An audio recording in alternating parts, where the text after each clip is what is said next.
Chapter 1, The Silver Threads. Fellow cultivators, before we begin this journey, strengthen this channel's foundation, subscribe and ring the bell so you never miss a new chapter. A single like fuels the furnace. Now, let us begin. The awakening ceremony had no witnesses save the trees. Elder Meng Xuanyu stood at the edge of the spirit circle he had carved into the clearing floor over the past 3 days, a ring of salt white lines etched through bark and soil, connecting 12 anchor stones he had carried in his sleeves for 11 years. He had performed the ceremony alone before. The solitude did not bother him. What bothered him was the boy sitting cross-legged at the circle's center, whose face, even in concentration, carried a faint resemblance to a man Meng had once served and later betrayed by leaving. Tang Yin was 11 years old. He had spent those 11 years in the hidden mirror pavilion deep in the sunset forest, where the canopy filtered light into ribbons of amber and jade, and where the closest neighbor was a colony of mirror shadow foxes who had grown tolerant of human presence over 3 generations. He had read every scroll Elder Meng possessed, memorized every cultivation theory his teacher had written in cramped margins, and spent his mornings doing handstand walks along the edge of a cliff that overlooked a river 60 meters below. He was not an ordinary child. He had not been permitted to become one. "Clear your mind," Elder Meng said. The words were habit. The boy's mind was already clear. Tang Yin breathed out slowly and turned his attention inward toward the spiritual node at his core, the small knot of energy that every human being carried from birth, waiting for the right stimulus to bloom into something usable. He had felt its presence since he was 6. He had circled it in his thoughts the way a craftsman circles a piece of unworked jade, looking for the grain line. The stimulus, when it came, was not dramatic. A warmth spread from his sternum outward. The spiritual node unwound like a coiled thread released from a spindle. And from his palms, both of them simultaneously, emerged 2 lines of light. Silver. Bright as poured mercury. Fine as spider silk.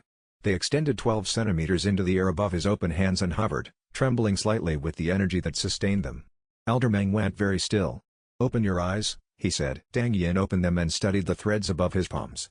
He turned his hands slowly and watched the threads turn with them, attached at his wrists like extensions of his tendons. He extended his fingers and the threads lengthened, reaching toward the anchor stones at the circle's edge. "Phantom thread," Elder Meng said, almost to himself. His voice carried a quality Tang Yin had never heard before, something between relief and dread. "A silver manifestation. That's the primary spirit." He paused. "Look inward again. Tell me if you sense a second presence." Tang Yin obeyed. He searched past the warm brightness of the threads, past the newly opened node, into a deeper layer that most spirit masters never found until their second ring. There. A second shape, cool, flat, smooth. Like a mirror lying face down in dark water. "Yes," Tang Yin said. "Something else is there. The void mirror." Elder Meng exhaled. "Both manifested at awakening. That should be impossible." "Should be. Don't correct your elders." But Elder Meng was not truly annoyed. He was cataloging what he observed with the systematic precision of a man who had spent 40 years inside the world's most efficient cataloging institution before choosing to leave it. Twin spirits, primary offensive thread weapon, secondary defensive reflection. Combined with your bloodline. He paused again, longer this time. Your father had the Tang Sect dual weapon philosophy in his bones. You've inherited a different expression of the same principle. Tang Yin watched the silver threads retract gently back into his palms as his focus relaxed. What does the system say about them? At those words, those specific words, the interface that had appeared in the corner of Tang Yin's vision on the morning of his 9th birthday activated with a soft chime, like a tuning fork struck once against polished bronze. Mirror Tang Sect System, awakening confirmed primary spirit, phantom thread, silver manifestation, rank 11 secondary spirit, void mirror, latent, activates at rank 20, first soul ring, eligible, 10-year to 100-year range special function, recording protocol active. Observe and record spirit abilities for potential mirroring. Cost per copy, 1 month of natural cultivation advancement. He read the notification twice. The system had appeared with brief cryptic prompts since age 9, but this was its first full activation. The text was clear, the costs were explicit, and the scope was larger than he had imagined. The system acknowledges both spirits, Tang Yin said aloud, choosing not to describe the interface in detail. Elder Meng knew the system existed. He did not know everything it said. Then we proceed to the first ring, Elder Meng said, and turned toward the forest. I've tracked a mirror shadow fox colony in the northeastern grove for 2 weeks. There's one with a century of age. The ring it yields will suit your thread spirit. Tang Yin stood, brushing forest soil from his training clothes. They were worn at the knees and patched at the elbows. Elder Meng had never believed in providing new equipment when old equipment remained functional.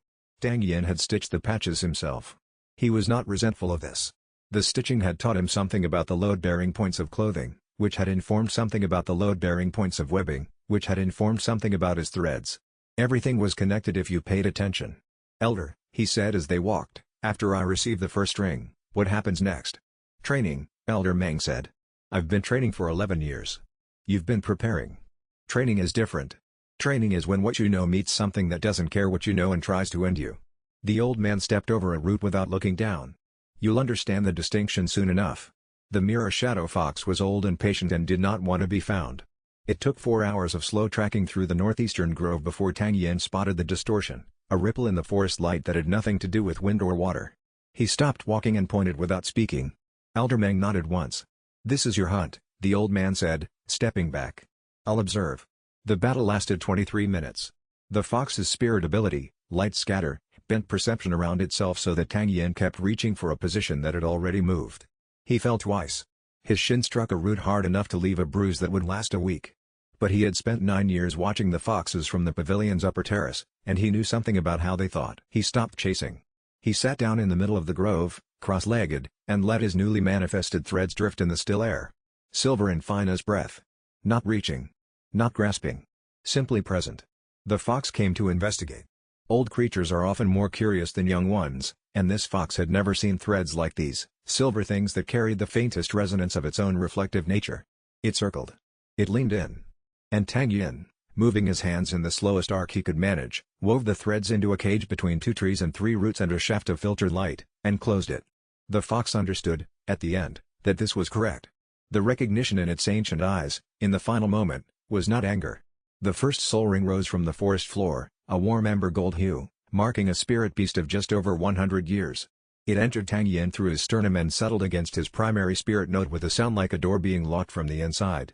Soul ring absorbed. 100-year mirror shadow fox new ability, thread weave, cast adhesive silver thread nets up to 8 meters. Nets adhere to spirit energy as well as physical surfaces. Duration, 90 seconds per cast. He sat with the new ability for several minutes, feeling its weight in his cultivation space. The adhesion to spirit energy meant his nets could trap not just bodies but ongoing ability effects. The tactical range of that capacity spread open before him like a map. "Well?" Elder Meng's voice came from behind a tree. "It worked," Tang Yin said. "Did it feel like it worked?" "No. It felt like I sat down in a forest and waited. That's how it should feel when you do it correctly." The old man emerged, straightening his robes. "The fox gave you something suited to it. That happens sometimes when the hunter is patient." He examined Tang Yin's new ring. "Rank 11.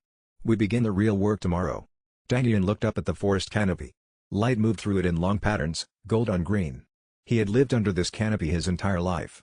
He had never felt, until this moment, that the canopy was something he was meant to leave, and the feeling landed in his chest like a cold stone, certain and permanent and too late to take back.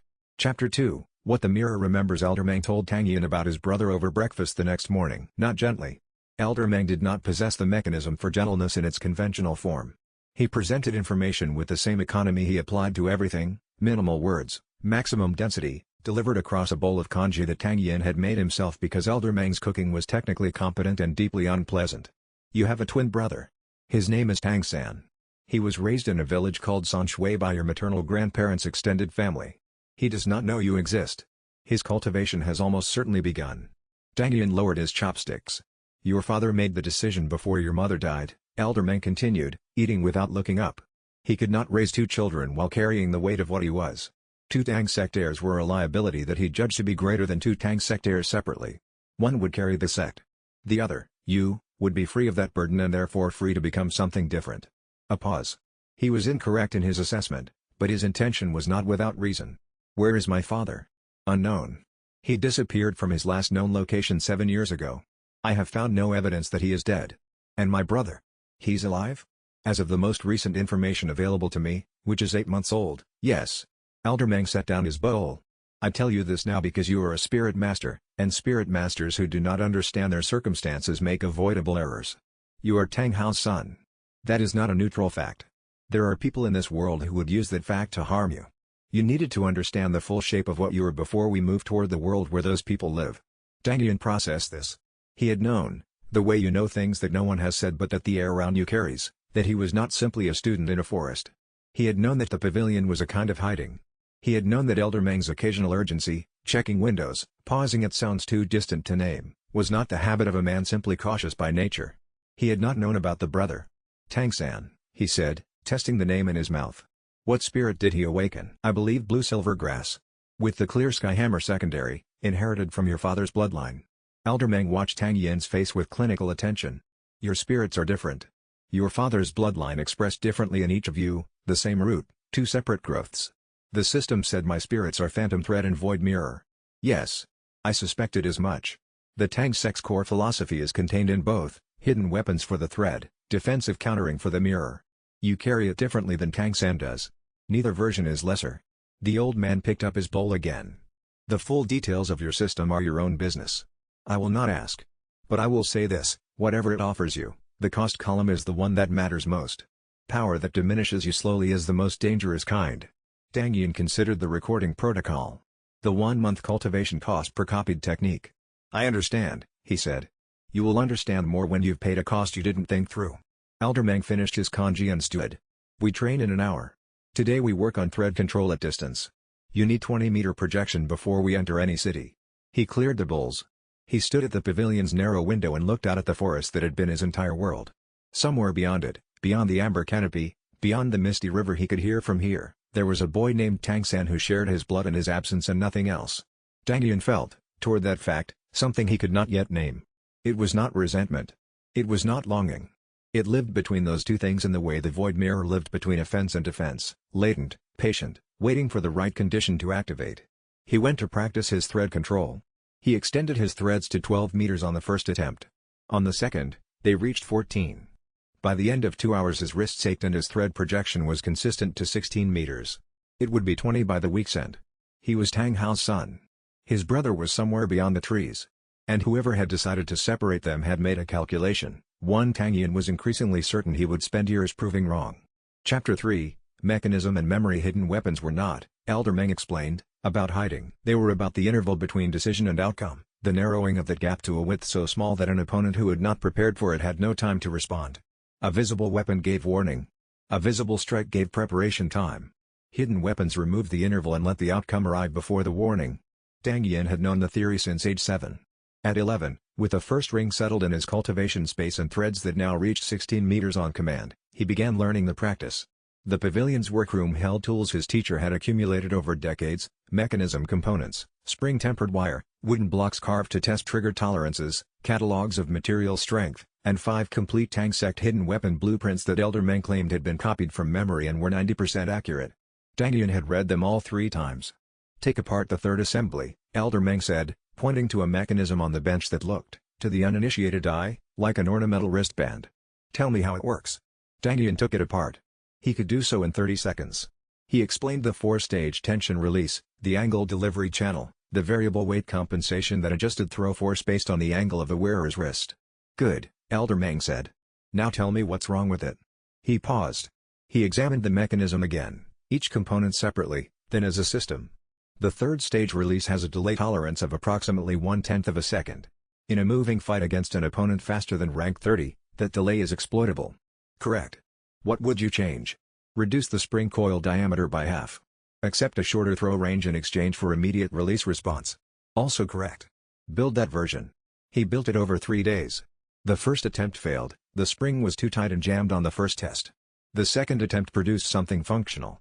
The third produced something he was satisfied with, which was different from proud of. Pride had a ceiling. Satisfaction was a comparison against his own standard. The mechanism knowledge felt native to him in a way that was difficult to explain and that he had stopped trying to explain at age 8. His hands knew the angles. His fingers found the tolerances the way a musician's fingers find a chord played hundreds of times. It was inheritance carried in muscle memory and bone, arrived through blood rather than instruction. Elder, he said on the 3rd afternoon, fitting the last component of the revised mechanism, was my father a craftsman as well as a fighter? Your father could build and destroy with equal fluency, Elder Meng said. He was at the window, watching the forest. That was part of what made him formidable and part of what made him dangerous to himself. The Tang sect teaches that creation and destruction are the same act practiced in different directions. Tang Hao internalized that principle completely. But he destroyed more than he created. A long pause. Yes. By the end. Elder Meng turned from the window. You will not repeat that pattern. You have something he lacked. What is that? Time. He was always in a hurry. You have been taught to wait. The old man's expression did not change, but something in the set of his shoulders shifted, The nearest he came to the emotion of regret. I made certain of that. Tang Yin fitted the last spring and tested the trigger. Immediate release. Clean throw arc. He handed it to Elder Meng, who tested it twice without comment and then set it on the bench beside the original version. Keep both, Elder Meng said. The old design has its uses too. Always keep both. That evening, sitting on the pavilion's roof, Tang Yin worked through what he had been building toward. A first ring. Thread control to 17 meters. 2 functional hidden weapon assemblies. The system's recording protocol, its unread letter quality, waiting at the corner of his vision. He had declined one offer already. He would face others. The question was not whether he could afford them. The question was whether, when the moment came that truly mattered, he would be capable of identifying it in time, and if he got that wrong, the cost would not be 1 month. It would be everything. Chapter 4, The World's Cruelty. First lesson. They came into the northeastern grove on the 23rd day after Tang Yin's awakening, and they were loud. 2 men, both spirit masters, both carrying the casual authority of people who were accustomed to being the strongest thing in any given room. One had a capture net spirit that he had already extended over the path ahead, sweeping through undergrowth for anything small and worth money. The other had a brute arm spirit that made his right forearm 3 times the size of his left and left him perpetually off balance unless he was hitting something. They were looking for mirror shadow foxes to sell. Tang Yin observed them from 20 meters up, in the canopy, where he had been practicing thread projection. He watched for 11 minutes before they found the first fox, a young one, only about 30 years, curious enough to come close to the net before understanding the danger. Got one, the net spirit user said, pulling the trap tight. The fox made no sound. Its reflective fur rippled as it hit the cage floor, disoriented. Tang Yin dropped from the canopy. He did not think about it analytically, there was not time, and the calculus was not complicated. The fox colony had shared this forest with him for 11 years. The fox in the cage was young enough that he recognized the pattern of its markings. He landed between the 2 men and the cage and cast threadweave before either of them had fully registered his presence. The silver net spread across both spirit masters' torsos and locked their arms to their sides in one coordinated expansion. The net spirit user's extended capture spirit fouled in the threads and collapsed, its energy unable to maintain form while the silver adhesion worked on it. The brute arm man's enlarged fist hit the thread wall and stuck there, leaving him bent at an awkward angle that put all his weight on his heels. They were not injured. They were stopped. Release that fox, Tang Yin said. His voice came out steadier than he felt. Leave the grove. Do not return. The net spirit man stared at him with the particular outrage of someone who has never been stopped by something that wasn't supposed to stop them. You're a child. How old are you? Old enough. Release the fox. You're in violation of the Gale City Merchant Charter. We have a permit for, release the fox, Tang Yin repeated, or I tighten the threads. The adhesion on your spirit energy hurts. Not permanently, but noticeably. Your choice. A long pause. The brute arm man glanced at the net spirit user. The net spirit user ran a calculating assessment that reappraised Tang Yin twice. Then the net spirit user reached down and, with his wrists still partly immobilized, fumbled the cage latch open. The young fox ran. Tang Yin released the thread weave. Both men stumbled. The brute arm man nearly fell. Tell your merchant whoever sent you, this grove isn't available, Tang Yin said. He was already backing away, keeping distance as Elder Meng had taught, never stay close to someone after an engagement ends, because the engagement might not actually be over. The net spirit man picked up his empty cage. His expression was not anger. It was the flat, noting expression of a person cataloging information for later use. We'll remember this, he said. I expect so, Tang Yin said. They left. He climbed back to the canopy and sat in the branch he had left 15 minutes earlier. His hands were not shaking, which he examined and concluded was not composure but a delay. The shaking would arrive later. More than the physical residue of the encounter, that noting expression stayed with him. It said, I will return with more preparation. And beneath that, in the set of the man's jaw, something else Tang Yin's pattern recognition had learned to read. It said, you are something worth reporting. He went home and told Elder Meng everything, including the exact description of the expression and what he believed it meant. The old man listened without interrupting. When Tang Yin finished, Elder Meng was quiet for several seconds. Good instincts, he said. The release was the right way to end it. The backing distance afterward was correct. He looked at Tang Yin steadily. The world's cruelty takes many forms. Today you saw the form that uses paperwork and permits. There are worse forms. A pause. Soon, probably. How soon? Tang Yin asked. I don't know yet, Elder Meng said. But I'm already watching, and now so are they. Chapter 5, 3 days in the deeper forest. The test came 17 days later, on a morning when the sky was the white-gray of old iron. Elder Meng handed Tang Yin a pack containing 3 days of preserved food, a water purification stone, a basic medical kit, And a note written in the old man's cramped hand: "Return when you have survived 3 days alone in the deep forest. Do not return early for any reason short of permanent injury." Tang Yin had expected this test for years.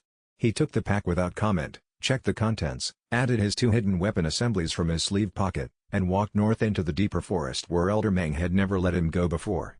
The deeper forest was older and less organized than the grove he knew. The canopy was higher, the undergrowth denser, and the spirit beasts that lived here were calibrated to a different scale than the mirror shadow foxes. They had not developed any familiarity with human presence because humans did not generally survive long enough in this area to become familiar. On the first night he encountered a thornback vine, a plant-type spirit beast that moved by root extension and could extend thorns charged with mild spirit paralysis. He avoided it by going into the canopy and sleeping wedged between 2 branches, which was uncomfortable but effective. On the second morning he encountered a jade serpent. The catalog description Elder Meng had made him memorize: green-black scaled, approximately 3 meters at adult length, rank 10 to 14 classification, spirit ability, venom current, exudes a spirit-charged paralytic mist through its scales when threatened. Predatory toward warm-blooded targets. Prefers striking from cover. What the catalog had not described was how fast it was. It struck from the roots to his left while he was studying its tracks, which meant he was looking directly away from it when it moved. He felt the air displacement and turned in time to get his thread wall up, but the strike came too fast and too low.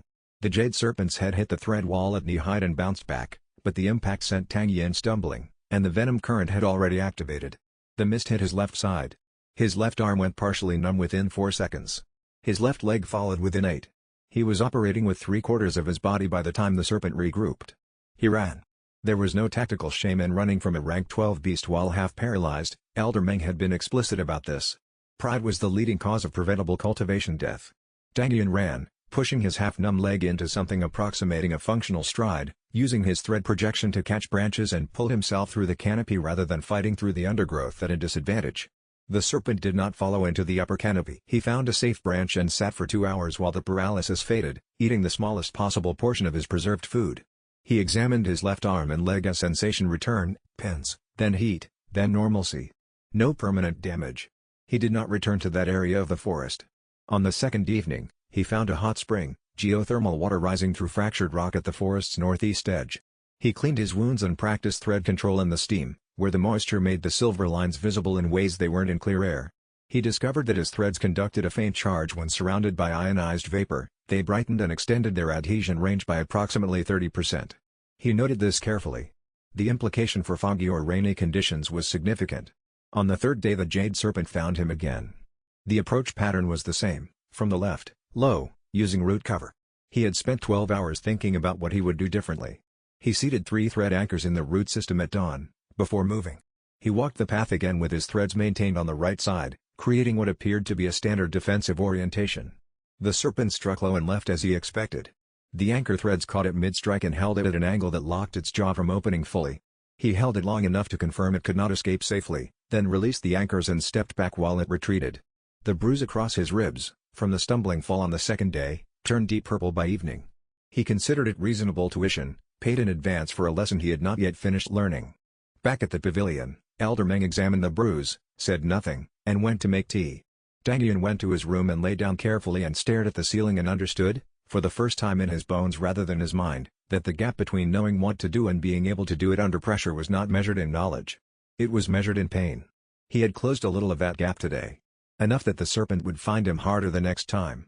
Not enough that he was safe.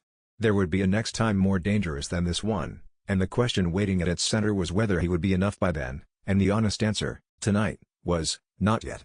Chapter 6, the first offer. The system offered its first copy on a Tuesday. Tang Yin was at rank 13, working on thread projection distance, trying to hold steady at 22 meters, when he heard a commotion on the road that ran past the pavilion's eastern boundary. He moved to the tree line and observed. A spirit master was traveling with a small wagon. He wore the green-trimmed uniform of a registered escort service and was demonstrating his spirit ability to a pair of potential clients. The ability was Force Push, a directed pressure wave from the man's palms, shoving a sizable boulder 20 meters down the road embankment without physical contact. Simple. Powerful. Versatile. The MTS system activated with its familiar chime. Recording protocol, ability observed, Force Push, generic designation, spirit basis, push-type physical force concentration recording quality, 67%, partial observation, single cast, cost to copy, 1 month natural cultivation advancement recommendation, Observe 2 to 3 additional casts to improve copy quality to 85% plus he read it. He thought about it for 60 measured seconds. Then he declined. The logic was straightforward, he was ranked 13. 1 month of cultivation delay pushed his second ring acquisition back by at least 3 weeks. Force Push was useful but not unique. There were dozens of Force-type abilities in the Spirit Master world, and none of them represented a gap in his current toolkit that he could not bridge with existing techniques. The exchange rate was wrong. The system did not argue. It closed the notification. He watched the demonstration for another few minutes, not recording, just observing. Force Push was interesting. The delivery mechanics, the weight-to-push ratio, the recovery time between casts. He filed everything in his memory without system assistance. Some things were worth knowing even when they were not worth paying for. He returned to his thread projection work. 22 meters was still the goal. But the experience of the declined offer stayed with him in a way he hadn't expected. The system had given him a genuine choice. It had not pushed him. It had simply presented the option, stated the cost, and waited. This was consistent with the system's overall design. It amplified his decisions but did not make them. It was a mirror of his judgment, not a replacement for it. That was worth understanding. A mirror showed you what was actually there, not what you wanted to see. The value was in the honesty, the refusal to flatter or distort. If he was going to carry a system named for mirrors, he should be worthy of that standard. He reached 22 meters on the 37th attempt. He did not celebrate. He noted the achievement, identified the specific breath and thread tension combination that had made it possible, and repeated it 5 more times to confirm the method was reproducible. Then he went to tell Elder Meng, who was sitting on the pavilion's front step doing nothing, which was the thing Elder Meng did when he was actually doing the most, and reported the progress. 22 meters is good, Elder Meng said. 25 is where it starts to matter. The gap between usable range and decisive range is 3 meters. Tang Yin went back to practice. He thought, as he worked, about the force push opportunity he had declined. He had been right to decline it for his current needs. But the calculation had been closer than comfortable. At some point the right opportunity would appear and he would need to pay the cost without hesitation. The question was not whether he could make that call correctly. The question was whether he would have the clarity to recognize it in the moment, or whether he would hesitate and find, afterward, that hesitation had already decided the outcome for him. He held his threads at 22 meters and let the question sit unanswered in his chest, which was the only honest place to keep it. The void mirror ran a passive scan of the market space as he waited, the secondary spirit's environmental awareness picking up the ambient spirit energy signatures of the practitioners nearby. 2 spirit elders in the eastern row. 1 spirit master near the entrance. None of them paying attention to the booth in the northwestern corner where a practitioner with 2 registered spirits and no documentation of his parentage was sitting very still and thinking very carefully about what he was going to do next. He was not, he recognized, going to go home.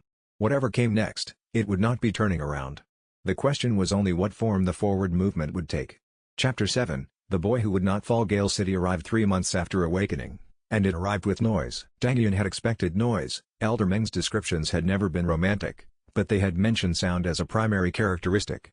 What he had not anticipated was the dimensionality of it, sound from every direction simultaneously, from heights above street level and from cellar workshops below, from the spirit arena at the city's south end that transmitted impact sounds of cultivation battles through the stone-paved streets.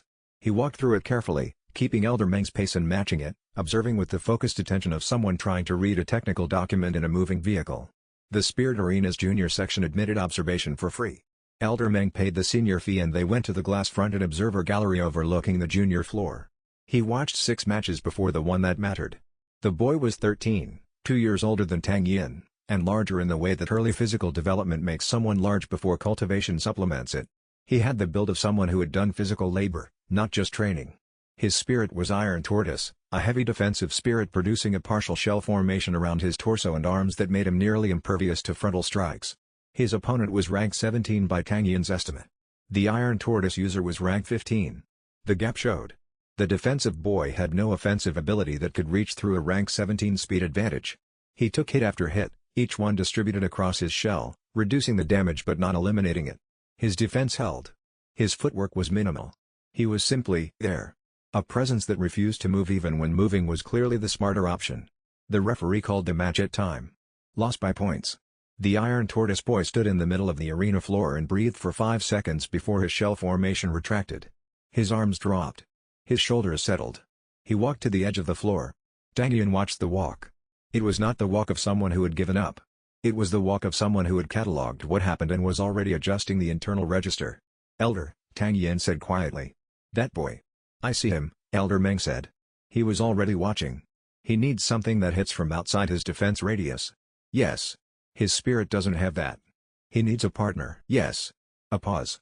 He also needs food. Look at his clothes. The material is worn in the pattern of repeated washing with cheap soap and extended wear. He's not training at an academy.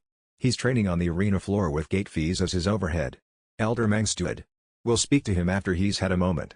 The Iron Tortoise boy was in the corridor outside the arena floor, sitting on a bench, examining his own hands with the thoroughness of someone checking equipment after a difficult deployment. Tang Yin reached the bench first and said, "Good match." He meant it without modification. The boy raised his eyes. His expression went through 3 stages in quick succession: assessment, wariness, and then a carefully neutral waiting expression, the face of someone who had learned that most offers came with conditions. "I lost," the boy said. "You didn't fall down." A long pause. Something in the wariness shifted, not dissolving but reconfiguring. "Wei Longjin," the boy said. "Tang Yin." Wei Longjin's gaze moved to Tang Yin's hands, specifically the faint silver trace along his wrist, the mark left by the Soul Ring's presence. "Thread type? Phantom thread. Never heard of it. Most people haven't." Elder Meng, standing back, said nothing. "Are you hungry?" Tang Yin asked.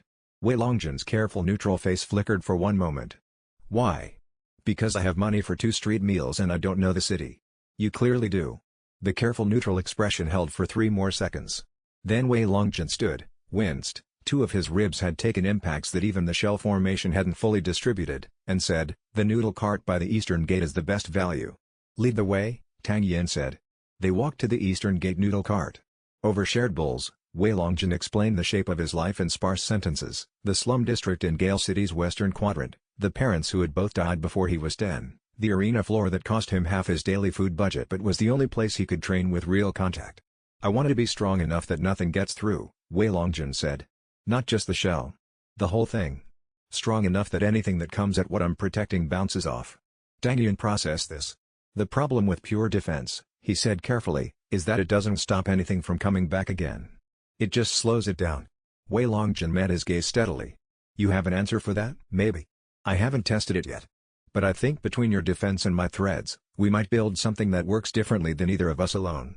Wei Longjin sat with this. "That's either the best idea I've heard or the strangest." "Possibly both," Tang Yin said. They looked at each other across the noodle cart counter. 2 boys with mismatched spirits and a gap in their formation that each of them represented the solution to. Something settled in Tang Yin's chest, warmer than the void mirror, more present than theory. The team he had been told would be necessary was no longer theoretical. It had just become real, over a bowl of noodles at the eastern gate.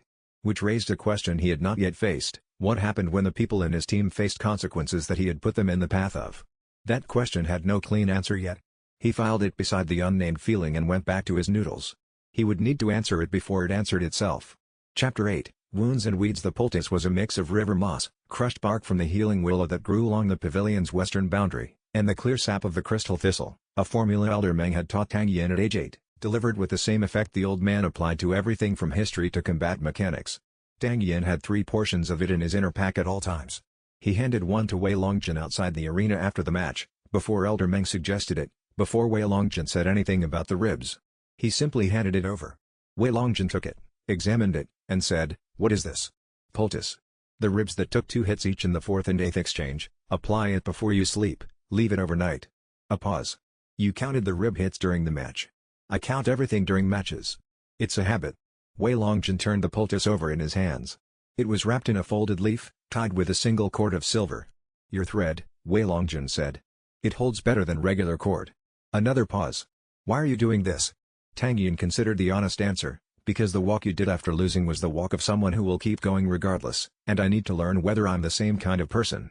But that was more disclosure than the moment called for. What he said: "The poultice works better when applied with the right compound ratio, and I've been making this formula for 4 years. It would be wasteful not to use it when someone has clearly taken hits that need it." Wei Longjin looked at him for a long moment, then tucked the poultice into his belt. "There's a street vendor 2 blocks from here who makes good flatbread," Wei Longjin said. "If you're still in the city tomorrow I'll show you where." Tang Yin said yes without performing enthusiasm, which Wei Longjin seemed to prefer. They parted at the arena gate. The old man was sitting at the inn window when Tang Yin returned, watching the street below. "Well?" Elder Meng said without turning. "He's good. His technique is underdeveloped in offensive range but his fundamentals are exceptional." He doesn't make the same mistake twice in a match. Did you notice the structural issue with his shell formation? The gap at the left shoulder transition, yes. It's a technique problem, not a physique one.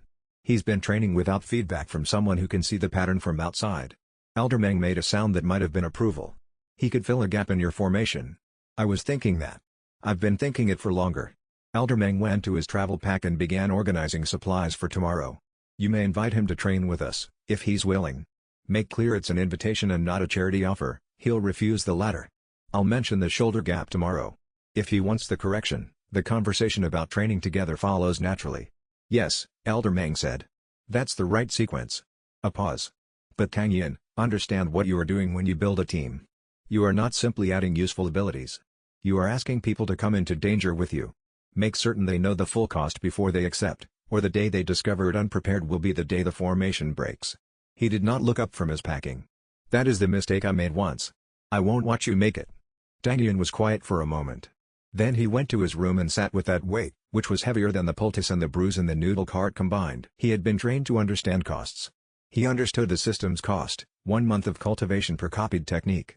He understood the cost of running from Spirit Hall, the constant displacement, the impermanence, the inability to plant roots in a single city. But the cost of bringing people into his danger, that was a different register entirely. That cost did not fall on him. It fell on Wei Longjin, who had nothing left to lose and had chosen to lose more. On Ho Feiyu, who was considering it. On Zhu Boran, who hadn't been asked yet. Elder Meng's warning was not about the past. It was about a failure he was about to start committing if he was not careful. He lay down and stared at the ceiling and understood, with a precision that was not comfortable, that being worthy of the team he was building would demand more than technique, and that if he got this part wrong, no formation in the world would hold. Chapter 9, What gaps are for Elder Meng's evaluation was not announced as a test. He simply said, on the 7th morning in Gale City, Wei Longjin. Tang Yin. Use the training floor. And he sat on a bench with his tea and watched. They moved to the open section of the arena floor and faced each other at 8 meters. Together? Wei Longjin asked. Yes, Elder Meng said. Together. Try to lose, Wei Longjin said quietly to Tang Yin. He was already in his defensive stance, shell formation beginning to warm at his forearms. And see if you can anyway. Tang Yin cast thread weave. The silver net expanded outward in an arc, and Wei Longjin's shell formation took the leading edge, the adhesive threads clinging to the hard surface but distributing across it without penetrating. He pushed forward through the net, accepting the slow drag of the adhesion, and Tang Yin retreated, pulling the net taut, trying to stop the advance. But a pulled thread with the rank 13 cultivation base was not stronger than an iron tortoise rank 15's forward momentum once fully committed. Wei Longjin broke through at 6 meters. His shoulder formation swung left, covering the gap, already corrected, no longer available, and he planted himself between Tang Yin and the exit route. Tang Yin went over him. Not through, over. He used a thread anchor on the rafter above, pulled himself up, and came down on the other side. Wei Longjin turned, slower but not slow. Shell formation adjusted. He moved to block the new angle. They circled for 4 more exchanges, each testing where the other's formation had gaps. Each time, the gap was slightly smaller than the last time they had looked. They had been watching each other for 6 days. The watching had not been idle. Stop, Elder Meng said. They stopped. The old man walked to the center of the floor and stood between them, examining first Tang Yin's thread positioning and then Wei Longjin's shell orientation. You are not trying to defeat each other, Elder Meng said. You are trying to understand each other's limits. That is the correct activity, but wrong framing. You should not be looking for limits. You should be looking for the edges where your abilities touch and what happens in that contact zone. He pointed at the space between them. When your threads are fully extended and Wei Longjin's shell is fully extended, where do they meet? They tried it. Threads to 20 meters, shell formation expanded to its maximum 2-meter coverage radius. The meeting zone was a band of space between 3 and 6 meters from Wei Longjin's position where thread adhesion was active and shell coverage was strong enough to block the return approach. That band, Elder Meng said, is a kill zone. Anything in it is simultaneously slowed by the thread and unable to close on the defended position. You have been treating your abilities as separate tools. They are not. They are 2 surfaces of the same technique. Tang Yin processed this and felt the formation structure in his understanding, not 2 people standing near each other, but 1 mechanism with 2 working parts. The difference was significant. Practice for the rest of the morning, Elder Meng said. He returned to his bench. I will watch. Your teacher sees things that are actually there, Wei Longjin said quietly. Yes, Tang Yin said. He does. And he said something before this session that I need to tell you, because it matters for what we're building. He said that every person who joins this team needs to know the full cost before they accept. So I'm telling you now, there are people who want to stop us. They're powerful and they're institutional and they have reach into places we can't yet map. He held Wei Longjin's gaze. That is the truth of it. If you need to reconsider, reconsider now. If you stay knowing. Wei Longjin was quiet for 11 seconds. I've never had anything worth protecting before, he said. I think I can afford the cost. Tang Yin filed that. Then he said, you might need to say that again, later, when the cost is higher than it looks today. I want you to mean it then too, not just now, when it still feels theoretical. Wei Longjin met his gaze. His eyes were the particular kind of steady that comes not from the absence of fear but from the decision that fear is not the deciding factor. If it becomes too much, he said, I'll tell you. I don't break quietly. Good, Tang Yin said. And meant it completely. Elder Meng, on his bench, permitted himself to refill his tea. Chapter 10. The eye that marks Zhao Yongyuan passed through Gale City on a Thursday, which Tang Yin would not know for several months. The Vice-Marshal's tour of the Eastern Spirit Hall districts was administrative in character, an inspection of regional offices, a review of recruitment quota compliance, a check on the bloodline catalog's accuracy against local awakening records. He did not visit the arenas himself. He had subordinates who covered that. The subordinate who covered the Gale City arena on that Thursday was a careful man named Agent Shu, who had spent 12 years learning to notice things that were slightly wrong, slightly out of place, slightly unclassified, slightly unaligned with the expected picture. Tang Yin's silver threads were slightly wrong. Not because they were dangerous looking, they were subtle, controlled, nothing alarming in the tournament context. But because they were not in the catalog. Every known thread type spirit was documented in Spirit Hall's ability registry. Phantom thread was not there. Agent Shu checked twice. He wrote the boy's general description in his report to Vice Marshal Zhao with a notation, unregistered ability type. Recommend catalog inquiry. Zhao Yongyuan read the report on Saturday morning, 3 cities east. He noted the description. He filed it in the section of his memory reserved for things that were not yet urgent but might become so, a section he had cultivated over 30 years of institutional service with the same care he gave to his cultivation itself. An unregistered thread spirit. A silver manifestation. An elderly male guardian traveling without registration. Not urgent. Not today. He turned the report over and moved to the next document in the stack. The morning was efficient. The Eastern tour continued on schedule. In the city he had left behind, an 11-year-old boy was building a kill zone in the training hall and telling his team member the full cost, and had no idea that the process of being found had already started. But there was something else in Agent Shu's notation that Zhao Yongyuan had almost passed over. 3 words he had added at the bottom, almost as an afterthought, in the smaller handwriting that indicated personal rather than official observation: Tang bloodline characteristics, possible. The vice-marshal set down his tea. He read those 3 words again. Then he wrote a second order, not a catalog inquiry. A field assessment. Personal. Quiet. The kind that did not go through the regional offices because the regional offices had too many ears pointed in the wrong directions. The kind of order that meant, this is not a standard matter. This is the kind that, if mishandled, does not merely fail. It disappears, along with everyone who touched it. He sealed the order himself.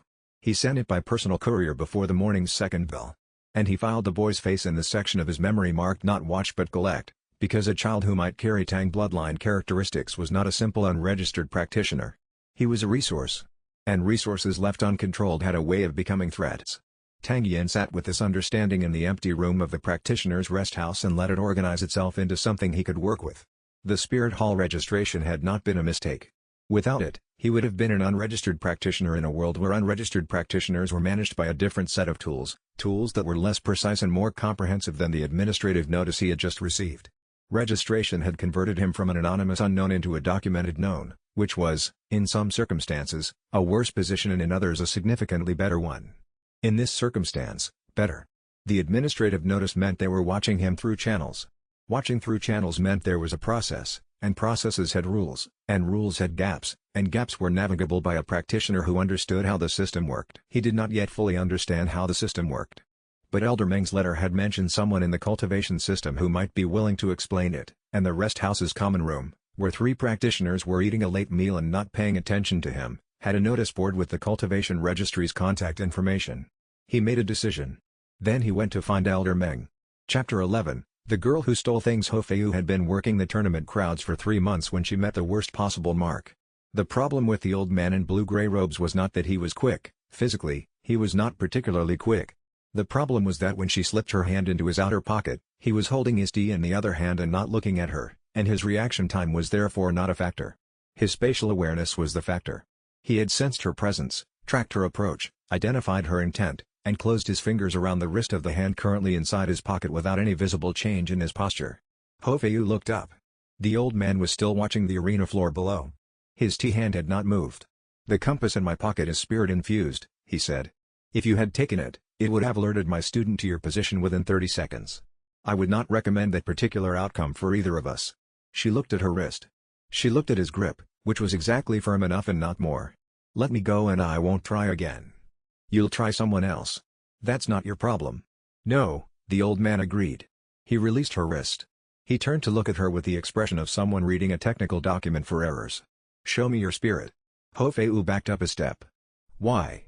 "Because you moved through a crowd of 80 people and reached my pocket without triggering a single spirit sense among 6 spirit masters in the immediate area, including myself until you were already inside my range. That is not a skill. That is an ability." He took a sip of his tea. "Show me your spirit and I will not report you to the city guard, with whom I have a somewhat cooperative relationship." She assessed her options. Then she manifested her phantom swallow, a small bird of blurred edges and translucent wings, hovering above her right palm, occasionally vanishing from one position and reappearing in another. The old man nodded slowly. "Rank 8, you haven't sought your first ring yet." He paused. "Why not?" "Ring hunts cost coin or a teacher," Hofeu said flatly. "I have neither. I have a student here who is building a team," Elder Meng said. "He requires a scout, someone with fast movement, spatial awareness, and the judgment to read a crowd's flow pattern. He also requires another living person his own age who will challenge his tendency toward isolation." He pocketed the compass. "I am offering you an alternative to the city guard. Come meet the student. If you don't like what you see, you may leave. I will not follow." Hofeu crossed her arms. "What's the catch?" "The work is dangerous. The people who want to harm my student are considerably more powerful than the people you currently avoid in these streets. You would be trading one kind of risk for another, substantially larger kind." "Why would I do that?" "Because substantially larger risk generally comes with substantially larger reward. And because," Elder Meng said, and looked at her directly for the first time, "you have been operating at the edge of your ability for months and you know it. The small risk has already grown too familiar. You need the large one to grow." Hofeu held the old man's gaze for a long moment. He was not bluffing. She had been reading people's tells for 3 years, and the tell for a bluff was a specific kind of controlled investment that this man did not show. He was simply describing what he saw. "Where's the student?" she said. "Downstairs," Elder Meng said. "Training. He won't come to you, he's focused.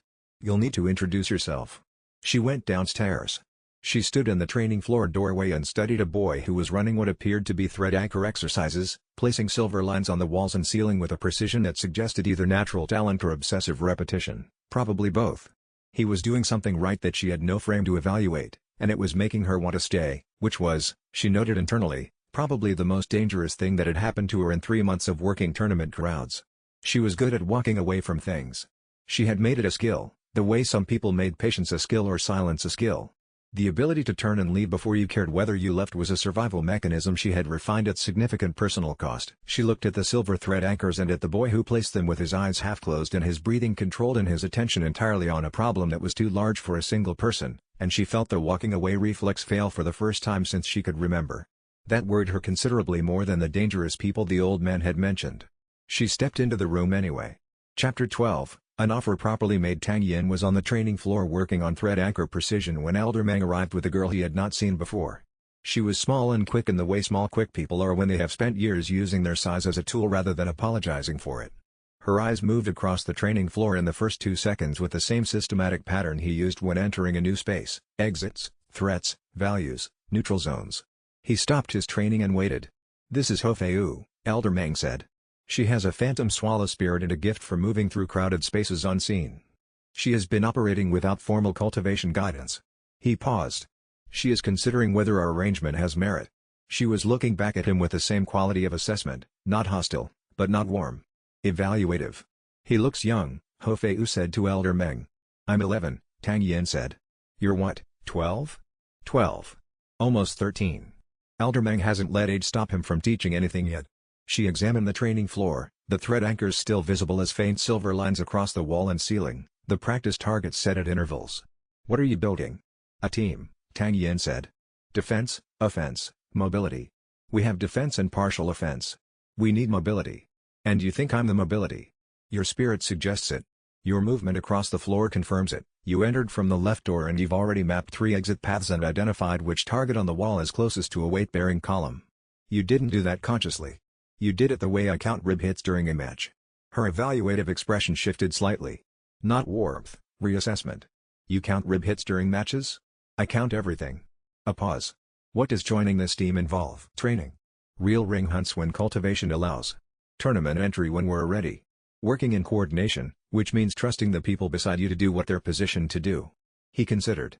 It involves danger that's larger than what you're currently in, with people who are trying to make that danger manageable. And it involves getting your first ring with proper guidance. Where's the other one? The defense person. Wei Longjin. He's at the arena for the afternoon bracket. He'll be back at the 3rd evening bell.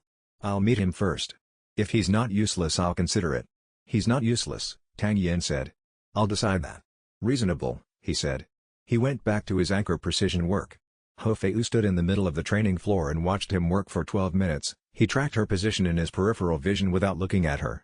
Then she sat down against the wall and began her own practice, a series of rapid vanish and reappear exercises that left ghost impressions in the air where she had been. Neither of them spoke. He noticed something in the silence. She was not performing stillness. She was genuinely at rest, the way someone is at rest when they have stopped assessing the situation as a threat and started assessing it as a possibility. That was different. That meant something. He said nothing about it and kept working his anchors. An hour passed. The anchor precision work improved, the placements grew smaller, more exact, the threads finding surfaces he hadn't been able to target cleanly before.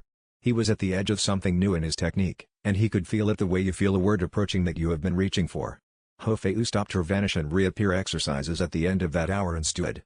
She looked at his thread positions, the silver lines on the walls and ceiling, a geometric structure that had no name yet but had a clear logic if you studied it for long enough. What's that formation called? She asked. It doesn't have a name yet, Tang Yin said.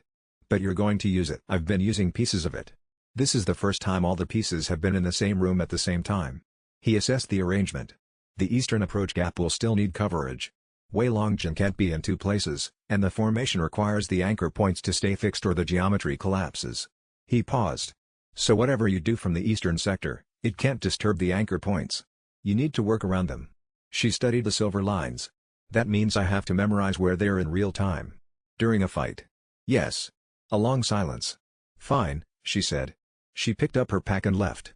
At the door, she paused without turning. When Wei Longjin gets back, tell him I said the left shoulder correction is actually good.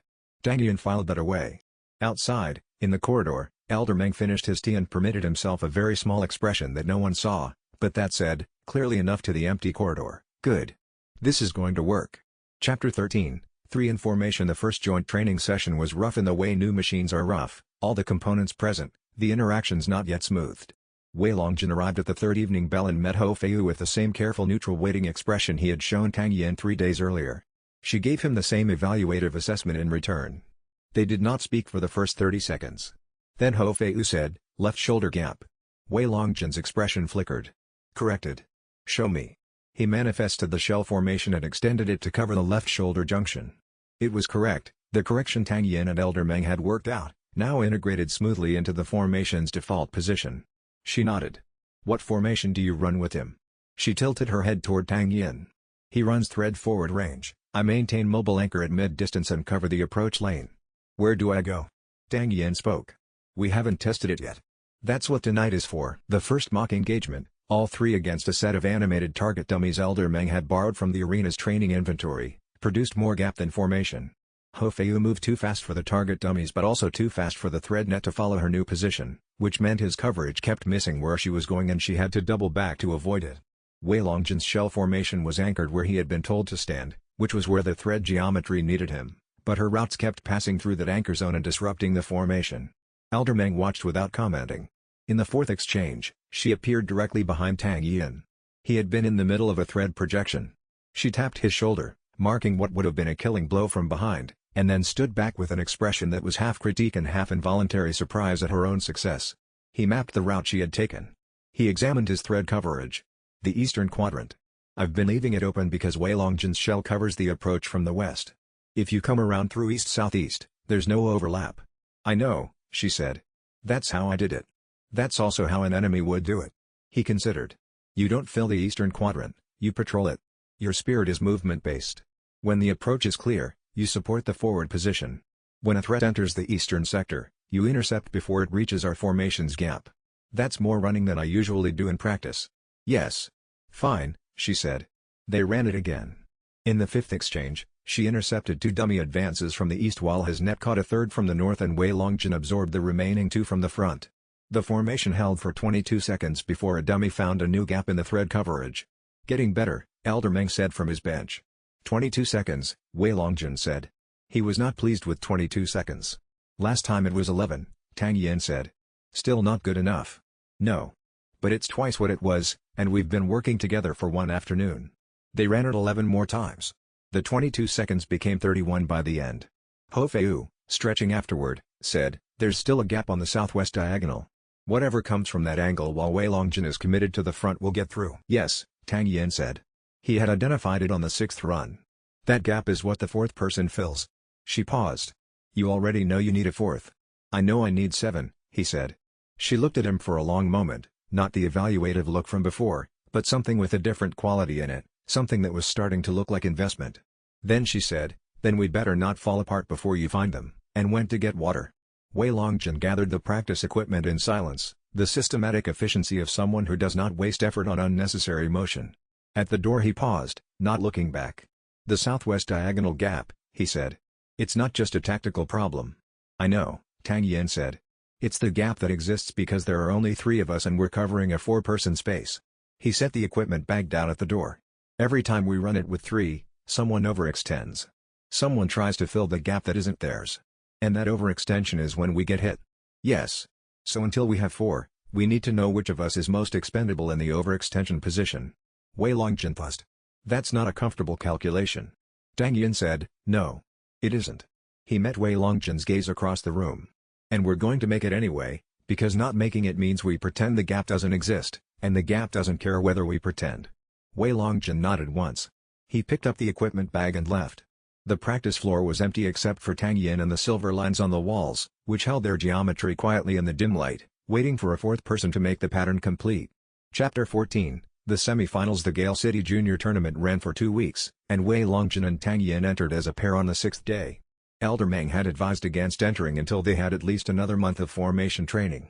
Tang Yin had listened and then explained his reasoning. The gap between controlled practice and tournament environment is only closed by tournament environment. The only way to know what the formation does under real pressure is to put it under real pressure with something at stake. Elder Meng had said, you've prepared counter-arguments in advance. Tang Yin had said, yes.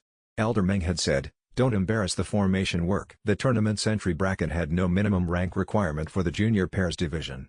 Tang Yin and Wei Longjin had no prior tournament record, placing them in the lowest seed category. They faced a rank 14 and rank 13 pair in the first match and won in 4 minutes. The second match was against a rank 15 and rank 16 pair who had tournament experience.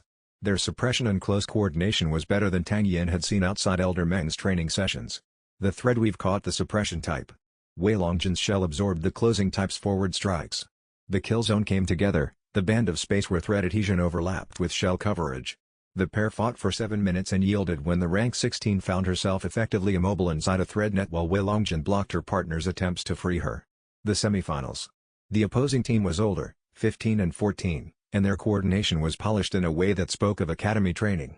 A rank 17 fire type and a rank 16 force push type. Tang Yin recognized the force push ability immediately. He had watched it on the road months ago and declined to copy it. The system chimed briefly as the rank 16 used it in the opening exchange, destroying Wei Longjin's formation rhythm.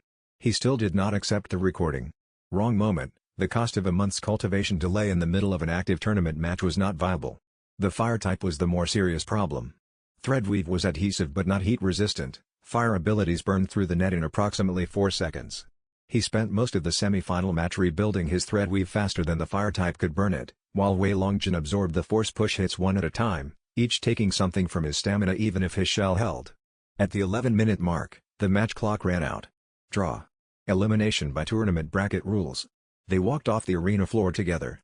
Tang Yin's wrists ached from continuous thread casting. Wei Longjin had a fresh set of distributed impacts across his shell that would show this deep bruising by morning.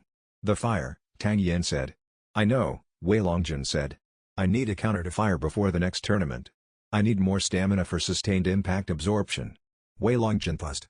The formation held for 11 minutes under real pressure. Yes. And it showed us exactly what it can't handle yet, which is more valuable than knowing only what it can. He considered the implications, the fire type, the cultivation cost of recording it, the time required to develop a counter without the system. The next tournament will have more of both.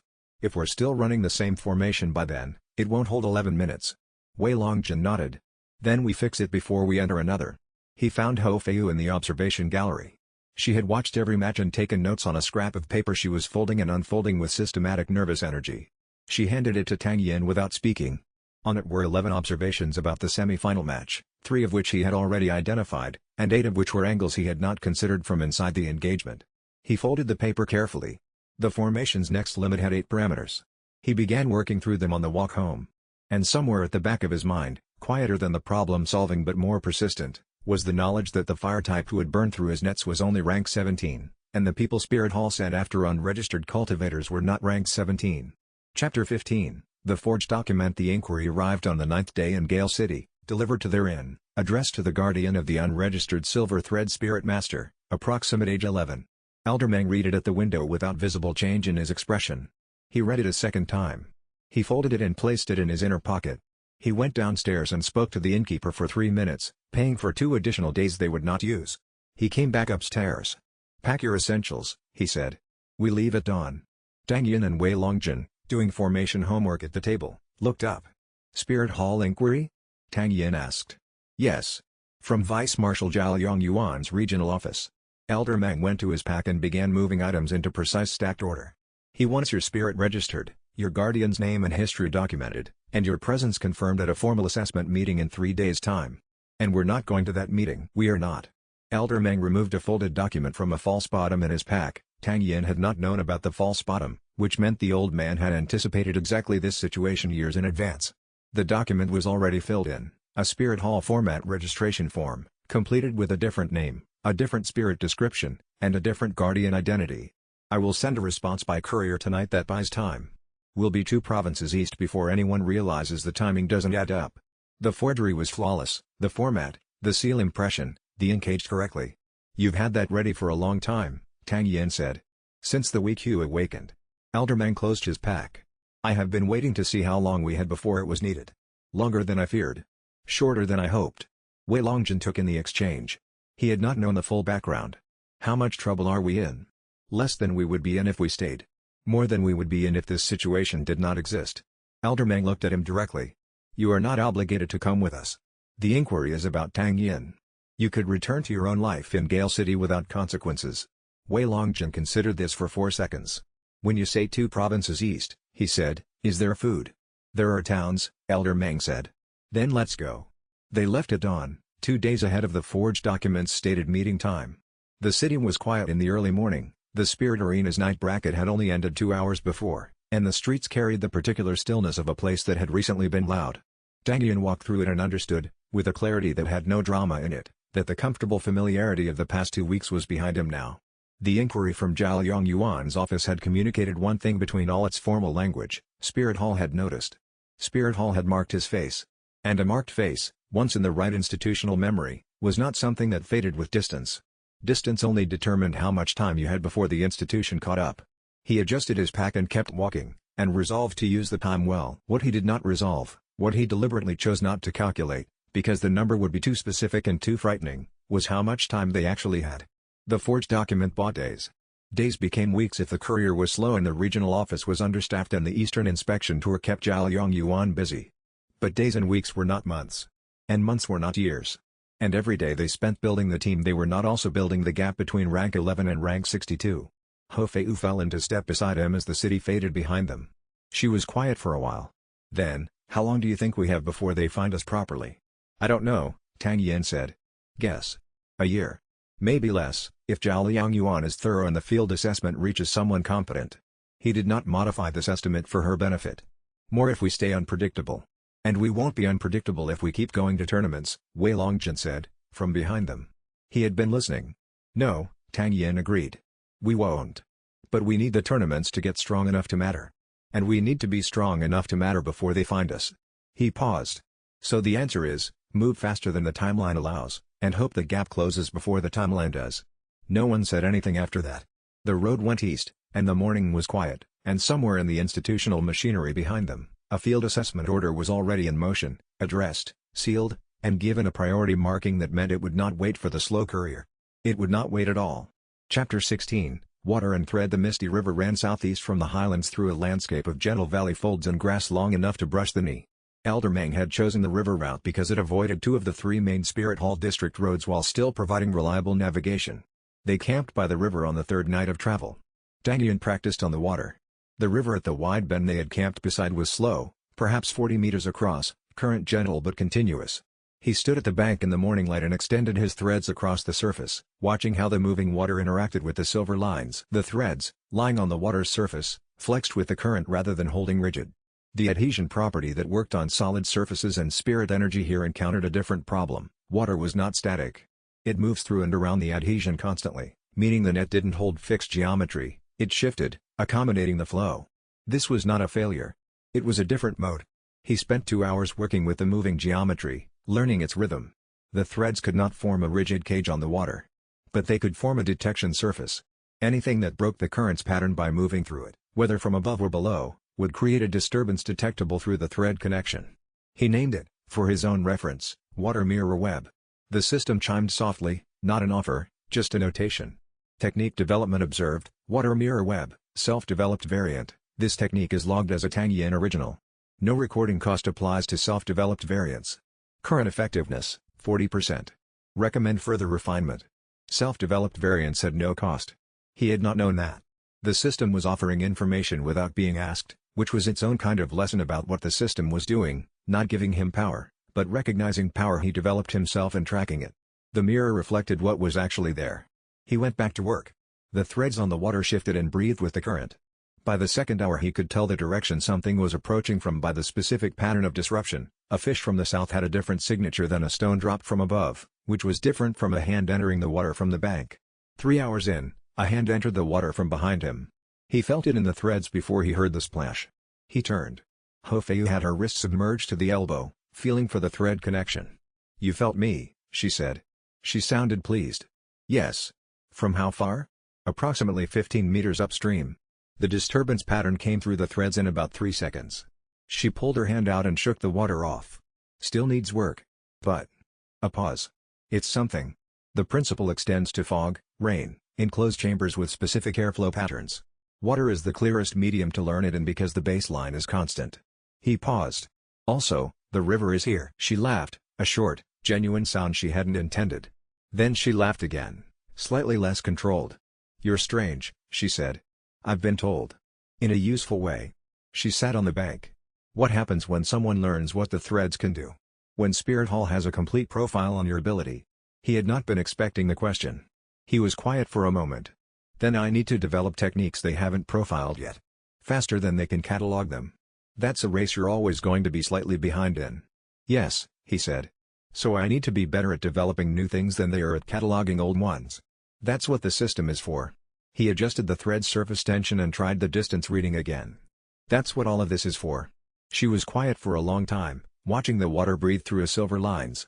When she finally spoke, it was not the evaluative voice. It was the careful voice of someone who has decided to say what they actually mean. "I'm staying," she said.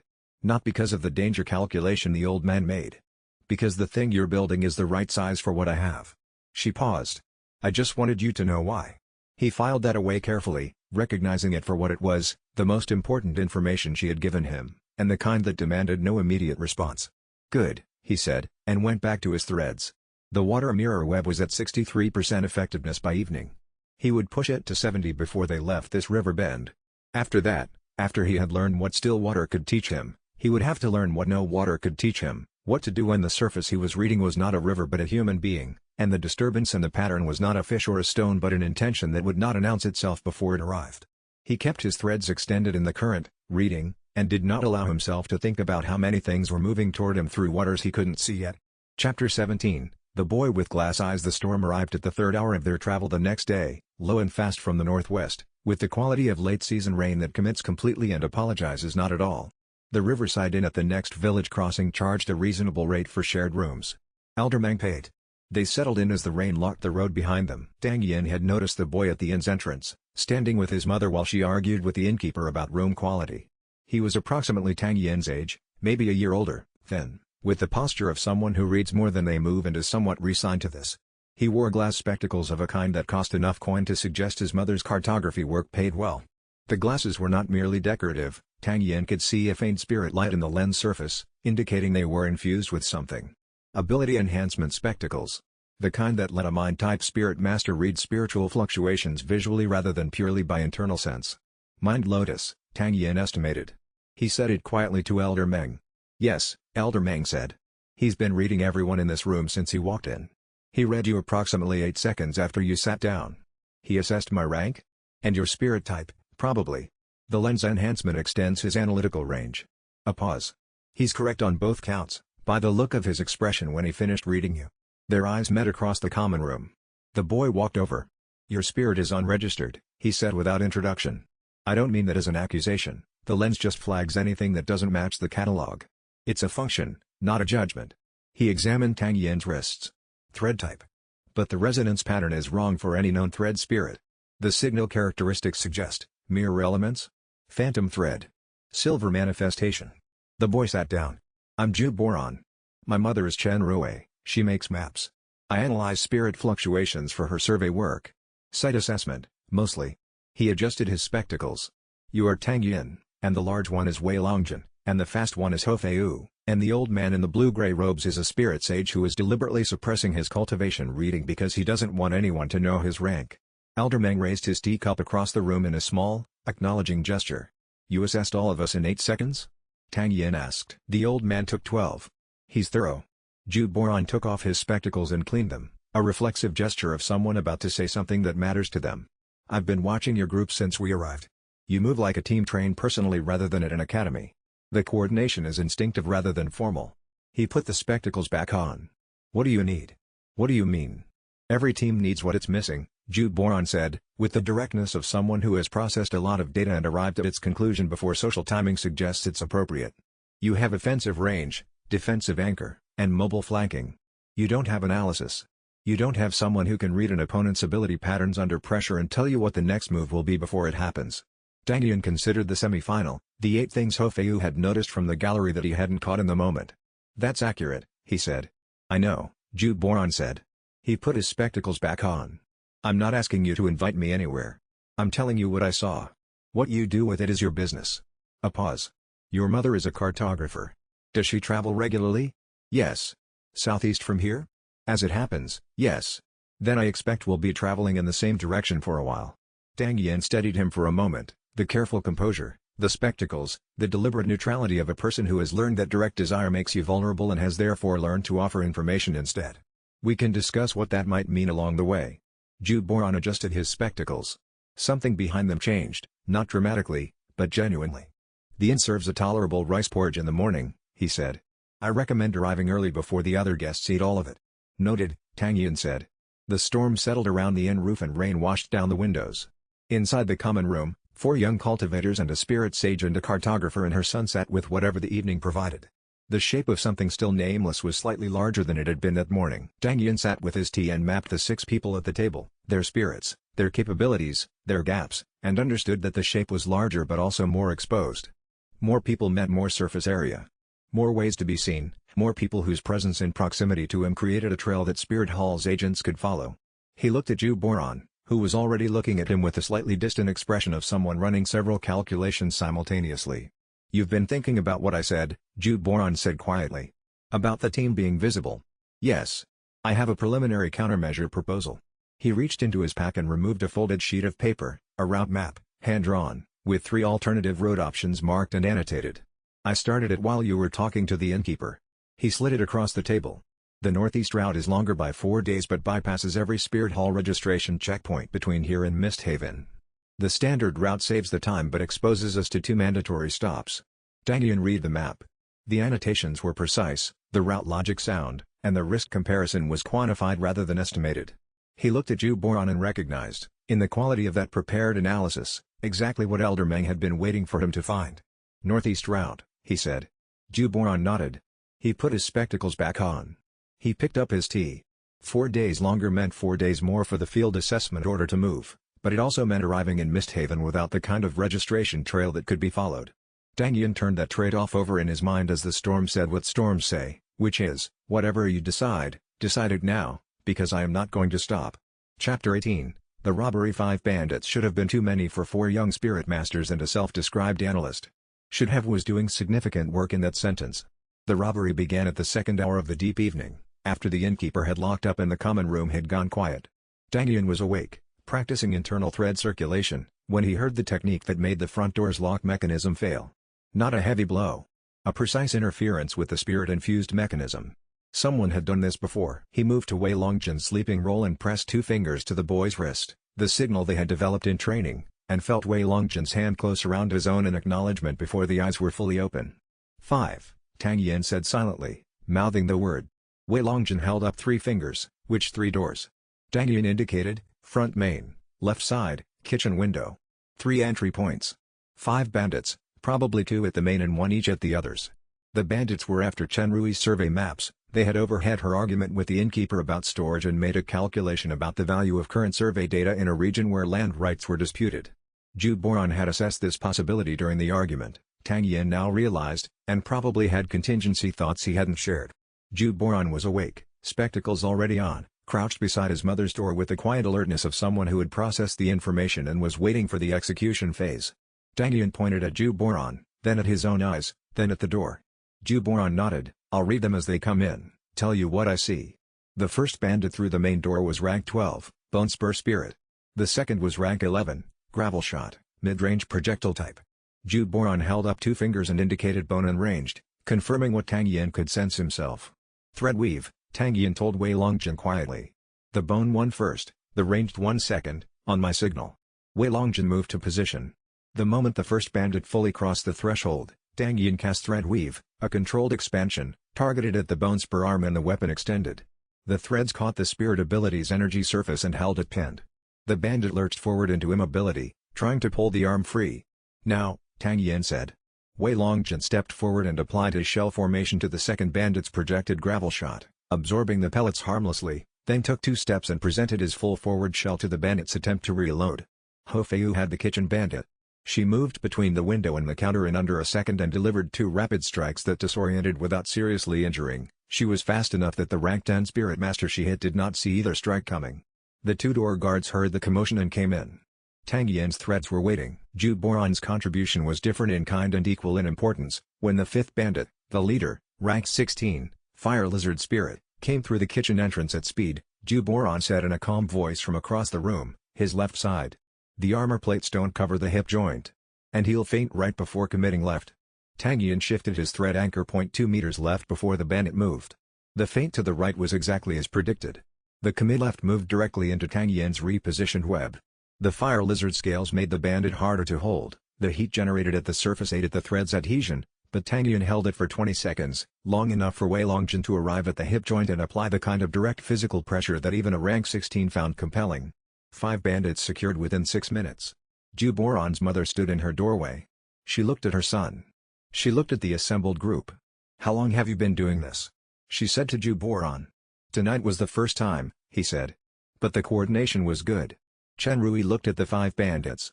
She looked at Elder Meng, who had emerged from his room and was leaning in the corridor doorway, watching. Are they recruiting? She said to Elder Meng. Ask him, Elder Meng said, nodding toward Tang Yin. Tang Yin considered everything Zhu Boran had done in the last 15 minutes, the calm voice in the dark, the precise information, the hip joint timing, the faint pattern read that had come before the bandit moved. He looked at Zhu Boran and said, yes. He meant, I need what you have more than I need most things I can think of, and the robbery just proved it, and I'm not going to pretend otherwise. What he said aloud, a moment later, was quieter and more specific. The bandits were hired. Zhu Boran thinks so too. The maps were the cover, he said it to the whole room, because they all needed to know. We're visible. This is what being visible looks like. No one argued. Wei Longjin looked at his hands. Ho Feiyu crossed her arms and said nothing, which meant she had already reached the same conclusion. Elder Meng, in the corridor, had the expression that meant, yes, and faster than I estimated. We adjust the route tomorrow, Tang Yin said. And we assume the next contact knows more than these 5 did. The bandits were stacked against the wall with their wrists tied, quiet now, and the inn was quiet, and the rain was quiet, And none of that quietness meant safe, it only meant the next thing had not arrived yet. Chapter 19, 4 becomes a team. The decision happened outside while Tang Yin was repacking his equipment in the morning light. Chen Rui looked up from her maps and looked at him. "He's going with you," she said. "Not a question." "He's useful," Tang Yin said. "More than useful." "I know what he is," she said. "I've watched him assess every situation he's encountered since he was 5 years old and produce a recommendation better than what the adults in the room came up with." She looked at her son. "He's been waiting for a situation his size." Zhu Boran said nothing. His expression, behind the spectacles, was the carefully neutral waiting face, the face everyone in this group seemed to use when the thing being offered was something they wanted badly but were too composed to show. Tang Yin said, "I told you yesterday. I meant it." "I know you meant it," Zhu Boran said. "I was waiting to confirm that it wasn't a practical convenience offer but an actual team slot." "What's the difference?" "Practical convenience is, you're useful, come along when it suits. Team slot is, you have a position, it's yours, what you see matters to how we move." He held Tang Yin's gaze. "I need to know which it is before I ask my mother to continue east without me." Tang Yin said, "Strategist. Team position. What you see shapes how we move." Zhu Boran nodded once. He looked at his mother. Chen Rui folded the second map and set it aside. "Come back when it's over," she said. She stood and hugged her son once, brief and firm, and went back inside. Zhu Boran stood for a moment where she had left him. Then he picked up his pack and fell into step beside Tang Yin. "4 of us," Tang Yin said. "4, Zhu Boran agreed. "You said you wanted 7. "Eventually. I've been running assessments on your formation's gaps since last night." He adjusted his spectacles. "The 5th seat needs to be a healer. Your current formation can sustain extended engagements defensively, but Wei Longjin's stamina becomes a critical variable after 12 minutes of active suppression. Distributed damage with no recovery mechanism is a slow failure mode." Tang Yin nodded. He had been thinking the same thing, less formally. "The 6th seat depends on your expected threat profile. A second defensive attacker, an area control type, or a long-range specialist. All 3 have merit." "And the 7th? Zhu Boran paused. "You said Mirror 7. The 7 has significance beyond team count." "Yes. Then the 7th seat is not a tactical calculation. It's something else. The 7th seat I'll know when I see it," Tang Yin said. They walked. Behind them, Elder Meng paid the innkeeper the additional fee for the door lock without comment and fell into step behind his 4 students with the expression of a man who has watched an investment grow past its projected return. 2 weeks ahead, in the city of Misthaven, a tournament waited that would show them what they had not yet learned. Zhu Boran walked beside Tang Yin for a while in comfortable silence, which was the silence of 2 people who communicate well and have nothing urgent to say. Then he adjusted his spectacles and said, "Without preamble, I should tell you one thing I assessed last night that I didn't mention at the inn." Tang Yin waited. "The 5 bandits were hired," Zhu Boran said. "The equipment quality was inconsistent. 2 of them were carrying materials well above their cultivation rank, which indicates someone outfitted them specifically for this job. The Fire Lizard leader's armor had a repair stamp from a Spirit Hall adjacent workshop in the city of Thornwall." He paused. "The maps weren't the primary target. I think the primary target was confirming our team's location and capability. The maps were the cover." Tang Yin was quiet for several seconds. "You think someone paid them to find us," he said. "I think someone paid them to find you," Zhu Boran corrected. "The rest of us are incidental. But we're visible now, 5 people, an unregistered silver thread spirit, traveling southeast on the post road." He glanced at Tang Yin with the careful expression of someone delivering an accurate assessment he personally wishes were less accurate. "We should expect the next contact to be more prepared." The 5 of them moved toward Misthaven on the southeastern road. The road did not care whether they were ready. And somewhere behind them, in the burned embers of a fire lizard's armor, a report was being assembled for a reader whose name Tang Yin did not yet know, but whose attention, once given, did not tend to move to other subjects. Chapter 20, The Execution and the Eyes. Misthaven was a city of stone bridges and river commerce, where 3 tributaries joined and created the kind of natural trading hub that accumulated wealth through geography rather than ambition. Tang Yin noticed the execution platform as they crossed the main bridge. It was in the public square at the bridge's western end, a raised stage with Spirit Hall's emblem on a banner at its center. A crowd had gathered, not the mob crowd of public entertainment, but the still crowd of people watching something they had not been permitted to avoid. A spirit master in blue robes with Spirit Hall's official binding collar insignia read charges from a scroll. Tang Yin could not hear the specific words over the bridge noise, but he could see the prisoner, kneeling, hands behind his back, a suppression collar around his neck, a cultivation seal on his wrists. The prisoner was perhaps 40 years old. His clothes, beneath the prisoner binding, were the travel-worn kind that spoke of extended time on the road. His spirit type was not visible, The suppression collar prevented any manifestation. The charge reading ended. The executing officer, a rank 40 by Tang Yin's estimate, stepped forward. Tang Yin's attention was on the prisoner, not the officer, because the prisoner was the more informative subject. The man's face was calm in the way of someone who has had time to process what is coming and has arrived at a steady relationship with it. His eyes moved across the crowd once, slowly, not searching for rescue. And then they stopped. On Tang Yin's face. The prisoner held that look for the 3 seconds between the officer's positioning and the execution technique's activation. Tang Yin had never seen this man in his life. He did not know why a dying stranger's last voluntary action was to find his face in a crowd and hold it. But the recognition in those eyes was unmistakable. This was not a coincidence, not a random selection. This man had looked for Tang Yin specifically and found him. The execution technique completed. The prisoner's cultivation was destroyed, not his life, but his spirit node, burned away permanently. He collapsed forward. Spirit Hall officials moved to collect him. Tang Yin was already memorizing every detail: approximate age, build, the color of the travel clothes, the specific worn pattern at the elbows that suggested extended secretive movement rather than honest road use. "Elder," Tang Yin said quietly. "I saw," Elder Meng said. "He knew me. Someone told him about you. Or he saw you before, without you seeing him." The old man's voice was very quiet. "We need to know what he was charged with." Ju Boran was already at the crowd's edge, where the sort of people who attend such events and then discuss them gathered. He returned in 4 minutes. "Theft of restricted cultivation knowledge," Ju Boran said. He adjusted his spectacles. The specific charge referenced hidden weapon techniques. The type classified to a specific sect. He looked at Tang Yin. They didn't name the sect publicly. But the technique demonstrated before the sentencing was a variant of a hidden weapon form, thread trigger mechanism release. Very similar to the assembly you carry. The assembly Tang Yin had built with his own hands from blueprints Elder Meng claimed were 90% accurate. The assembly that worked by instinct he had inherited through blood. He knew Tang Sect technique, Tang Yin said. And he was killed for knowing it, Elder Meng said.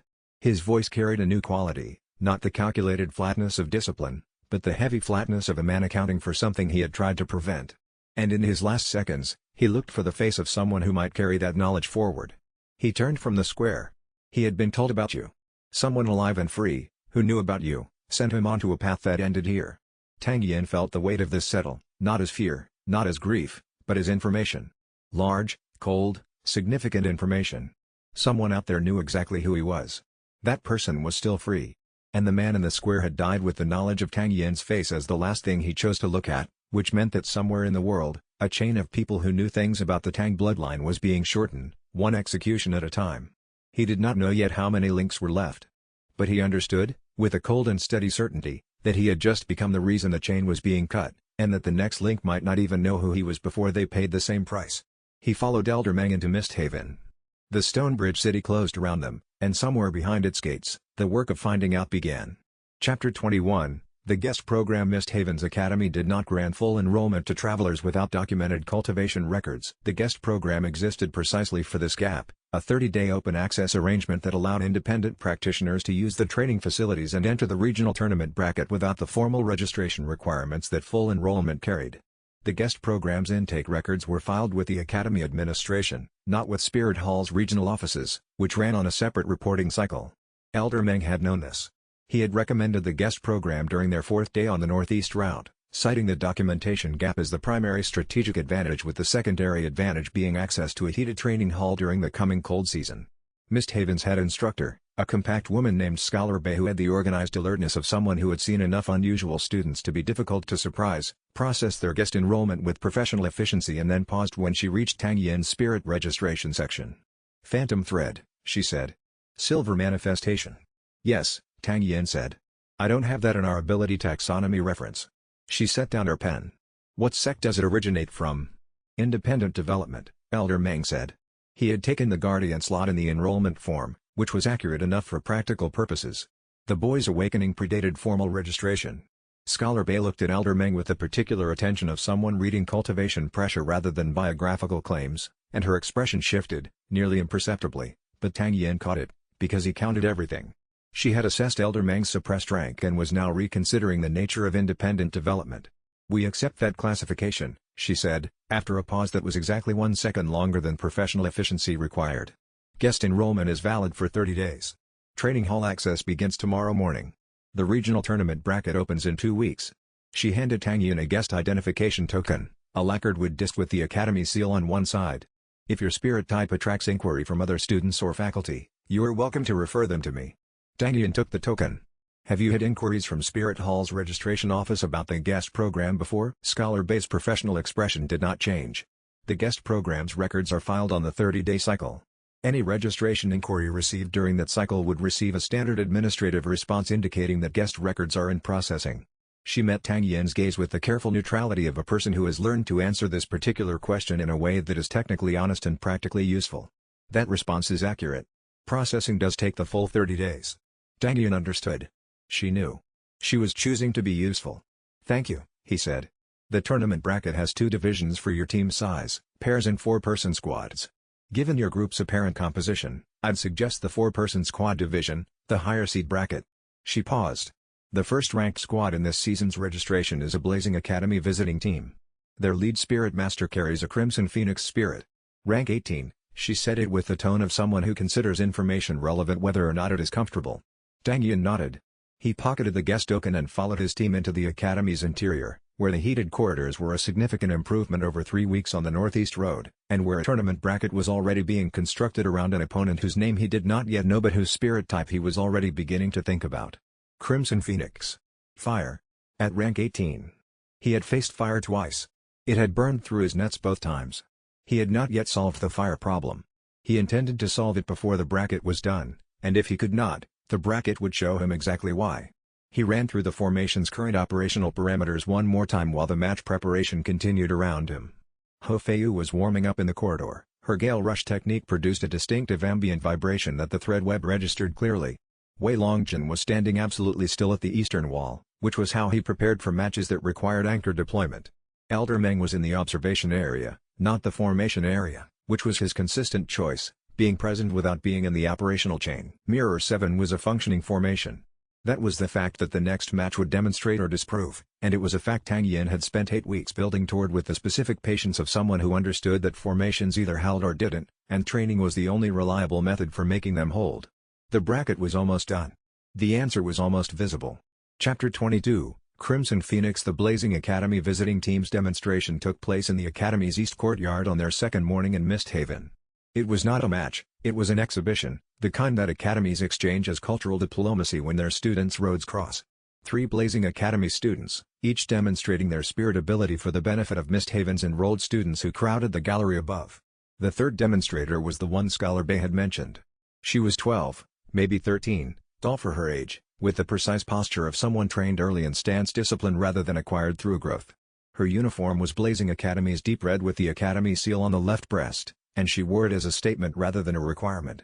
Her spirit activated without preamble, the Crimson Phoenix rose from her shoulders in a burst of structured flame, not wild, not chaotic, but architectural. Wings of controlled fire that folded into formation around her body with the efficiency of a cultivator who had been working this spirit since early awakening. The gallery above reacted. Tang Yin did not. He was standing at the courtyard entrance, watching the flame geometry. He was noting the heat distribution across the wing structure, the gap between the primary feather's reach and the secondary feather's coverage, the way the phoenix's crest tracked the direction of the demonstrator's eyes. He was counting the seconds between activation and full extension, the rotation radius of the wings at full spread, the places where the structure created coverage gaps that a thread could theoretically reach through. She doesn't like being watched, Ho Feiyu said from beside him. She was watching the demonstrator's face rather than her spirit. She doesn't like being assessed, Zhu Boron corrected. He adjusted his spectacles. Her awareness of the gallery shifted when she registered our group. She's already identified the silver thread spirit as unclassified. Her eyes moved to Tang Yin's wrists twice. She'll approach after the demonstration, Tang Yin said. Neither of them asked how he knew this. They had all seen how the demonstrator's second extension had, briefly, not long enough for most observers to catch, angled slightly toward Tang Yin's position in the courtyard entrance. She didn't approach after the demonstration. She approached during it. She redirected her third and final exhibition maneuver from the designated demonstration target toward the courtyard entrance, and the Crimson Phoenix's fire wake passed close enough to Tang Yin's position that he felt the heat at a distance of approximately 3 meters. Not an attack. A measurement.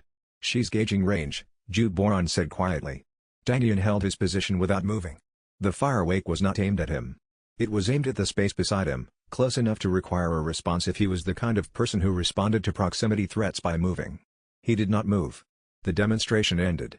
The gallery applauded. The Blazing Academy students bowed. The demonstrator turned and looked directly at Tang Yin across the courtyard. Her expression was the expression of a cultivator who has run a test and gotten an unexpected result, now deciding what the unexpected result means. "Field strays," she said. The phrase was addressed to her teammates but projected at a volume designed to reach the courtyard entrance. Regional independence. No academy registration. A pause. Interesting formation for a group without formal training. She turned and walked into the academy interior with her teammates. Tang Yin watched her go. He was still running the heat distribution geometry on the phoenix wings in his mind, specifically the gap at the primary-secondary feather junction at the forward inner fold, where the fire structure had a slight compressed zone that suggested the coverage there was weaker than it appeared. He filed it. He didn't know yet what he would do with it. But he knew it was the kind of detail that was worth keeping. "Field strays," Ho Fei said, flat. "She's 12. 13. Ju Boran said. "The Blazing Academy admits early, she's been there since age 9. He paused. Her dismissal of us was deliberate. She wanted a reaction. "She got one," Tang Yin said. "You didn't react," Wei Longjun said. "That was the reaction," Tang Yin said. He could feel, at the back of his awareness, the way the unsatisfied result of her measurement test was already creating the condition for a second attempt. She would come back for a real assessment. He intended to be ready for it.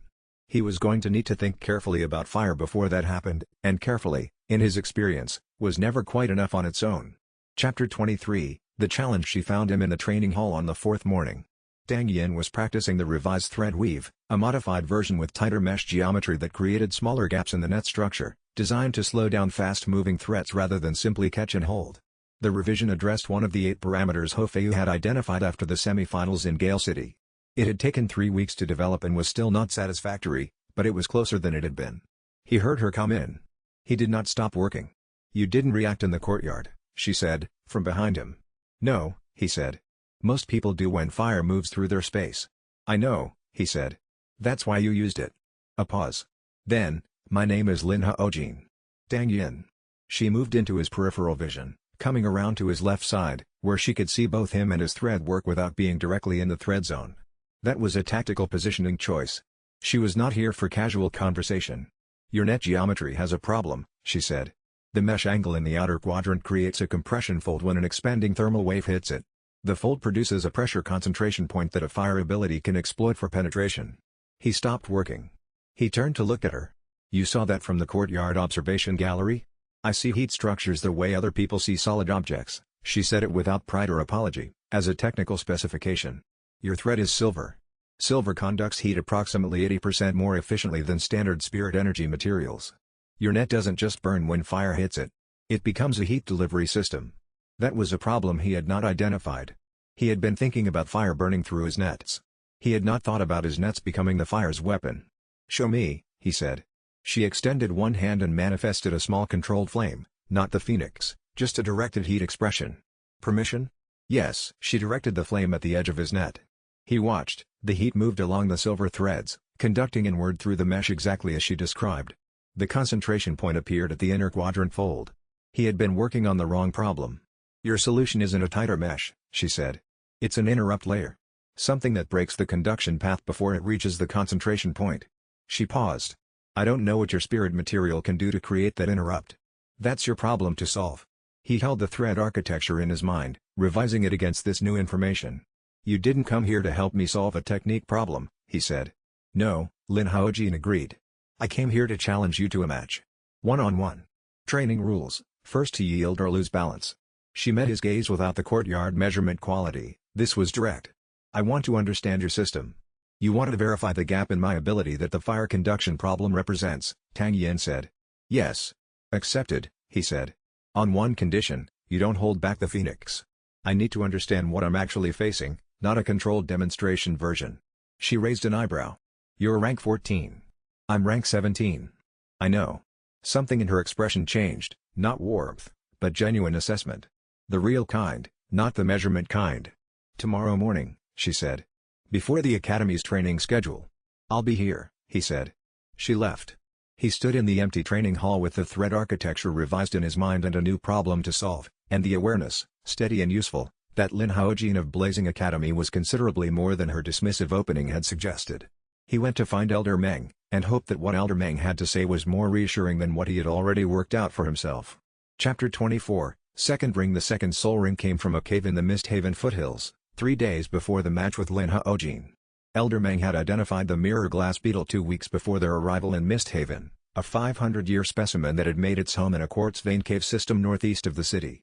He had known Tang Yin would reach rank 18 before the regional tournament. He had been planning the ring hunt with the same advanced preparation he applied to everything. Rank 18. Spirit Elder, upper tier. The second ring required a beast in the 100-year to 1,000-year range, with the specific resonance characteristics that would suit the Phantom Thread spirit. The mirror glass beetle was approximately 520 years and had a spirit ability called Crystal Web, the capacity to project rigid geometric structures of crystallized spirit energy that could entangle or impede an opponent's movement. The resonance with Tang Yin's thread spirit was strong. The beetle worked with geometric networks the way his own threads did, and a second ring from this beast would give his threadweave capabilities a structural upgrade. The hunt took 2 full days. The problem was not finding the beetle. Elder Meng knew its cave location.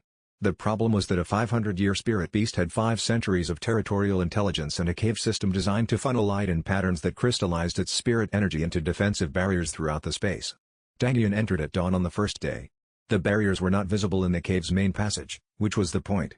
They existed at specific angles relative to the light shafts from the cave's upper vents. He found the first barrier by walking through it, a crystallized web that adhered to his sleeve and began conducting its own spirit energy toward his hand. He cut the sleeve off. The web collapsed with the removed fabric and fell silent.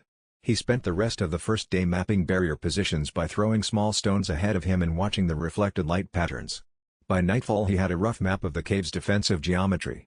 On the second day he entered with the map in his mind and moved through the cave system using a modified thread weave, casting his threads ahead of him to find barriers before his body reached them, using the thread's adhesion to mark barrier edges and create safe passage channels through the geometric structures.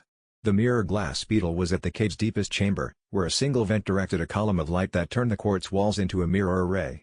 The chamber was the most disorienting environment Tang Yin had entered, reflections of the beetle in every direction, all of them moving at different delays, creating an impression of multiple opponents. He stopped moving. He closed his eyes. He extended his threads. A mirror cannot tell you which reflection is real, but a thread can tell you where the mass is. The resistance at the end of the thread contact tells you whether you've found a reflection or a body. The beetle was in the northwest quadrant, 3 meters from the central light column. The battle lasted 6 exchanges. On the 5th exchange, the beetle's crystallized web caught Tang Yin's left hand and tightened.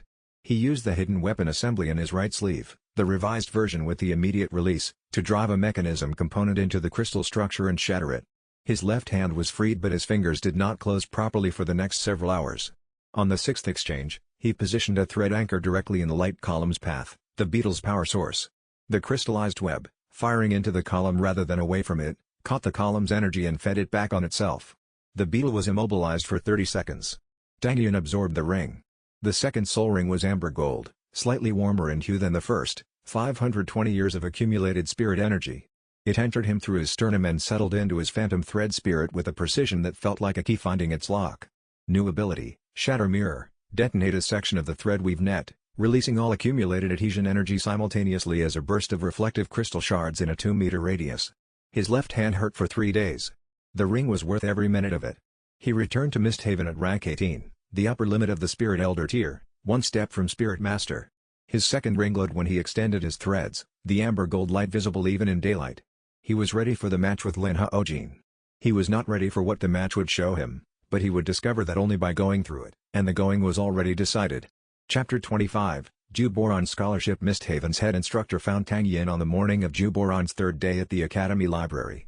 Scholar Bei did not approach with the formal efficiency of the enrollment process. She approached with the particular directness of a person who has made a decision and wants to state it cleanly. She found Tang Yin at the courtyard edge, where he was working on the interrupt layer problem Lin Haojin had identified. Ju Boron, she said. Tang Yin waited. He's been in the Spirit Research Library for 36 consecutive hours with 2 3-hour rest breaks, which my library clerk reported this morning as unprecedented for a guest program enrollee. Scholar Bei clasped her hands. He has been working through our complete collection of Spirit Master ability taxonomy records, cross-referencing combat pattern documentation from the last 40 years of tournament results, and building what appears to be an original analytical framework for predicting Spirit Master ability evolution based on ring acquisition sequence. She paused. I want to offer him a full scholarship. That's between you and him, Tang Yin said. He said it was between you and him, Scholar Bay said. He told my library clerk, and I quote, "Please inform Scholar Bay that any formal offer should be directed to Tang Yin, who is team lead." He then went back to his research. Tang Yin considered this. What are the scholarship conditions? Full tuition, room and board, and access to all Misthaven Academy facilities. Standard enrollment, not guest program. A 5-year commitment, with an annual review that permits early release in cases of demonstrated exceptional circumstance. Scholar Bay's expression was professional and neutral. It's the best offer we've made to a student in 11 years. Tang Yin thought about Juboran in the library for 36 hours. He thought about the analysis of the fire lizard's hip joint timing. He thought about the route map on the road to Misthaven with 3 annotated alternative paths. He thought about what it would mean to have that capacity locked in a single academy for 5 years while the road continued without it. He has a team position, Tang Yin said.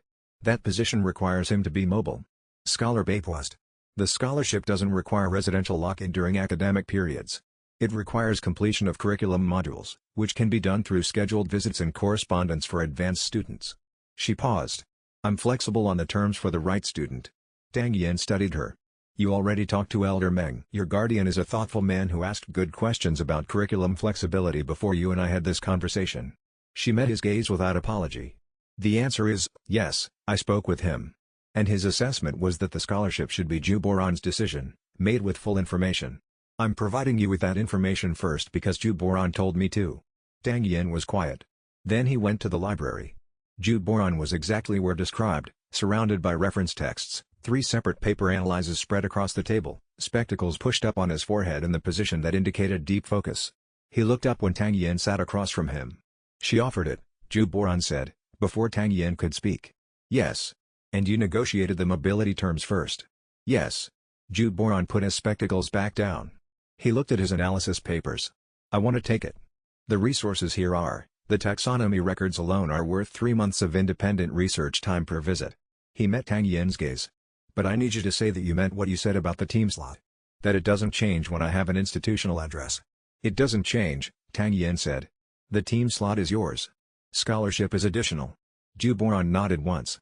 He reached for the nearest analysis paper and made a correction in the margin. I'll tell Scholar Bay yes, he said. And I'll be finished with this current set of records by tomorrow morning, which should give us enough to assess the Blazing Academy team's ability profiles before your match with their lead. He paused. I've already started. Tang Yin stood. What did you find? Juboran adjusted his spectacles. His expression was the particular careful quality that appears when accurate information is also inconvenient. She's better than she's shown you so far. The Phoenix has a third ability at her rank that she hasn't demonstrated, a suppression wave, heat-based, that works on spirit energy concentration rather than physical targets. He set down the paper. If she uses it in the match, your threads will collapse before you can set a formation. The scholarship was the right choice. The information alone was worth it. Tang Yin left the library with a new problem to solve, the standard outcome of every conversation with Juboran, and the match was in 2 days, and the problem was not yet solved. Chapter 26, Wei Longjin's Second Ring. The second ring opportunity arrived by coincidence the same week, a chance that Elder Meng assessed as a reasonable risk and Tang Yin agreed to allow, on the condition that Wei Longjin not go alone. The Earth Crag turtle had been reported near the Misthaven Quarry District for 3 seasons, a 300-year specimen that had apparently taken up residence in the drainage channels beneath the quarry floor. Quarry workers had been reporting disrupted foundation surveys and occasional seismic tremors that matched the turtle's spirit ability pattern. Wei Longjin and Ho Feiyu went together. Tang Yin remained in Misthaven for the match preparation. Elder Meng accompanied the pair to the quarry entrance and did not enter. The hunt took 7 hours. The Earth Crag turtle's defensive capabilities were considerable. Its shell was rated to resist direct strikes from spirit masters up to rank 25, and its spirit ability, ground shake, a seismic pulse through the rock beneath its feet, had toppled 2 quarry support columns in the previous season. But it was slow. And it was accustomed to opponents who tried to strike it from above. Wei Longjin did not strike from above. He found the turtle in the drainage channel and challenged it at its own elevation, presenting his iron tortoise shell formation at the turtle's face, answering ground shake with iron tortoise ground anchor, refusing to move for 4 hours while the turtle tested every variation of its seismic pulse against a defensive specialist who had been absorbing impacts since age 8. The turtle, after 4 hours, recognized what it was facing. The recognition in ancient creatures was different from surrender, it was more like a technical agreement. This opponent has matched my pattern completely. There is nothing more to learn from continuing. It yielded. Wei Longjin absorbed the ring, a rich amber brown, 300-year Earth Crag turtle. The new ability settled into his iron tortoise spirit with a resonance that was, according to Juboron's later analysis, unusually strong. New ability, Shell Fortress, extend the iron tortoise shell formation to cover 2 allies simultaneously, creating a 3-person defensive arc that distributed incoming impact across the full shell surface area. Duration, 90 seconds per activation. Stamina cost, significant. Wei Longjin reported back to Misthaven that evening, arrived at Tang Yin's training session, and demonstrated the new ability with characteristic economy of description. I can cover 3 people now. He manifested the extended shell. But not for long. Tang Yin examined the coverage arc from several angles. 90 seconds, he said. Yes. Is that enough time? Depends what you're trying to survive, Wei Longjin said. Tang Yin thought about the fire suppression wave that Juboron had flagged. He thought about the shape of the coverage arc. He thought about what 90 seconds of full defensive coverage looked like against an opponent using a suppression ability. It might be exactly enough, he said. Wei Longjin had the expression that meant, I'll believe that when I see the outcome. Which was, Tang Yin thought, a reasonable standard. The match was in 2 days. The formation was not ready. The interrupt layer problem was not solved. But the team's capability had shifted, and shifted fast, and the gap between what they could do and what they needed to do was measurably smaller than it had been a week ago. He went back to working on the interrupt layer. What he was working against, a fire ability that turned his own threads into a delivery system. The crystal buffer layer helped, but it was not a permanent solution. It required maintaining a shatter mirror residue on the outer edge of the net, which meant he was dedicating cultivation output to maintenance rather than to active technique. At rank 14 with a second ring, that maintenance cost was noticeable. What he had not considered until the previous evening was the geometry of the interrupt. He had been thinking about the conduction path, about breaking the path before heat reached the inner silver layer. But Lin Haojin had described the problem as a concentration point, not a conduction path. The path itself was not the failure. The failure was at the concentration point. If he changed the net's inner geometry so the concentration point did not exist, no single location where conduction energy would gather, the conduction path could run freely without producing the damaging result. He sat down cross-legged in the training hall at the 11th hour and began reconstructing the net's interior geometry from the foundation, and when Ho Fei found him there 2 hours later he had not moved, but the net architecture hovering above his palms was fundamentally different from anything he had built before. She looked at it. Is that the solution? She asked. I don't know yet, he said. Ask me after the match. That was the honest answer, and the match was 2 days away, and Lin Haojin had her formation scouting notes, and whatever happened next, Tang Yin would face it with a net that had never been used in real combat before. The risk of the untested was real. The cost of the unchanged was worse. He chose the untested, and hoped the geometry held. Chapter 27, The cost of rushing. Ho Fei did not tell anyone what she was doing in the forest. She left the academy's eastern gate at the 4th bell before sunrise, which was before the team's standard wake time, with her pack and her spirit and 3 days of food she had quietly removed from the communal supply, taking exactly her portion and not more, which was the thing she did when she wanted to be honest about what she was taking. She had been ranked 12 for 2 weeks. Her first ring, from the forest outside Gale City, a 200-year swift wind sparrow that had given her the spirit sprint ability, was good but not good enough. She had watched Wei Longjin absorb his second ring. She had watched Tang Yin absorb his. The gap between their cultivation and hers was growing with each week, and the formation needed her at a higher rank to cover the southwest diagonal effectively at full team speed. She found a spirit beast in the forest southeast of Misthaven without difficulty, a 150-year darting crow, fast-moving and elusive, exactly the right match for her phantom swallow spirit. The hunt went wrong on the second day. The darting crow's primary ability was not what she had assessed. She had rated as a movement-based evasion type, standard for crow spirits. What it was, under pressure, was a sound-based disorientation attack. The ultrasonic burst hit her during the third engagement, at close range, and her spatial orientation collapsed.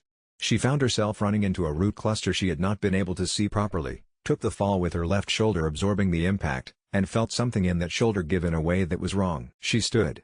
She tried to raise her left arm. It reached shoulder height and stopped. She assessed, not broken, but something structural had shifted.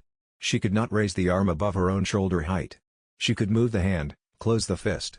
But the reach required for her primary phantom swallow combat range, full arm extension, was unavailable on the left side. She hunted the crow one-handed over the next 6 hours, which was the most difficult thing she had done since she started cultivating. She got the ring. Second soul ring, amber gold, 150-year darting crow. New ability, Gale Rush, a burst speed sprint covering 30 meters in under a second, leaving a visible afterimage at the starting position. She felt it enter her spirit and recognized immediately that it was good. Exceptional, even. The formation's mobility problem was solved in one ring. She walked back to Misthaven in 4 hours. She arrived at the academy gate at the 8th evening bell. Tang Yin was waiting at the gate, which meant he had known when she left and been tracking the return time.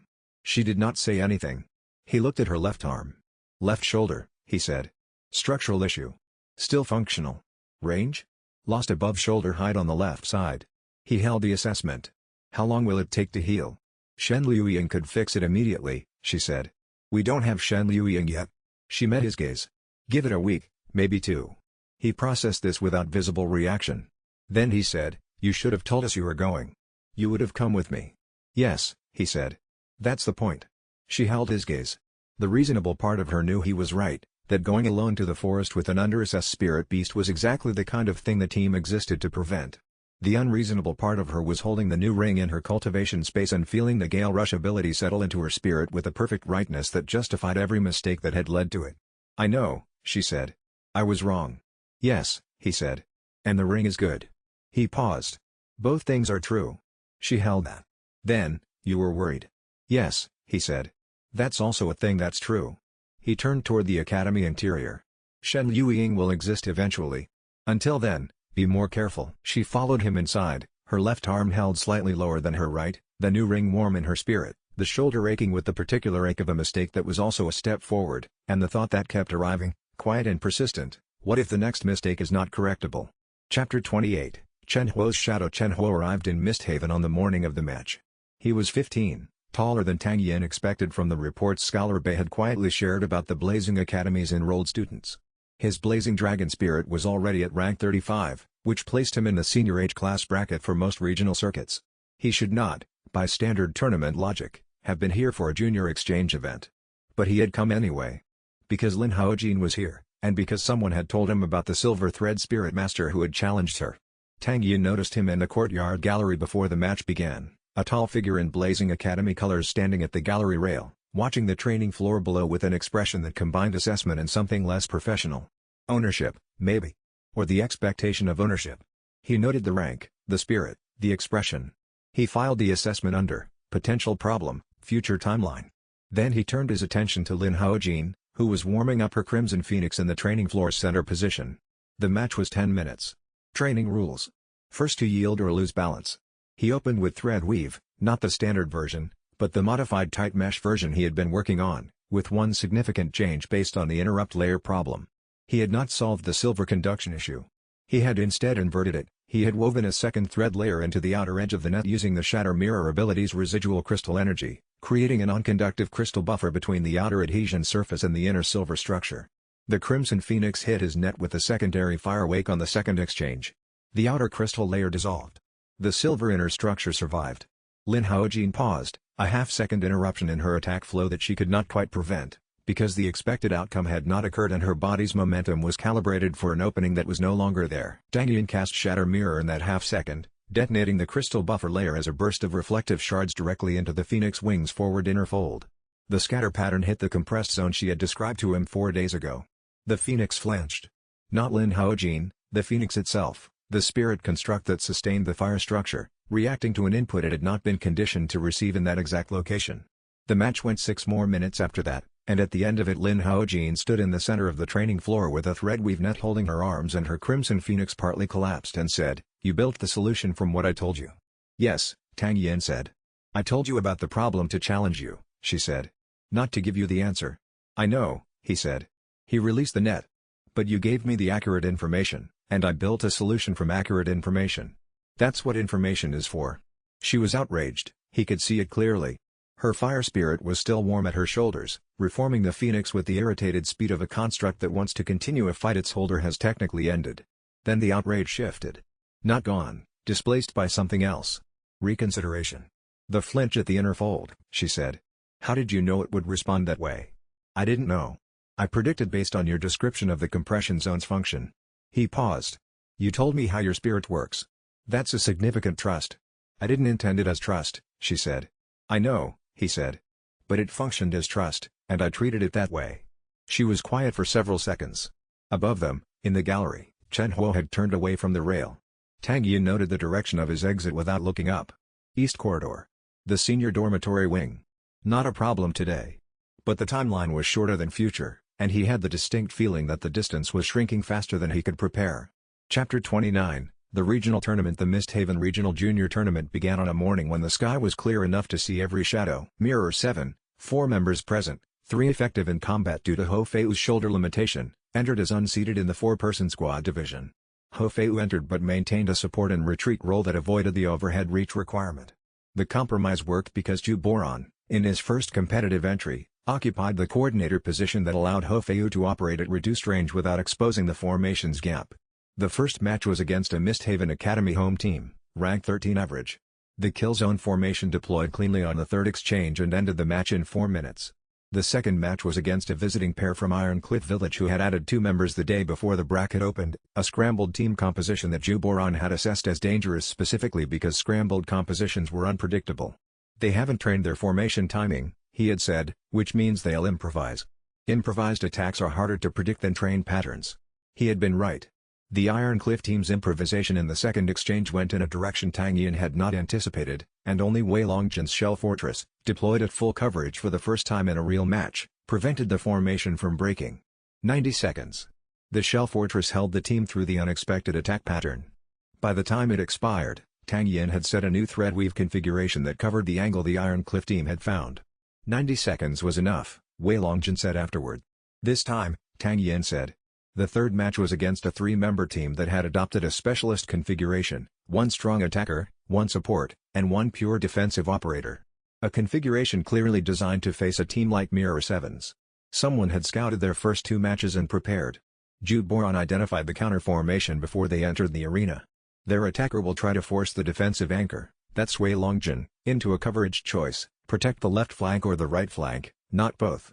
The moment Wei Longjin commits, their attacker takes the unprotected side and their support locks the exit routes. And our answer? Tang Yin said. Don't let Wei Longjin make that choice.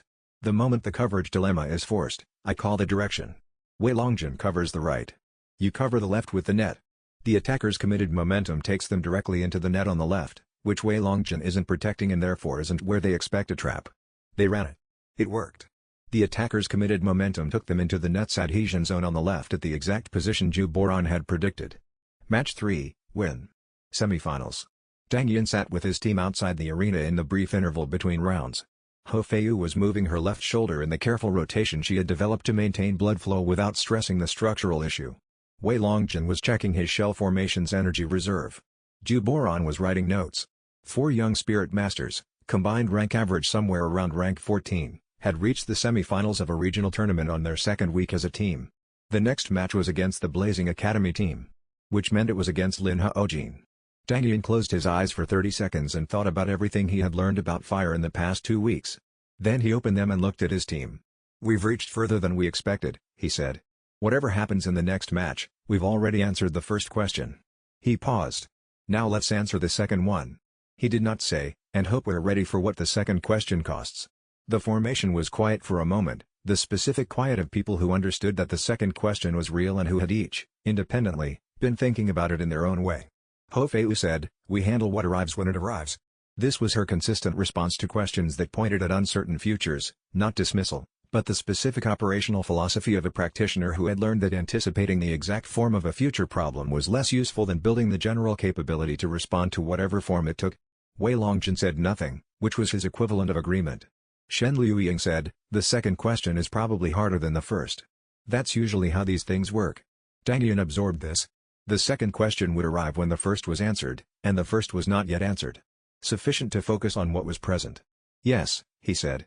Now let's focus on what's in front of us. Chapter 30, What Lin Haojin wrote. The semi-final against the Blazing Academy team lasted 11 minutes and 33 seconds.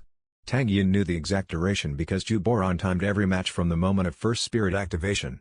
Lin Haojin's team entered the arena with 3 members and a coordinated strategy that was clearly academy trained, a suppression specialist, a mobility type, and Lin Haojin herself as the primary force. The suppression specialist's opening attack hit Wei Longjin's shell fortress at the formation's maximum coverage angle, pushing hard on the stamina cost to force an early depletion. The mobility type moved to force Ho Fei into the overhead range that her shoulder couldn't support. They had scouted Mirror 7's previous matches.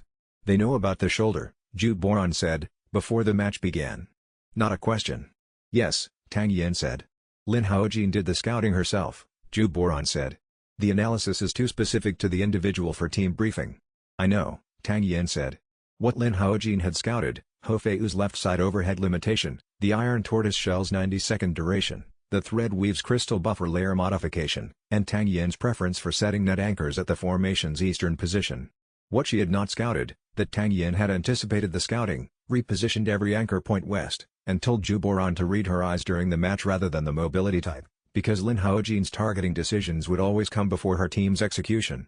It worked for 3 exchanges. Then Lin Haojin adapted. The Crimson Phoenix's suppression wave hit at the 7th exchange, the heat-based suppression ability that Zhu Boran had flagged from the taxonomy records. Tang Yin's thread weave partially collapsed. Wei Longjin's extended shell absorbed the remainder of the wave but hit its stamina threshold. For 40 seconds, Mirror 7's formation was open. Lin Haojin did not advance in those 40 seconds. She held her position. Her team held. And Tang Yin rebuilt the thread weave in 41 seconds, faster than he had ever rebuilt it, because the urgency of the open formation was a kind of pressure that his training had been pointing toward for months. At the 11-minute mark, the match clock ran out. Draw. Blazing Academy advanced by tournament seeding. Tang Yin walked off the arena floor. He found Lin Haojin standing at the floor exit, which was not the direction her team had gone. She had a practice notebook in her hand, the same notebook she had been sketching in during their previous matches. She turned it to show him the page. It was a formation diagram. His formation. Every anchor point correctly mapped from the previous matches, and then, separately, a revised version that showed the westward repositioning he had made for this match, drawn from memory during the fight. You adapted mid-match, she said. To my scouting. Yes. That's not in any academy formation manual. She studied the diagram. The thread weave repositioning while maintaining the eastern visual anchor points, it's a misdirection play. You wanted me to look east so the west was already set when I looked back. Yes. She closed the notebook. You lost. Draw, he said. We lost on seeding. You were down a member and 2 rank tiers below my team's average. Her voice was not the dismissive courtyard voice. It was something more direct. And you held a draw against a Blazing Academy formation for 11 minutes on your second week as a team. She paused. That's not nothing. No, he said. It isn't. She looked at him for a moment with the careful assessment that was becoming familiar, the kind of assessment that was not measuring for weakness but for something harder to define. Then she put her notebook back under her arm. I'm returning to the academy next week, she said. We have a core team assessment cycle. I know. You'll be here, she said. Not a question. We're moving, Tang Yin said. Southeast, after the tournament. She absorbed this. Her expression moved through something, a calculation, or the decision whether to act on a calculation. Field strays, she said. But the phrase had a different quality in it this time. Not dismissal. Almost the opposite. She turned and went back to her team. Tang Yin watched her go and filed, in the careful record of things worth keeping, the formation diagram she had drawn from memory during a match and turned to show him afterward. The gesture had required attention he had not expected, and he was not yet certain what to do with attention like that. He went to find his team. The tournament was over and the road southeast was waiting and there was an iron bell dead drop 2 weeks ahead that he did not yet know was going to change everything, but the not knowing would not last much longer. Chapter 31. The formation holds the 3rd day of travel southeast from Mist Haven brought them into the transitional zone between the river lowlands and the highland plateau, a landscape of moderate elevation change and dry stone walls marking abandoned field boundaries. Tang Yin ran formation drills with his team every morning on the road. 15 minutes before departure, 15 minutes after the midday rest. The drills were designed to maintain the kill zone calibration during a period when none of them had access to training facilities or qualified opponents. On the 3rd day, mid-morning drill, Wei Longjin stopped the exercise. Hofei's shoulder, he said. He had been watching the motion limits during the drill with the methodical attention he gave to structural problems. Hofei lowered her arms. It's improving. Improving is not the same as recovered, Wei Longjin said. He looked at Tang Yin. We're drilling at full formation requirement. The shoulder limitation in the eastern intercept position means she's compensating with the right side, rotating the torso to extend right side reach. The compensatory rotation is creating a new gap on the southeast quadrant. Tang Yin assessed this. He had seen it but had not flagged it because Hofei had not mentioned pain during the drills. Adjusted drill, he said. Hofei's eastern position becomes a reduced range patrol, half the standard intercept radius. Southwest anchor extends to compensate. That pulls you too far from the net center, Zhu Boran said. He had been watching the formation from the roadside with his spectacles pushed up in research mode. 2-meter gap on the north diagonal. North diagonal, Tang Yin said. What's the threat probability there given our current terrain? Zhu Boran looked at the landscape. Low. The northeast approach requires crossing the stone wall field. Any force attacking from north has to come through that sector, which presents a visual detection advantage of approximately 8 seconds. 8 seconds is enough to adjust, Tang Yin said. Adjust drill, reduced radius, southwest anchor extension. They ran it twice. The adjusted formation held at 38 seconds before a weak point appeared, a different weak point from the shoulder compensation issue, one that the adjustment had created. Tang Yin identified it. They adjusted again. Elder Meng watched from the roadside, leaning on his walking staff. After the second adjusted run he said, "You are doing what generals do." "We are doing what we have to do," Tang Yin said. "Yes," Elder Meng said. "That's what generals do." The difference between a general and a strategist is that a general adapts to the army he has, not the army he wishes he had. He looked at Ho Feiyu. "Your shoulder will be fully healed in 1 week. Possibly 9 days. I'm less skilled in medicine than you need, but I'm not incompetent." 9 days, Ho Feiyu said. "Possibly 8, Elder Meng said, which was as close to encouragement as he typically came. They ran the formation 3 more times before the midday rest. On the third run it held for 42 seconds. On the midday rest, Ju Boran made new formation notes. On the afternoon run, it held for 47 seconds. The road southeast continued. The formation kept improving. Somewhere ahead, a dead drop that Tang Yin did not yet know he was looking for was waiting in a city called Ironbell. But that was the next chapter of the road, and roads don't announce their next chapters in advance. They simply continue, and you follow them, and sometimes what you find at the next turn changes the shape of everything that came before it, and the next turn was not that far ahead. This was the specific discomfort of working in a situation where the information you needed would only become available when the work was already committed. Tang Yin had been operating in this condition for 10 weeks, and he had not yet fully made his peace with it. He thought about Elder Meng, who had been operating in this condition for 2 decades. Who had sent a letter that started a chain of events that Elder Meng himself could not have fully predicted, based on information that was incomplete by definition, with faith that the practitioner who received it was capable of making something from it. The letter had been the first step. Every step since had been built from incomplete information and imperfect timing and the specific courage of people who acted anyway. The next turn was not far. Whatever shape it took, the formation had been built to meet it. Chapter 32, Overtime. The Regional Circuit's second tournament, held in the city of Clearwater, 11 days into the Southeast Road, had a larger bracket than Misthaven's event. More teams, more academies, more participants from Spirit Hall's formal enrollment program. Mirror 7 entered with Ho Feiyu's shoulder at 95%, enough for modified full-range operation. Ju Boran had run probability assessments on the bracket and identified 3 teams of concern. One of them was a Blazing Academy squad, not Lin Haojin's team, a different one, with Chen Huo as its lead. Chen Huo's team was in the opposite side of the bracket. Standard probability of meeting, semifinals. Standard probability applied until the semifinals, when it became certainty. Tang Yin had spent 11 days between the Misthaven semifinal and this moment thinking about fire. He had not solved the conduction problem fully, the crystal buffer layer was good but not perfect. He had instead developed a different approach. Instead of preventing fire from reaching the silver threads, he would change the silver thread's thermal response. Instead of conducting heat toward the concentration point, the threads would be preloaded with a counter-thermal energy that neutralized the conduction effect. The counter-thermal loading required shatter mirrors crystal residue, and that meant every crystal shatter cost not just the ability's attack capability but also the conduction buffer maintenance for the next 2 minutes. It was expensive. But it was not leaking. Chen Huo opened the semifinal with Blazing Dragon's third ability, Inferno Step, a blazing footwork enhancement that closed distance in a forward charge that burned the air in the attacker's wake. Standard counter, run backward. Problem, backward was into Tang Yin's anchor zone, and anchors at the anchor zone's position were not designed for retreat. Tang Yin did not run backward. He ran forward. Directly at Chen Huo. Which was exactly opposite to what every opponent of Inferno Step had ever done, which was exactly why it worked. Chen Huo's body momentum, calibrated for a target retreating backward, could not redirect fast enough to deal with a target moving toward him at closed range. Tang Yin's threads were already inside the Inferno Step's activation radius, too close for the fire wake to build to full temperature. The adhesion caught Chen Huo's left arm as the step completed. The MTS system chimed. Recording protocol, ability observed, Inferno Step, complete observation, recording quality, 94% cost to copy, 1 month natural cultivation advancement recommended, accept now, you are at maximum observation quality for this ability. Tang Yin accepted it. 1 month of cultivation delay, in the middle of a tournament semifinal, because the moment was the right moment and he had learned to recognize the right moment when it appeared. The copied Inferno Step was a weakened version, approximately 60% of the original speed and range. He activated it at the 9th exchange, when Chen Huo had recovered from the arm adhesion and was driving hard on Wei Longjin's formation. The copied step looked identical to Chen Huo's original, same fire wake, same forward charge profile. Chen Huo saw it and his training responded before his thinking could catch up. He counter-moved for Tang Yin's original technique, which was no longer what Tang Yin was using. The counter-move took him directly into the thread weave formation that Tang Yin had set while Chen Huo was watching the Inferno step copy.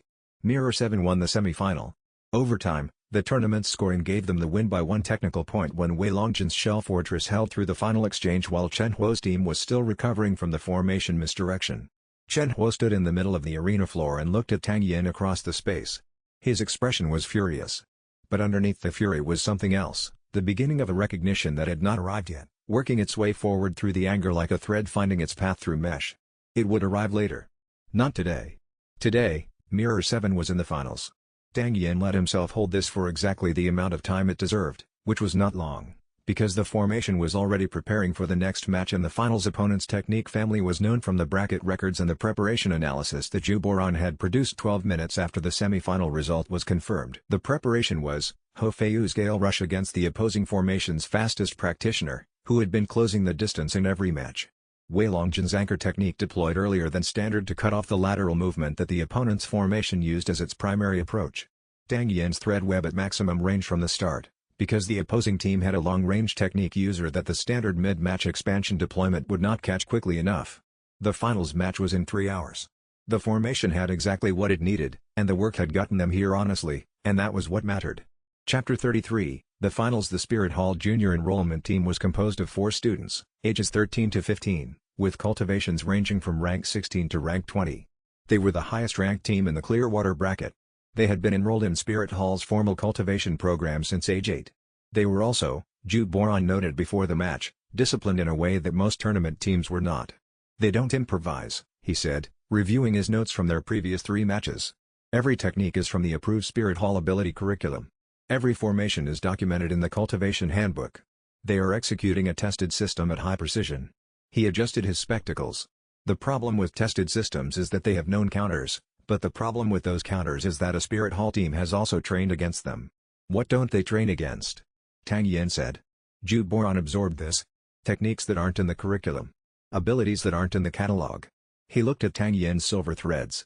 The Phantom thread isn't in the Spirit Hall ability registry. They have never trained against it.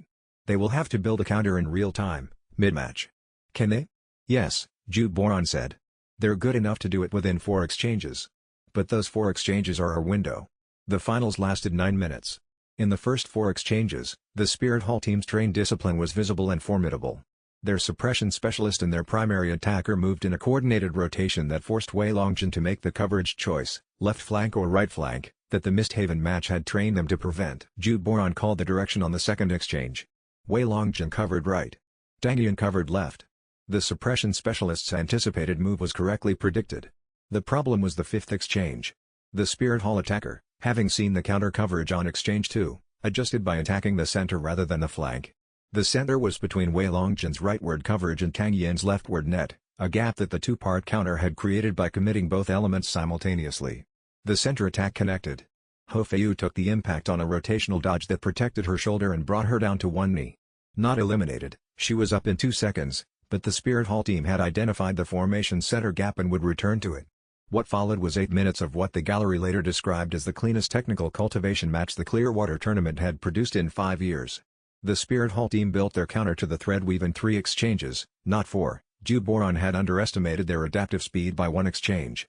But 3 exchanges was still the window, and Tang Yin had used 2 of those 3 exchanges to set a shatter mirror detonation in the formation center that activated at the exact moment the Spirit Hall attacker returned to the center gap. The scatter pattern disrupted the attacker's approach. Not eliminating it, the attacker adjusted, ate the shards on his formation armor, and continued. But the adjustment cost 2 seconds. 2 seconds was enough for Wei Longjin to reposition. 9 minutes. Lost by narrow margin. The Spirit Hall team's rank 20 lead was simply more cultivation than Mirror 7's rank 14 average could overcome in a sustained engagement.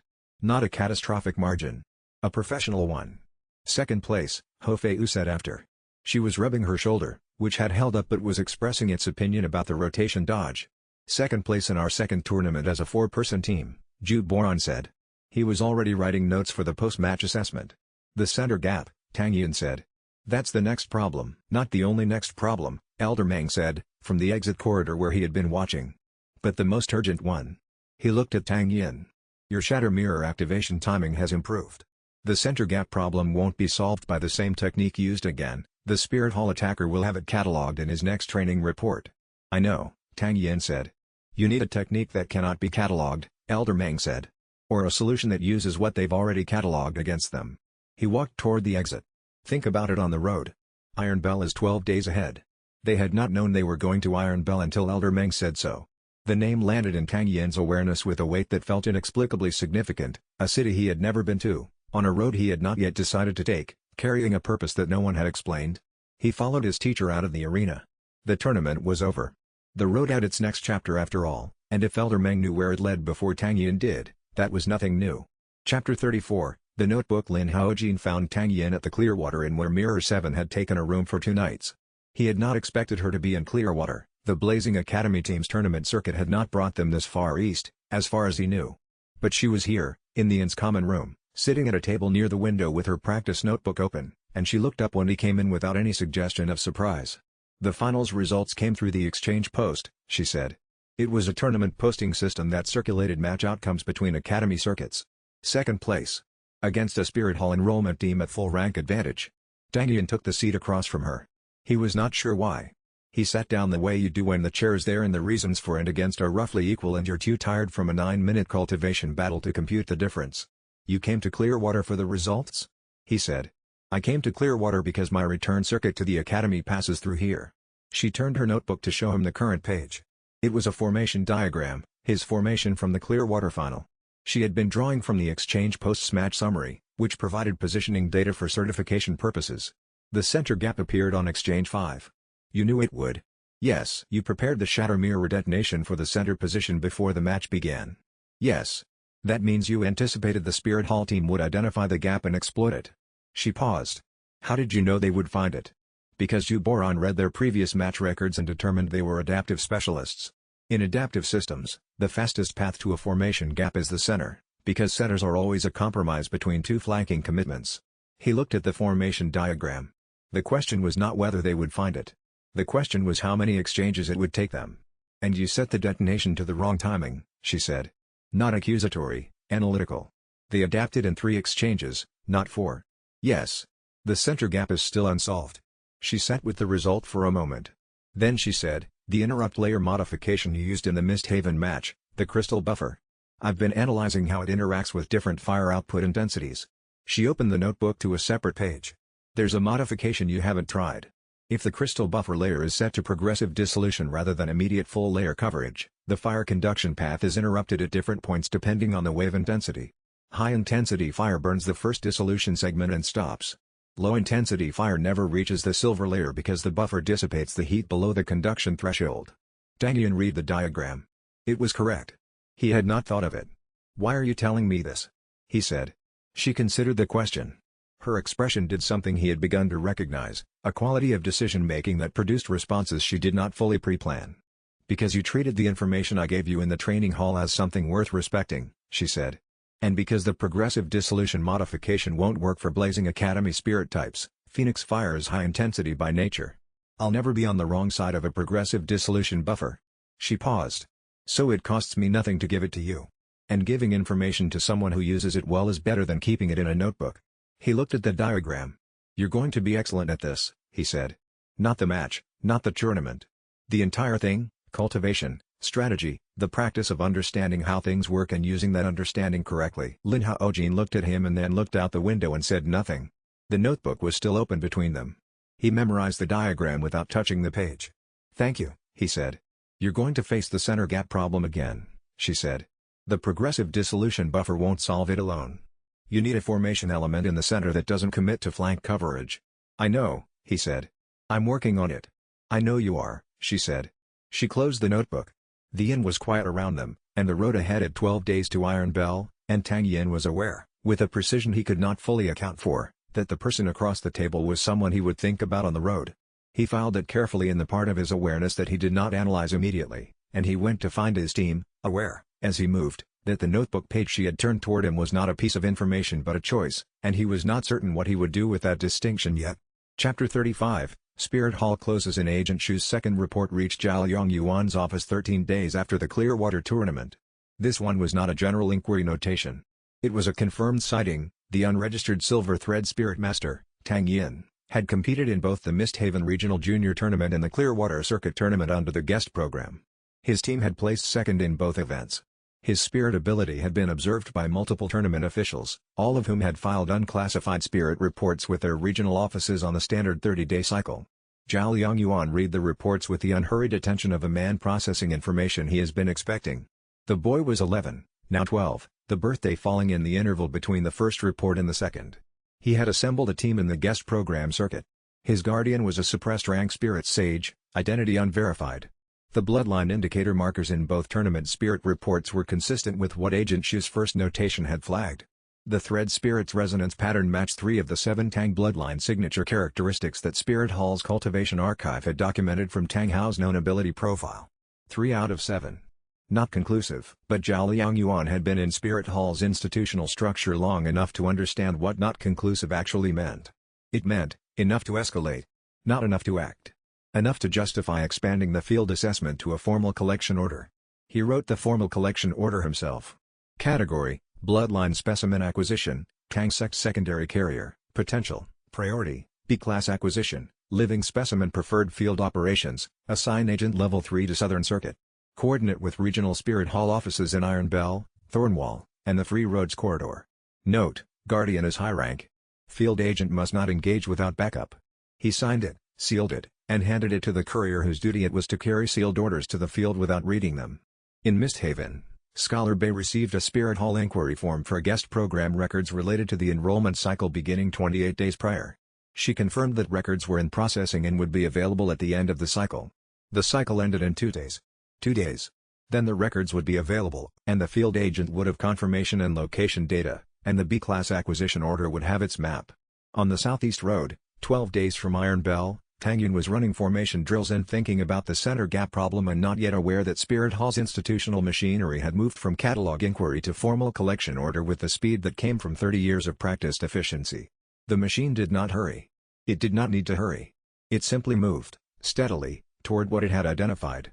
What Zhao Yongyuan did not know, what no one at Spirit Hall knew, because the information was 11 years old and had been held by a man who had subsequently removed himself from every accessible record, was that the guardian in the blue-gray robes was Meng Xuanyu.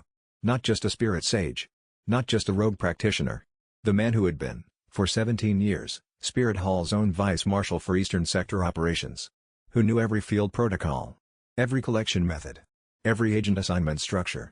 Who had trained, personally, the current generation of Spirit Hall's field operation leads, including 3 of the 5 regional agents now being assigned to the Iron Bell corridor. That information was sitting in a sealed archive in Spirit Hall's central administrative record. Zhao Yongyuan had access to that archive. He had simply not cross-referenced the Guardian's description with the suppressed rank notation against the historical personnel file, because the cross-reference required a specific search term.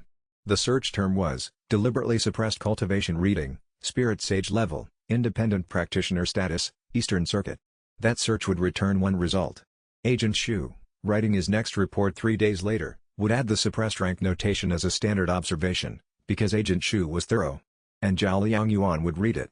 And the timeline, already moving, would accelerate into something considerably more urgent than a B-class acquisition order, because you do not send a field team after a boy protected by a former vice marshal without adjusting your approach significantly, or the field team does not come back, which was, Zhao Yongyuan noted as he closed the file, going to require a different kind of field team entirely. Chapter 36, The Dead Man's Map. Zhu Boran found it in the Clearwater archives.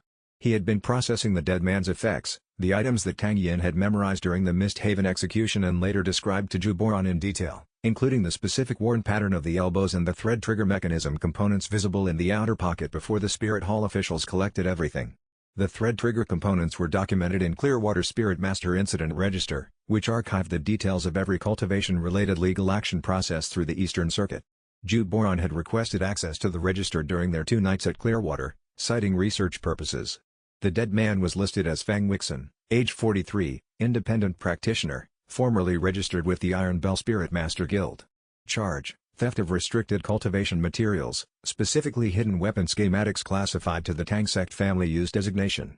The schematic he had stolen, or rather, had been carrying, was a mechanism blueprint that matched the third of the 5 blueprints Elder Meng kept in the pavilion workroom.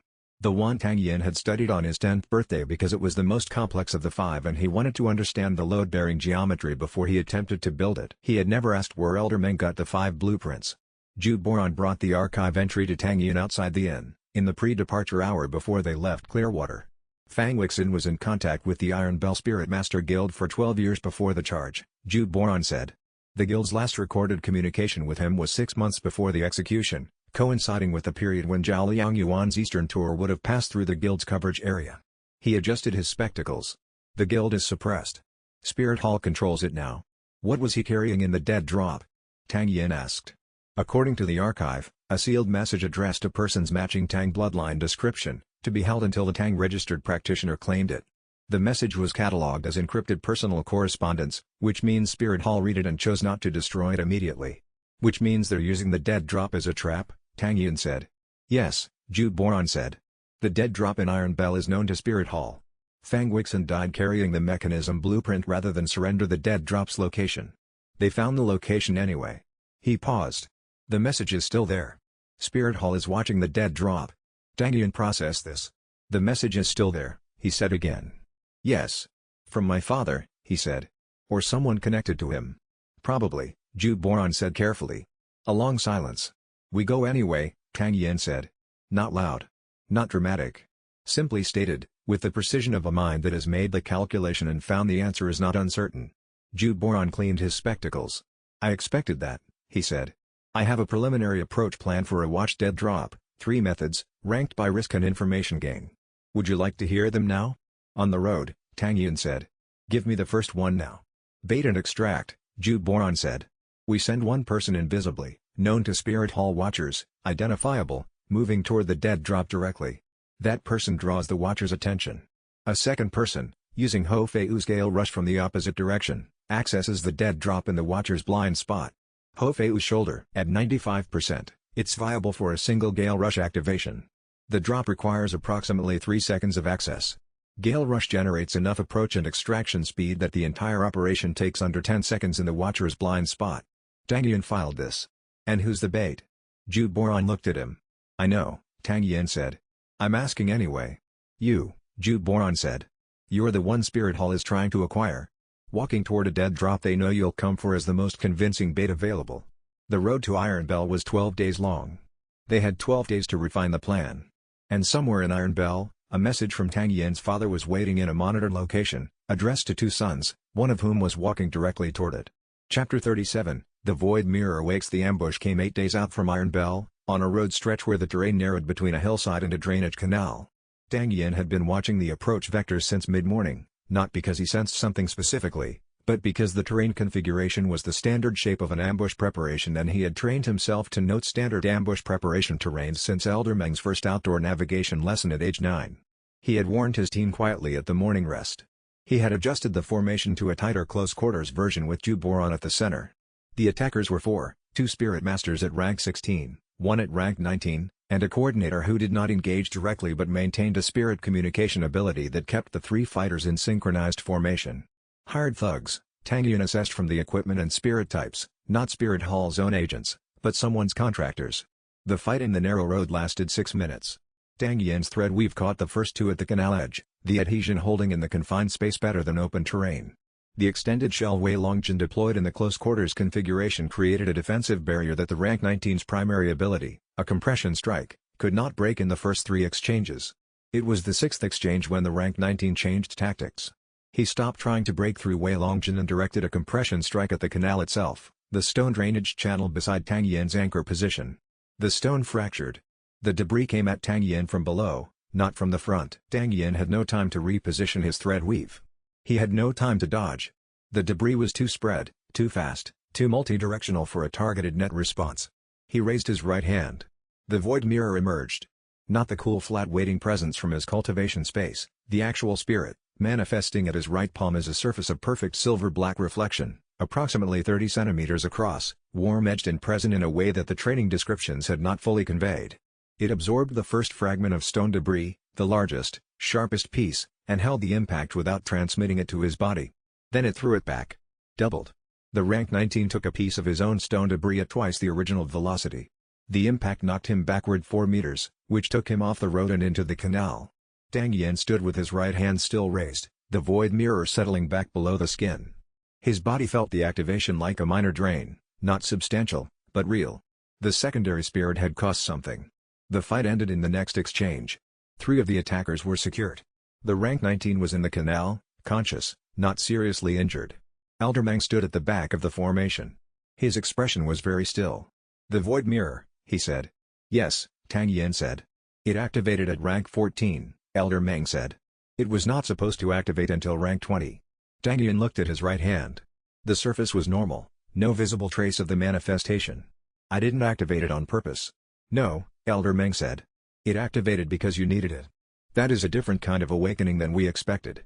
The old man was quiet for several seconds. "Your cultivation has been accelerated by the system's ability copying process in ways that are affecting your secondary spirit's readiness timeline." He paused. "This is not necessarily a problem. But it means the void mirror's full capabilities may arrive earlier than planned, and earlier arrival means earlier discovery, by people who are already looking." Tang Yin filed this. 8 days to Iron Bell. The void mirror was awake. Spirit Hall's field assessment was moving. Whatever was in that dead drop was going to be accessed at exactly the wrong moment. Or exactly the right one. He had not yet determined which, and the difference between wrong and right, in his experience, was only visible after the fact. Chapter 38, Tang Hao's Letter. The Iron Bell dead drop extraction worked. Ho Feiyu activated Gale Rush at the 4-second mark of Tang Yin's visible approach to the market stall where the drop was concealed. The Spirit Hall watcher at the northeast corner of the market fixed his attention on Tang Yin at the 3-second mark and did not register the Phantom Swallow's approach from the southwest until Ho Feiyu was already clear and moving. The message was a sealed letter in a lacquered tube, small enough to fit in a palm, sealed with a wax impression that Tang Yin did not recognize but that Elder Meng, when shown it later, went very still for several seconds before speaking. "Tang Hao," Elder Meng said. He said it quietly and with a quality in his voice that Tang Yin had not heard before. The letter was inside. Tang Yin broke the seal and unrolled it.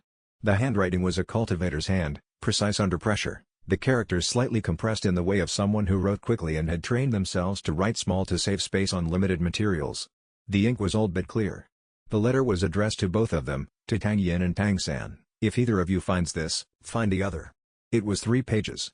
He read it standing in the safe room they had taken in Iron Bell's Inn district, with his team present, because there were no secrets in this room and he had decided that 2 years ago. The letter explained the harvest program in full. Not speculation. Not warning. Documentation. From the inside, Tang Hao had known about the bloodline harvest program because he had been one of its targets in the early period, before he was strong enough that Spirit Hall decided the cost of acquisition was higher than the benefit. He had documented what he knew, the program's structure, its purpose, the name of its architect. The program had been running for 40 years. It extracted cultivation potential from bloodline carrier families through a process that appeared as a standard talent assessment but was in fact a forced resonance extraction. The children extracted from did not die.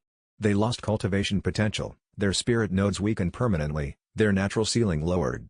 They grew up thinking they were simply average. And at the bottom of the 3rd page, in smaller characters than the rest, an addition that appeared to have been written later, the handwriting slightly different, slightly less controlled. "I am sending this to 2 dead drops. I will send the other to Tang San's location when I am certain he is cultivating. I am including both names because you are both my sons, and because what I did when you were born was the right decision for the wrong reasons, and I have not been able to correct it in person. Find each other. You are stronger together than any single person of our blood has ever been alone. Your father." Tang Yin read this 3 times. He did not speak for an entire day. Not from grief, not from anger, from the particular quality of information that is so large it requires time to fully enter before you can act on it. Like a second soul ring settling. You do not speak when that is happening. You simply hold the shape of it until it fits. Lin Haojin, who had followed them east from Clearwater with the stubbornness of a person who has decided a direction and will not modify it without sufficient cause, sat beside him that evening while he stared at the fire.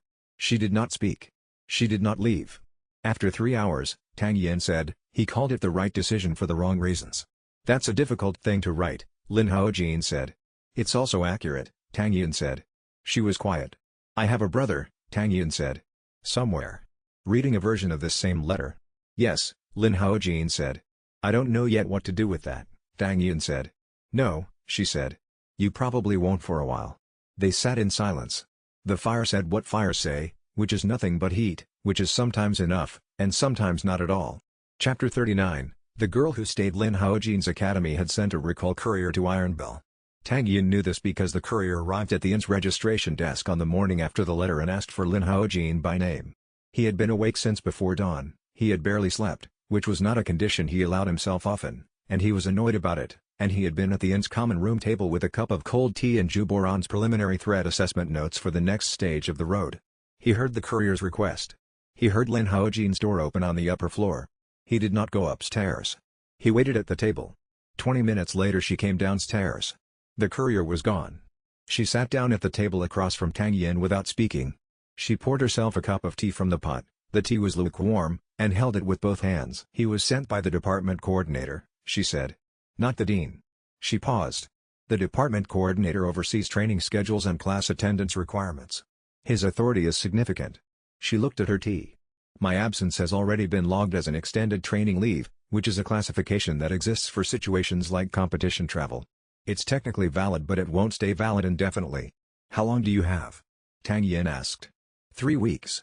Possibly 4 if the next academic cycle's roster isn't finalized.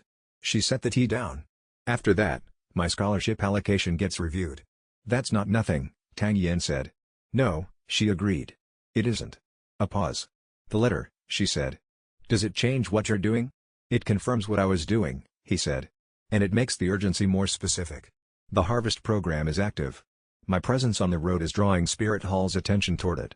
Stopping, going anywhere permanent, any academy enrollment, doesn't remove me from the picture. It makes me easier to find. She absorbed this. So you're not stopping, she said. No. And neither am I, she said. He met her eyes. She held the contact with the quality of a person who has made a decision and is verifying whether it has been received accurately. You could go back, he said. Your scholarship, your position, your mentor's review, that's real.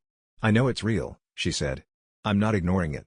I'm comparing it to the other real thing, which is this road and what's on it. She paused. I've been told I have a tendency to make large decisions without adequate consultation with the people affected by them. Who told you that? My mentor. Several times. She almost smiled. She's not wrong. Tang Yin turned this over. 3 weeks, he said. If the situation resolves in 3 weeks, you might make it back before the review. If, she said. Yes, he said. If. Neither of them said more about it. The tea was cold. The road ahead had its final 12 days before the cliffhanger at Iron Bell's morning gate. And in the afternoon, with Lin Haojin beside him and not gone, Tang Yin found that the flat cool surface of the void mirror, present as always, waiting in its deep layer, felt slightly less like the only thing he could reliably count on. He did not examine that finding too carefully. But he did not discard it either. That evening, at the team's communal meal, the first real meal they had sat down for in 4 days, Wei Longjin said, Ho Fei's shoulder is at full range. He said it to the table, not to any specific person, in the tone of someone filing a status update. Ho Fei raised her left arm fully. She closed her fist at full extension. Full range, she confirmed. Ju Boran made a notation in his formation assessment document. Lin Haojin was at the far end of the table, technically not a team member and very clearly present in every way that mattered. She said nothing but she ate her meal, and she was still there when the food was cleared. Tang Yin looked at the team, all of them, including the one at the far end who had declined to leave when leaving was available, and understood something about the road that the road had been trying to tell him since Gale City. He had been building toward 7 because the number was right. What he had not anticipated was that the building would happen the other way around, that the people would arrive before he fully understood what he needed from them, and that what they would give him would not match any of his category labels for what a team required. He needed to be more flexible than the formation. The formation was the easy part. Iron Bell had 3 more days before the field assessment order would converge on their location. 3 days was not nothing. It was the exact amount of time needed to either be ready or not be ready, and the difference, as always, was the work done between now and then. Chapter 40, What Zhao Liangyuan brings. The dawn of their 5th day in Iron Bell brought a stillness that had nothing to do with the hour. Tang Yin was awake at the first light, as always. He extended his threads. Water mirror web was now at 87% effectiveness, usable in multiple mediums, and felt the city's morning patterns, the merchants opening their stalls, the early rising cultivators leaving for the Spirit Master District, the steady rhythm of an active trading hub waking up. And then, a disruption. Not from the market. From the East Gate. 7 figures moving in coordinated proximity, Spirit Masters, definitely, the pressure of their combined cultivation readable at 300 meters through the thread web he had set in the inn's courtyard cistern. 5 at rank 15 to 20, One at significantly higher, one whose rank he could not read at all. Elder Meng appeared in the doorway of Tang Yin's room. "Pack your essentials," he said. "Again. We leave in 6 minutes." "Jiao Liang Yuan," Tang Yin said. "Yes." Elder Meng's voice carried the specific quality that had appeared only once before, in the letter's description of the execution, in the weight of the platform at Mist Haven. "He came personally. That is not what a B-class acquisition order generates. B-class generates a field agent." He paused. "He upgraded the order himself. That means he is not here to collect a bloodline specimen. He's here because he knows what the Void Mirror is," Tang Yin said. "Not a guess." Elder Meng said nothing for 3 seconds. "Yes," he said. "You activated it in public, at the canal ambush, in front of 3 Spirit Hall adjacent contractors who filed an incident report. The Void Mirror, secondary spirit, defensive reflection type, combined with the Phantom Thread system, in a child who matches the Tang bloodline profile, is not a B-class acquisition. It is a..." He stopped. "Say it," Tang Yin said. "It is a threat assessment trigger," Elder Meng said. "At Vice Marshal rank and above." He turned to the door. 6 minutes. Wake the others." Tang Yin was already moving. He stepped into the corridor and found Ho Feiyu already in the doorway of her room with her pack shouldered. She had felt the thread web's disruption at 2 seconds, slightly after Tang Yin had. Wei Longjin was behind her, silent, immediate. Zhu Boran was adjusting his spectacles and already making notes. Lin Haojin stepped out of her room at the end of the corridor. She had heard Elder Meng's voice. She was already dressed. She was ready. They went down to the inn's back courtyard. Elder Meng stood in the center of the courtyard, and his cultivation suppression was gone. The full weight of a rank 78 spirit sage filled the space, not aggressive, but present, like a mountain someone had covered and then uncovered. Tang Yin had lived his entire life beside this man and had never felt him fully uncovered before. "I'll buy you 3 minutes," Elder Meng said. "The river drainage exits this block to the south. Ho Feiyu knows where, she mapped it yesterday." "I did," Ho Feiyu confirmed. 3 minutes, Tang Yin said. "Possibly 4. Elder Meng looked at him with the expression that had never, in 11 years, been anything other than what it was. "I taught you to wait. Now I'm telling you, don't wait too long before you decide to come back for me."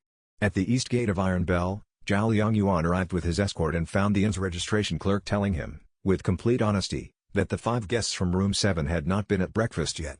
In the courtyard behind the inn, Elder Meng Zhuanyu, rank 78, Spirit Sage, former Vice Marshal of Spirit Hall, who had left the institution because he had found its core rotten and had spent 11 years trying to give what he knew to someone worthy of using it, began to demonstrate why Vice Marshals were not typically sent alone against retired Vice Marshals. And Tang Yin ran south through the river drainage, listening to the explosion in the distance, and knew that the 3 minutes were the most expensive currency his teacher had ever spent, and that they would not be enough if he did not use them exactly right. Chapter 41, River Sewers. The drainage channel beneath Iron Bell's old market quarter smelled of river mud and old commerce and ran at mid-calf depth in the 3rd week of autumn. Tang Yin led. Ho Feiyu was behind him, moving low, her gale rush suppressed. The ability's activation left a visible light signature that would have been detectable through the channel grates above. Wei Longjin filled the width of the channel almost completely, his shell formation kept narrow, moving with the specific careful patience of a large person who has learned to be precise in small spaces. Zhu Boran tracked the team's position against his mental map, counting channel branches. Lin Haojin, last in line, kept her Crimson Phoenix fully retracted. Even the ambient warmth of the spirit's resting state was suppressible if she focused. And she focused now with the concentration of someone who understands that warmth is visible in cold water. Elder Meng was not with them. He was above, in the city, buying 3 minutes. Tang Yin heard the explosion at the 40-second mark. One explosion, then a second shortly after, the second louder than the first, which was consistent with a spirit sage deploying a response technique against a superior formation rather than an offensive one. Elder Meng was not attacking. He was creating distance, drawing attention, giving the drainage channel 30 more seconds of being an uninteresting place. 40 meters, Zhu Boran said quietly. Left branch, then the second right. That takes us under the river district wall.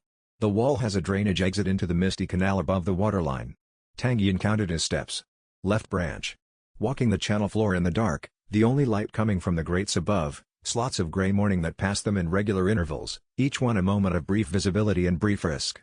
The canal exit is in sight, he said at the 3rd right. 20 meters, Zhu Boran confirmed. The canal exit was a stone arch 2 meters above the current waterline, accessible from the channel via a rusted iron ladder that had not been maintained in what appeared to be decades.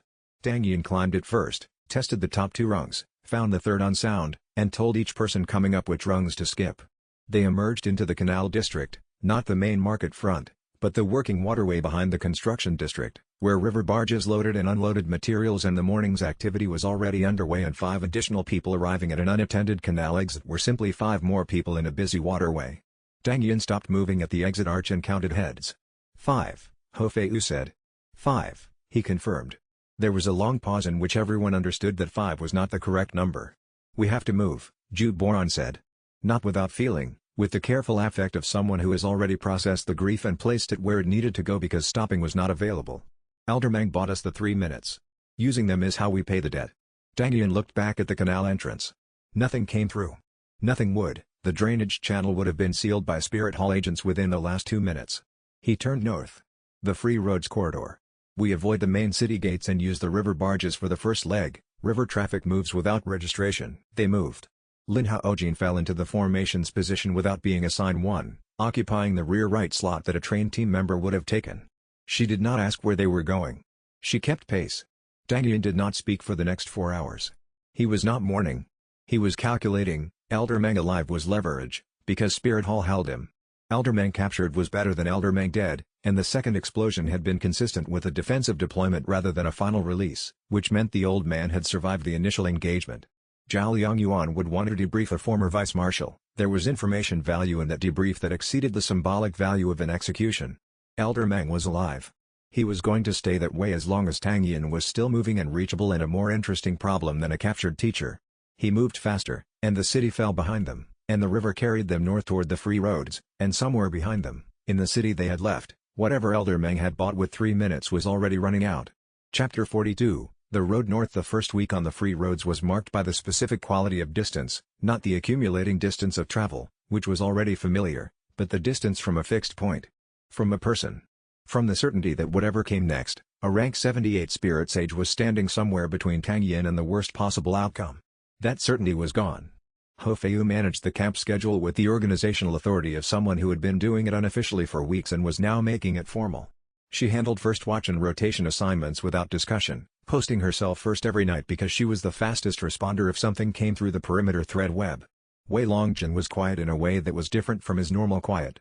His normal quiet was solid, an occupied absence, like a wall that is doing its job. This quiet was thinner. He set up the camp equipment with the same thoroughness as always, but twice Tang Yin caught him pausing in the middle of a task with his hands still and his gaze at a distance that had nothing to do with the landscape. Tang Yin did not address it directly. Wei Longjin did not want it addressed directly. What he wanted, what all of them wanted, and what none of them said, was to be moving towards something rather than simply away. It took Tang Yin 4 days on the free roads to accept the new shape of the situation. Elder Meng had been a constant since he was 9 years old, a person who was simply there, competent and reliable, occupying a particular position in Tang Yin's understanding of the world with the solidity of a structural pillar.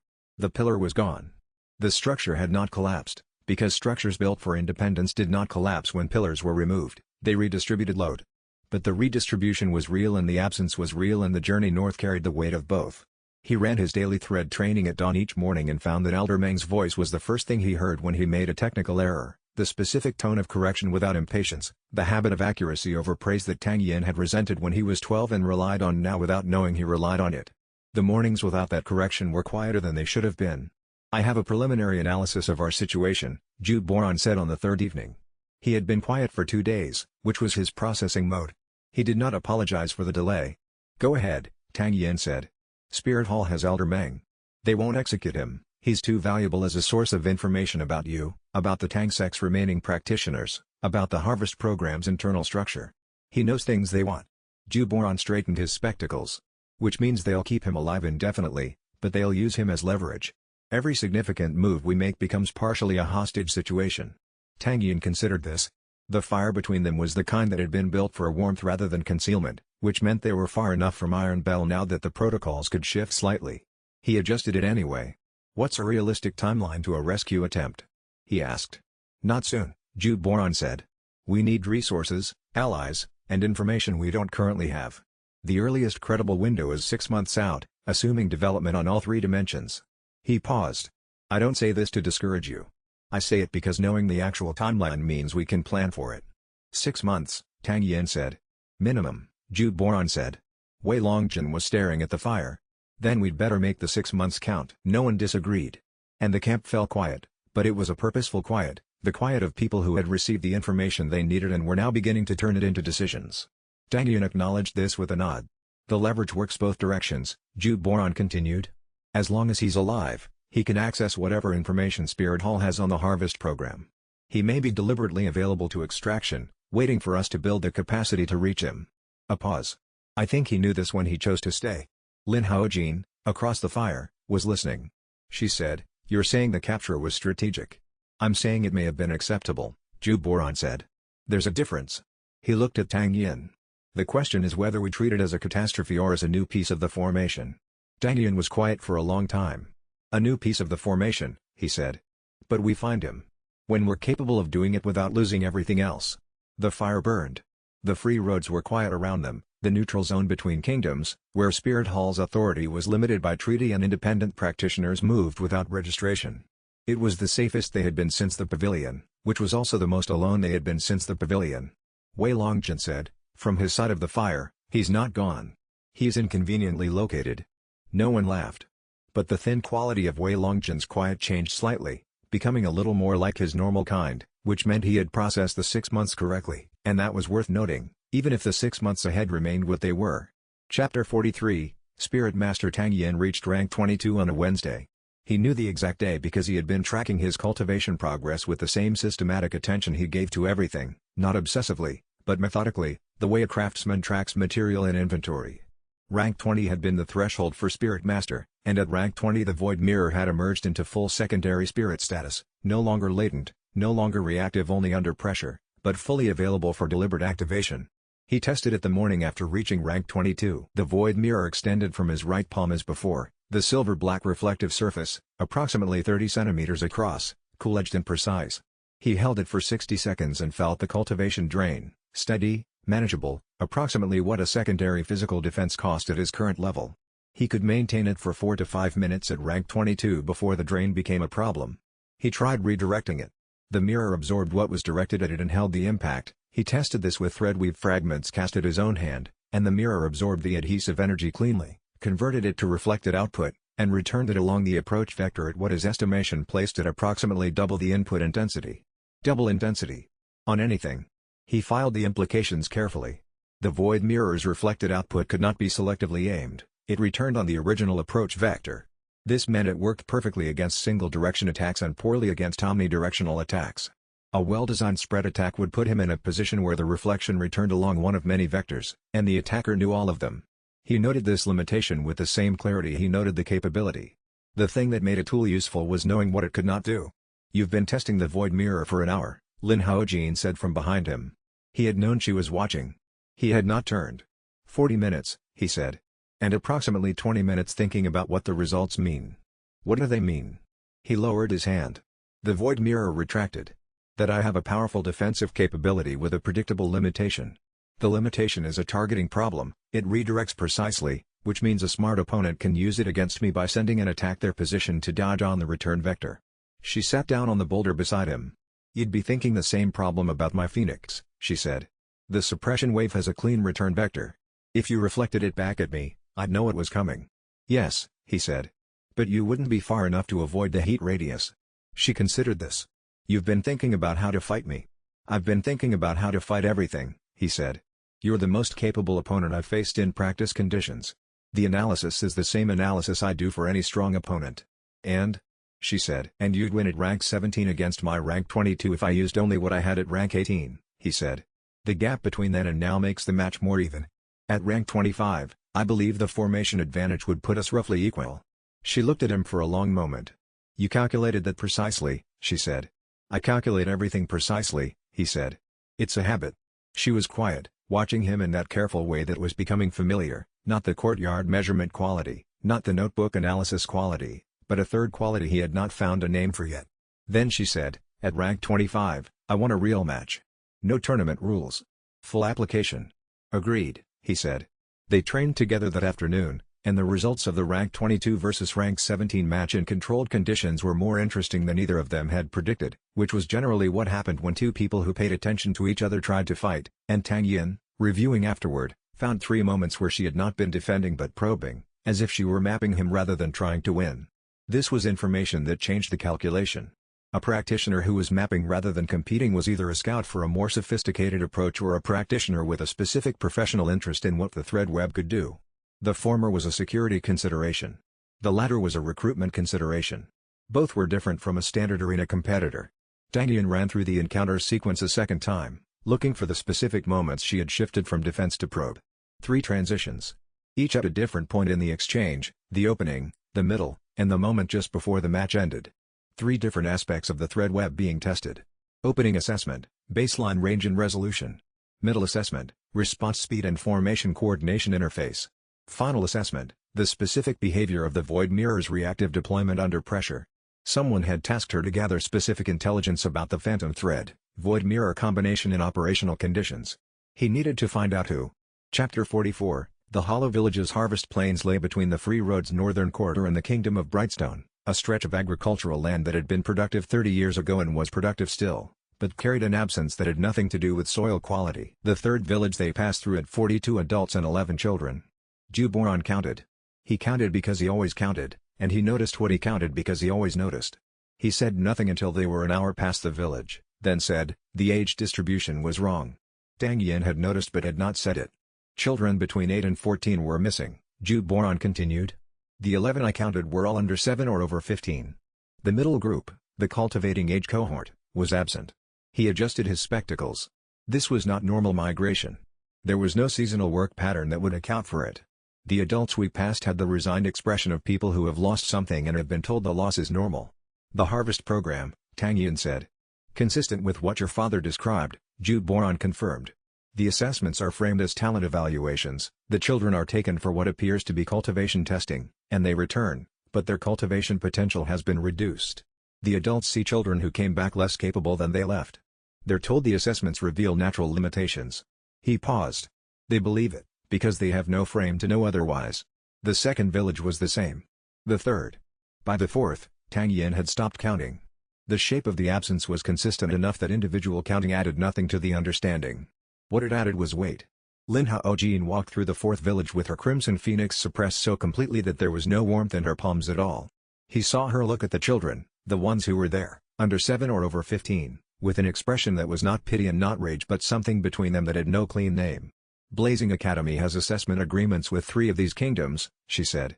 Not an accusation. A statement. The kind of statement that is also a reckoning.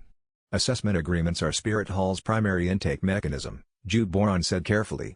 I know that now, she said. She said it with the particular flatness of someone who has realized the distance between what they knew and what was true, and is processing the distance honestly rather than defensively. Tang Yin said nothing. He walked. In the evening camp, Wei Longjin said, what do we do about it? We stop the program, Tang Yin said. Not the symptoms. The source. We're ranked 22 average, Wei Longjin said. The source is probably behind a wall we can't reach. Not yet, Tang Yin said. But the road goes forward. Wei Longjin absorbed this. He looked at his hands, the hands that had absorbed 4 hours of impact from a 300-year turtle seismic pulse, that had held a shell fortress through 11 minutes of an academy tournament final. Then we move faster, he said. It was not a question. It was a declaration of the kind that does not need to be made loud to be real. Zhu Boran, who had been noting each village's age distribution in his journal, looked up. The hollow village pattern is consistent across the 3 kingdoms that have treaty arrangements with Spirit Hall, he said. Which means the program is coordinated at a level above any regional administrator. Zhao Liangyuan could execute an order, but he could not design this. Someone senior designed this. He paused. Finding that person is part of the same chain as finding Elder Meng. Tang Yin processed this additional layer. Zhao Liangyuan had seemed like the ceiling, the highest visible obstacle. The idea that Zhao Liangyuan was implementing someone else's program reordered every calculation he had made about how far this reached. How senior? He asked. Zhu Boran straightened his spectacles. Central Council level, by the scope. This was authorized from somewhere with continental authority. He held Tang Yin's gaze. The name at the top of that structure is what we need, and I believe we will find a thread of it in the archives we haven't reached yet. Lin Haojin, walking ahead, had gone quiet in the way she went quiet when something had settled in her. After a moment she said, when you find that name, what happens? Then it becomes a problem that can be addressed, Tang Yin said. Right now it's a structure with no identifiable top. Once we have the name, the structure has a point of pressure. She did not respond immediately. He understood she was evaluating whether this was optimism or analysis. He hoped she reached the right conclusion. Then we need the archive, she said finally. Yes, Tang Yin said. We do. Tang Yin looked at the empty village road behind them, at the ordinary-seeming countryside that held something terrible inside its ordinary shape, at the distance still ahead. Then we keep moving, he said, and the camp came down in the morning cold, and the road went forward. Chapter 45, Ho Fei's Wing. The second ring was everything it had promised. Ho Fei ran a measured gale rush at dawn on the sixth day of the free road stretch, the first full-speed activation since the shoulder had completed its recovery. 30 meters in under a second, the afterimage holding at the starting position for a full 2 seconds before fading, the physical sensation of the acceleration clean and complete without any resistance at the shoulder joint. She came back to the starting mark and stood with her fist closed at full extension and her left arm raised overhead and her expression showing, for once, exactly what she felt. Wei Longjin, who had been watching from the camp's edge, said, "Full range." "Full range," she said. She ran it 3 more times, not to test it further, but because the feeling of full capability after 7 weeks of partial range was something she wanted to confirm was real and not a morning effect. All 3 activations were clean. She pushed the formation's eastern patrol pattern at gale rush speed for the first time, the 30-meter burst putting her 20 meters past the previous maximum range and back before Tang Yin's thread weave had finished its second anchor point. "Eastern sector response time," Tang Yin said when she returned to position. "Under 4 seconds from detection to intercepted maximum range," she said. 3.2 on the last run. "That's faster than I can react to a flanking approach," he said. He sounded not pleased exactly, but satisfied in the specific way of someone whose formation has just become more complete. The southwest diagonal was the last gap. "The diagonal is 2 meters longer than the eastern approach." "I can do it," she said. 3.8 or better.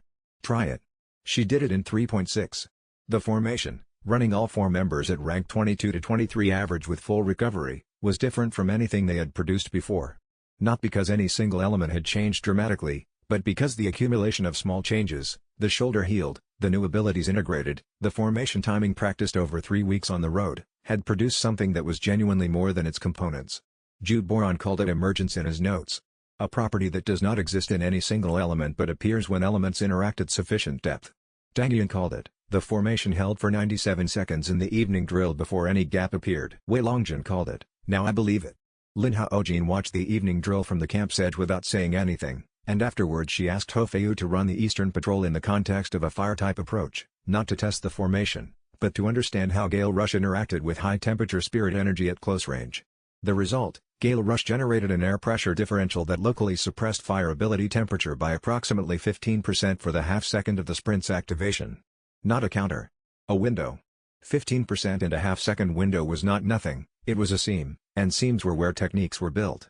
They worked on it until the campfire burned low. Ho Feiyu ran the interaction 3 times more in the dark, learning the shape of it, the timing, the specific angle at which the pressure differential was strongest. On the third run she adjusted her entry vector by 4 degrees and extended the temperature suppression interval by a fraction, not enough to matter in most fights, but enough to demonstrate that the parameter was adjustable rather than fixed. "What are you going to do with this?" Lin Haojin asked her, from across the fire. "Build something that uses it," Ho Feiyu said. "The temperature suppression isn't useful against you specifically. You'd adjust. But there's a category of fire-type opponents who rely on area denial heat rather than directed technique, and for that category, a half-second 15% window change is the approach mathematics." Lin Haojin studied her. "You're designing against yourself. I'm designing against fire types. You're the best fire type I have access to." She pushed her hair back from her face. "I'd be wasting the opportunity not to." Lin Haojin was quiet for a moment. Then, "Run it again." "I'll try to adapt." She adapted. Ho Feiyu adapted to the adaptation.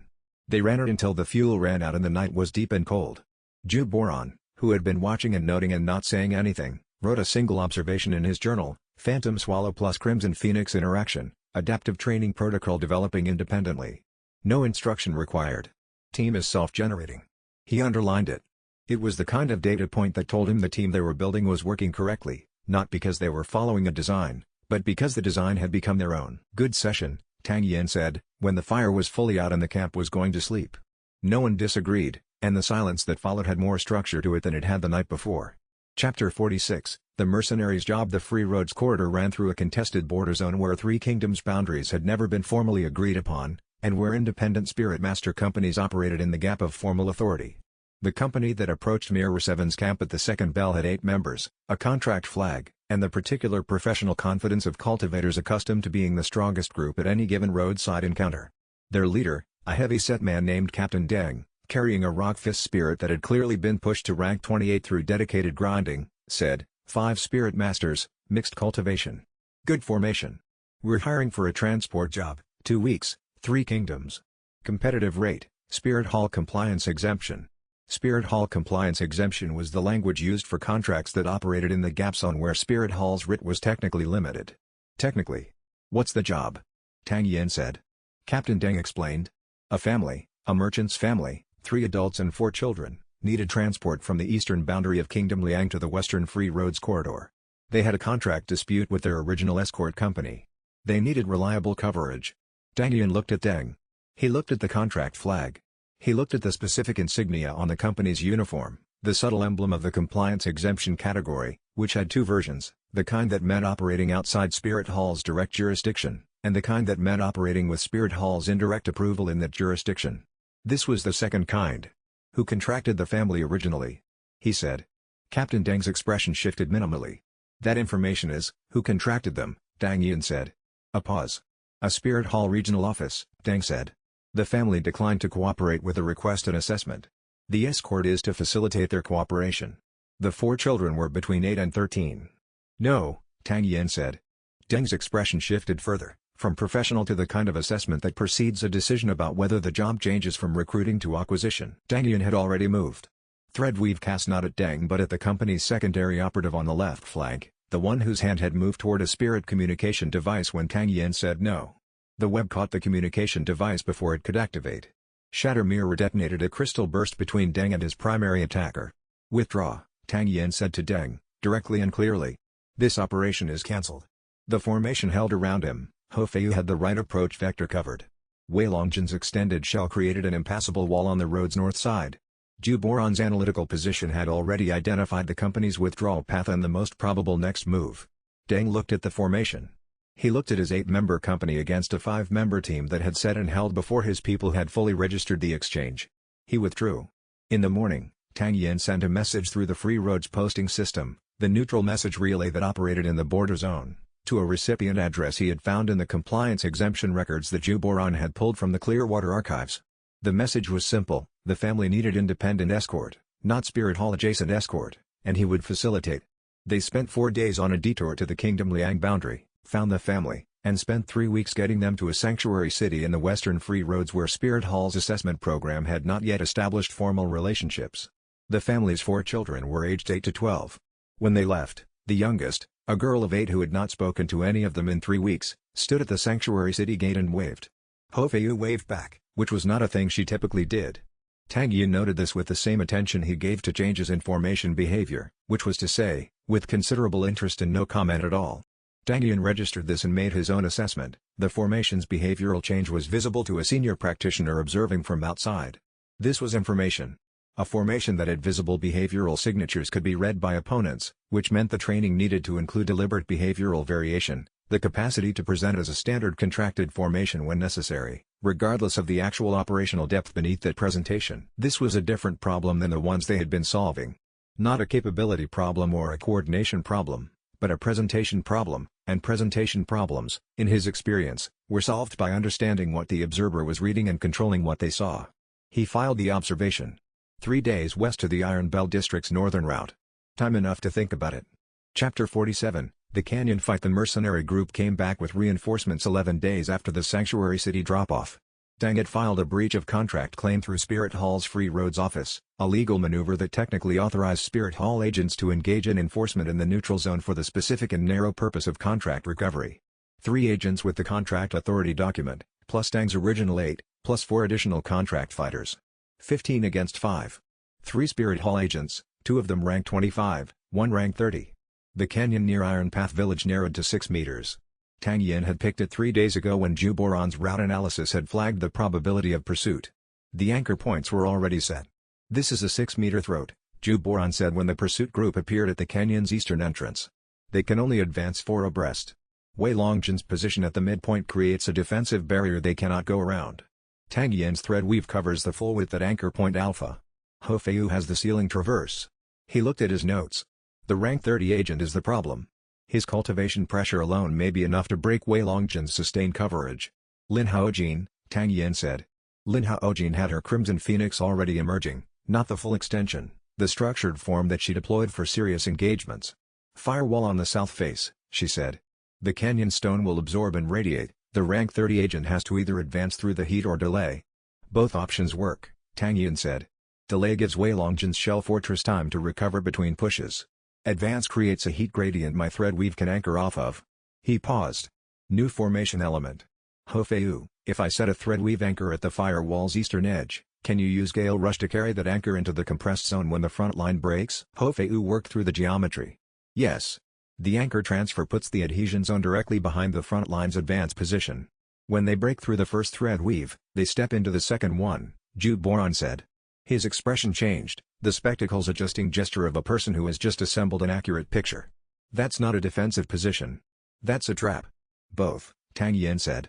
We hold the throat until they commit. Then we close behind them. The canyon battle lasted 41 minutes.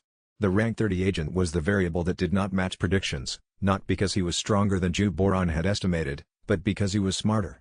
He recognized the firewall as a delay mechanism on the second advance and chose the heat rather than the delay, pushing through at partial spirit power with a spirit heat resistance he had not demonstrated in the previous engagement. He was in the canyon at the 14-minute mark. Wei Longjin met him at the midpoint. Shell fortress, full coverage, sustained for 90 seconds, the maximum. Then Wei Longjin yielded the position without breaking formation and moved into the secondary anchor that held the agent's advance at a choke point while Ho Feiyu executed the thread anchor transfer. The rank 30 agent stepped into the adhesion zone behind the front line at the 22nd minute. Lin Haojin's firewall closed on his position from the west while Tang Yin's thread weave held from the east. 41 minutes. 15 against 5. The pursuit group withdrew at the 41st minute with their contract authority document technically intact and their capacity to enforce it effectively nullified. The rank 30 agent looked at Tang Yin from the canyon mouth as he withdrew. His expression was not the noting expression of Deng's team leader. It was the expression of a professional who has encountered something that does not match his professional categories, something that needs to be filed in a new category and reported to a supervisor who will also need a new category. Tang Yin watched the agent go and calculated the report timeline. The agent would file within 48 hours. The report would reach Zhao Yongyuan's office within 10 days. And the report would say something that the previous reports had not said. He needed to reach Brightstone City before those 10 days were up, and without making the exact move the report would tell Zhao Yongyuan to expect. Chapter 48, What Lin Haojin said the night after the canyon fight. Lin Haojin told Tang Yin she needed to return to the academy. Not that she was going to. That she needed to. The distinction was specific, and she made it specific deliberately. I need to return because I have responsibilities I cannot simply abandon indefinitely. My mentor is under review because of my absence. My scholarship allocation is in a hold status. If I'm gone for another month, the review outcome affects 3 other students who depend on the mentor's position. She studied the canyon behind them, the formation they had just used still mapped in her mind, still active in the way that a good engagement stayed active. This is not about the danger. It's about what I owe. Tang Yin said, I understand. Do you? She said. Yes, he said. You've been clear about your responsibilities from the beginning. I never asked you to stay beyond your capacity to do so. She held this. I'm not asking for permission. I know, he said. I'm not giving it. I'm saying, I understand, and I believe you're making the right calculation. She was quiet for a long moment. You don't want me to go, she said. No, he said. I don't. But you're not going to argue against it. No, he said. Because the reasons are real and the people affected are real, and arguing against real things because I want you to stay is not something I'm willing to do. His gaze moved to the fire. I've spent most of my life understanding cost structures. The cost of your absence from the academy is higher than the cost of your absence from this team. I can build towards 7 with 4 people and 1 intermittent. I can't undo what happens to your mentor's students if you aren't there. She stared at him. You calculated that, she said. I think about it the way I think about everything, he said. Clearly and honestly and with the full picture. She was silent for a long interval. The fire between them was burning down and neither of them moved to rebuild it. You're not what I expected, she said finally. When I met you in the guest program, I thought you were a technical prodigy who was reasonably decent. Now I think you're. She stopped. What? He asked. Someone who will be very difficult to forget, she said. Which is inconvenient. He looked at the fire's embers. Inconvenient for me too. Is it? Yes, he said. I have 6 months minimum before I can attempt anything useful about Elder Meng's situation. I have a team to complete, a program to expose, a twin brother I haven't decided what to do about. Adding anything to that list requires honest accounting of whether the addition can carry its own weight. He met her gaze. You carry yours. You always have. She looked away. Then, the progressive dissolution buffer, I'll send modifications through the tournament posting system. The technique can be improved and I'll keep working on it from the academy. She paused. Information travels without me being present. Yes, he said. And I'm not gone, she said. I'm elsewhere. Elsewhere is a significant upgrade from gone, he said. She almost smiled, the particular almost smile that was becoming as recognizable as the notebook and the courtyard measurement. Then she stood and went back to her tent, and Tang Yin sat at the fire for 3 hours and stared at it in the way he had learned not to do because it meant the thing being stared at was one of the things he was not analyzing, by choice. He went to bed when the fire was out. In the morning she was there, which did not settle the question but at least delayed it. She had the first watch log written and the camp's perimeter checked and a clear accounting of the route forward, the same way she had handled every morning since the canyon fight, doing what needed to be done before any of them were fully awake. He watched her run through the morning's orientation sequence and thought, this is exactly what he had said. She carried her weight, and the weight she carried made the team better, and what he felt about her departure was grief he was not yet ready to name. He catalogued it and set it aside and began the morning thread training. There was road to cover. 9 days, she said, when they were breaking camp. 9 days, he agreed. He did not know what happened on the 10th day. He knew what happened in the 9, and that was the problem. The 9 days were specific and real, and the question that followed the 9 was not a question he had a clean answer for. He filed it under problems that would resolve themselves with time and information. Most problems did.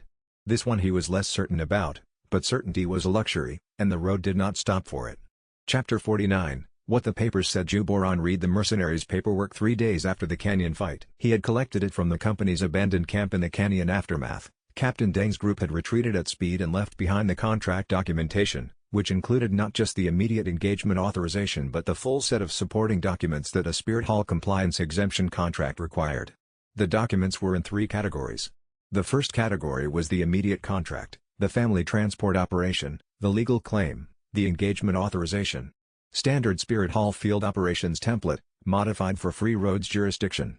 The second category was the agency documentation, Captain Deng's company certification, the Spirit Hall regional office stamp, the agent credentials. Also standard. The third category was the search parameter addendum. Ju Boran read the addendum twice. Then he removed his spectacles and cleaned them in the deliberate way that meant the information was significant and he was taking a moment before delivering it. The addendum, he said to Tang Yin, is a search parameter list attached to all Spirit Hall compliance exemption operations in the Free Roads corridor. It is standard across all such operations, not specific to Deng's contract. He put the spectacles back on. The search parameters are, unregistered spirit abilities, Tang bloodline secondary characteristics, and, in the addendum that was added 3 months ago, phantom thread manifestation. Tang Yin set down his cup of tea. Phantom thread is now a named search parameter, he said. In all Free Roads compliance operations. Not just specialized collection teams, all of them. Ju Boran held his gaze. The parameter was added 3 months ago, which correlates with Zhao Yang Yuan's upgraded order. But the distribution is broader than a single vice marshal's operational range. This came from a level above Zhao Yang Yuan. A long pause. Someone above Zhao Yang Yuan knows about the phantom thread, Tang Yin said. That tracks, Ju Boran confirmed. And not because of the tournament circuit reporting. Tournament circuit reports don't reach the level that issue system-wide search parameter addenda. He adjusted his spectacles. This came from the Harvest program's internal structure. Someone in that structure, above the field operation level, has been tracking Tang bloodline secondary carriers since before your awakening. Tang Yin was still. Before my awakening, he said. The addendum was added 3 months ago, but the specific characteristics listed were documented years before that. The documentation date in the addendum's header is 6 years prior. Ju Boran spoke carefully, because the accuracy of the next sentence required care. They were looking for your spirit type before you manifested it. Which means either the Tang bloodline's secondary spirit characteristics are predictable from bloodline data alone, or someone told them what to look for. The fire was quiet. The Free Roads were quiet. Tang Yin picked up his tea. It had gone cold while he was thinking. Who was in the pavilion, he said, not a question exactly, but a thought arriving in sentence form. Elder Meng, Ju Boran said quietly. For 11 years. They did not say the rest of it. The shape of what the rest of it might mean was too large to say all at once, and saying it prematurely was worse than holding it until the full picture was available. Tang Yin held his cold tea and thought about the 11 years and the blueprints that were 90% accurate in the man who was now a Spirit Hall prisoner and had placed himself in that position. He did not reach a conclusion. But he filed the question, and questions filed carefully had a way of being answered when the right information arrived, and the right information was moving toward him. He could feel it, the way you felt a gap in a formation before it was exploited.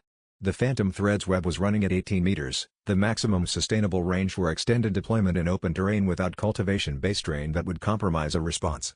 He had been running it at this range for 6 hours, and the specific quality of the thread web at sustained maximum range was different from the quality of the thread web at tactical deployment range. More data, lower resolution, the specific trade-off of the Phantom Thread's operational architecture. The information he was looking for was not high resolution. It was presence or absence, movement or stillness, approach or retreat. The gap in the pattern that would tell him that the thing he could not yet name was arriving. It was not yet visible. But it was coming. He kept the threads at 18 meters and waited, and the northern road stretched ahead, and the gap in the pattern was still 3 hours away. Chapter 50, The Bonecaster. He came at midnight on a night when the camp's fire had burned to embers and the thread web was full across the camp's perimeter at 20 meters. Tang Yin felt him at 18 meters, a presence so quiet that the thread web's disturbance was the faintest possible deviation from baseline, barely distinguishable from the movement of a large moth through the threads. If he had been sleeping, he would have missed it. He was not sleeping. He sat up without a sound and extended his threads to their maximum 22 meters, feeling for the shape of the presence. One person. Rank, he could not read the rank.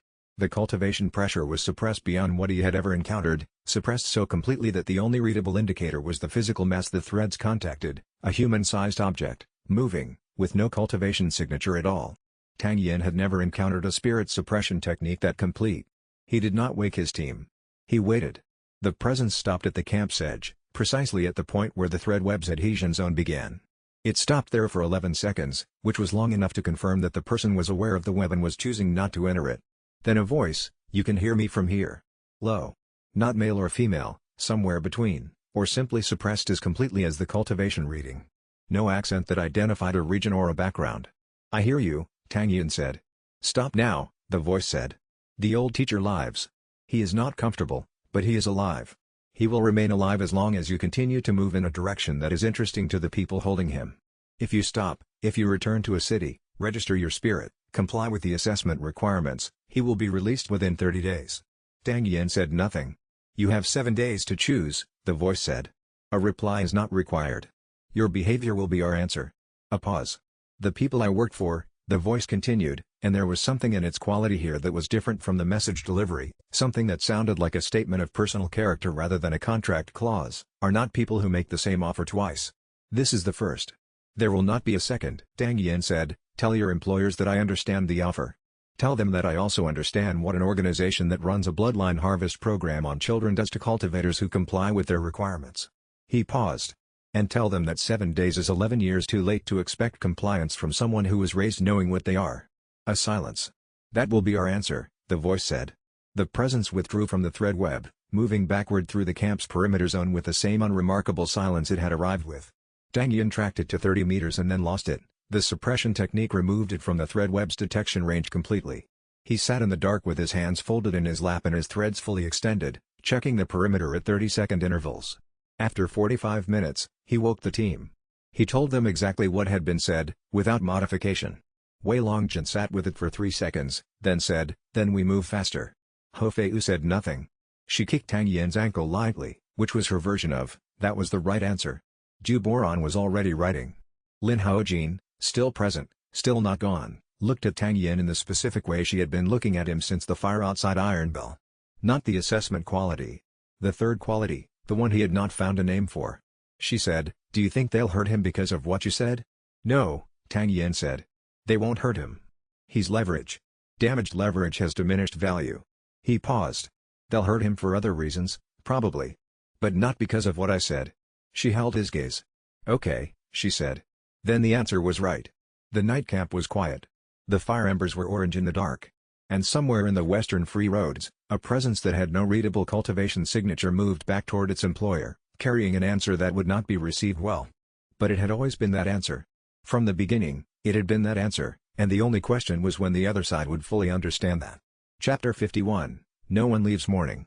Tang Yin told the team what the Bonecaster had offered. He told them the refusal he had given. He told them what Ju Boran had assessed about Elder Meng's probable situation, what the refusal implied about the next contact they would receive, and what moving faster meant in practical terms. Then he said, That is the situation. The path forward is more dangerous than it was yesterday. I will not ask anyone to stay. Wei Longjin laughed. It was not a long laugh or a complicated laugh. It was the specific short sound of a person who finds an offer so clearly beside the point that the appropriate response is laughter rather than argument. He laughed once, looked at Tang Yin, and cracked his knuckles. "You've said that before," he said. The answer was the same. Ho Feiyu kicked Tang Yin's shin. "Stop offering to let us go. It's offensive." Zhu Boran adjusted his spectacles. He had been making notes already. "I've drafted 3 options for our route to Brightstone City and a preliminary assessment of the 6th seat priority. Would you like to hear them now or after we break camp?"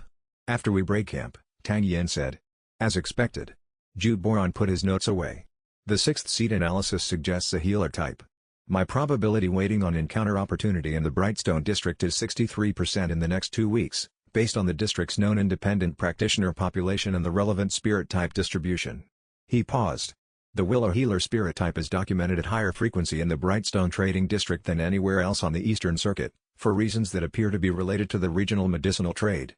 Tang Yin worked through this. "You already started looking." "I started looking 3 weeks ago," Zhu Boran said.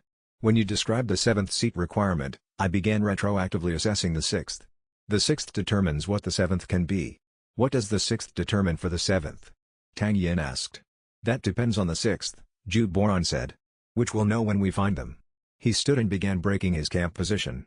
"But my current probability weight for the 7th seat is pointing toward a construction or reinforcement specialist. Someone who builds during a battle rather than attacks or defends." Tang Yin filed this. He looked at Lin Haojin, who was repacking her kit with the specific efficient motion of one who has been doing it for months and has developed a system. "You're still here," he said. "I'm still here," she said. She did not look up. "Ask me again tomorrow if you need to." He would not need to. The road to Brightstone City had 12 days left. The formation was 4 people and 1 person who was not committed and 1 person who was captured and 2 seats empty. The Bonecaster would come again, because the first offer was always followed by the second offer, which would not be an offer. Zhu Boran, breaking down his side of the camp, said without looking up, "The Bonecaster knew our route. That is an information security issue we have not fully examined." "I know," Tang Yin said. "Someone in Iron Bell who knew our plan communicated it. Or Spirit Hall has a broader observer network than we've estimated. Both are uncomfortable explanations." He folded his sleep roll with the same precision he applied to everything. "I don't have the evidence to determine which. But I will be working on it." "I know you will," Tang Yin said. "What's the mitigation in the meantime?" "Route variation. Short-duration camps near major posting stations. Limited advanced disclosure of destinations."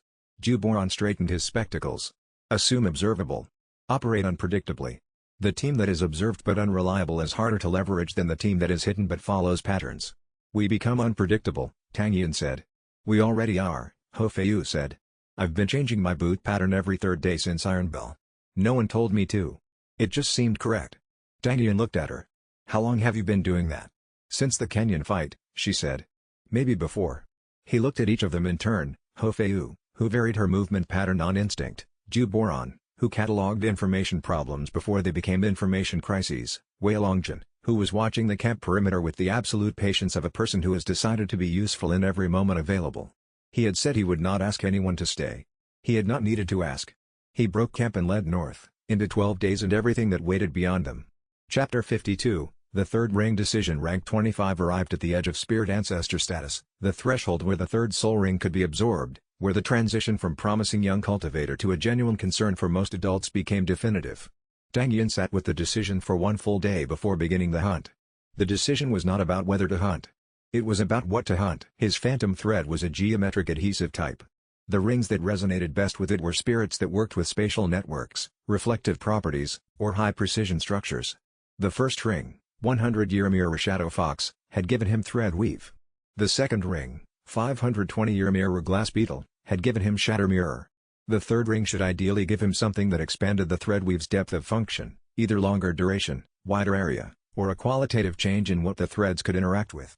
Zhu Boran's research on Spirit Beast compatibility had identified 2 candidates in the Iron Gorge wilderness north of the current road position. The first, a 600-year iron lattice spider, a beast that spun near indestructible geometric webs in confined cave systems. Its ring would likely give Threadweave a structural durability upgrade, threads that could not be burned through by fire-type abilities. A direct counter to the vulnerability Lin Haojin had identified and that had cost them at Misthaven and Clearwater. The second, A 1,000-year crystal mirror serpent, a beast that reflected spirit energy attacks back at the attacker. Its ring would likely give a high-level reflection ability compatible with the phantom thread's mirror resonance. The implications of a reflection-type ability at the rank 25 spirit ancestor level, combined with the void mirror, were significant. The problem with the crystal mirror serpent: it was 1,000 years old, living in the Iron Gorge wilderness, and it countered spirit energy attacks by reflecting them. Meaning every technique Tang Yin used would be turned against him. The spider is the safer choice, Zhu Boran said when Tang Yin outlined the options. Fire resistance is immediately applicable to our current formation needs. The crystal mirror serpent is theoretically stronger but operationally punishing at your current rank. How punishing? He said. The serpent at 1,000 years generates a reflection field across its entire body surface. Every thread weave you cast will be returned as a thread weave targeting you. Every shatter mirror will scatter toward you. Zhu Boran paused. The hunt will essentially require you to defeat yourself, repeatedly, for as long as the serpent can sustain the reflection field. How long can it sustain it? Unknown. Probably 2 to 4 days. Tang Yin said, the beast. Zhu Boran adjusted his spectacles. I anticipated that. Is there a strategy? There is one strategy, Zhu Boran said. The creature reflects spirit energy attacks. It cannot reflect non-spirit physical objects. The thread weave is a spirit energy construct. But a hidden weapon mechanism, a physical object fired by physical tension, would not be reflected. He paused. You fight the serpent without using your spirit. Tang Yin considered this for approximately 4 seconds. Against a 1,000-year spirit beast, he said. Against a 1,000-year spirit beast, Zhu Boran confirmed. Using only the hidden weapon assemblies you've built over the last 12 months and any physical tools you can improvise. You'd need to build new mechanisms specifically for this hunt, ones designed for a target with spirit reflective surface properties. Tang Yin stood. I have 3 days to build them, he said. He started that evening. The work was the same kind of work he had done at age 8 in the pavilion workroom, the same instinct in the hands, the same inherited knowledge of tolerances and load-bearing geometry. Except now he was building for a target that could not be approached with spirit power, which required a different kind of mechanism than anything in the Tang sect blueprints. He was going to have to design something new. That was, he understood, exactly the point. The system had not given him a solution, only a requirement, and requirements were how good work began. He thought through the requirement one more time. To activate the perfect mirror ability at rank 31, the MTS system needed the copied technique to be deployed in a situation where the reflection function was genuinely necessary, not a training exercise, but a real operational deployment against a real technique aimed at a real target. Which meant the requirement was not a cultivation problem. It was an operational one. The perfect mirror would activate when the Mirror Tang Sect System was used the way it was designed to be used, in actual field operation, under actual conditions, against something that was actually trying to harm the person the system was protecting. He had several weeks remaining on the route north. The situations that would trigger the requirement were not unlikely. He did not need to seek them out. He needed to be ready when they arrived, and readiness was a problem he knew how to solve. Chapter 53, 2 days and a ring. The Mirror Serpent had been in the Iron Gorge for longer than any of the surrounding settlements' recorded histories. Tang Yin had studied what little documentation existed through Zhu Boran's research access to the Free Roads Regional Archives, a 1,000-year serpent of the crystal mirror type, 12 meters at adult length, capable of generating a full-body reflection field that returned any spirit energy attack to its source. No previous cultivator had successfully absorbed its ring. 14 had tried over 4 centuries. None had reported back. He spent 3 days building mechanisms. What he built, 4 spring-loaded projection assemblies using the immediate release design from his original training, modified for flat trajectory delivery rather than arcing throw, a wire tension cage mechanism that could be triggered remotely by pulling a physical thread, and a contact-based adhesive compound that he synthesized from local plant materials, not spirit adhesive, the physical kind, distilled from plant sap with a specific chemical property that bonded to crystalline surfaces. His spirit power was locked during the hunt, not suppressed, but deliberately unactivated, because the serpent's reflection field would detect and return any spirit energy expression immediately. He walked into the Iron Gorge on the first morning with his spirit entirely dark, using only his physical senses and the mechanisms. The serpent found him on the second day. It was the most beautiful thing he had ever fought. The crystal-scaled body moved in a slow, architectural way, each movement precise and economical, the reflection field shimmering around it like a second skin of liquid light. When the field caught the gorge's afternoon sunlight, it scattered across the stone walls in hundreds of colors. He did not stop to observe this.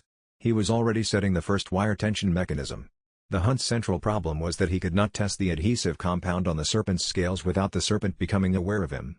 And without the adhesive's bonding holding, The cage mechanism's physical restraint would not be strong enough to immobilize a 1,000-year beast's physical strength. He tested the compound on loose scales the serpent had shed in the gorge floor, 4 scales, each approximately 30 centimeters long. The bonding held. He recalculated the cage mechanism's tension requirement for full-body scale contact and rebuilt the primary joint with tighter tolerances on the same day. The second day was the approach. He reached the serpent's resting position at the gorge's deep section in the morning.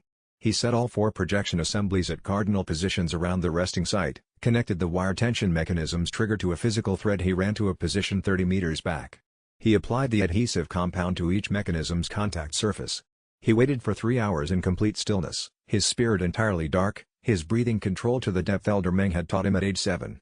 The serpent woke at the second afternoon bell. It immediately detected the mechanisms, not through spirit sense, but through whatever physical vibration sensitivity a 1,000-year serpent developed. It turned toward Tang Yin's position and activated its reflection field in preparation. Tang Yin pulled the physical trigger thread. All 4 mechanisms fired simultaneously. The cage opened. The adhesive compound contacted the serpent's scales at 12 points. The bonding was instantaneous. The serpent fought the cage for 16 hours. 16 hours of a 1,000-year spirit beast against a physical mechanism built in 3 days from synthesized materials. Tang Yin sat 30 meters back and maintained the trigger connections and watched the spirit reflective field activate and deactivate and activate again as the serpent attempted to burn through the restraints. The reflection field could not reflect a physical adhesive compound. The cage held. At the 17th hour, the serpent's struggle had exhausted the field's activation cycle. The field dropped. The serpent was still, not dead, not broken, but spent. In the stillness between the field's collapse and whatever came next, Tang Yin felt something in the serpent that was the same thing he had felt in the mirror shadow fox's ancient eyes 2 years ago. Recognition. Technical agreement. He approached. The third soul ring rose from the gorge floor in a color he had never seen before, silver-white, with an undertone of deep blue, like starlight filtered through ice. It entered him through his sternum and settled into his phantom thread spirit with the weight of 1,000 years and the precision of crystal geometry. New ability, perfect mirror, reflect any single spirit ability targeting you back at double intensity. Duration, 1 full reflection cycle. Cooldown, Tang Yin is immobile for 2 minutes following activation. He sat in the gorge for 4 hours after absorption, processing the new ability's presence in his spirit space and the specific way it interacted with the existing ring structure. Double intensity. Any single spirit ability. 2 minutes of complete immobility afterward. The implications were enormous. So was the vulnerability. He climbed out of the gorge as the sun went down, and Ho Feiyu was at the gorge entrance with a food pack and the expression that meant she had been tracking his position through the thread web for 16 hours and had not slept. He said, "I'm fine." She said, "I know. I counted the trigger activations." She handed him the food pack. "Eat.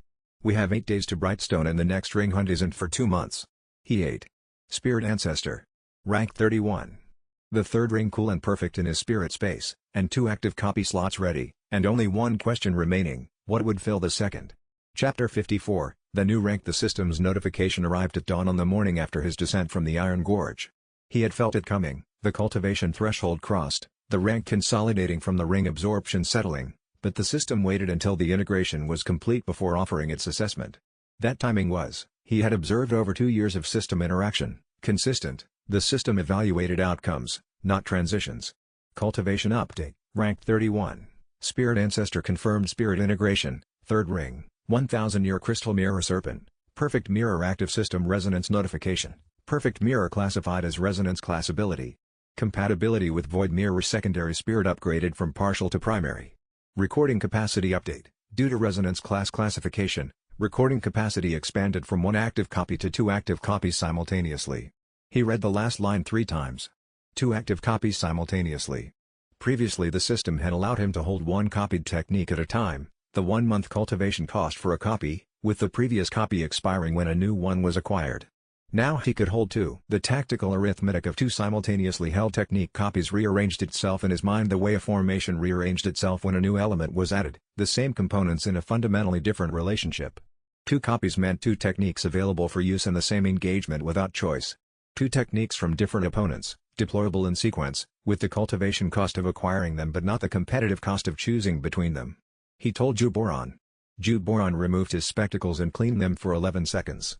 Then he put them back and said, "The current 2 copies you're holding are? Inferno Step, copied from Chenho at Clearwater. And I have 1 unused slot." Tang Yin paused. "The question is what to put in the unused slot." I have 17 candidates ranked by tactical utility and observation opportunity, Zhu Boran said. He retrieved his notes with the composure of someone who had been preparing for this conversation since the day Tang Yin first described the system's expansion. Of course you do. He waited. The highest priority candidate, Zhu Boran said, is a spirit hall technique. Specifically the binding chain that Zhao Liangyuan's field agents have used in 3 documented engagement reports in the Free Roads corridor. If you can observe a full cast at sufficient quality, Zhao Liangyuan himself uses it, Tang Yin said. Yes. Then it will have to wait, Tang Yin said. He regarded the iron gorge behind him, the serpent still living in its depths, the crystal scales carrying the adhesive compound marks from his mechanisms. What's the second highest priority? Zhu Boran had an answer for that too. He always did. Spirit Ancestor. Rank 31. 2 active copies, 1 slot open. The road to Brightstone City had 7 days remaining. He explained the 2-copy capacity to Zhu Boran that evening. Zhu Boran received this information, cleaned his spectacles for 11 seconds, replaced them, and said, the current 2 copies you hold are Inferno Step in the empty slot. What would you place in the second? That's the question, Tang Yin said. The formation's current gap, Zhu Boran said, immediately and without hesitation, as if he had been holding the answer ready for some time, is area denial. We have mobility, defense structure, thread control, and technique recording. We lack a mechanism for controlling the fight's geography proactively, something that forces opponents into positions rather than responding to positions they choose. Tang Yin worked through this. The assessment was correct. He had identified the same gap through his own formation analysis, but Zhu Boran had named it more precisely. Wind, earth, or ice type with radius coverage, Tang Yin said. Or a sound type with disorientation radius, Zhu Boran said. Less common, but operationally the same function. The Thornwall Spirit Arena will have practitioners across all those categories. The treaty limits Spirit Hall oversight there, which makes it the safest observation environment we'll have access to. And the arena format gives me legitimate observation proximity, Tang Yin said. Opponents accept being studied. That's inherent to competitive Spirit Master culture. You're describing acquiring the second copy through arena competition rather than field acquisition, Zhu Boran said. Yes, Tang Yin said. That is, Zhu Boran said carefully, both lower risk and more methodical than the alternatives I had considered. He paused. It's a good plan. And in the formation, something that had been 4 elements for 2 years was about to become 5, and 5, in Mirror 7's arithmetic, was closer to the full completion than 4 had ever felt. The second slot was waiting, and Thornwall was 7 days ahead, and somewhere in those 7 days, the compliance team that had arrived before them was waiting too, with a patience that had to mean something. Chapter 55, The Notice Board. Elder Meng's name appeared on the notice board in Brightstone City's Spirit Master District on the 4th morning after their arrival. Zhu Boran found it. He brought the notation to Tang Yin without commentary, which was not his default mode, which told Tang Yin everything about what the notation said before he read it. Detained Rogue Cultivator, Meng Zhuanyu, rank 78, Spirit Sage classification. Held at Spirit Hall's Central Administrative Custody under Section 14 of the Cultivator Registration Act. Voluntary cooperation with debriefing protocol is encouraged. Release conditional on cooperating parties' compliance with registration and assessment requirements. A citation number and a regional Spirit Hall office contact. Section 14, Tang Yin said. Extended detention for knowledge holders, Zhu Boran said. Typically used for captured senior rank practitioners who carry operationally relevant information. It allows indefinite detention without formal charges if the cultivator is deemed a knowledge security risk. He paused. It is also the section most commonly used for practitioners being held as leverage. Tang Yin read the notice a second time. The language was institutional and clean, the kind of language that described a terrible thing in administrative terms that removed the quality from the terrible thing and left only the category. He folded the notation and put it in his inner pocket. He's alive, he said. Zhu Boran nodded once. And publicly documented, which means Spirit Hall is comfortable with his status being known.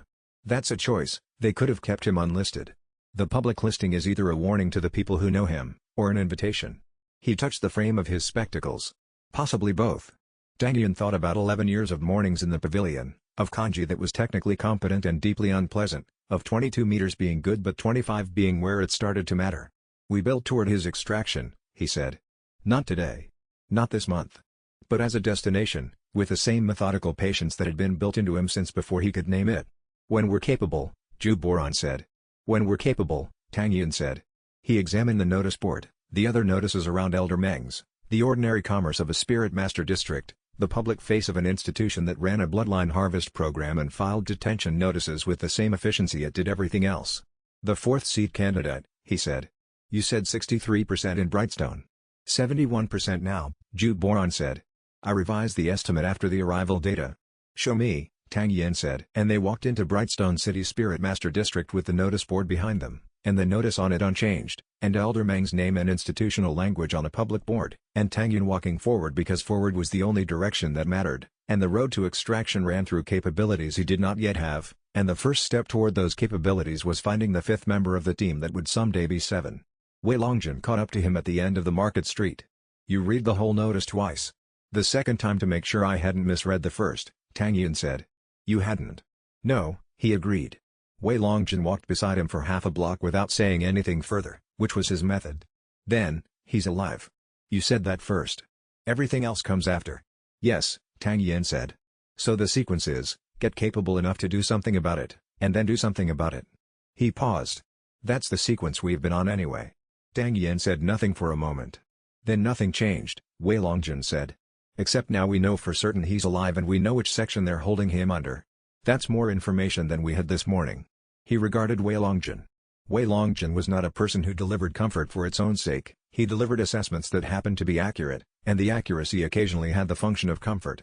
This was one of those cases. The road to extraction, Tang Yin said, runs through the fifth member. And the fifth member is here. Ju Boron said 63% probability in 2 weeks, Wei Longjun said. He's usually accurate within 5 points.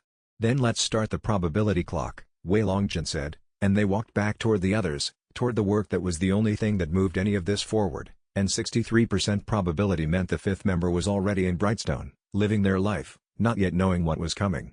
Chapter 56, The Recall Burned. The second recall from Blazing Academy arrived on their 7th day in Brightstone City. Lin Haojin had been expecting it. She told Tang Yin she had been expecting it 2 days before it arrived, not because she had advance information but because she knew the Academy's administrative cycle well enough to know when the next scheduled review window would generate a second demand. The message was delivered by a Blazing Academy senior instructor named Teacher Han, who had traveled from the Academy personally. Teacher Han was a small woman in her 40s who carried a flame fox spirit at rank 44 and the specific demeanor of someone who takes her institutional responsibilities seriously without enjoying the tasks that arise from those responsibilities. She found Lin Haojin at the Brightstone market in the late afternoon and said, without preamble, your mentor is being placed under formal review. The dean has requested your presence at the hearing, which is in 11 days. Lin Haojin said, I understand. Your scholarship allocation is frozen as of this morning, Teacher Han said. The freeze will be lifted upon your return. The freeze will become permanent if you are not present at the hearing. Lin Haojin said, I understand. Teacher Han looked at her for a moment with the careful expression of someone who already has delivered enough institutional consequences to be able to read when the recipient has already made their decision. Will you be returning with me? She said. Not immediately, Lin Haojin said. Teacher Han looked at her for another moment. Then, in a quieter register, your mentor asked me to tell you something. She said, the review is manageable. The outcome she is most concerned about is not the review. A pause. She did not specify what that means. She said you would understand. Lin Haojin held the message for 3 seconds. Then, tell her I understand. And tell her I'll be back before the hearing. She paused. But tell her the reason I can come back immediately is the same reason she's not worried about the review. Teacher Han absorbed this. She was clearly not a person who tolerated cryptic communication in her institutional capacity. In her personal capacity, however, she seemed to find it sufficient. She nodded once, turned, and left. Lin Haojin stood in the market for a long time after that. She was still standing there when Tang Yin found her 40 minutes later. He had seen Teacher Han arrive and depart. He had waited. She did not say anything immediately. He did not say anything at all. After a while she said the review is manageable. Which means she already handled it, or handled enough of it that my presence is for her benefit rather than institutional necessity. That sounds like someone who has given you permission to stay a little longer, he said. Yes, she said. It does. Neither of them said more about it. The market moved around them in the specific way at busy places that don't care about the still conversations happening within them. He said, 8 days. We'll have the 5th seed identified and the first approach to Shenliu Ying done. 9 days, she said. I'll leave in 9 days, he said. Nothing. 9, she said again, quieter. And I'll come back. He said, the road between here and the academy, it goes through the tournament circuit. Yes, she said. It does. The tournament circuit has posting stations, he said. Yes, she said. The market continued being busy around them, and neither of them looked at each other directly, and the 9 days were 9 days and not forever but not nothing either, and on the 10th day she would be gone, and Tang Yin would have to determine whether the calculation he had given her was the full truth or only the part of it he could say out loud. It was the part he could say out loud. The full calculation included elements that were not appropriate for a conversation with a practitioner who was, at this point, a confirmed asset but not yet a formation member, elements about what the compliance team's presence meant for the formation's operational exposure, and what the next 60 days would require, and the specific calculation about whether the information Hofeu carried about the Thornwall archive was worth the risk of the Thornwall operation itself. He had run this calculation many times since Elder Meng's note had arrived. The answer was consistently the same: yes, the archive was worth it, and yes, the risk was real, and yes, the formation was the appropriate tool for the operation if it was going to be done at all. What he could not say out loud was the part where all of that was contingent on the formation holding under the specific pressure the operation would produce. He was fairly confident it would hold. Chapter 57, Thornwall. At last Thornwall was 15 days of travel east of Brightstone, the city Juboran had mentioned since the beginning of the road as the neutral ground between kingdoms where Spirit Hall's authority was limited by treaty and independent practitioners could move without registration pressure. They reached it with 5 members, the Core 4 plus Lin Haojin, who had extended her stay by negotiation and was now operating on a deadline that everyone knew and no one mentioned. The city was exactly as described in Juboran's research notes, stone-built and prosperous, positioned at the junction of 3 trade roads, with a spirit master culture that was sophisticated precisely because it saw so many different practitioners pass through. Not tribal. Not territorial. Simply experienced. The first night in Thornwall, Tang Yin slept in a real bed for the first time in 6 weeks. He found, to his mild surprise, that it made very little difference. He had adapted to camp conditions so thoroughly that the difference between camp and inn was primarily aesthetic. Wei Longjin fell asleep in approximately 4 seconds. Hofeu reorganized her pack, found the reorganization unnecessary, repacked it, and then also slept. Juboran went directly to the city library, which stayed open until the 3rd bell, and was there until closing. Tang Yin sat at the window of the room he shared with Wei Longjin and looked at Thornwall in the early night, the torch-lit streets, the spirit arena's distant glow, the specific quality of a city that was actively neutral rather than passively so. "You're not sleeping," Wei Longjin said from his bedroll, without opening his eyes. "Not yet," Tang Yin said. "The formation is good right now," Wei Longjin said. "Whatever you're thinking about, the formation is in the best shape it's been." "I know," Tang Yin said. "So what's the problem?" Tang Yin was quiet for a moment. "The formation is good for now. In 3 weeks we'll be at rank 24 to 25 average, which is where Spirit Hall's field teams start to match us. In 2 months, the Bonecaster's second contact will arrive and it won't be a message." He looked at the street below. "We need to be at a different level before that happens." Wei Longjin opened his eyes and looked at the ceiling. "Then we keep moving." "We keep moving," Tang Yin agreed. "And Elder Meng is alive and watching and probably teaching whoever's guarding him something they didn't know they needed." Wei Longjin closed his eyes again. He wouldn't waste the time. Tang Yin considered this. It was, he decided, almost certainly true. He went to bed. In the morning Juboran arrived back from the library with a stack of research notes, 15 cups of information on Spirit Hall's detention facility locations, 3 candidate papers on Bloodline Harvest Program history, and 1 piece of information that arrived before all the others, a notation from a city registration record that showed a Spirit Hall compliance team had arrived in Thornwall the previous night. Not searching. Waiting. Someone had told them where Tang Yin's team was going. Tang Yin read the registration notation twice. Then he folded it and put it in his inner pocket, the same place he had put Elder Meng's detention notice, and went back to the inn where the others were sleeping. He sat at the window for the remainder of the night. Not because sitting at the window changed anything, but because the information required time to be processed correctly before it became actionable, and rushing the processing produced bad decisions. Information leak. The Bonecaster had known their route south of Brightstone. The compliance team was waiting for them in Thornwall, which meant someone had told them Thornwall was the destination. That knowledge had reached Spirit Hall before the team did, which meant the source was someone who knew the plan before departure, or someone who could track a traveling group's direction and make accurate projections, or someone inside the team. He considered the last option carefully and methodically, the way he considered all options that had personal weight. Then he set it aside. Not because it was impossible, it was not impossible, but because the evidence for it was insufficient and the paranoia of acting on insufficient evidence would damage the team more than the information leak itself. External source, then. Someone who observed them, or someone in Iron Bell who knew their plan. In the morning he would brief the team. They would adapt their route and their information protocols. And whoever had told the compliance team would find, in the weeks ahead, that Tang Yin's team had become considerably harder to predict, but the source of the leak was still unknown, still open, And open leaks had a way of becoming catastrophic exactly when you could not afford them. Chapter 58, The False Name. The Thornwall Spirit Arena accepted cultivator registrations under a local city ordinance that predated Spirit Hall's standard registration system and had, by a quirk of the treaty language that established Thornwall's neutral status, never been formally superseded. Local name registration was not the same as Spirit Hall registration. Local names were not transmitted to Spirit Hall's database without a specific administrative request through the treaty's intercession process, which took 30 days minimum. Tang Yin registered as Chen Mingwei. He had a false identity document prepared by Zhu Boran using Misthaven's guest program token as the base template, a competent forgery that would not survive a serious verification check but would pass a routine tournament registration. He fought 6 matches in 3 days. The first 4 were against cultivators in the rank 16 to 22 range, legitimate challenges, not performances. He won with thread weave and formation geometry adapted for single combat, calibrating his phantom thread's visible signature as close as possible to a standard high-grade thread spirit that might be in the catalog without drawing the unregistered ability notice that had followed him since Gale City. He lost the 5th match. Deliberately. Not to avoid skill detection, to avoid performance detection. A cultivator winning 6 consecutive matches becomes a notable cultivator. 6-1 was a good record. 5-1 and another win was someone on a run.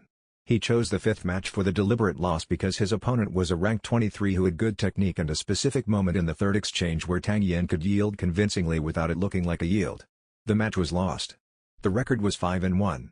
He fought the 6th match as Chen Mingwei, earned a modest prize, and spent 2 hours thinking about the Spirit Hall compliance team that Zhu Boran had identified as waiting, not searching, in Thornwall. Waiting was different from searching. Searching meant they knew he was here and were looking for him. Waiting meant they knew he would arrive eventually and had pre-positioned. The difference was significant. Waiting was intelligence-based, which meant someone had told them he was coming to Thornwall before he arrived. The same someone who had told them about the Iron Bell dead drop. He did not say this to anyone that night. He said it the next morning, calmly and with the full picture laid out, and watched his team absorb it. 1 of 7 people knew we were coming to Thornwall, he said. The information reached Spirit Hall before we arrived. The 7 people are, Elder Meng, the 5 of us, and 1 other. He paused.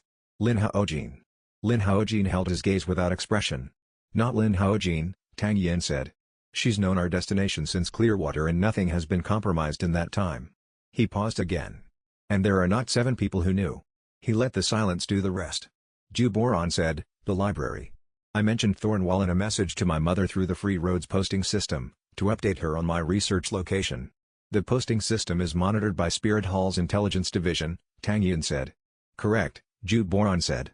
His voice was completely level, because he had been processing this since the notification arrived and had completed the grief portion of the calculation before he delivered the information.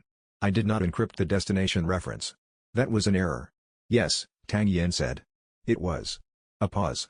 I've already identified the correction, Zhu Boran said. All future research location communications will use a cipher my mother and I have used since I was 9 years old for protecting field survey locations from competitor cartographers. Spirit Hall does not have that cipher. He met Tang Yin's gaze. I won't make the same error twice. I know, Tang Yin said. They moved the departure schedule forward by 2 days, but 2 days was a long time when a compliance team was already in position and waiting, with a plan that none of them had yet identified. The thread web registered no surveillance signatures in the immediate area, which was expected, because the compliance team's approach would use practitioners sophisticated enough not to run active technique signatures in proximity to their surveillance target. The absence of signal was not the same as the absence of watchers. Tang Yin held this with the specific care it required. The compliance team's presence was confirmed through the Thornwall Archive documents administrative notation, which meant they knew the formation existed and were monitoring it, but had not yet acted. Non-action meant they were still in the assessment phase, building a case, waiting for the formation to either provide actionable evidence of violation or make a mistake that removed the need for one. The formation would not make that mistake. But the compliance team's timeline was finite, and the formation's window was finite, and the convergence of those two finitenesses was something Zhu Boran's planning documents were already mapping in the specific way he mapped problems that had known parameters and unknown timing. Chapter 59, What Zhu Boran found. The research that mattered was not in Thornwall's general library. It was in the Spirit Research Archive, a restricted secondary collection housed in the eastern wing of Thornwall's University of Cultivation, an institution that maintained its own charter under the treaty and had an independent relationship with Spirit Hall's information systems. Not antagonistic. Simply separate. Zhu Boran had obtained access through a letter of introduction from Scholar Bay at Misthaven Academy, who had sent the letter proactively when Zhu Boran mentioned Thornwall was a possible destination. The letter arrived at the archive before the team did, which was not coincidence. Scholar Bay was a careful woman. What Zhu Boran found in the archive, the Bloodline Harvest program had been running for 40 years. This matched what Tang Hao's letter had described. But the archive's documentation extended further than the letter had. The program's structure had been modified 11 years ago. 11 years ago, the same year Tang Yin had been born.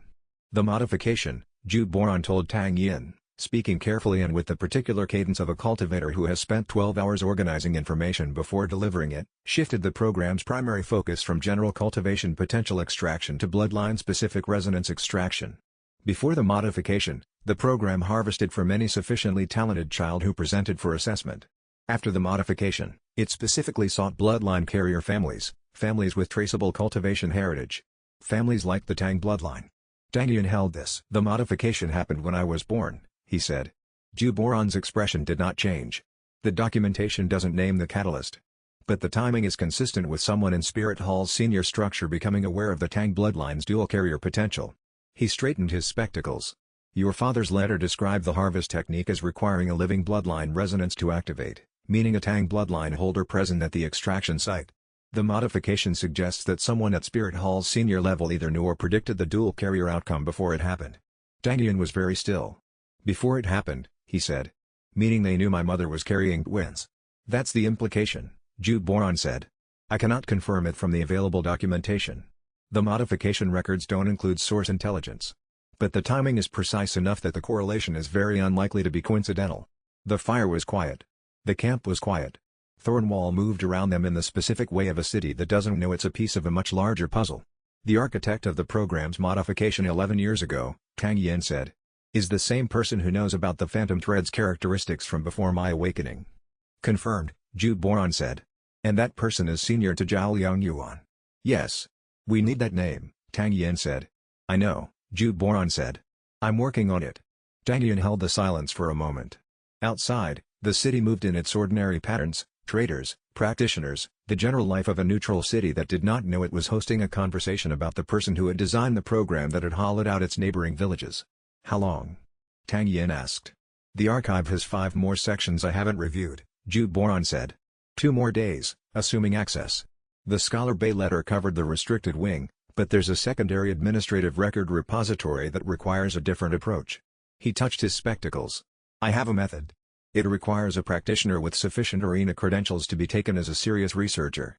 You and I, after 2 weeks of Thornwall Spirit Arena competition under false names, should qualify. Tang Yin considered this. 2 more days of arena work for arena credentials. Credentials used to access administrative records that might contain the name.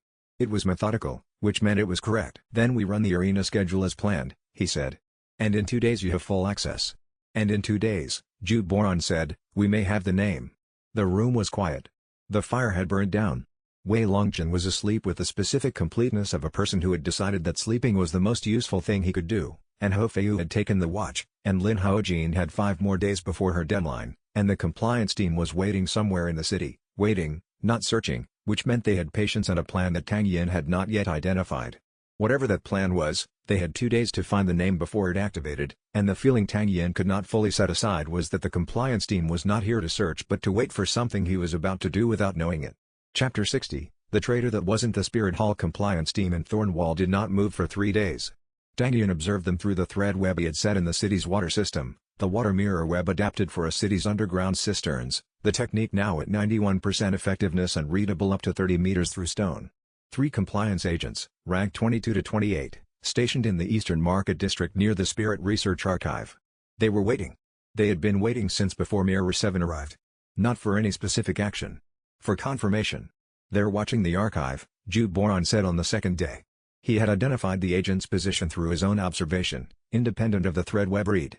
They know I was researching Bloodline Harvest program history. The archive's access log goes to the same administration that sent the compliance team. Tang Yin processed this. They followed your research, he said. Not us. They were already monitoring anyone who accessed the Bloodline Harvest documentation. Yes, Zhu Boran said.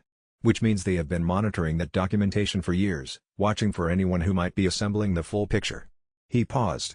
We are the first team to request that documentation in 11 years that they haven't been able to immediately identify and classify. Because we came in under Scholar Bay's letter, Tang Yin said. Yes.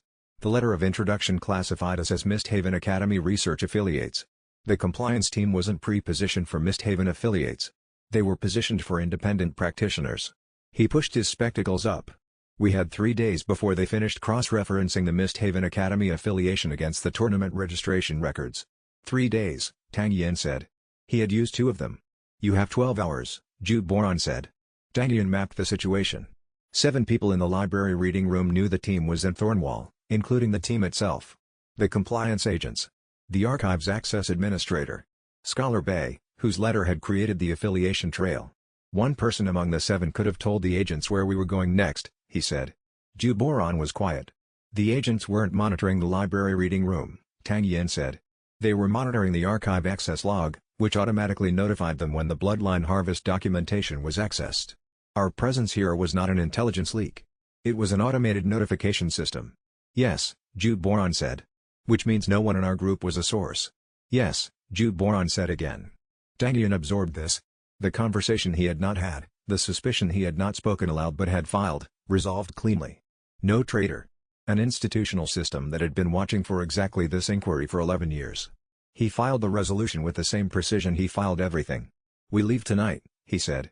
Not through the city gates, the agents will have those covered by morning. Through the same kind of route we used in Ironbell. I've already mapped it, Zhu Boran said. He retrieved a hand-drawn notation from his research pack. The city's historical drainage system predates the current gates by 200 years. There's a tributary outlet on the south wall that opens into the old mill quarter, outside the gate system entirely. His gaze moved to the map. You mapped this before we knew we needed it, he said. I mapped it the first day we arrived, Zhu Boran said. I map exit routes in every city we enter. It's been my habit since the free roads.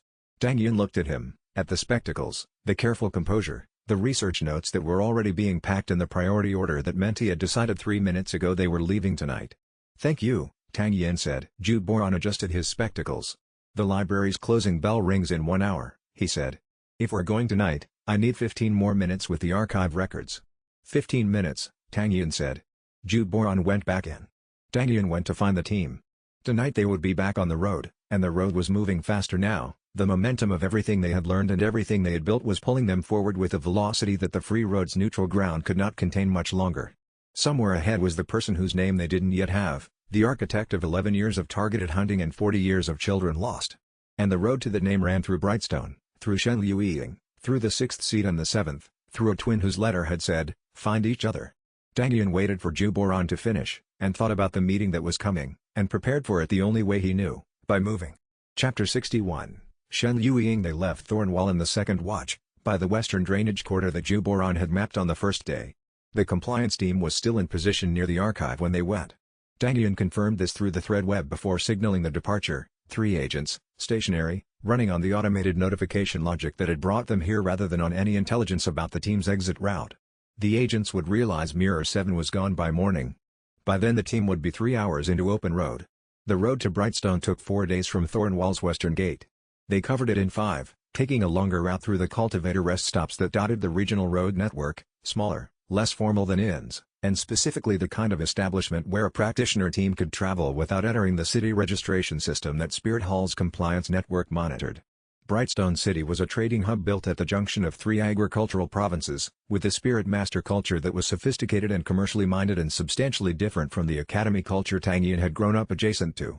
The practitioners here were working cultivators, team contract specialists, independent assessors, the kind of spirit master who measured their advancement not by rank tests and academic progression but by what they could accomplish and what they were paid to accomplish it. It was, Tang Yin noted, a culture in which a rank 31 spirit ancestor with an unusual spirit combination and a record of completed contracts could operate with significant anonymity.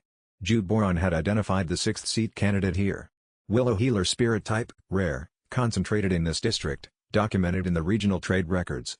A healer type was the team's most significant capability gap. 3 combat specialists and a strategist had no sustained repair capacity, which meant any engagement that produced serious injuries required a recovery period the team could not always afford.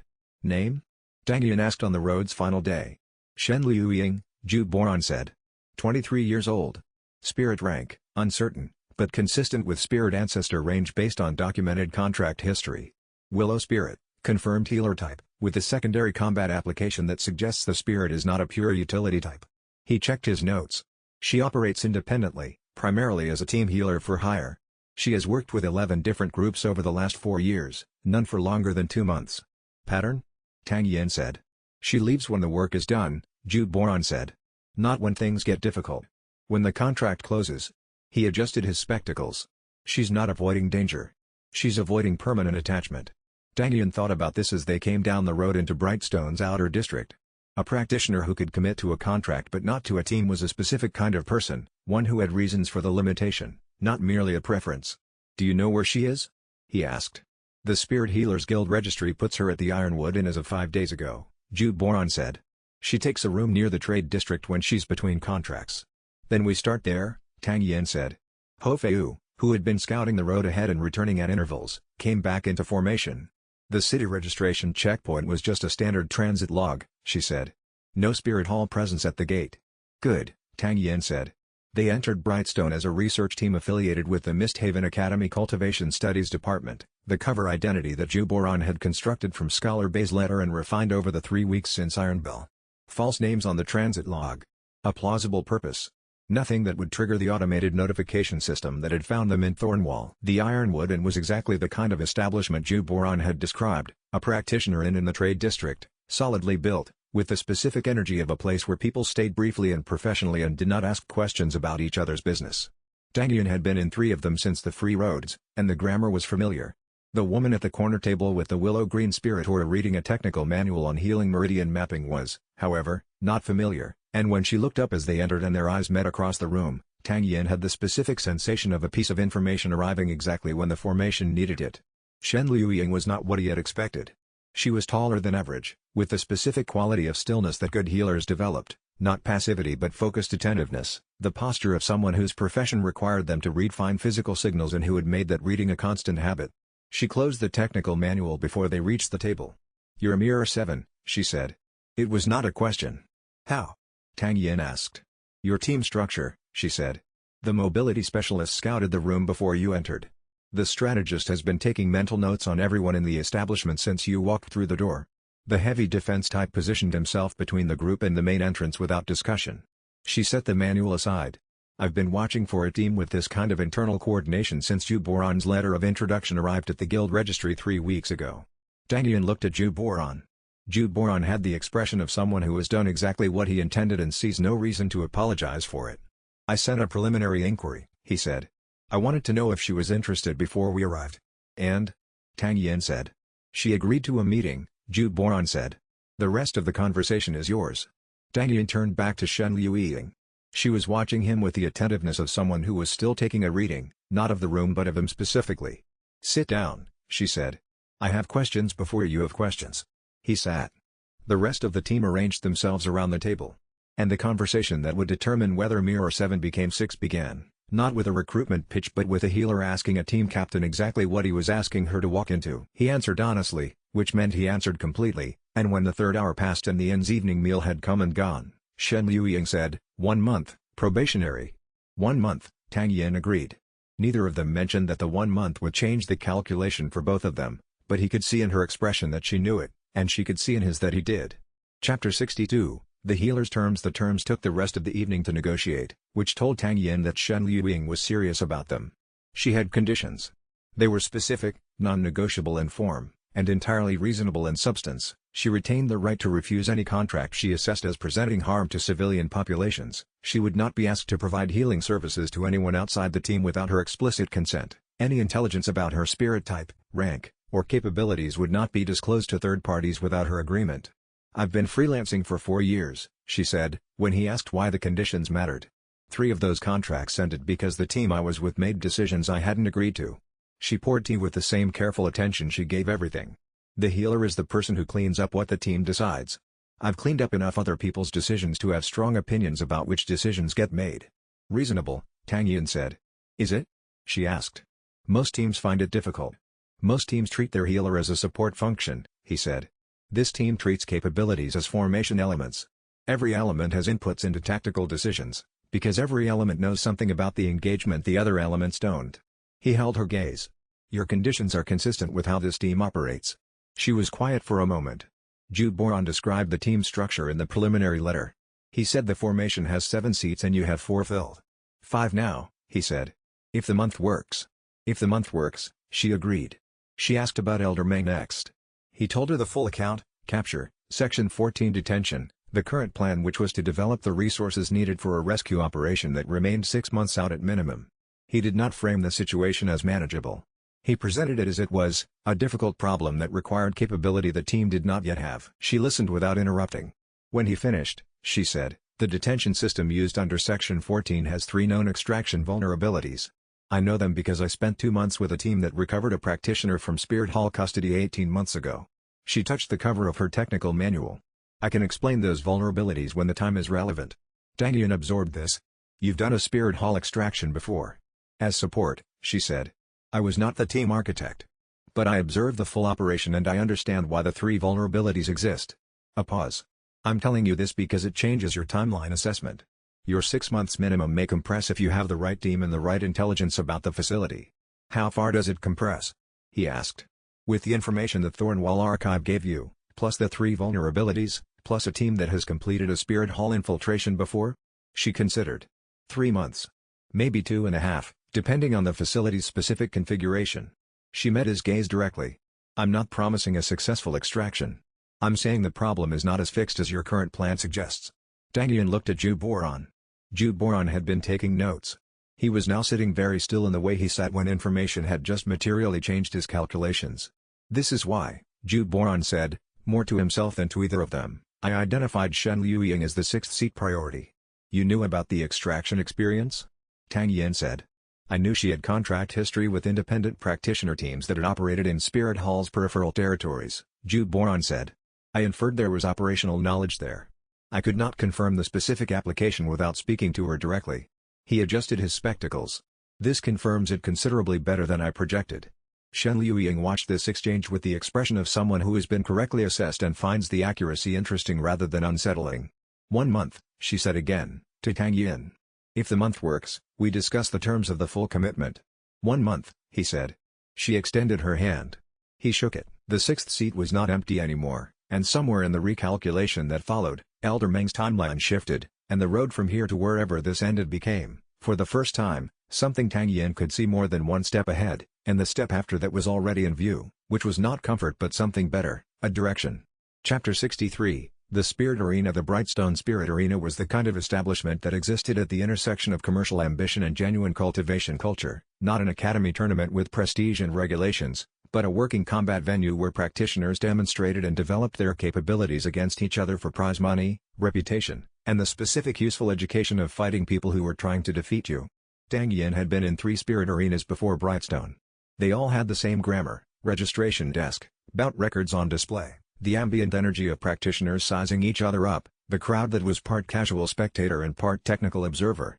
The Brightstone Arena had 2 additional features. It was substantially larger than any he had visited, with 12 concurrent rings and a rotating schedule that ran from mid-morning to late evening, and it was, as Zhu Boran had noted, outside the Spirit Hall compliance network by treaty. No registration requirements. No identification matching. A practitioner who wanted to compete under a false name in Brightstone's arena faced no institutional obstacle.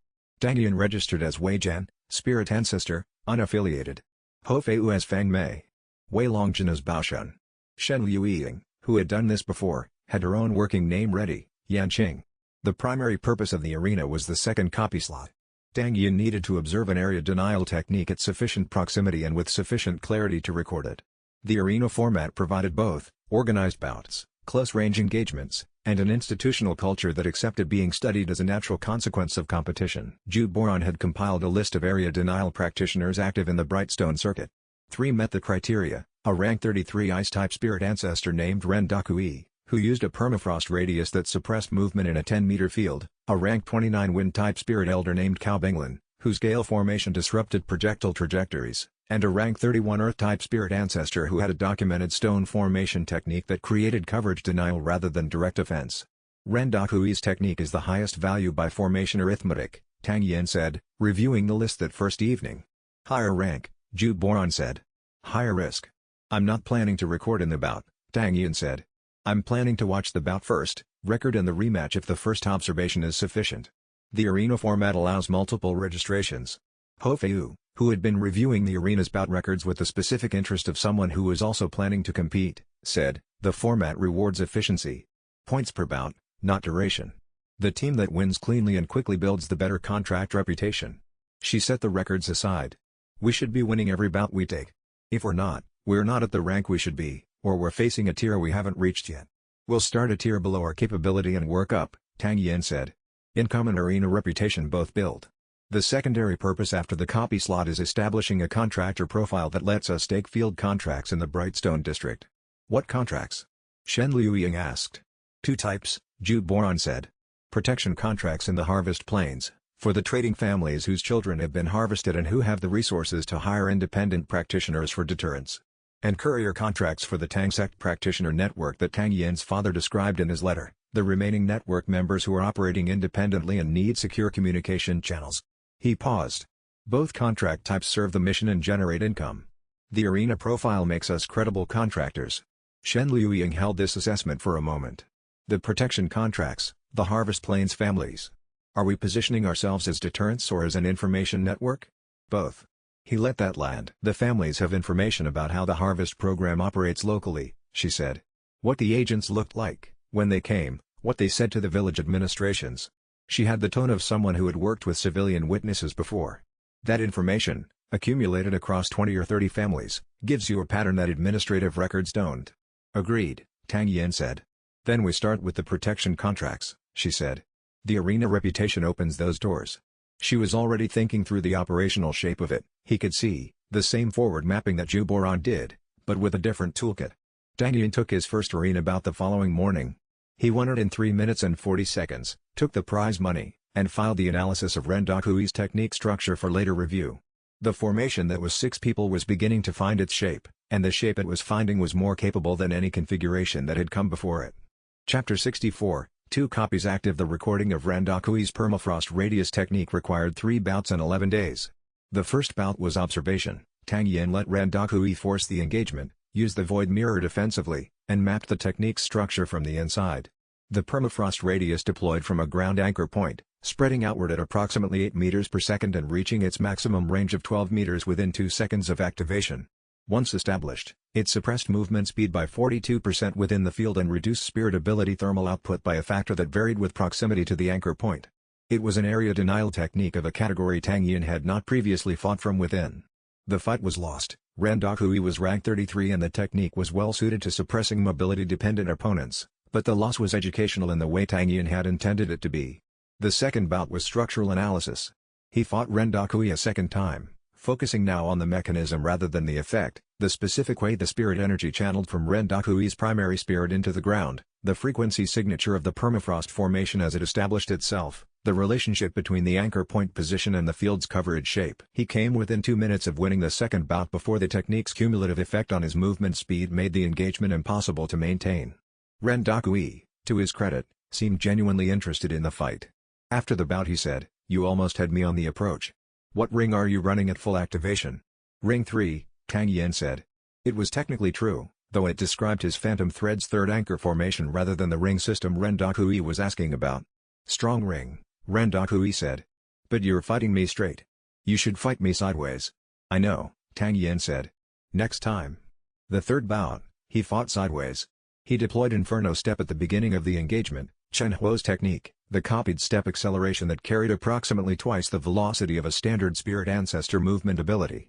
He used it to close distance before the permafrost radius could establish full coverage, engaged in the first 3 seconds inside the anchor radius where the technique's suppression effect was minimum, and applied the Phantom Thread's restriction formation at point-blank range before the radius could compensate.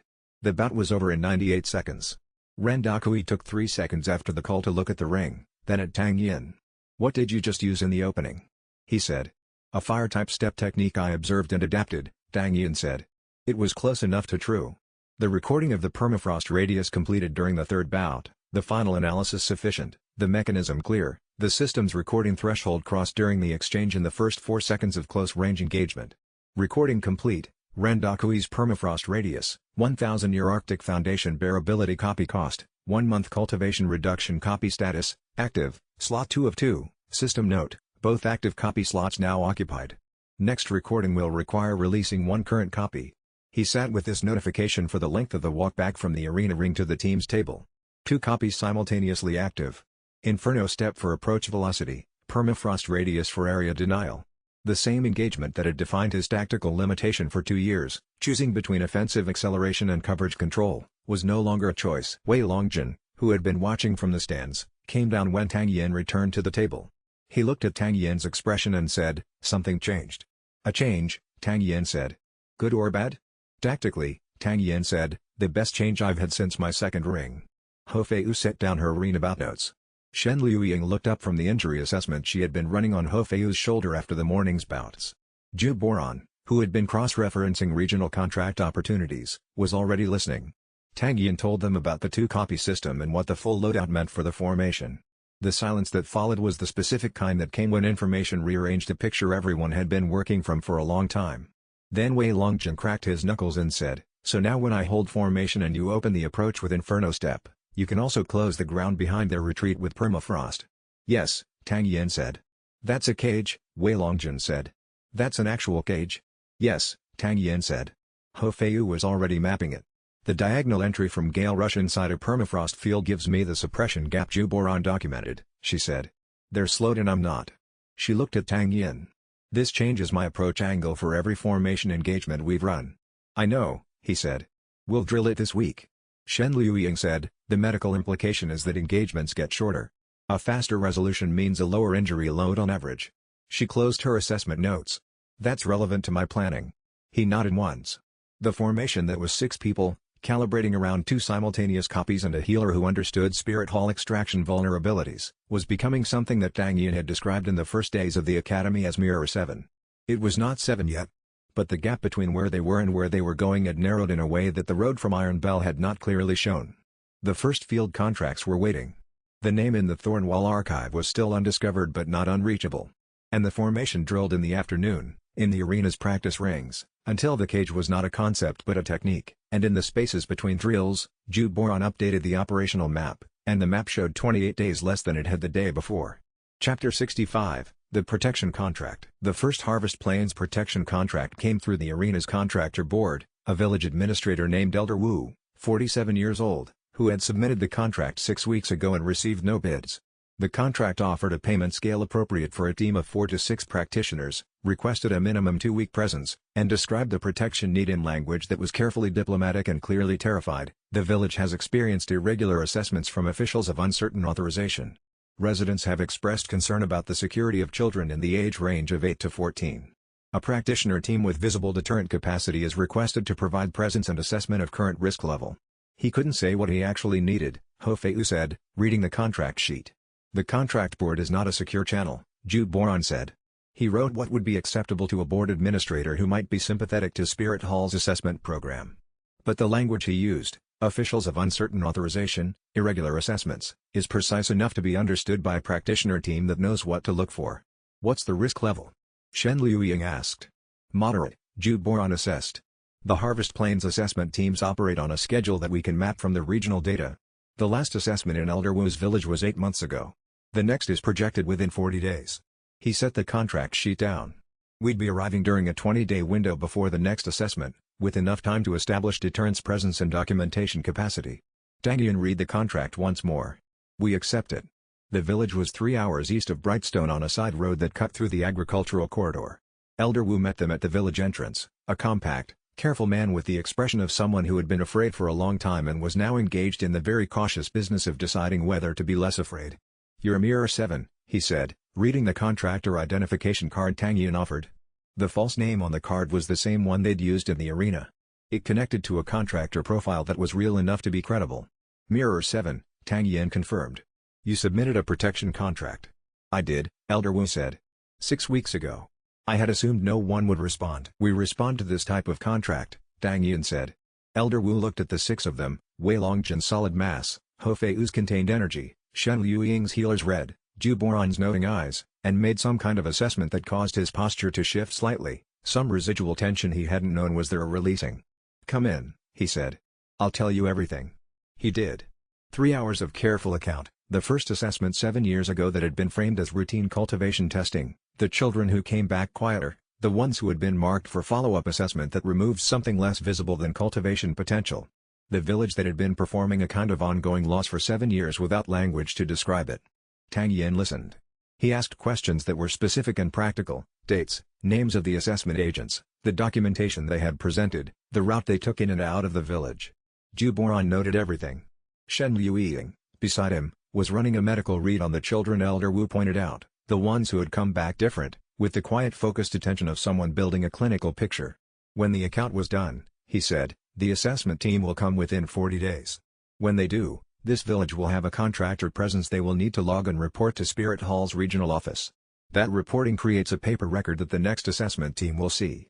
Villages with active contractor protection are a lower priority target than villages without. You're saying you'll make us a harder target, Elder Wu said. I'm saying I'll make you a documented target, Tang Yin said. Documentation that connects to a contractor record that suggests ongoing presence. He paused. And I'm saying that if the assessment team arrives while we're here, we'll be present for the encounter, which changes the power dynamic considerably. Elder Wu was quiet for a long moment. Then, you understand why they come? Yes, Tang Yin said. I do. And you're building a case against it. I'm building a capability, Tang Yin said. The case is part of the capability. The information your village has about how this program operates at the local level, how they approach, what they say, what they take, is part of a larger picture. 30 villages worth of that picture becomes something that can be used. Elder Wu looked at him for a long time. I've been waiting, he said, for someone to say something like that, for about 7 years. The contract terms were signed that evening. And the work that had been building since Elder Meng's capture began to accumulate a different kind of weight, not the weight of absence and grief but the weight of action being taken toward a real and reachable outcome, and that weight, Tang Yin noted, was considerably easier to carry. Chapter 66, Zhu Boran's map. By the end of the first week in Elder Wu's village, Zhu Boran had produced a map. Not a map of the terrain, a map of the harvest program's operational pattern in the Brightstone Agricultural District, assembled from Elder Wu's account. 3 additional village contacts Elder Wu had facilitated, a historical record from the district's administrative archive that Zhu Boran had accessed through the Brightstone Municipal Library, and the cross-reference data from the Thornwall Spirit Research Archive. He presented it on the 7th evening, in Elder Wu's meeting room with all 6 team members present and 2 village elders who had earned the briefing. The program operates in cycles, Zhu Boran said, unfolding the map on the table. Each village was marked with a notation key, assessment dates, number of children affected, recovery outcome. The notations were color-coded. The red ones were not good. A primary cycle of 8 months between assessments in any given village. A secondary cycle of 2 years between escalation assessments, the follow-up visits that affect the children marked for deeper extraction. He indicated the map's color system. The blue marks are primary cycle. Red marks are secondary cycle escalation. The red marks clustered in 2 areas. The escalation assessments concentrate in villages with specific bloodline characteristics, Zhu Boran continued. The program is not random. It is not purely a cultivation potential harvest. It is targeting families with traceable cultivation heritage, specifically, families who show the physical and spirit characteristic markers of what the pre-modification program documentation called legacy bloodlines. He looked at Tang Yin. The modification 11 years ago didn't change the scope of the program. It changed the priority. The general harvest continues. The bloodline harvest has been specifically resourced and accelerated. Tang bloodline, Tang Yin said. Tang bloodline is the highest priority category, Zhu Boran confirmed. But it is not the only category. There are at least 12 heritage bloodlines that the program is specifically targeting, and the Tang bloodline is one of 3 that Spirit Hall has designated as critical priority. He paused. The reason for the critical priority designation is not documented in anything I have access to. It's the question whose answer requires the name we haven't found yet. Shen Liuying was studying the red marks on the map. The 2 clusters, she said. These are in specific river valleys. River valley geography concentrates multi-generational cultivation families, Zhu Boran said.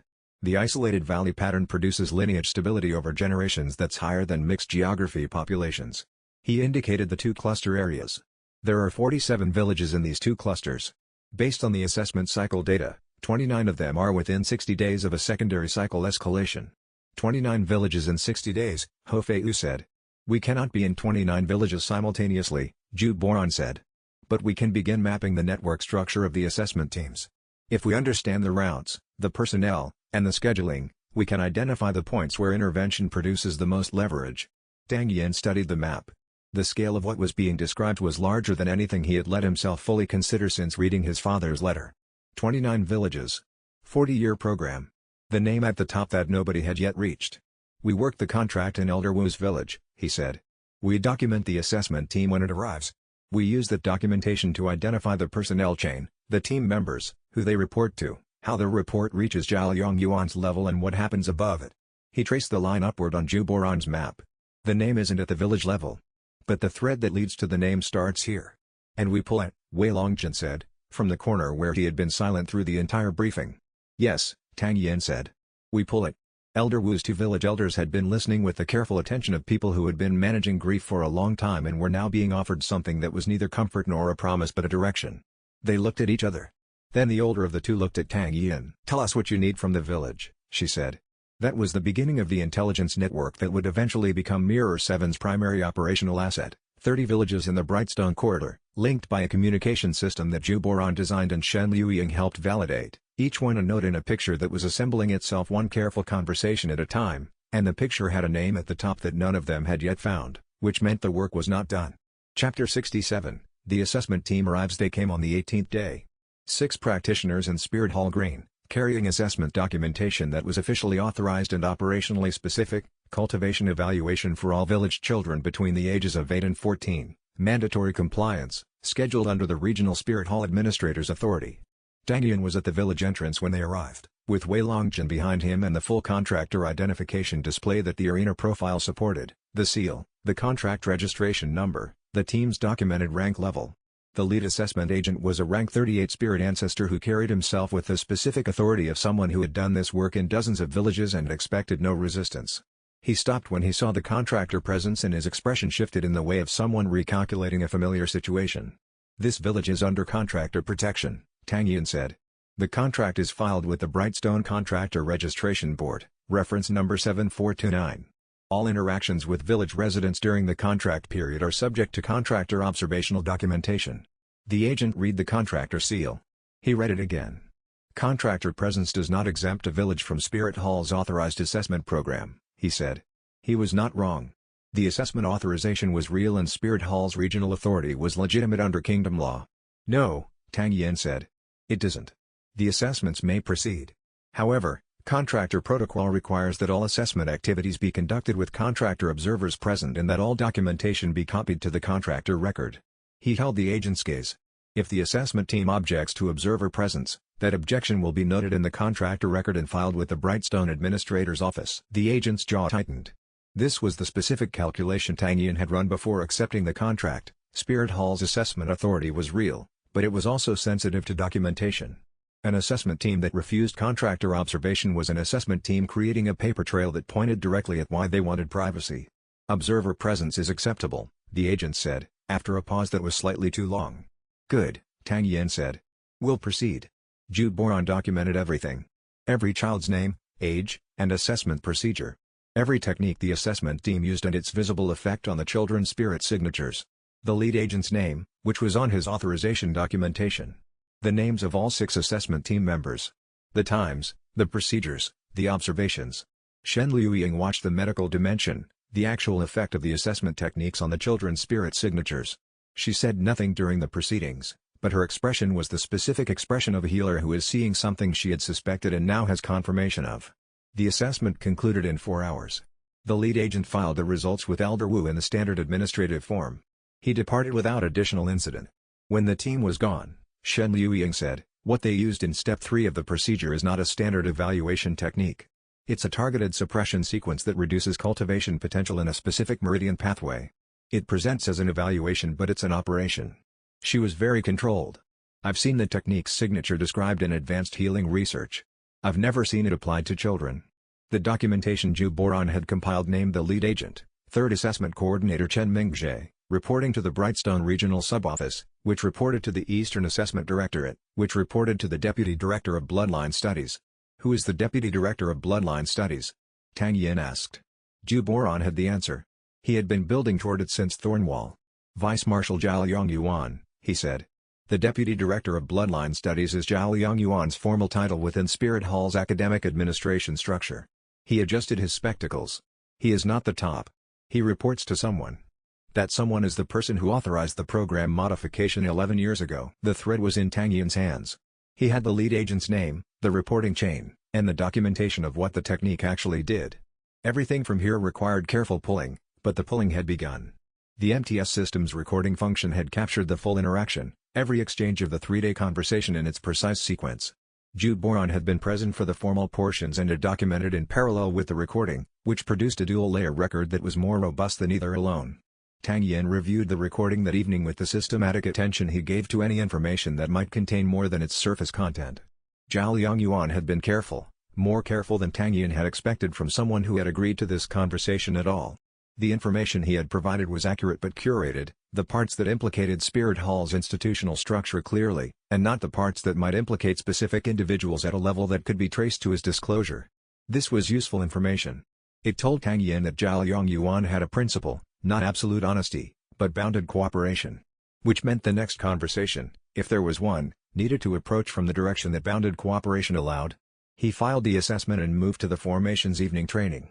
Chapter 68, Tang San's letter. The letter arrived through the iron belted drop that Elder Meng had described in Tang San's father's letter. Tang Yin had been checking the drop since Brightstone, a courier network relay in the Brightstone trade district that accepted sealed messages addressed to the coded identifier that Tang Hao had specified. He checked it every 3 days. For 5 weeks there had been nothing. On the 23rd day in Brightstone, there was a letter. The seal was Tang San's. Not the Tang Sect seal that Tang Hao used, a different one, a personal mark that Tang Yin had never seen before but recognized immediately from the description in his father's letter, a twin circle mark, 2 rings overlapping, one filled and one empty. He did not open it at the drop. He carried it back to the team's contracted lodging, set it on the table, and sat with it for the amount of time it took Wei Longjin to notice and say, "What is that?" "My brother's seal," Tang Yin said. The room was quiet. He opened it. The letter was short, 12 sentences, in an economical hand that suggested a writer who thought carefully about what was necessary before writing anything down. No greeting. No wasted words. "You have been operating for 2 years without contact. I've known about you for 8 months through Father's network. I know about the Phantom Thread in the Mirror Tang Sect System. The system's characteristics were in the operational research that the Tang Sect compiled before the scatter. I know about the Harvest Program modification and the bloodline targeting. I have been working on it from the inside since I understood what it was. I am not writing to establish contact for contact's sake. I am writing because there is a convergence point approaching in approximately 4 months, a point where your operational track and mine will either work together or work against each other by accident. I want to ensure they work together. The name you are trying to find is Lord Xuantianzi. He is the Director of Spirit Development within Spirit Hall's Central Council and the architect of the Bloodline Program modification. He is not reachable from below. He is reachable from a specific lateral angle that requires both of our operational positions simultaneously. I will send the approach details through this channel when I have confirmed the window. Until then, do not move against Zhao Liangyuan directly. Zhao Liangyuan is a tool. Moving against the tool before the architect is identified collapses the intelligence trail. T.S. Tang Yin read the letter 3 times. Then he passed it to Ju Boran, who read it twice and then said, "Lord Xuantianzi." A pause. "The Director of Spirit Development." Another pause. "I had 4 suspects on the Central Council list. He was not among them. What do you know about him?" Tang Yin asked. "Rank 88 Spirit Douluo," Ju Boran said. "Central Council member for 19 years. Academic administrator background. He does not appear in field operations documentation. His name appears in institutional records as an administrative signatory, not an operational authority. He was already reaching for his notes. He hid in plain sight. His role in the Bloodline program would not be visible from the field documentation because the field documentation only goes up to Zhao Liangyuan's level." "My brother knew," Tang Yin said. "Your brother has a different angle," Ju Boran said. "Whatever his position is, it gives him visibility into Spirit Hall's central structure that we don't have from the outside." He read the letter a second time. 12 sentences. 8 months of observing before reaching out. The specific kind of patience that characterized both of them, apparently, the quality of waiting until contact served a purpose rather than just an emotional impulse. He said 4 months to a convergence point, Tang Yin said. "Then we have 4 months, Ju Boran said, to be in the position this plan requires us to be in." "What position is that?" Ho Feiyu asked. Tang Yin set the letter down. "We don't know yet," he said. But he said he'd send details. He looked at the team, all 6 of them, the formation that was still 2 seats short but had, in the last 3 weeks, become something that could receive instructions from a twin and begin executing them without hesitation. Until then, we continue the work. No one argued with the direction. And the name that had been a gap in every calculation they'd made, Lord Xuantianzi, settled into the formation's strategic picture like a stone settling into mud, exactly where it had always been, now finally visible, and the question it opened was not whether they could reach him, but how long they had before he reached them first. Chapter 69, What the Formation Can Do. The second and third Harvest Plains contracts ran concurrently in the fifth week. Two neighboring villages, both with contracts on the Brightstone board, both describing the same pattern in the same careful diplomatic language as Elder Wu's contract. Ju Boron had identified them as secondary cycle escalation targets, both within the red mark cluster on his operational map, both within 30 days of a follow-up assessment. With 6 members, the formation could split, Tang Yin and Wei Longjin and Shen Liuying at one village, Ho Feiyu and Ju Boron and the team's secondary contractor presence at the other. Not Mirror 7, two sub-formations, operating from the same strategic document, communicating through the thread web extension that Tang Yin had developed for city scouting and adapted for a 3-hour range. It worked better than he had expected. The thread web at range was imprecise, he could not read positions and movements at 3 hours distance the way he could in a 30-meter city web, but the periodic signal pattern they had designed let each sub-formation send status updates and coordinate responses to unexpected developments. When the second village's assessment team arrived 2 days ahead of projected schedule, Ho Feiyu's update signal reached Tang Yin in time to redirect Shen Liuying toward the second village while Wei Longjin held the first. No injuries. Both assessments documented. Both lead agents named. When the sub-formations reunited on the 7th day, Ju Boron had a cross-reference document that connected both assessment teams to the same regional sub-office, the same reporting chain, the same deputy director of bloodline studies. The chain is confirmed, he said. Every assessment team in the Brightstone district reports through the same 4-step structure up to Zhao Yong Yuan's office. We have now documented 7 links in that chain across 3 contracts. How many links do we need? Shen Liuying asked. To build an evidence base sufficient for presentation to an independent cultivation authority? Ju Boron considered. 40 to 60 documented incidents, with full agent identification and technique documentation for each. The Spirit Research Councils of at least 3 kingdoms maintain independent oversight capacity outside Spirit Hall's authority structure. He paused. What we're building is not a legal case in the immediate term.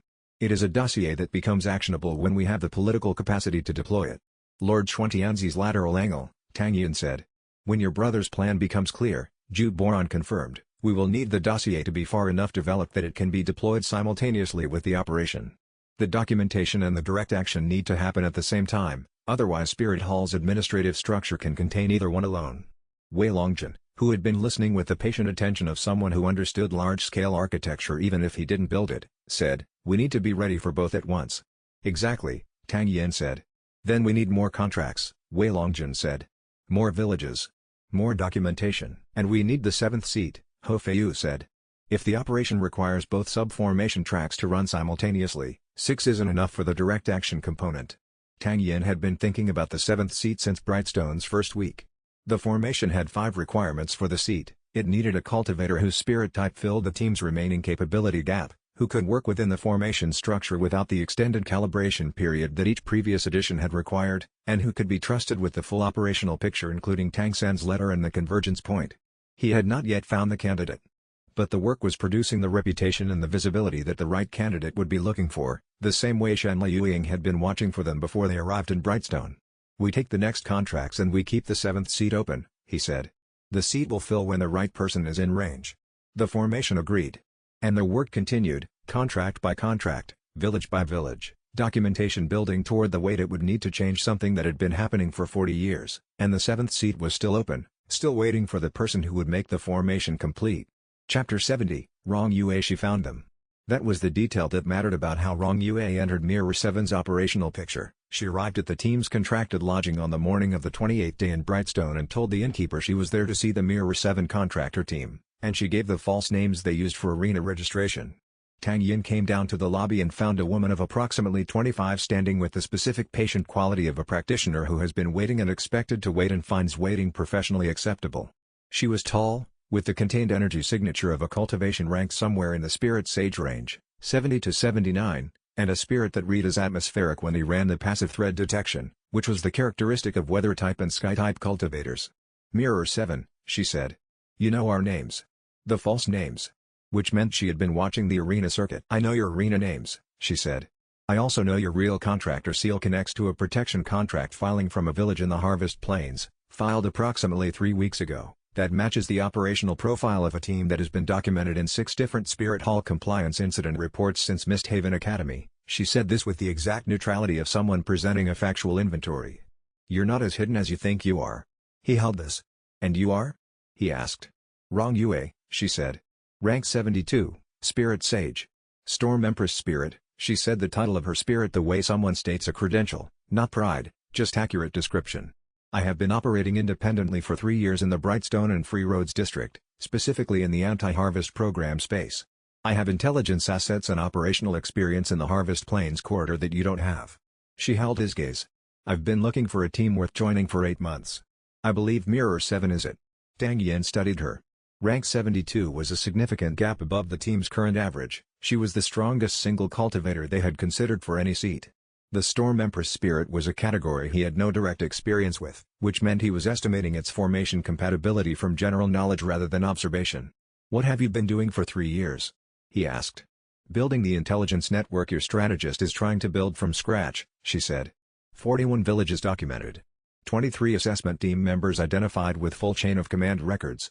The technique used in the third phase assessment, the targeted meridian suppression, I have medical documentation on its long-term effects in 37 cases. She paused. I've been doing the work alone because I didn't have a team. You have a team but not the asset base I've built. Tang Yin was quiet for a moment. Come upstairs, he said. The whole team needs to hear this. She followed him without comment, and when she sat across from Zhu Boran and they spent the next 2 hours comparing their respective documentation, Tang Yin watched the specific expression of a strategist who has been working on a puzzle alone for months encountering someone who has been working on the same puzzle from a different angle. When the 2 hours were done, Zhu Boran set his notes down, removed his spectacles, cleaned them, replaced them, and said, the combined asset base is sufficient. We don't need 40 to 60 documented incidents. We have them. He addressed Tang Yin directly. The 7th seat, Zhu Boran said, was always going to be the person who had been doing this work before we found her. Rong Yue looked between them. You were looking for me specifically? We were looking for someone, Tang Yin said. We found you. She was quiet for a moment that was less a pause than a decision being finalized. Then she said, the Storm Empress ability at full deployment creates a weather suppression field across a 200-meter radius. Within that field, spirit ability transmission is disrupted at a rate proportional to my cultivation rank. At rank 72, that disruption is significant for spirit ancestors and below. How significant? Wei Longjin asked. 30 to 40% output reduction for rank 31 to 40 opponents, she said. 60% for rank 20 to 30. She looked at Tang Yin. In the context of an operation against a spirit hall structure that is protected primarily by rank 28 to 42 field agents, the disruption becomes functionally debilitating for most of the practitioners you'd be facing. The cage, Ho Fei said slowly, gets much bigger. Yes, Rong Yue said. He regarded the 7th seat, which had always been there, always been described in Mirror 7's founding logic, always been the piece the formation needed to be complete. It was no longer empty, and the formation that had been building toward this moment for 2 years was, for the first time, exactly what it had been designed to be. Chapter 71, What 7 feels like. The first full formation training session with Rong Yue happened on the morning of the second day, in the arena's largest practice ring. Tang Yin mapped it before they ran it. Rong Yue at the far point of the formation, deployed at high altitude or extreme range, the Storm Empress field covering the engagement zone while the 6-person inner formation operated within the coverage. The suppression effect created a situation where the team's opponents were fighting through a 30 to 60% output reduction while Mirror 7's members, who had trained in the coverage by design, maintained full effectiveness. He said this to the team. Then he said, run it and tell me where the analysis is wrong. Rong Yue went to the far point of the ring. The Storm Empress deployed, a visible atmospheric pressure shift, a drop in ambient temperature, the specific quality of a technique that was large-scale and structural rather than targeted and precise. Within the field, Tang Yin felt his phantom thread run as normal, completely unaffected. Ho Fei ran a gale rush test pattern and came back to position. No effect on my activation, she said. Your spirit type is wind adjacent, Rong Yue said from the far point. The Storm Empress field disrupts cultivated spirit energy transmission. Natural wind affinity is partially exempt. A pause. I can calibrate the field to exclude specific energy signatures if I train with them. After a week of joint training, I'll be able to run a selective field that leaves Mirror 7 members at full effectiveness while suppressing everything else in range. Zhu Boran was noting all of this with the rapid, precise penmanship of one who has encountered a capability that is reorganizing every tactical calculation he has made for the past 6 months. The direct action component of the convergence operation, he said, when the first hour of formation training was done. The component your brother described as requiring both operational tracks simultaneously. He met Tang Yin's eyes. With 7 people and a Storm Empress coverage field, the direct action component becomes executable. It was executable at 6, Tang Yin said. It was possible at 6, Zhu Boran said. At 7 it is probable. He paused. That is a meaningful distinction for something of this consequence. Tang Yin trained with the full formation until noon.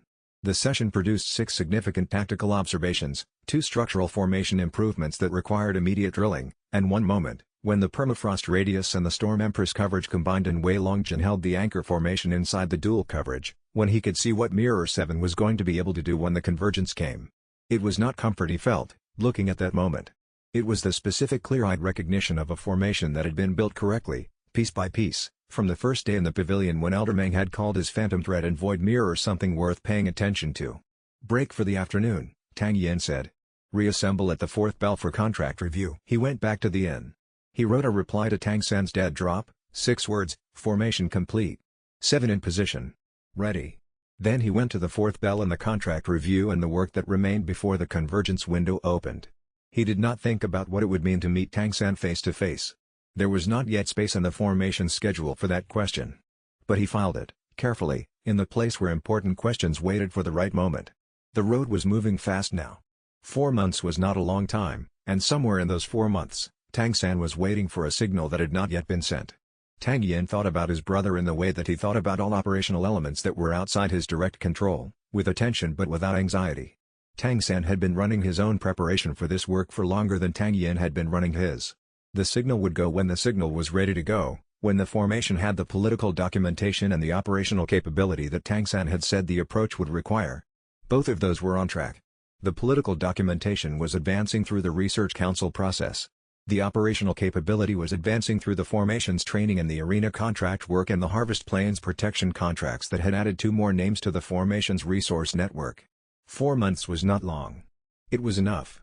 Chapter 72, The Bonecaster returns. She came in the deep 3rd watch, into the lodging's rooftop access point that the Threadweb had identified but that Tang Yin had deliberately left unwatched, a gap that announced itself as delivered and therefore communicated that he was open to the contact. The Bonecaster was different from the first appearance in 2 specific ways. She was alone, and she was not carrying the formal offer posture of an agent delivering authorized terms. She sat on the rooftop access ledge with the quality of someone who had traveled a long way at personal inconvenience and was here despite it rather than because of an assignment. Tang Yin was already there when she arrived. He had been waiting since the 2nd bell. "You knew I'd come back," she said. "I knew Zhao Yongyuan would send someone," he said. "I guessed it would be you, because you're efficient and he values efficiency." "I'm not here from Zhao Yongyuan," she said.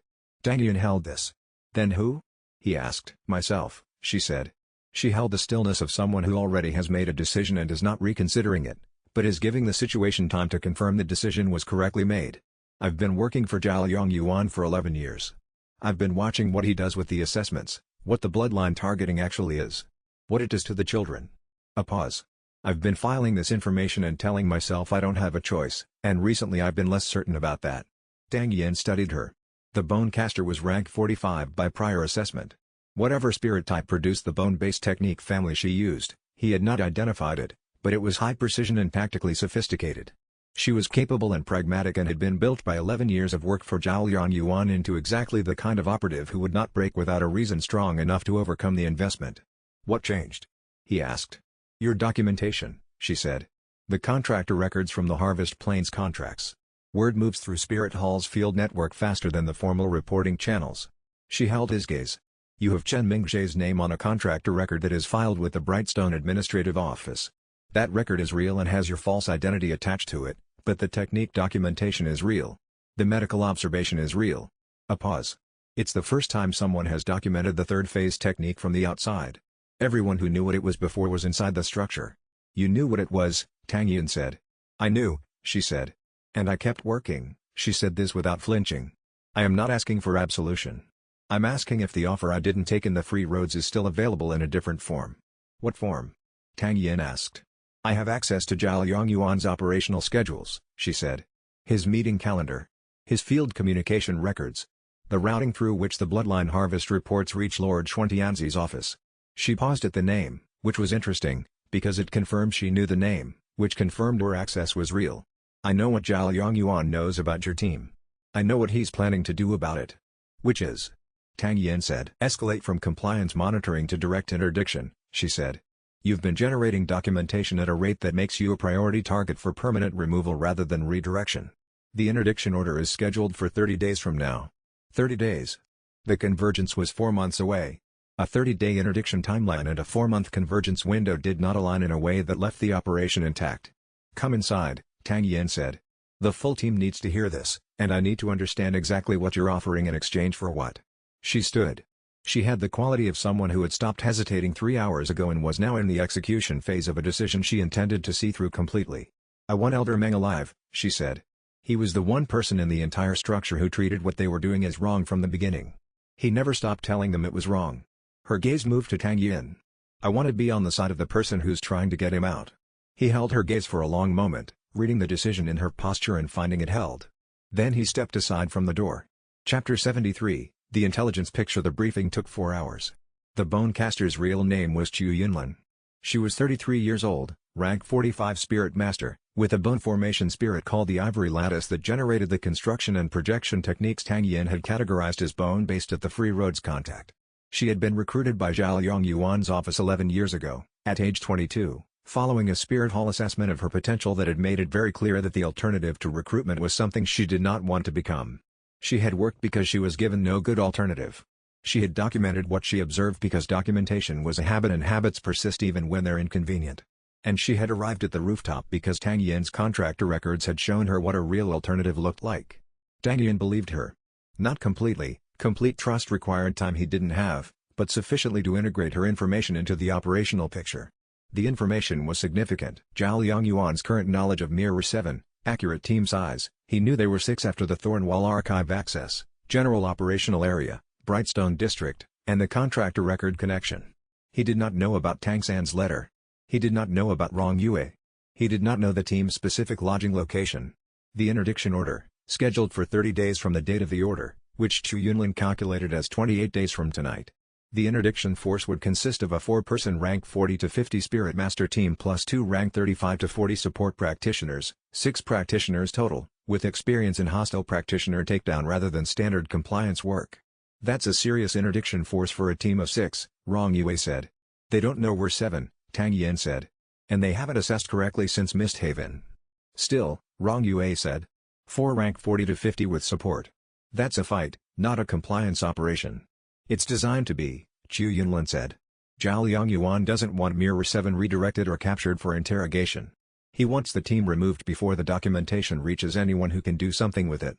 Zhu Boran had been quiet through most of the briefing, processing. Now he said, the documentation. You said the contractor records reached Spirit Hall's field network faster than formal reporting channels. Where exactly did the record land that changed your assessment of the situation? The Harvest Plains Regional Field Coordinator, Chu Yunlin said. Her name is not relevant, but her response to the documentation was. She forwarded it upward with a notation that said, Independent verification of Program 3 techniques by external practitioner team, first instance in 11 years. That notation reached Zhao Yongyuan's office within 4 days. She paused. It also, I believe, reached Lord Chuantianzi's office. The forwarding path for independent verification notifications goes directly to the Director of Spirit Development.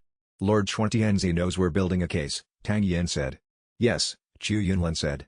And he knows we have a connection to the Tang bloodline investigation. Yes. The picture was shifting. Tang San's letter had described a convergence point 4 months away. The interdiction was 28 days. Lord Chuantianzi had direct awareness of Mirror 7's documentation work. The timeline that had seemed structured around the team's development was now also structured around a clock they hadn't known was running. Tang Yin looked at Zhu Boran. Zhu Boran was already writing. The convergence point, he said, without looking up. It's not in 4 months because that's when your brother's operation is ready. It's in 4 months because that's when Chuantianzi's response to both of you will be most legible. He paused. Your brother may have calculated the convergence point from Chuantianzi's schedule, not from his own operational readiness. Which means, he continued, the timeline might be movable, if Chuantianzi is forced into action before his preferred window. Or, Zhu Boran said, if we force action, we trigger the response before we're ready to receive it. The room was quiet. Tang Yin looked at Chu Yunlin. The interdiction team's deployment is based on their understanding that we're 6 people, that our documentation isn't yet sufficient to deploy externally, and that we're operating without awareness of the timeline. Yes, she said. None of those are accurate, he said. No, she agreed. Then the question, he said, is whether we use the gap to move the operation forward, or whether we wait for the convergence window at the risk of the interdiction finding us first. He set this question before the 7 people in the room and let it settle. The answer was not obvious. And that was exactly why he needed all of them to think through it together, because the question was too large for one person to hold correctly, and the answer would determine everything that came after. Chapter 74, The Decision. They deliberated until the 4th bell. Zhu Boran presented 3 options with full probability weightings. Rong Yue assessed the tactical viability of each option from a formation standpoint. Shen Luying provided the operational risk calculus for a potential extraction scenario. Chu Yunlin answered questions about Spirit Hall's internal structure with the direct precision of a cultivator who has been inside it for 11 years and knows which facts are stable and which are contingent. Wei Longjin said very little, and when he spoke it was specific. The formation can handle the interdiction team if we see them coming. The question is whether we can build the dossier fast enough to have deployment-ready documentation before the interdiction reaches us. 28 days, Ho Fei said. How many more contracts can we run in 28 days? 8 to 12, Zhu Boran said. At the current rate, combined with Rong Yue's existing 41 documented cases, we reach the 60-case threshold in approximately 20 days. 60 cases in 20 days, Tang Yin said. Then the dossier is ready before the interdiction. The dossier is ready, Zhu Boran said. Deploying it is a separate problem. To deploy it externally, to the independent spirit research councils, requires a carrier who is standing before those councils and cannot be administratively suppressed by Spirit Hall. Scholar Bei, Shen Luying said quietly. Everyone looked at her. The letter of introduction she sent us was unsolicited, Shen Luying said. She knew what we were doing and she provided cover anyway. That's not neutral academic behavior. That's a person who is positioned to act and looking for a reason to. She paused. The Spirit Research Council of the Western Kingdoms maintains an independent archive and an independent review board. Scholar Bei has standing before that board. I worked with a team that submitted documentation through that channel 18 months ago. It's a real mechanism. If Scholar Bei submits the dossier to the Western Kingdom's Spirit Research Council, Zhu Boran said, thinking through it as he spoke, Spirit Hall cannot suppress the submission without a diplomatic incident with 3 kingdoms simultaneously. The submission becomes public academic record. Xuan Tianzi cannot make it disappear. Can Scholar Bei be trusted with the full dossier? Tang Yin asked. I believe so, Shen Luying said. But I'd want to verify before committing. Then we verify, Tang Yin said. Zhu Boran, draft a communication to Scholar Bei through the sealed courier system. Full operational security. Feel her out on the submission question without disclosing the dossier's content yet. By when? Zhu Boran asked. Within 3 days, Tang Yin said. And we keep running contracts. Every contract we complete is another case in the dossier and another village with a contractor record that's harder to make disappear. He looked at the room, 7 people, each with a specific capability, each contributing a different kind of knowledge to the decision being made. He thought about how different this was from the room in Iron Bell where Elder Meng had been captured, a room that had been 2 people in an emergency and no formation to draw on. The convergence point is 4 months away according to my brother's letter, he said. But the work we do in the next 28 days determines whether we arrive at that point with a deployable dossier and an operational position, or whether we arrive at it having been dismantled by an interdiction we could have anticipated. He held each of their gazes. We move forward. We run the contracts. We build the dossier. And when the interdiction team comes, we are ready for it. The room agreed. Not enthusiastically, this was not the kind of plan that generated enthusiasm, but with the specific purposeful clarity of people who have assessed the options and chosen the one that gave them the most agency. 28 days. The clock was running. And Mirror 7 was finally whole, for the first time since the formation had been designed, all 7 seats occupied, all 7 capabilities in play. Tang Yin ran a full formation diagnostic while the council session was still in process, something he had learned to do in this specific kind of moment, when the formation had just completed a significant transition and was assembling for the first time in its full configuration. 7 members. 7 capability profiles. The thread web registered all of them in the specific way that familiar practitioners registered, the cultivation-based signatures that had become as recognizable as faces, each one with its particular character. Ho Fei's Gale Rush Spirit, forward-leaning, dynamic, the restlessness of a high-movement technique in a seated session. Wei Longjin's Anchor Spirit, stable, dense, the quality of a technique built for immovability. Shen Luying's Willow Healer, warm and diffuse, the diagnostic spread of a spirit trained to read rather than act. Rong Yue's Storm Empress, contained precision, the specific pressure of a high-rank spirit held at maintenance deployment. Elder Meng's, decades deep, the specific gravity of long cultivation. Zhu Boran, clear and organized, matching his planning documents. 7. Complete. The formation was what it was always supposed to be. Chapter 75, The Contracts Run. The next 18 days were the most productive period Mirror 7 had yet operated in. 2 subformations ran simultaneously, Tang Yin, Weilongjin, and Chu Yunlin in the primary track, Hofeu, Ju Boran, and Shen Liying in the secondary. Rong Yue moved between both tracks as the situation required, her Storm Empress field deployable at a range that could support either subformation from a distance. 11 contracts. 23 assessment teams documented. 47 additional cases added to the dossier, bringing the total, with Rong Yue's 41 legacy cases, to 93 documented instances of the Program 3 targeted meridian suppression technique applied to children in the Harvest Plains corridor. The documentation methodology was precise, technique identification by both Shen Liying, medical observation, and Ju Boran, technical notation, agent identification from authorization documents, reporting chain tracing through Chu Yunlin's knowledge of the administrative structure, and the signed village elder testimony that gave each case a human identity rather than an administrative abstraction. Scholar Bay's response came on the 8th day. It was brief and specific.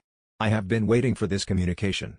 The Spirit Research Council of the Western Kingdoms will receive the submission under emergency review if the documentation meets the technical threshold.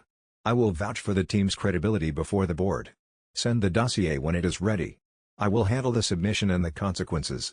Ju Boran read the letter aloud to the full team. When he finished, he said, "She knew. She's known for some time," Shen Liying said. The letter of introduction she sent was not a coincidence. "How much does she know?" Tang Yin asked. "Enough to wait for us," Ju Boran said. "Not enough to act without us. Whatever her position at Misthaven Academy, she cannot do what we're doing from inside an academic institution." He paused. "She's a resource that has been developing in parallel, the same way Rong Yue was. The team that was always going to be built around this work." Tang Yin processed this. The convergence point was not just him and Tang San.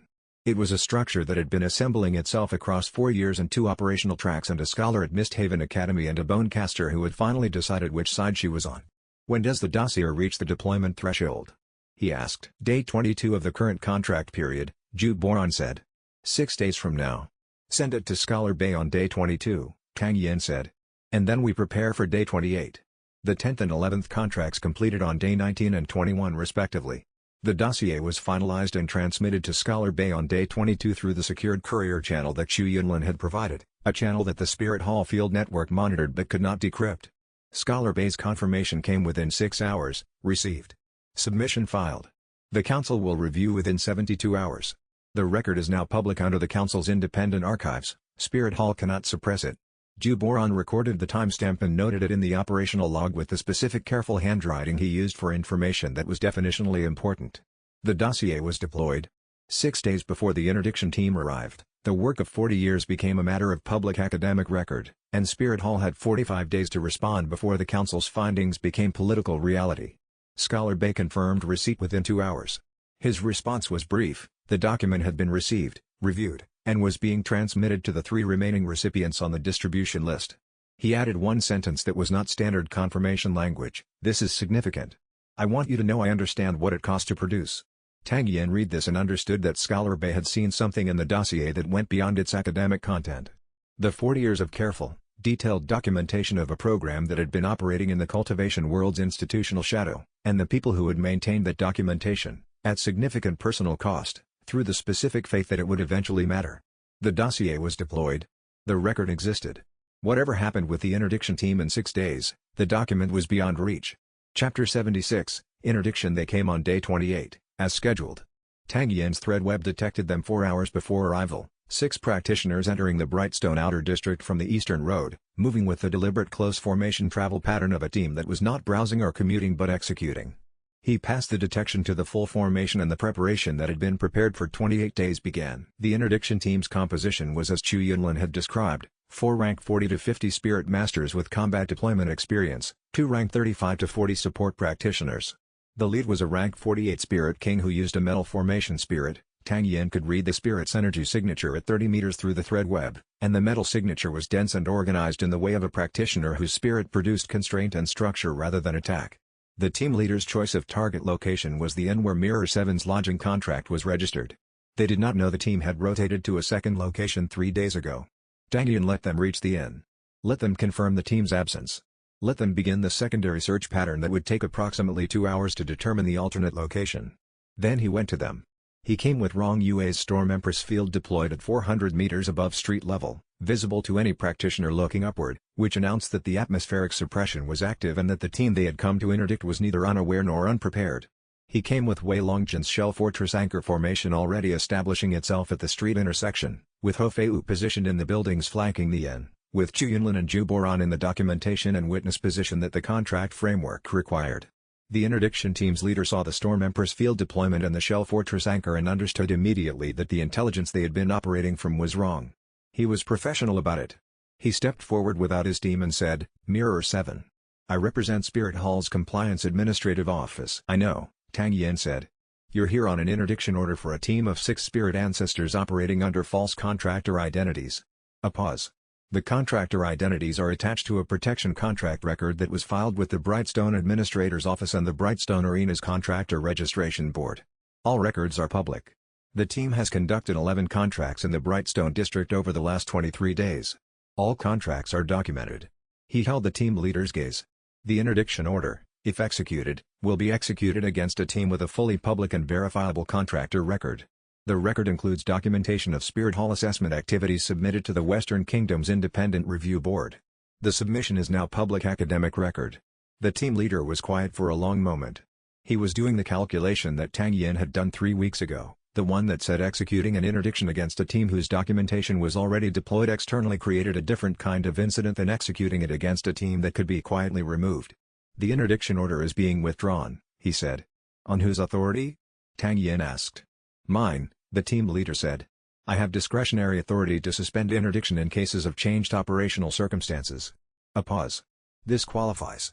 I would like that in writing," Zhu Boran said, from his documentation position. The team leader looked at Zhu Boran. Then at Tang Yin. Tang Yin waited. The team leader produced a compliance suspension document from his authorization folder. He signed it. He handed it to Zhu Boran. Then he took his team and left Brightstone. Zhu Boran read the document twice, confirmed the signature and the authorization seal, and filed it in the operational records under a notation that said, "Day 28, interdiction suspended. Documentation deployment successful." Mirror 7 had faced the test the last 4 weeks had been building toward, and the formation had held. Tang Yin stood in the operations room after the interdiction team's departure and ran a complete formation status. Thread web, full range, no degradation. Copy slots, active, unchanged. Void mirror integration, stable at 94%. Wei Longjin's anchors, deployed and maintained through the entire encounter without slip. Ho Feiyu, positioned and ready throughout, the Gale Rush technique available but not needed. Shen Liying, present and monitoring, the Willow Healer spirit reading the formation's cultivation base status continuously. Everyone had held their position. No one had improvised outside their defined role. No one had said anything that the documentation did not authorize. The formation had not been tested by the interdiction team's questions. It had been tested by the 7 weeks of work that produced the documentation the questions couldn't penetrate. "Good work," Tang Yin said. He did not say it often, because saying it when it wasn't warranted was worse than not saying it, but today it was warranted. Chapter 77, The Cost. Ho Feiyu's assessment came that evening, when the formation debriefed. Not of the interdiction encounter itself, that had been clean, no injuries, no combat, but of what the successful interdiction suspension meant for their position going forward. "Zhao Liangyuan knows the interdiction failed," she said. "He knows we had intelligence about the timeline. He knows the dossier reached the Research Council before his team could stop it." She looked at the room. "He's going to escalate. Not the same way. A different way." "Agreed," Tang Yin said. "How does he escalate?" Shen Liying asked. Chu Yunlin answered. "He has 2 remaining options that don't require going through official channels, which he'll avoid now that there's a public record. 1. Use Elder Meng as direct leverage. Send a message that Elder Meng's situation changes as Mirror 7's activities continue." She paused. 2. Escalate to Lord Xuantianzi directly and request authority for a classified operation, a non-compliance action that doesn't go through the administrative structure that Mirror 7 has now learned to use. "A classified operation from Xuantianzi himself," Zhu Boran said. He was thinking through the implications. "That would force the convergence timeline." "Yes," Chu Yunlin said. Tang Yin looked at the timeline. The convergence point was 4 months from Tang San's letter, approximately 3 months from now. An escalation to Xuantianzi's personal authority would move that window. Whether it moved it closer or further depended on factors he did not have visibility into. "I need to send Tang San another message," he said. "The dead drop?" Wei Longjin asked. "The dead drop," Tang Yin confirmed. The message he wrote was longer than the first reply, 12 sentences, each one conveying the precise operational status of Mirror 7's current position. 7 seats filled, dossier deployed, interdiction suspended, Chu Yunlin acquired, Zhao Liangyuan's escalation options assessed. He did not include speculation. He included facts. He also included one question: is the convergence window movable? We may be forcing action earlier than your 4-month timeline. He sent it through the drop and settled in to wait for the answer, which might come in days or might come in weeks, depending on Tang San's operational situation and the reliability of the dead drop chain. In the meantime, there was work. Elder Meng was still detained. Xuantianzi was still unnamed in any public record. The Harvest Plains villages still had 60 days of contracts pending in Zhu Boran's operational map. The dossier was deployed, but the problem it documented was not yet solved. "We keep working," he said. That battle was won. The problem is the same as it was yesterday, and Zhao Liangyuan, who did not yet know the interdiction had failed, was about to realize that the documentation he had tried to prevent was already beyond his reach. The formation took this at the same measured pace it had been moving since the formation's second day. Not urgency, momentum. There was a difference that Tang Yin had been learning to hold clearly across the formation's operational history. Urgency produced speed that sometimes outran judgment, while momentum produced forward movement that carried judgment with it. Zhao Liangyuan would realize. The interdiction team would file its report and receive its administrative response, the one Zhu Boran had already drafted and that the formation's documentation had already made inevitable. The political process would proceed through its next phase, and Mirror 7 would be 3 days closer to the next operational requirement, which Zhu Boran was already mapping in his planning documents and which Elder Meng was already thinking about with the specific consideration he applied to situations that were simultaneously finished and beginning. "Back to the training," Ho Feiyu said. It was not a question. "Back to the training," Tang Yin confirmed. Chapter 78, Spirit Hall's response. Spirit Hall's formal response to the Spirit Research Council submission arrived 12 days after the submission. It came through the Brightstone Administrative Office, a formal letter from the Spirit Hall Eastern Academic Administration, addressed to Scholar Bay and copied to the Brightstone Regional Administrator, the Brightstone Spirit Arena Contractor Registration Board, and the independent contractor identity that Mirror 7's false names were attached to. The letter acknowledged the Spirit Research Council submission.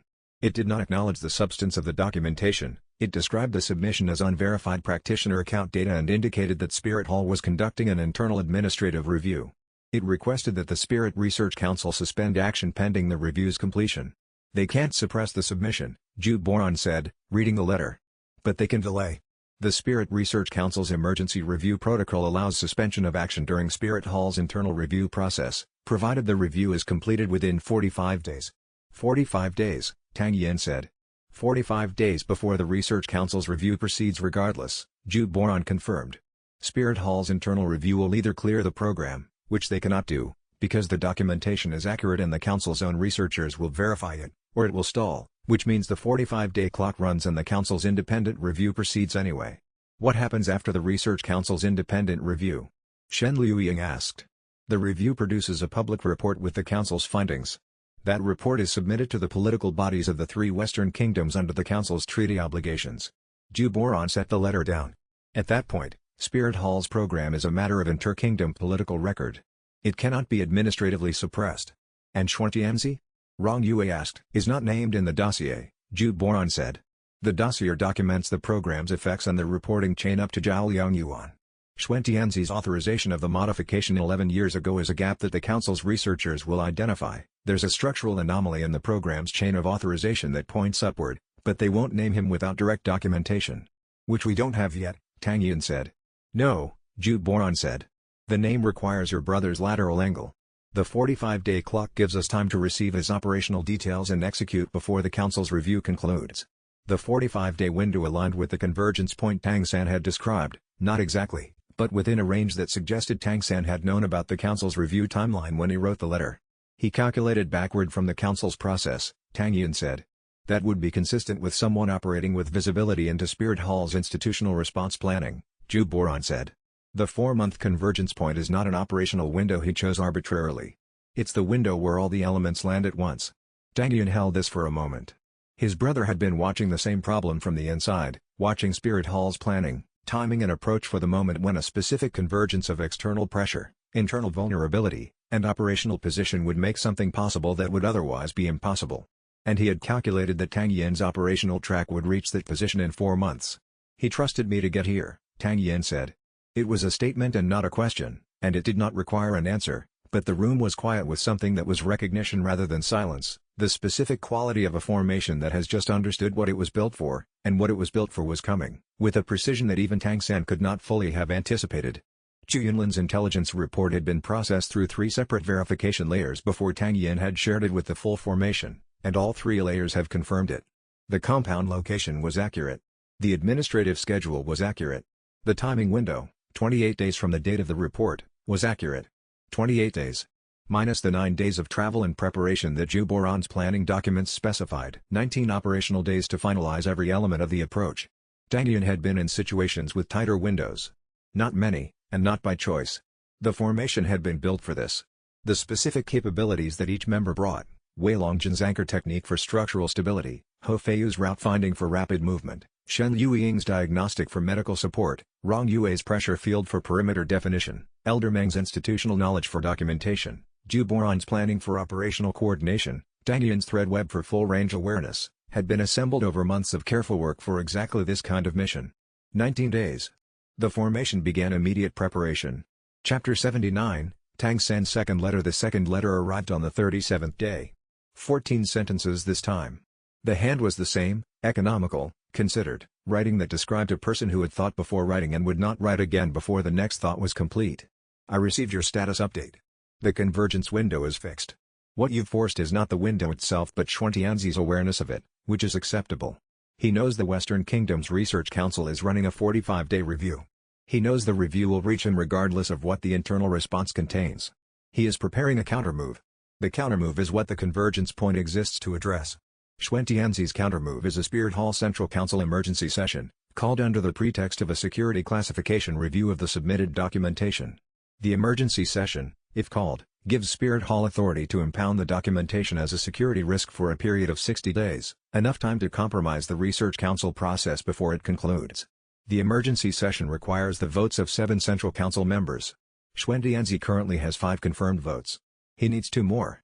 The convergence point is the council session, approximately 3 months from now, based on how quickly he can secure the remaining votes.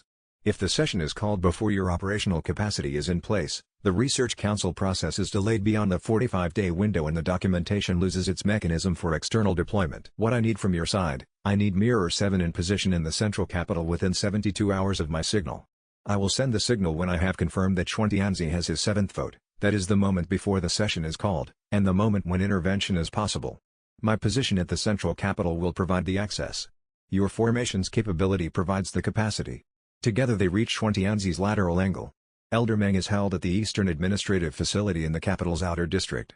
Section 14 Detention Wing, 3rd level. I have the extraction route. T.S. Tang Yin read the letter twice. Then he passed it to Zhu Boran. The room was quiet while Zhu Boran read. When he finished, he set it down with the precision of someone setting down something fragile.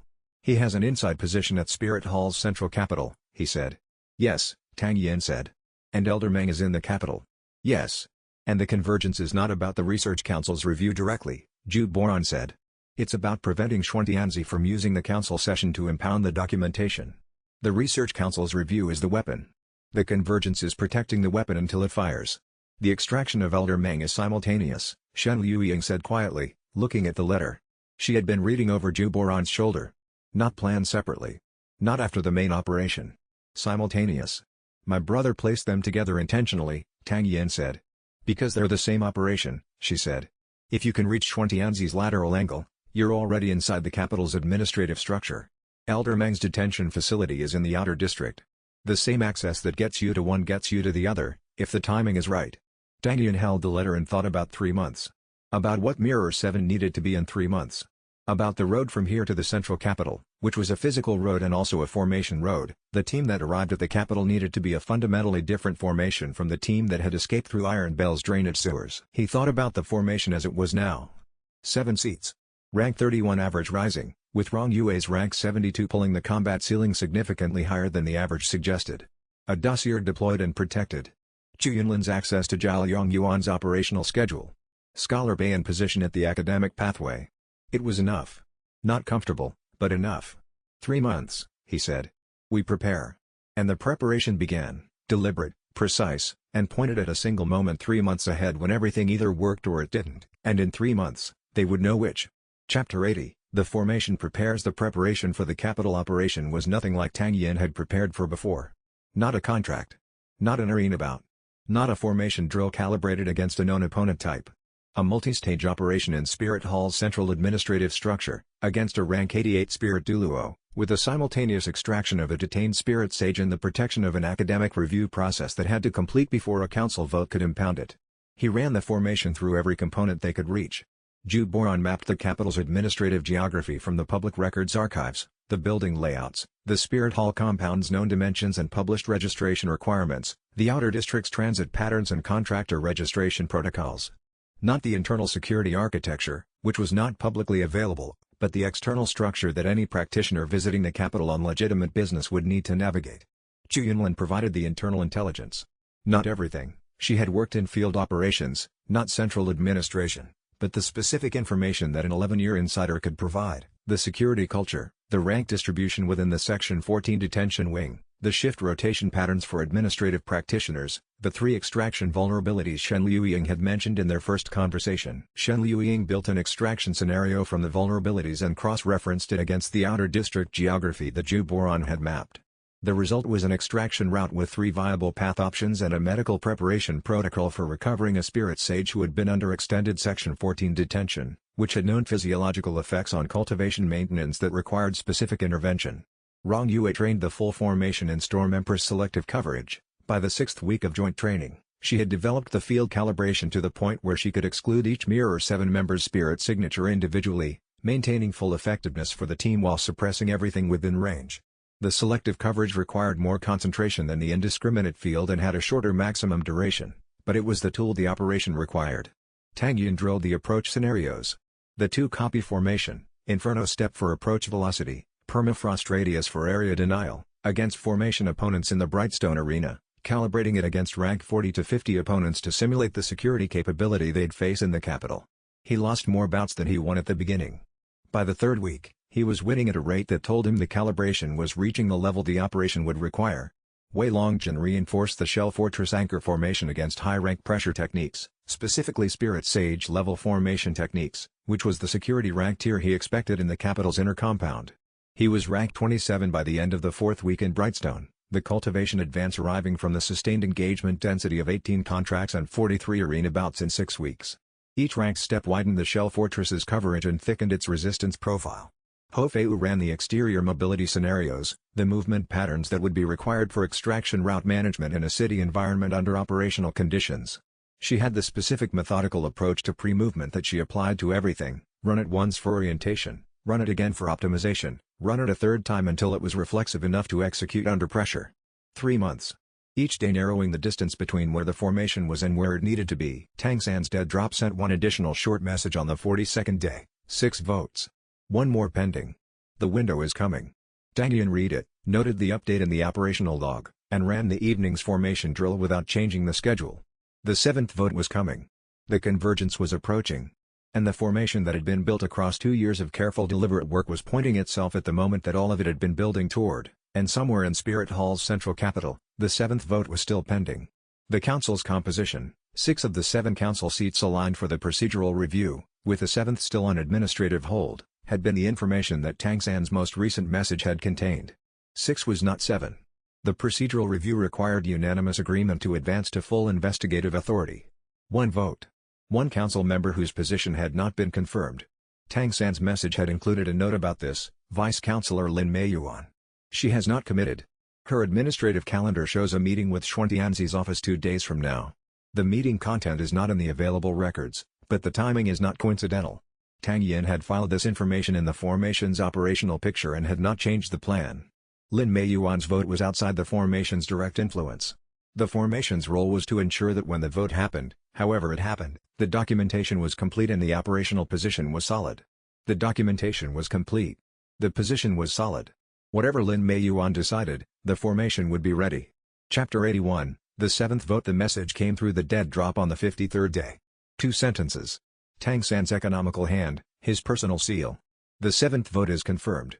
Signal in 48 hours. Tang Yin read it twice. The room was quiet. He had read it alone, which was his habit with the dead drop communications, before briefing the team. He briefed them at the evening meal. The room afterward held the specific silence of people who have been moving toward a moment and have just been told the moment was 48 hours away. Not panic. Not celebration. The calibrated readiness of a formation that had been preparing for 3 months and had just been told the preparation was done. "We move tomorrow," Tang Yin said.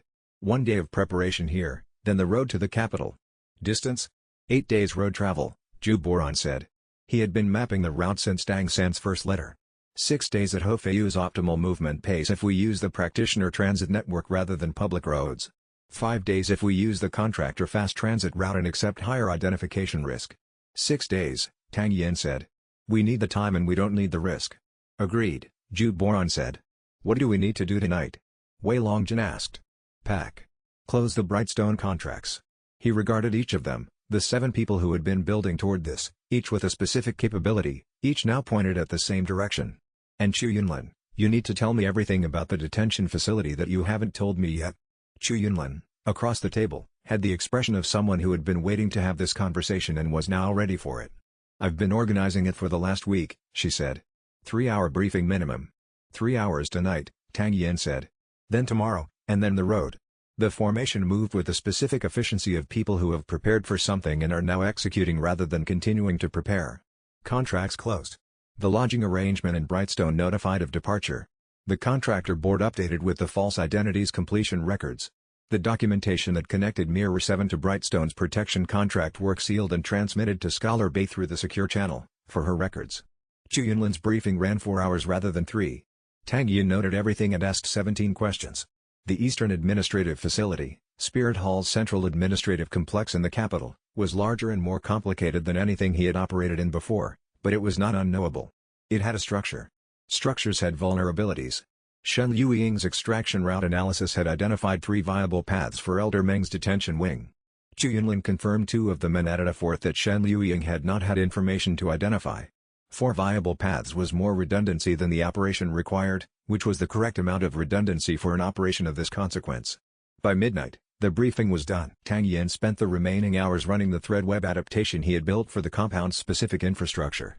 The urban web had been calibrated through 4 orientation passes, now he ran a final calibration against the compound's night mode energy signature, which was different from daytime in the specific way of a large institution whose monitoring systems reduce sensitivity at night to conserve operational resource.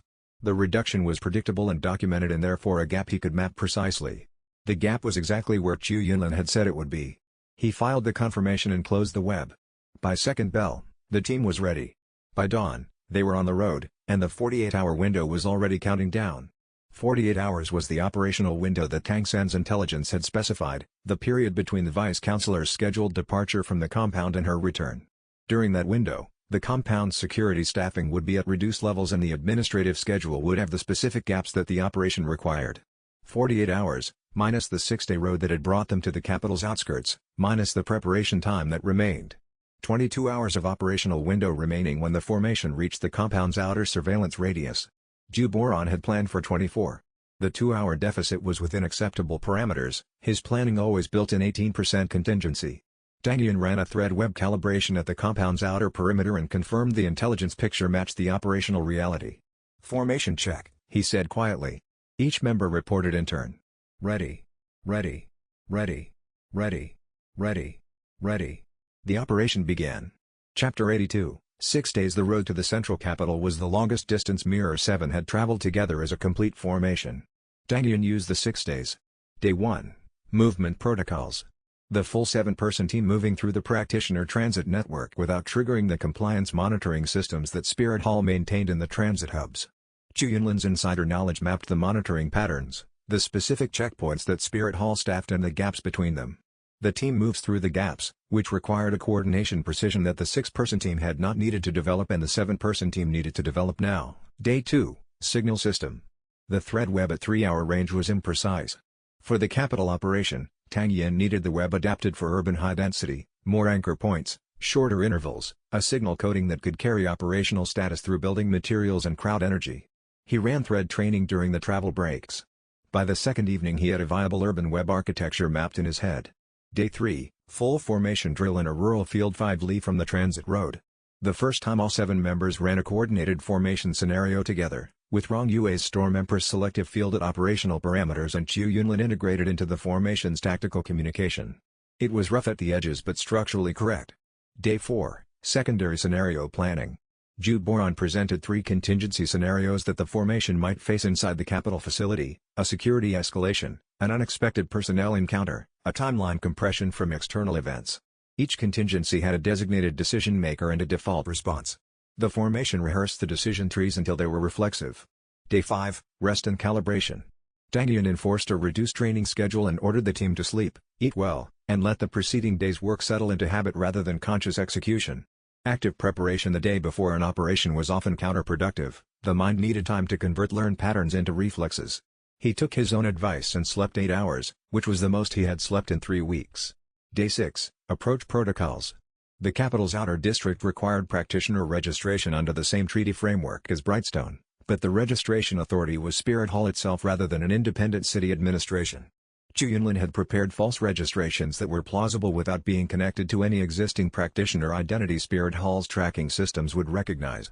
7 false registrations, 7 plausible academic researcher cover stories, and the dead drop connection to Tang San, who would provide the signal that would trigger the operation. On the road, Tang Yin found something he had not expected: the formation was easy to be in. Not comfortable, the operation ahead was too consequential for comfort, but easy in the way that well-calibrated machinery was easy to operate. Everyone knew their role. Everyone had prepared for it. The specific anxious energy that had characterized the early road from Iron Bell, the sense of moving without knowing the formation's limits, was gone, replaced by the particular focused quiet of people who know exactly what they are doing and are conserving for the moment it matters. He noted this and filed it under formation maturity. The formation had reached a threshold of operational readiness that produced this quality. It was, he acknowledged, the formation he had been building toward. The capital came into view on the evening of the 6th day, larger than Tang Yin had expected, a city built around Spirit Hall's central compound in the way that some cities built themselves around a mountain, the compound's architectural presence defining everything else's relationship to it. He looked at it from the road and thought, this is where it ends or it doesn't. Either way, they were here, and they would find out which. The capital was larger than any of the cities the formation had operated in. Larger than Thornwall. Larger than the Harvest Plains Regional Center.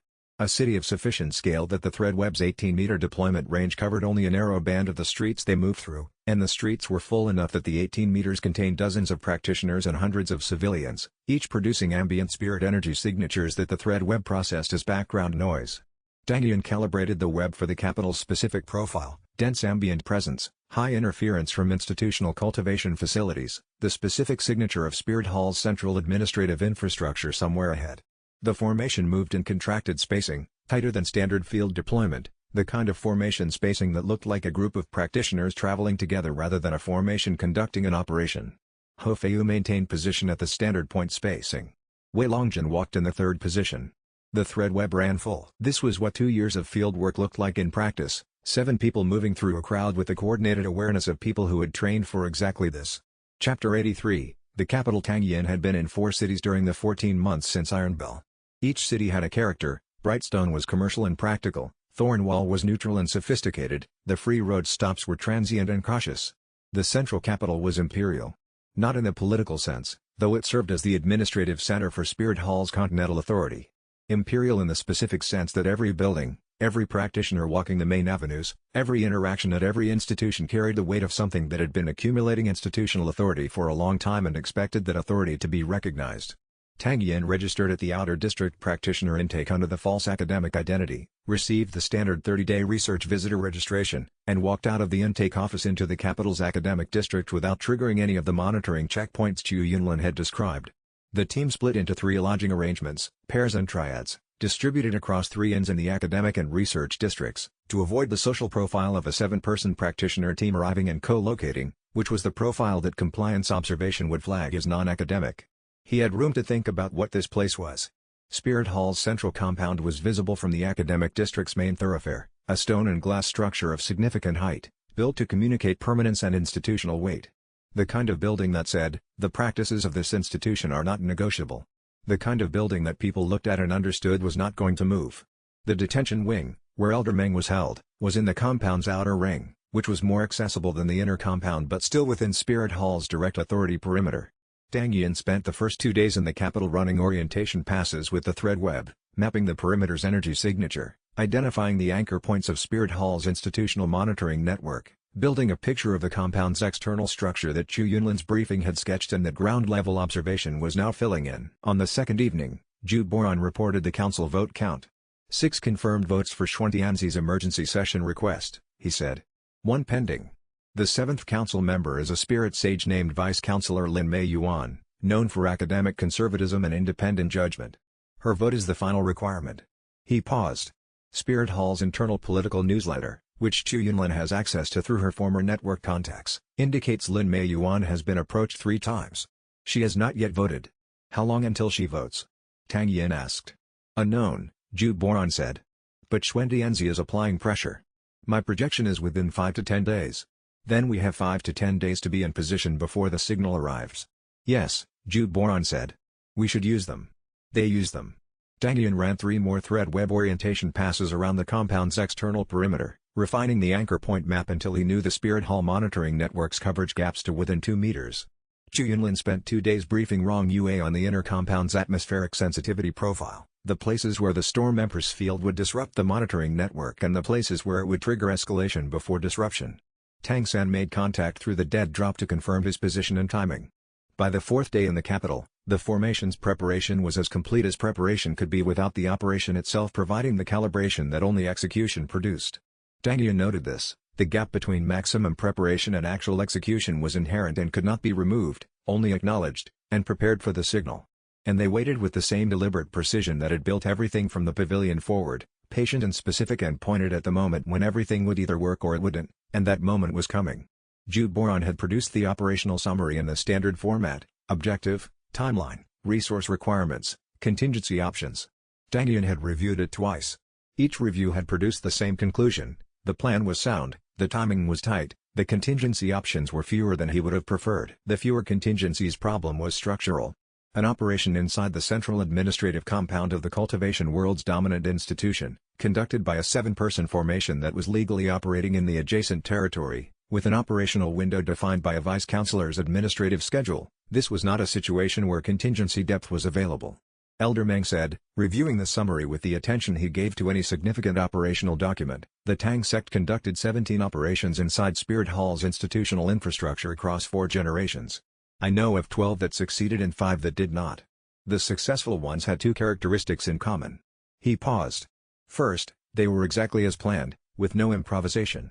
Second, the practitioners conducting them understood the reason behind every element of the plan rather than simply executing steps. He looked at Tang Yin. I believe both conditions are met, he said.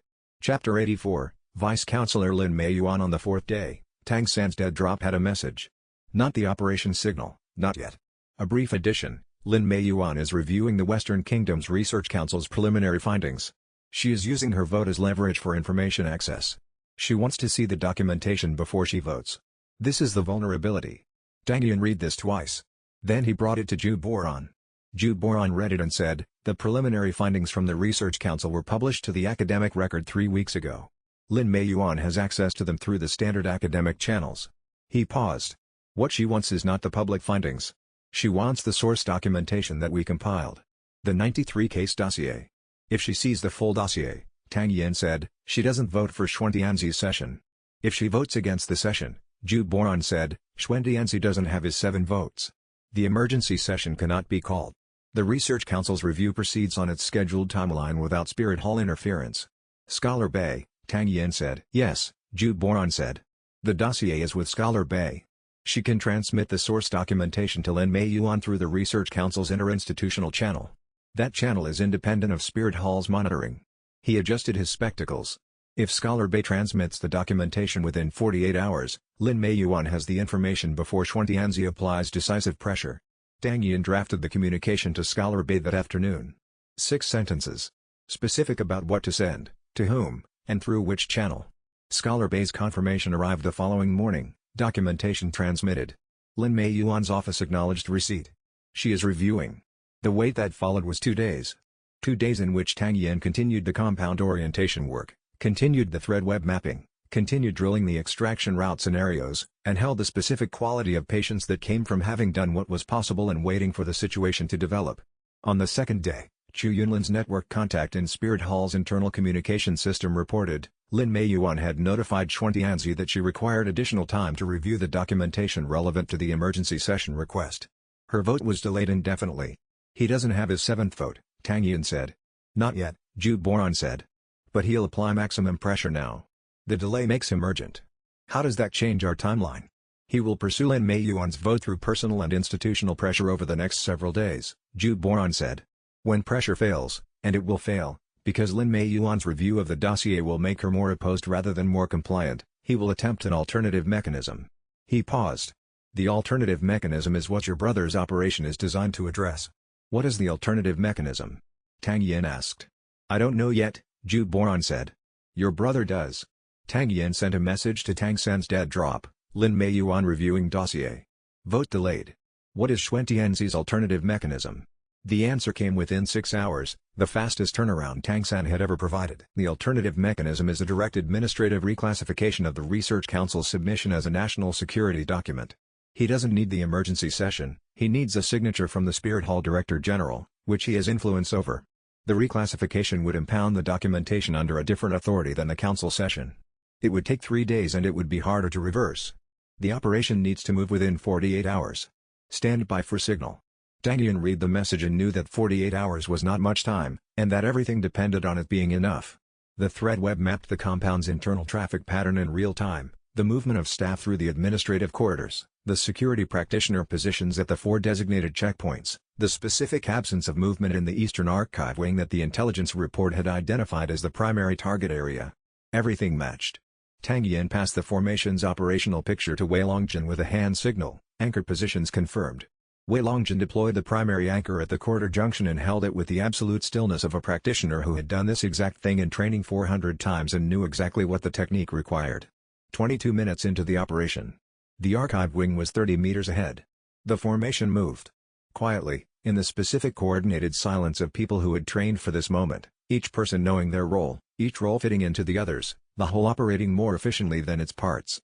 Chapter 85, The signal came at the second bell of the third night. A single thread through the dead drop's courier network, not a written message but a coded object, the specific kind of signal that Tang San's letter had described as the activation indicator. A smooth stone with a spiral mark, delivered to the dead drop relay by a courier who asked no questions and expected no answers. Tang Yin held the stone for exactly the time it took to confirm it matched the description. Then he activated the team's wake signal through the lodging split, a thread pulse that reached all 6 other members within 2 minutes, by design. They assembled at the primary staging location, a storage building in the academic district's edge that Zhu Boran had secured under the research visitor credentials, within 12 minutes. Full formation. All 7 members. All 7 capability elements present and calibrated. Tang Yin briefed the operation in 15 minutes, which was the amount of time they had agreed on. Not because 15 minutes was the correct amount of time, it was not, ideally, but because the operation's value was time-sensitive and the briefing had to be short enough to leave enough time to execute. 3 tracks. Track 1, Tang Yin, Rong Yue, and Chu Yunlin to the inner compound, through the practitioner transit access point that Chu Yunlin's credentials still opened. Objective, reach Xuan Tianzi's lateral angle, the specific moment Tang San had described, which would become clear when they arrived. Follow Tang San's lead. Track 2, Shen Yueying and Wei Longjin to the detention facility's outer district entrance, using the legitimate contractor access protocol that Shen Yueying had prepared based on the 3 extraction vulnerabilities. Objective, Elder Meng's extraction from the Section 14 detention wing. Track 3, Ho Feiyu and Zhu Boran in the external support position, maintaining the thread web connection and managing the operational picture from outside the compound perimeter. Objective, alert both tracks to external developments and coordinate the extraction route to the staging location. Each track had contingency branches. If the inner compound access was refused, Track 1 converted to the secondary approach Chu Yunlin had mapped through the administrative building's public access corridor. If the extraction route was compromised, Track 2 had a fallback exit through the facility's service infrastructure. If external monitoring reached the staging location, Track 3 had a relay point 2 blocks east. The contingencies were not expected. But Tang Yin had been running operations long enough to understand that expected and encountered were different categories, and the distance between them was where formations succeeded or failed. Questions? Tang Yin said. None. The formation had rehearsed this configuration on the road and in the capital's orientation period. Each person knew their role to the level that questions about it would have come before now if they were going to come at all. He studied each of them in the staging location's lamplight. Wei Longjin, standing with the specific solid readiness of the shell fortress spirit at rest. Shen Liuying, with the healer's commutativeness that she applied to every situation regardless of its urgency.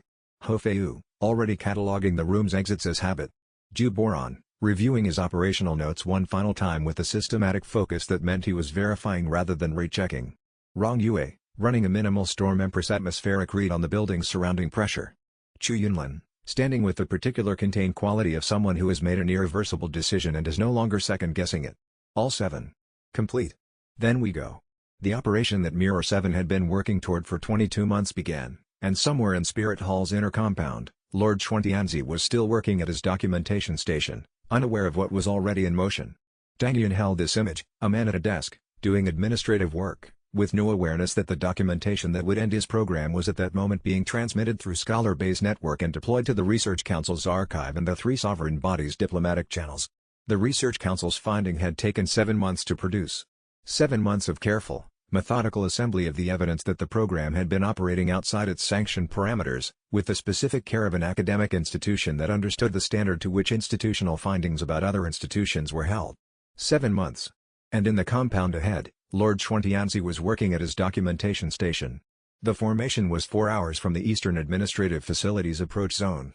Whatever happened in those 4 hours, the documentation had already been deployed, and the documentation, Zhu Boran had said, was the mission's real deliverable. The operational work was support for the documentation. The support was almost complete. Chapter 86, Inside the compound. The inner compound's access control relied on a layered identity system, a registered practitioner identity, a purpose declaration, and a cultivation rank assessment that matched the identity's filed characteristics. Chu Yunlin's credentials were all 3. She had maintained her Spirit Hall filing while working as Zhaoyang Yuan's operative for 11 years, which meant her identity was clean, her purpose declaration as an administrative consultant was legitimate, and her rank 45 assessment matched her filing exactly.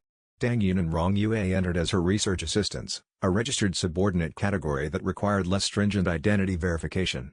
The false academic identities Zhu Boran had prepared for the capital were sufficient. They were inside the inner compound by the 3rd bell. The compound at night was different from the daytime orientation Tang Yin had conducted from outside the perimeter.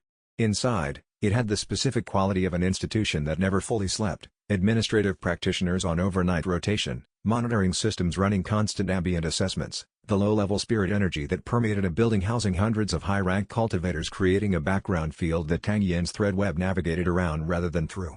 Tang San should be at the secondary briefing room on the 3rd level, Chu Yunlin said quietly, reading from the position data she had received through the dead drop chain. He'll meet us there. They reached the 3rd level without challenge. The secondary briefing room was empty when they entered, a standard administrative meeting space, nothing indicating that anything important was about to happen in it. Tang Yin waited. 3 minutes later, the door opened. He had thought about what it would feel like to meet Tang San for the first time. He had not thought about it in detail, because detailed imagining of uncertain future events was not productive. He had filed the question in the same place where he filed other important things that required time and information before they could be answered. The person who entered the room was his height, approximately his build, with a face that was not identical. Similar in the structural sense, the way that 2 formations built from the same base design resembled each other without being the same. Different cultivation choices, different spirit types, different years of different training had produced different formations from the same starting point. Tang San looked at him for exactly as long as Tang Yin looked at Tang San. Then he said, "The thread web deployment you used against the Thornwall compliance team, 3-hour range through city infrastructure. How did you adapt the anchor point density?" Tang Yin answered the question. Technical, specific, the correct response to someone who had been reading his operational record and wanted to verify the assessment was accurate. Tang San nodded. The permafrost radius acquisition. That was unexpected. A pause. Good unexpected. Your approach to Lin Mei Yuan through Scholar Bay, Tang Yin said. The Research Council channel, that was your suggestion through the dead drop, not my initiative. You had the dossier, Tang San said. I had the channel information. The result was the same. What's Xuantianzi's lateral angle? Tang Yin asked. He's here tonight, Tang San said. In the administrative archive on the 4th level. Running the reclassification paperwork personally, he doesn't trust it to subordinates when the matter is this sensitive. He met Tang Yin's gaze. The lateral angle is the archive. The reclassification document requires his personal spirit seal to complete. If the document is not completed and filed within the next 2 hours, the authorization window expires and he has to restart the process, which adds 3 days to his timeline and moves it past the Research Council's review completion. "We delay the document," Tang Yin said. "We delay the document," Tang San confirmed. "And then we leave. We don't confront Xuantianzi directly, he's rank 88. We delay the process and let the institutional timeline do the rest.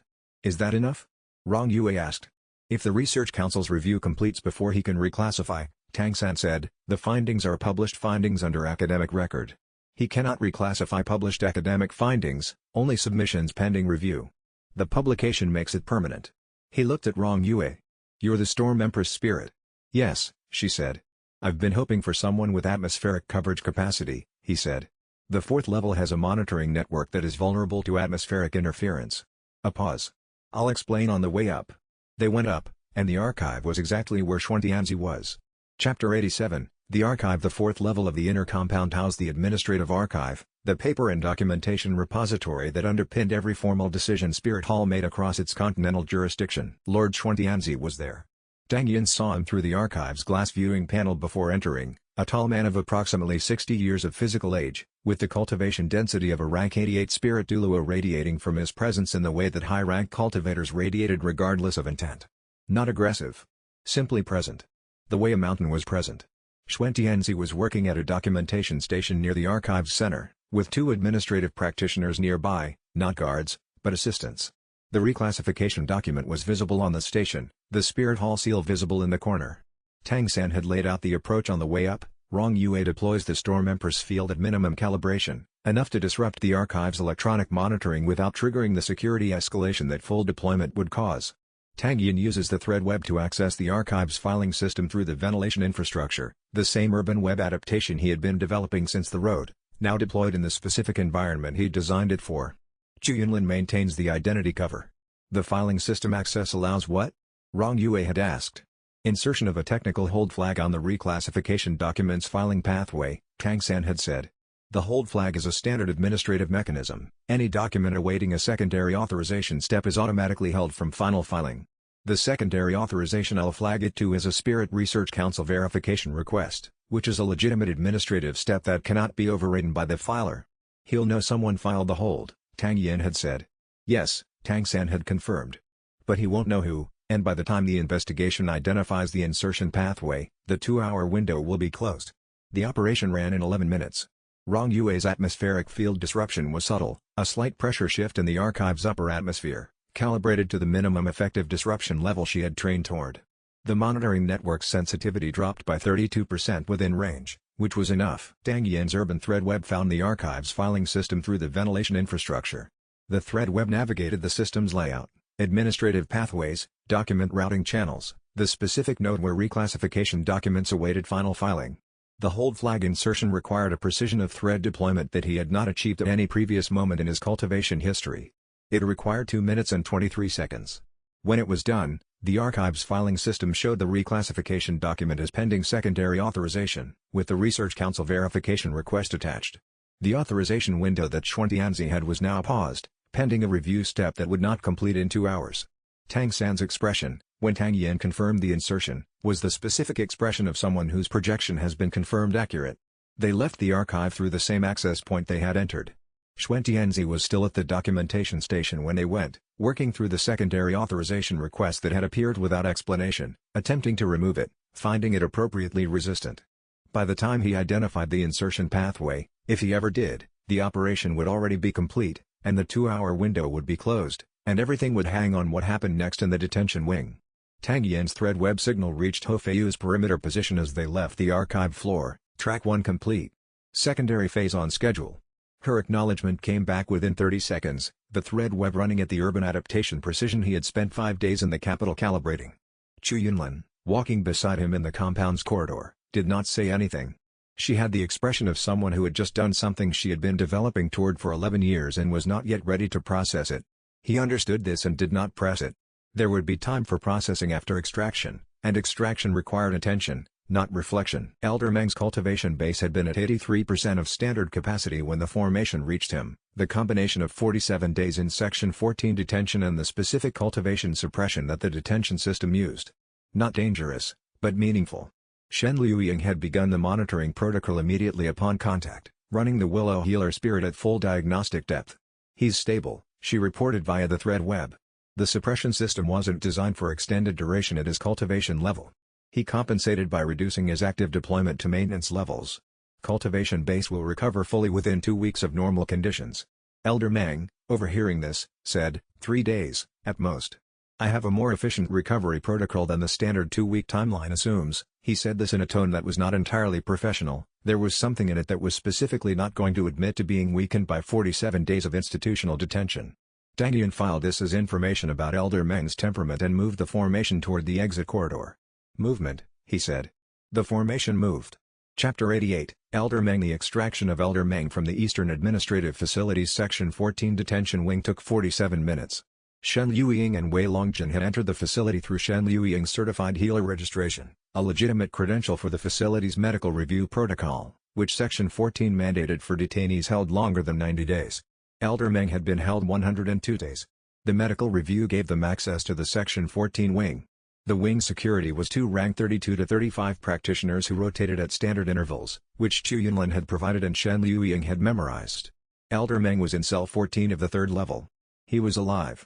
He was thinner than Shen Liuying's medical preparation had anticipated, and his cultivation was suppressed by the standard detention meridian binding, a technique that reduced active cultivation access to approximately 30% of normal range, leaving the practitioner functional but unable to deploy full capability.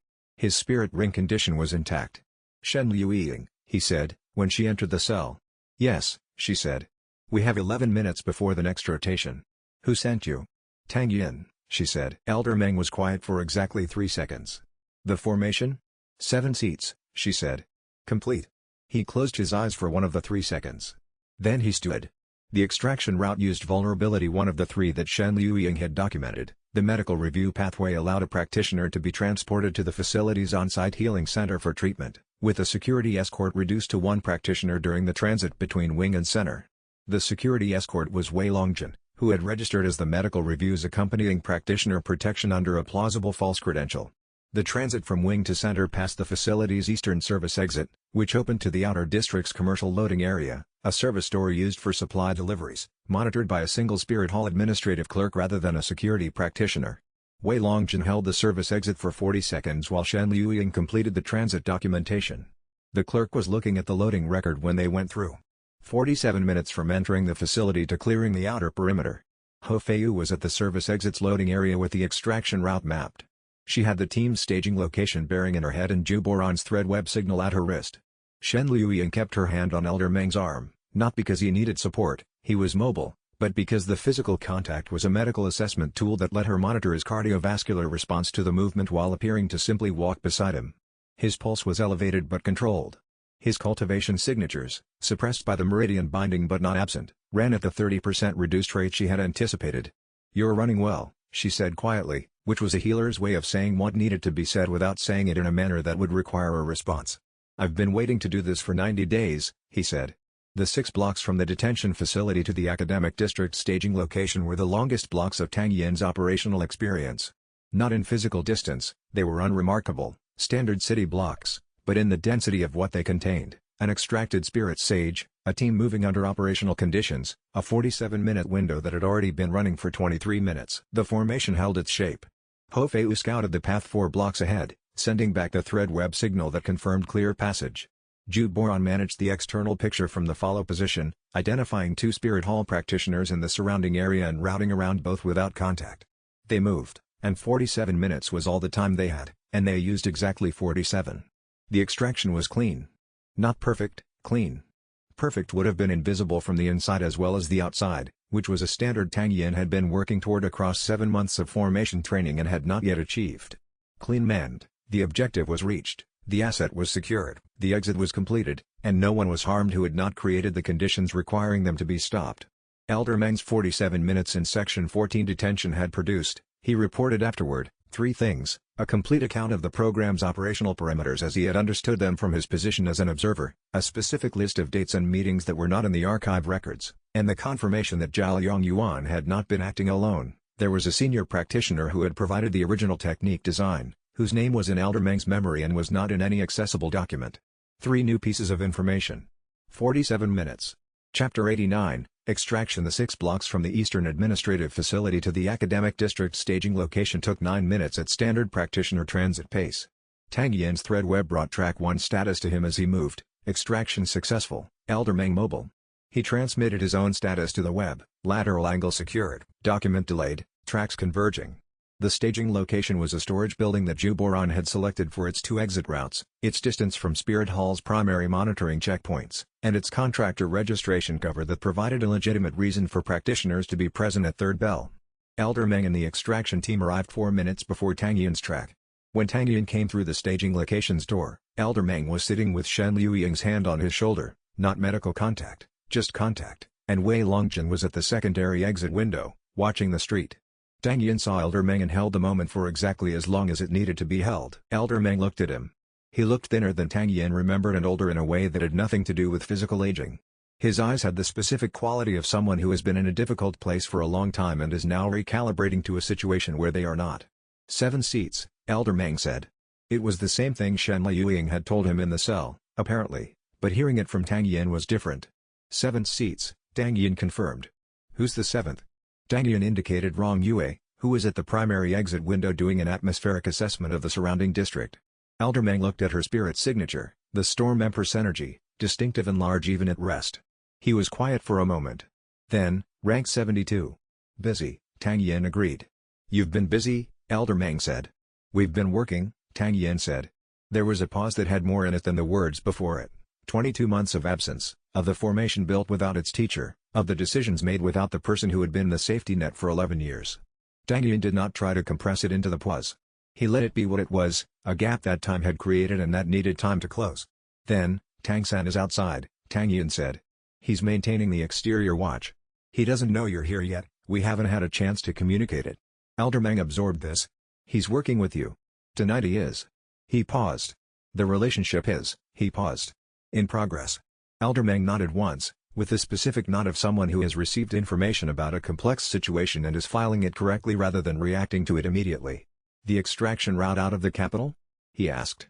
Planned and ready, Tang Yin said. 2 options. We'll leave within 30 minutes. Then let me rest for 25, Elder Meng said. And tell me what I missed. Shen Liuying began the medical assessment she had been waiting to begin since the cell. Tang Yin sat across from Elder Meng and, in 25 minutes, gave him the summary that 3 months of preparation and 11 months of operational work had been building toward. Elder Meng listened without interrupting. It was one of the things Tang Yin had always relied on about him, the specific quality of attention that made telling him things useful rather than performative. When the summary was done, Elder Meng said, the dossier is public. Yes, Tang Yin said. Xuandianzi can't impound it. Not tonight, Tang Yin said. The delay gives the Research Council time to complete the review. And after the review publishes, Elder Meng said. It becomes political, Tang Yin said. 3 kingdoms. Public findings. Tang San's position inside Spirit Hall provides leverage at the institutional level. He paused. It's not over. But the shape of it has changed. Elder Meng was quiet for a moment. You did this, he said, with a team of students. A team of practitioners, Tang Yin said. They were never students. They were always this. Elder Meng looked at him, the specific way he had always looked at Tang Yin when Tang Yin had said something that was both true and something Elder Meng had been waiting for him to understand. 25 minutes, Elder Meng said, and closed his eyes, and Tang Yin sat across from him and began the account of everything that had happened in the 22 months that had felt, until this moment, like they might never end. Chapter 90, The capital in the dark. Tang San was at the staging location's exterior watchpoint when Tang Yin came out to brief him on Elder Meng. The moment between them, when Tang Yin said Elder Meng is extracted and stable and Tang San received this information, was specific and not easily described. Tang San's controlled expression did not change in any way that would have been readable to anyone who was not looking for the very small adjustments that controlled expressions made when something that mattered very much had just happened. Good, Tang San said. Tang Yin stood beside him at the watchpoint and looked at the capital street below, the third bell quiet of a city that was awake in the specific institutional way that administrative centers stayed awake, with maintenance practitioners and overnight rotations and the low ambient energy of things that never stopped running. The document delay, Tang Yin said. How long does it hold? Until the Research Council's verification request is processed, Tang San said. They'll complete it within 48 hours, at which point they'll send a standard clearance. By that time, the Research Council's review will have reached its own natural conclusion. He paused. The timing worked. It worked because you calculated it correctly, Tang Yin said. It worked because you built the dossier, Tang San said. I had the institutional access. You had the evidence. Neither was sufficient alone. They stood in the specific silence that came between two people who have just done something consequential together and are processing what that means. Not comfortable silence, they had been corresponding for months through a dead drop and had spoken for the first time 3 hours ago. But not uncomfortable either. The silence of two people who shared a baseline that was older than either of them could fully account for. "Father's letter," Tang Yin said. "I received a version of it," Tang San said. "Different content, same message." He was quiet for a moment. "He told me about you before I knew you existed." "That was an adjustment." "Same," Tang Yin said. "What did your letter say about me?" "That you were Tang Hao's son. That you had been raised separately. That the Tang Sect system that expressed in me was the mirror of one that had expressed in you." Tang Yin paused. "That you were working on the same problem from a different angle." Tang San considered this. "He summarized you to me as the one who builds from outside. He said you would find a way to make the system visible before I could find a way to move inside it." A pause. "He was correct." "What did he call you?" "The one who moves from inside," Tang San said. "He said I would make the position accessible before you could build the evidence to deploy it." A brief pause. "He planned this. Both of us. Different tracks, converging." Tang Yin looked at the capital spread below them and thought about a father he had never met who had nonetheless built something that spanned two sons across 2 decades of careful, deliberate work. The planning required to predict both of them, to write letters that would reach both of them at the right moment, to trust that the convergence would happen without being able to be present for it. "He's still out there," Tang San said. "Yes," Tang Yin said. "When this settles, the Research Council findings, the political pressure on Spirit Hall, the documentation in the academic record, there will be a window." "I know," Tang Yin said. Tang San looked at him. "You've been thinking about it?" "Since I read the letter," Tang Yin said. "Finding Tang Hao is the mission after this one." He met his brother's gaze. "Are you in a position to help with that?" "Not now," Tang San said. "But when this settles, I will be." A pause. "There's a lot that needs to settle first. Then we settle it," Tang Yin said. 30 stories below, in a staging location in the academic district, Elder Meng was being examined by Shen Liuying and receiving 25 minutes of rest. 7 practitioners who had been building toward this night were preparing to leave the capital before dawn made the exit routes more complicated. And Tang Yin and Tang San stood at a watch point above the city of Spirit Hall's authority, as separate as they had always been and as connected as they had always been without knowing it, and the road that remained was still long, but the shape of it was finally, after 22 months of deliberate work, visible from end to end, and the road that remained was shorter than the road that had passed, but harder in ways that neither of them had fully mapped yet. Chapter 91, The Road Out of the Capital. They left the capital at the 4th bell. 7 practitioners plus Elder Meng, 8 in total, moving in 2 groups through the academic district's pre-dawn quiet toward the outer gate's pre-activation checkpoint. The checkpoint ran on the same treaty framework as the entry registration, a transit log that recorded departures without active scrutiny, maintained by a city administrative clerk rather than Spirit Hall oversight personnel. Chu Yunlin led the first group through, herself, Rong Yue, and Elder Meng, registered under the Research Visitor Departure Protocol. The medical annotation in Elder Meng's entry that Shen Liuying had prepared, a standard notation indicating a research visitor requiring accelerated medical transit, gave the departure a legitimate documented reason for the early hour. Tang Yin led the second group, himself, Tang San, Ho Feiyu, Zhu Boran, Wei Longjun, and Shen Liuying. 6 academic researchers departing before dawn on a transit connection, plausible, documented, unremarkable. Tang San had a separate registration that would not connect to Mirror 7's false identities in the administrative record. He passed through the checkpoint 3 minutes after the second group, alone, under his own documentation. Outside the outer gate, in the gray before dawn, the 8 of them assembled on the transit road's first waypoint, a practitioner rest stop to leave from the outer gate, open around the clock for the traveling cultivators who moved between the capital and the surrounding regions. Elder Meng stood in the rest stop's lantern light, and Tang Yin assessed him. He still looked thin. Shen Liuying had done a preliminary medical assessment during the staging location wait and had a fuller picture now. The cultivation suppression from the meridian binding would clear within 2 weeks with proper treatment. The physical condition would recover with food and rest. No permanent damage. 2 weeks, Shen Liuying had said, when Elder Meng asked her directly. Acceptable, he had said. Tang San stood slightly apart from the group in the way that someone stood when they were aware they were a newcomer to a formation and were giving the formation space to adjust to their presence. Tang Yin noted this and filed it as accurate self-assessment. Tang San had been told about Mirror 7 through letters and operational records, but he had never been in the room with all of them, and rooms with people were different from records about people. Where to? Wei Longjun asked. Tang Yin had been thinking about this. The capital was behind them. Spirit Hall would identify the archive interference within hours, if they hadn't already, and would understand within 24 hours that the Eastern Administrative Facility had experienced an extraction event. The false identities had 2 to 3 days of credibility before the investigation connected the Research Council verification request to the team's operational record. East. He kept moving as he spoke. The free roads border. We need distance and we need it quickly. He paused. After that, we reassess. I have a safe house, Tang San said, quietly, from his position slightly apart. 2 days east of the capital's outer boundary. Not connected to Spirit Hall's network, established independently. Every head in the group turned toward him, with the attentiveness of people who have just received useful information from a direction they did not expect. One safe house, Tang San said, built for exactly this kind of aftermath. Tang Yin looked at his brother. Lead the way, he said. And they moved out of the rest stop into the grey dawn, 8 practitioners on a road that was carrying them away from the thing they had just done and toward what came next, which was, as it always had been, more work, more distance, more deliberate forward motion toward a problem that was not yet solved, and ahead of them, in the grey dawn, Tang San led the way toward a safe house that the rest of them had not known existed until 2 minutes ago. The safe house was in the residential district west of the administrative compound, a location that was, Tang Yin noted, specifically not the obvious location for a safe house supporting an operation against the compound.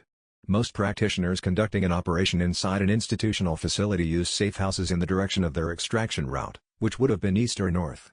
Tang San had chosen west because west was where practitioners lived who had no connection to the administrative compound's operations, which meant the local ambient spirit energy signature was residential rather than operational, which meant the thread web could read any surveillance approach from a long way out. You thought about this in advance, Tang Yin said. 3 years ago, Tang San said. He was not being precise, he was being accurate. The safe house's location had been chosen for this specific operational scenario 3 years before the scenario existed. Tang Yin looked at his brother and understood something about the 5 years of solo field work that had preceded this meeting that he had not fully understood before. Chapter 92, Tang San's Safe House. The safe house was exactly what Tang San's description had suggested, a building in the agricultural zone 2 days east of the capital, built under a farming supply company's documentation, staffed by 2 cultivators who had been operating it independently for 3 years. It was large enough for 8. Stocked for a 2-week stay. With a cultivation recovery suite that had the specific infrastructure, regulated spiritual energy environment, meridian recovery equipment, the particular quiet that high-rank healing required, that Elder Meng's 2-week recovery timeline would need. Tang Yin spent the first full day at the safe house in a state that was neither celebration nor exhaustion but the specific recalibration that followed an operation's successful completion. The operation had worked. The dossier was deployed and protected. Elder Meng was out and recovering. The document delay had closed Xuantianzi's 2-hour window. None of this meant the problem was solved. It meant the shape of the problem had changed. He spent the first afternoon with Tang San, both of them at the safe house's secondary conference room, which Tang San used as a working space, with the accumulated operational records of Tang San's 3 years inside Spirit Hall's structure spread across the table between them. Tang San's position was not what Tang Yin had imagined. He held a Spirit Hall academic research appointment, a legitimate cultivated position that his Tang sect background had qualified him for, and had been using it to access Spirit Hall's internal records and institutional processes for 3 years, building the inside position that Tang Hao's letter had described. The research appointment gives you access to the administrative archive? Tang Yin asked. And the institutional communication channels, Tang San said. And the political newsletter that Chu Yunlin referenced. And the council vote tracking that allowed me to give you the convergence timeline. He paused. The position was established to be exactly what I needed it to be. Father designed it before he disappeared. He planned your inside position before he left, Tang Yin said. 19 years ago, Tang San said. He planned for both of us. My cultivation track, your cultivation track, the positions we'd need to reach, the timing of the convergence. He met Tang Yin's gaze. He spent years designing the thing that would outlast him being present to guide it. Tang Yin absorbed this. The depth of Tang Hao's planning was not something he had fully reckoned with, a father who had anticipated his own inability to be present and had instead built a structure that would guide 2 sons he could not raise. What happens next? Tang Yin asked. For your position. The investigation into last night will eventually identify my involvement, Tang San said, without particular emotion. I have perhaps 60 days before the institutional process reaches that conclusion. That gives me 60 days of continued inside access before I need to exit. A pause. I intend to use them. For what? Tang Yin said. Father's location, Tang San said. I've been building toward that data for 18 months. The inside position gives me access to Spirit Hall's tracking records for Tang bloodline associated cultivators. Those records go back 20 years. His expression remained controlled, but something in it shifted, the very small adjustment of controlled expressions when something mattered very much. He's out there. He's been moving. The record has gaps where he's been deliberately erased, but gaps have shapes, and the shapes tell you something. Tang Yin sat with this. Share the records with Ju Boron, he said. He reads gaps better than anyone I know. Tang San looked at him with the specific expression of someone who has just received a response that matched their expectations exactly. I intended to, he said. And they worked, together, through the rest of the afternoon, two people with different toolkits and the same origin, building toward the next problem from the knowledge that the last one had been solved, and in 60 days, Tang San's inside position would close, and everything that could be found needed to be found before then. The safe house was compact but well supplied. Tang San's operational infrastructure, built over 5 years of solo field work in the territory surrounding the capital, had the specific quality of preparation made over a long period by a practitioner who knew what sustained operations required and had been building toward this specific eventuality for longer than he had told anyone. Tang Yin had known, in the abstract, that Tang San was prepared. The safe house made the preparation concrete, the documentation materials organized for rapid review, the contact network maps showing 12 separate lines of information access, the 3 secure communication channels that Tang San maintained with the same systematic attention he gave to his cultivation advancement. How long have you been planning specifically for this operation? Tang Yin asked. The specific operation, 2 years, Tang San said. The general objective, 5 years. He said this simply, the way he stated all facts about his own history, without emphasis, without complaint, in the tone of someone presenting information that he expected to be accepted and moved past. Tang Yin moved past it, as requested. But he filed it. Chapter 93, Elder Meng's Assessment. Elder Meng asked for the full operational briefing on the 3rd day. Not a summary, Tang Yin had given him the summary and the staging location. The full account, every decision, every mistake, everything he needed to understand about what Mirror 7 had built and how it had been built and what its current state was. Tang Yin spent 3 hours giving it to him. Not because Elder Meng was the teacher and Tang Yin the student, in the way that had structured the first 11 years of their relationship, but because Elder Meng was a rank 78 spirit sage with 20 years of operational experience and a specific quality of analysis that Tang Yin had been without for 22 months and was not going to waste the opportunity to access. Elder Meng listened without interrupting. When Tang Yin finished, he was quiet for a long moment.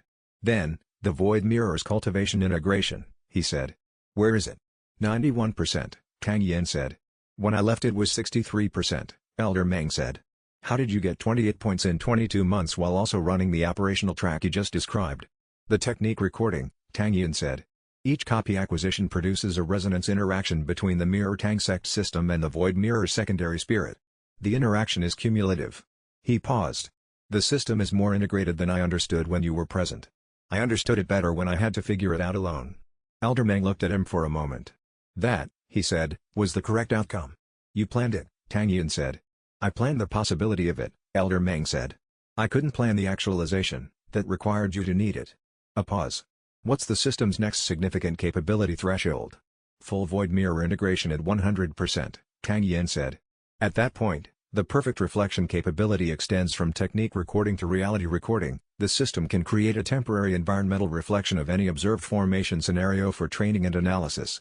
The threshold is approximately 6 months of current cultivation advance. Elder Meng absorbed this. 6 months from now your tactical analysis capability doubles, he said. More than doubles, Tang Yin said. The environmental reflection is the capability that makes the full 7 formation deployment possible at scale. Training scenarios that would require weeks of partner drilling can be run in hours. Then 6 months is your next operational milestone, Elder Meng said. Yes, Tang Yin said. And in 6 months, Elder Meng said, Tang San will have exited his inside position and you will need a different approach to Spirit Hall's central structure. He was doing what he had always done, the long view structural analysis that placed current capability thresholds against future operational requirements. The research you need to do between now and then is understanding what the exit of Tang San's inside position closes and what it doesn't. Xuantianzi, Tang Yin said. Elder Meng continued. The Research Council findings will apply institutional pressure, Elder Meng said. But applied pressure on Spirit Hall produces 2 outcomes, reform or consolidation. Xuantianzi's response to institutional pressure will be consolidation.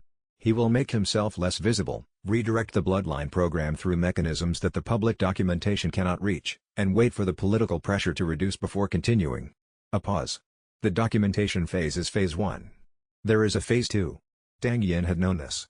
He had known it since the first night in Elder Wu's village, when the scale of the problem had become clear.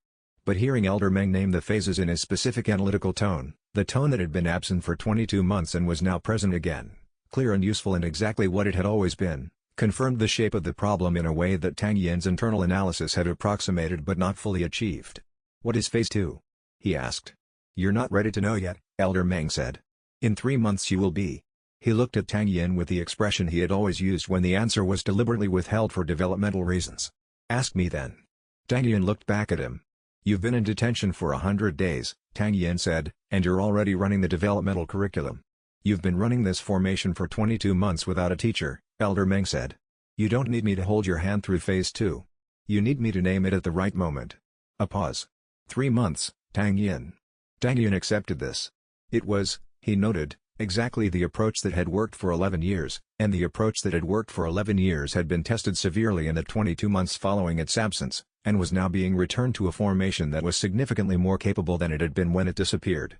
3 months, he said. "Tell me about Tang San," Elder Meng said. And Tang Yin told him what he knew, which was still incomplete, and they talked about the completion that remained, which was substantial, and the 3 months that Elder Meng had specified were already running. Chapter 94, What the Research Council Found. The Spirit Research Council of the Western Kingdoms published its review findings on the 47th day. The report was 47 pages in the academic format, with a 12-page executive summary, and it said in the specific careful language of institutional scholarship what Tang Yin had documented in 3 months of Harvest Plains contracts. The assessment program designated as Program 3 by Spirit Hall's internal records constituted a systematic deliberate modification of cultivation potential in children from targeted bloodline families, executed under the administrative authorization of Spirit Hall's Deputy Director of Bloodline Studies. The Deputy Director's name was in the report. Zhao Yuan. Confirmed, documented, cited. The report stopped short of naming Xuantianzi. The evidence chain the Research Council had accessed reached Zhao Yuan's authorization level and did not ascend further. The specific gap that Tang San had noted, the gap that required the inside positions records to bridge. But the report did something else. It named the program's modification date, 11 years prior. It noted that the modification represented a fundamental shift in the program's targeting logic. And it noted that modifications of this scope required authorization above the deputy director's level, which was a conclusion the report presented as requiring further investigation by the relevant oversight bodies. Further investigation by the relevant oversight bodies was, in the language of academic scholarship, a politely worded indictment waiting for evidence. Zhu Boran read the report and said, "They found the gap. They named the gap. They cannot close the gap without what Tang San has, but they've told the political bodies of 3 kingdoms that the gap exists and requires closing." Xuantianzi is named by implication, Tang Yin said. "By implication and by logic," Zhu Boran confirmed. "Any analysis of the report's finding about the modification date will reach his name. The political scholars of the 3 kingdoms are not unsophisticated." He set the report down. "The pressure is now institutional and political rather than investigative. He cannot make it disappear by suppressing the documentation. He has to respond to political bodies with sovereign authority." And Tang San's 60 days of inside access, Tang Yin said. "What does he find in those 60 days that closes the gap?" "The modification authorization record," Zhu Boran said. "If it exists, and it must exist, because Spirit Hall's administrative culture does not allow undocumented senior authorizations, then Tang San can access it through the archive before his position is closed." "He has 38 days remaining," Tang Yin said. "He knows," Zhu Boran said. "He's already looking." The safe house had become a working space over the 3 weeks since the capital operation. Elder Meng was recovering and had begun light cultivation maintenance. Tang San spent his days at the remote connection to Spirit Hall's archive that Chu Yunlin's credentials still supported. Rong Yue and Ho Fei ran regular perimeter security. Wei Longjin had started teaching Elder Meng's cooking, badly, but persistently. The work was quieter than it had been, but it was still work, the methodical, deliberate accumulation of the capability and information that Phase 2, whatever it was, would require. Tang Yin ran thread training at dawn each morning and thought about Phase 2 without trying to resolve it before he had the information that would make resolution possible. The thread training at dawn had changed quality since the capital operation. The void mirror integration had reached 94% in the 3 weeks since extraction, the cultivation advance from the operation's accumulated engagement producing a measurable step that the training's morning calibrations now showed clearly. At 94%, the void mirror's response time was fast enough that Tang Yin no longer had to consciously deploy it against incoming techniques. The integration was entering the stage where the secondary spirit functioned reflexively rather than deliberately. Elder Meng watched the first post-recovery training session and said nothing until the end. Then, 94. "Confirmed," Tang Yin said. "The reactive threshold," Elder Meng said. "You're at the reactive threshold." A pause. That changes what you're capable of doing in an engagement. He did not say what it changed. He did not need to. 3 months, and the work inside those 3 months would determine whether Phase 2 was reachable or not. Chapter 95, Zhao Liangyuan's response. Zhao Liangyuan's response to the Research Council report came through the official Spirit Hall communications channel, a formal denial, citing the report's use of unverified external practitioner accounts as its primary source, requesting that the Western Kingdom's authorities recognize Spirit Hall's administrative autonomy in matters of internal program management. Zhu Boran read the denial and said, "This is the institutional consolidation Elder Meng predicted." He's not denying the program. He's denying the report's validity as an external assessment of an internal process. Which doesn't work, Tang Yin said. It works for 30 to 60 days, Zhu Boran said. The political bodies of the 3 kingdoms have to respond formally, which takes time. During that time, the program continues and the administrative investigation is delayed. He paused. It also works to signal Xuantianzi, "I am managing the public response, give me the 60 days I need." What happens to Xuantianzi after the 60 days? Zhao Liangyuan takes the institutional damage, Zhu Boran said. He becomes the documented senior figure. Xuantianzi steps back from the bloodline program formally, restructures it under a different administrative rubric, and continues. A pause. Unless Tang San's archive access produces the modification authorization record. He has 32 days, Tang Yin said. He has 32 days, Zhu Boran confirmed. The pressure on the safe house was subtle but real. Spirit Hall's investigation into the capital operation had been building for 3 weeks and would eventually reach the false identities trail. Zhu Yunlin estimated the trail would connect to the safe house's general geographic area within 15 days, not the specific location, but the region. The safe house would need to relocate within 2 weeks. Tang San's response to the relocation question, when Tang Yin raised it, was, "I can access the archive remotely for another 12 days. After that the access credentials are rotated and my inside position closes regardless of the investigation." He looked at the map. 12 days. The relocation can happen after. And if the investigation finds the region before 12 days? Tang Yin asked.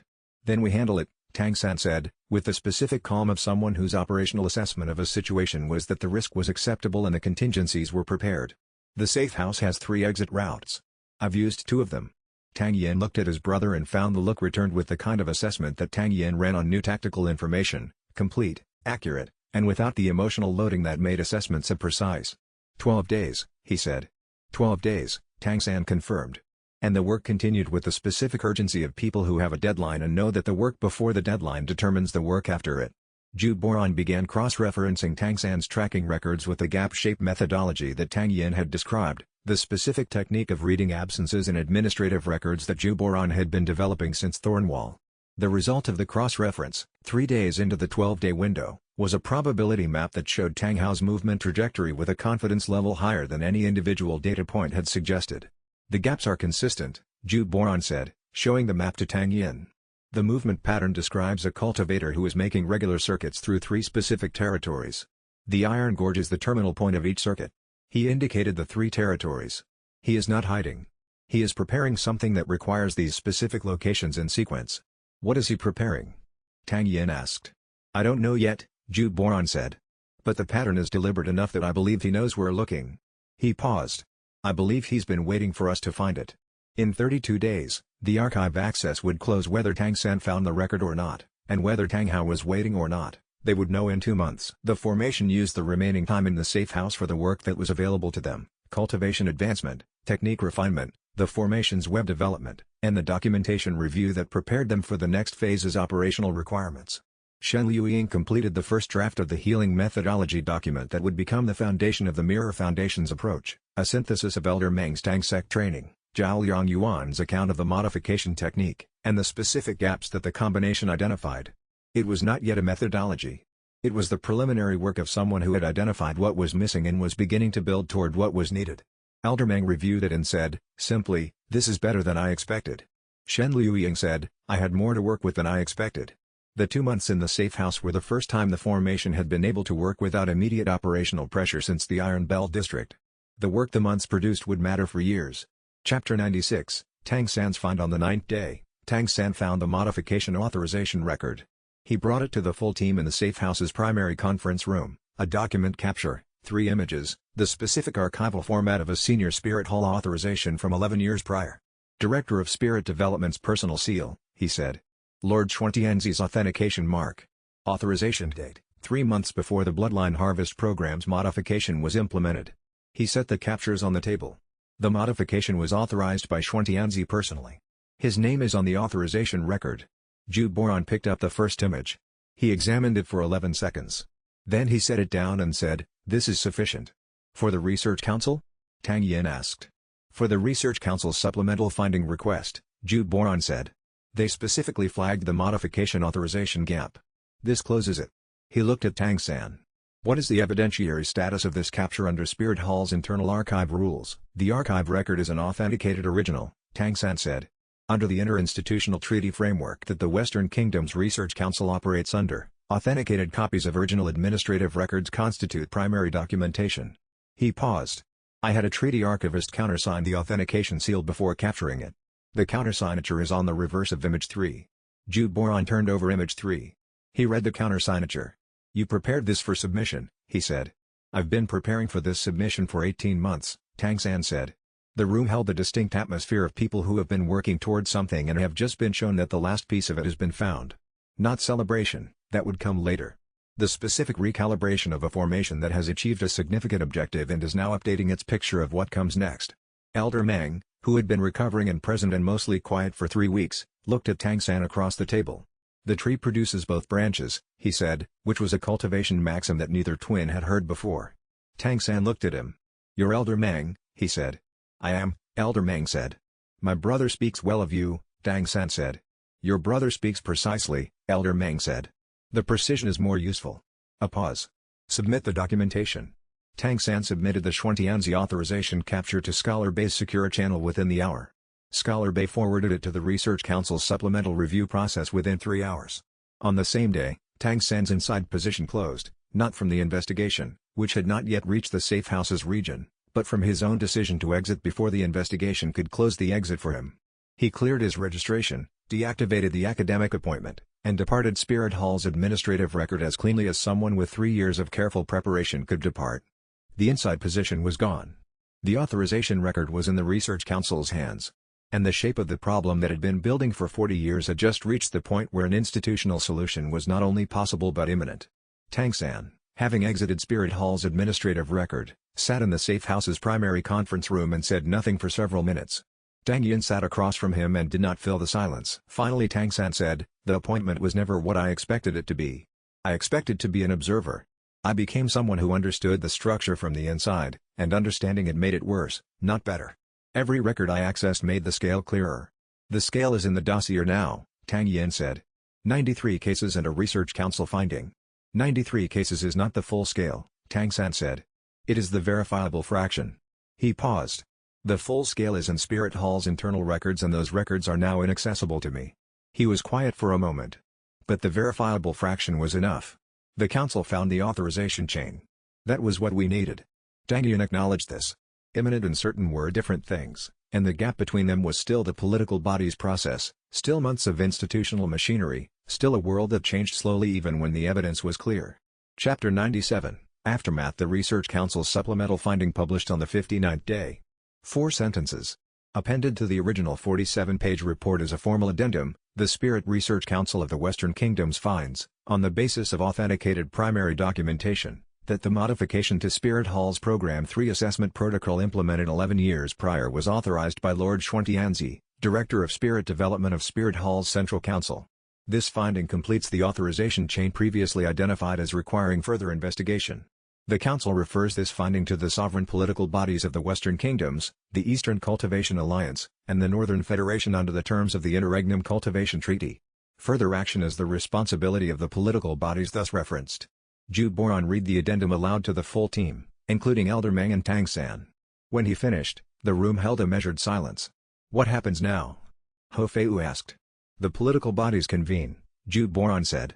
3 sovereign authorities with cultivation treaty obligations and a documented finding that names a Spirit Hall Central Council member in an unauthorized cross-border program affecting their citizens. He paused. "This takes time. 6 months to a year for the political process.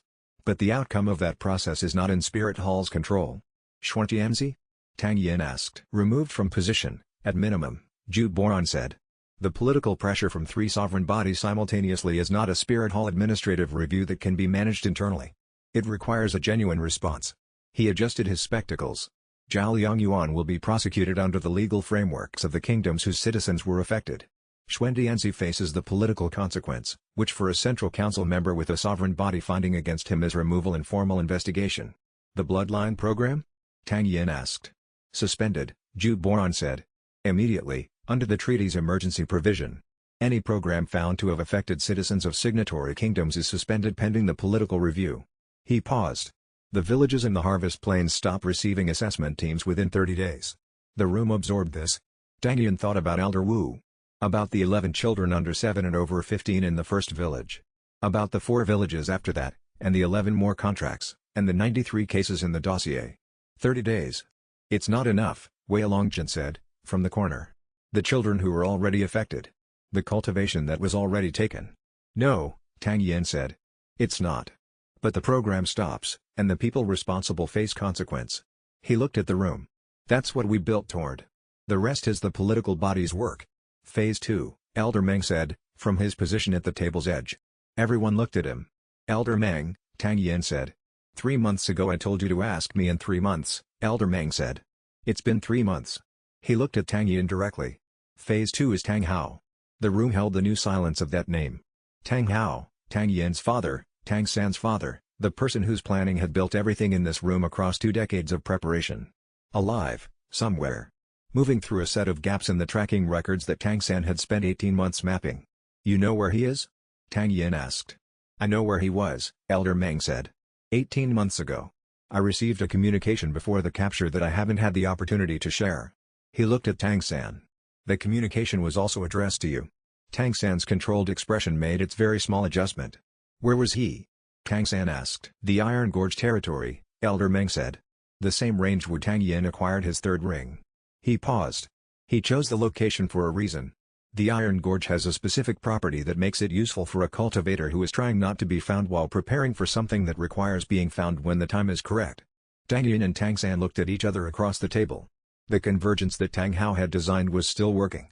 The next piece had just arrived, and the question now was whether Tang Hao himself would be at the Iron Gorge in 2 months, or whether the gap shapes in the tracking records were a false trail. Chapter 98, The Iron Gorge Territory. Tang San's archive tracking records and Elder Meng's communication combined to produce a picture that Zhu Boran mapped with his usual precision.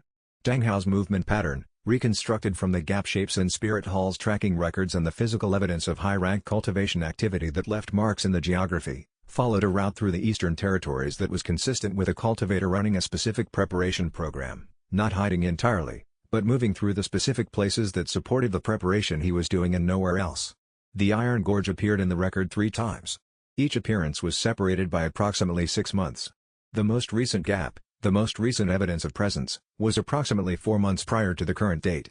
He returns every 6 months, Zhu Boran said, mapping the intervals.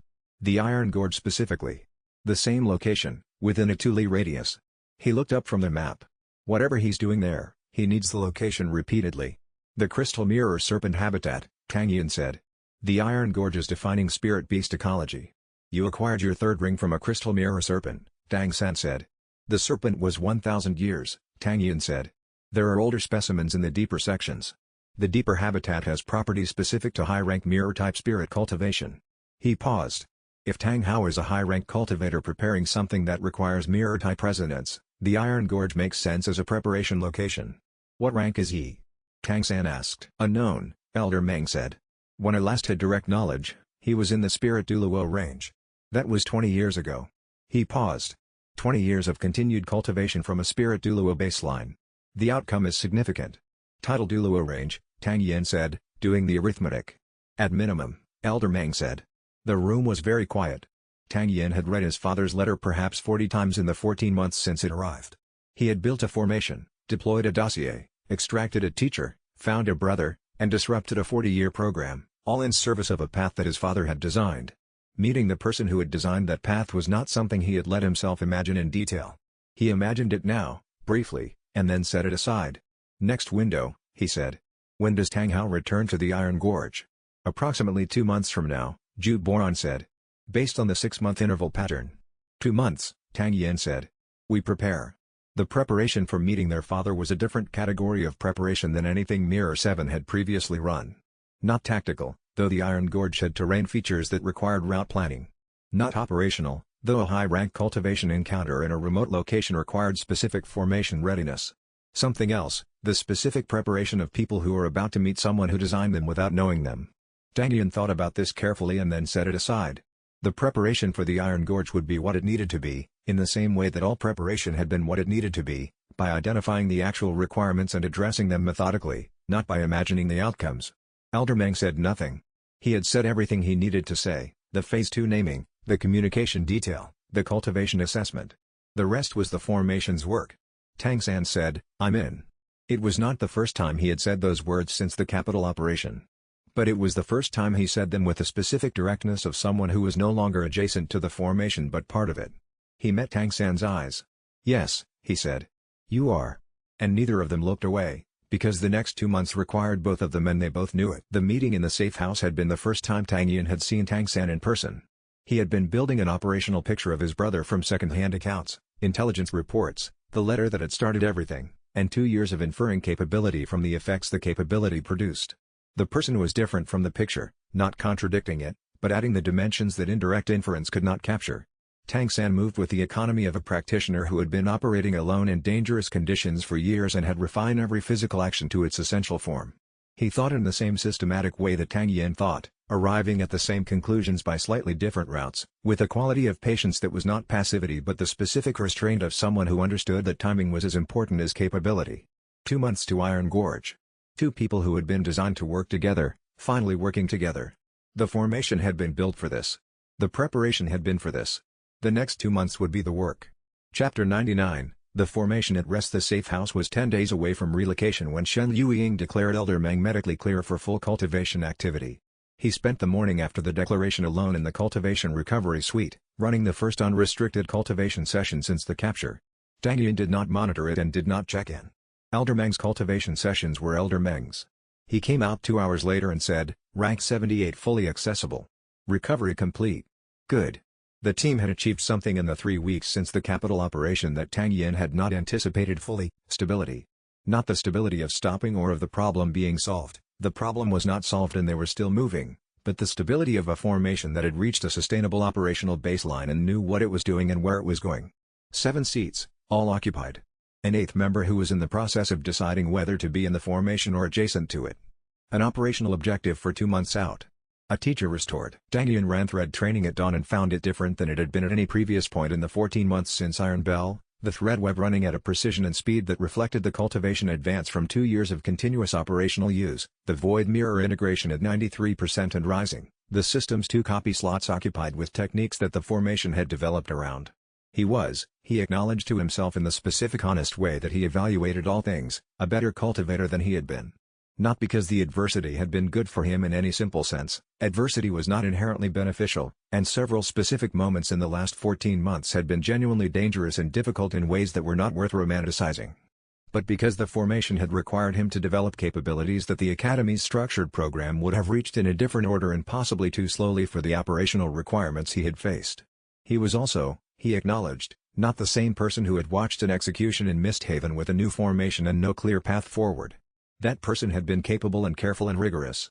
This person was all of those things with 22 months of operational calibration behind them. The difference was measurable. The measurement was the formation standing behind him, 7 people, each with a capability, each contributing a piece of something that none of them could have built alone. Rong Yue found him at the end of the morning training and said, "The Storm Empress selective field, I've been calibrating the minimum deployment range against the 8-member formation. With Tang San's spirit signature added, the coverage precision improves by 12%. He has a mirror-type spirit?" Tang Yin asked. "No," she said. "But the spirit-type complement is resonant with the void mirror signature. The atmospheric field responds to spirit-type relationships, not just individual signatures." She had the expression of someone who found a tactical result interesting from a formation theory perspective. "I want to test it with full coverage deployment in the 2 months before the Iron Gorge operation." "Schedule it with Wei Longjin for the formation drill," Tang Yin said. She went to find Wei Longjin. Tang Yin stayed at the training ground for another hour, running the thread web at full urban adaptation capacity, mapping the safe house's surrounding geography in the way that had become habit. Every place he spent more than 2 days became a thread web. The road to the Iron Gorge was 2 months out.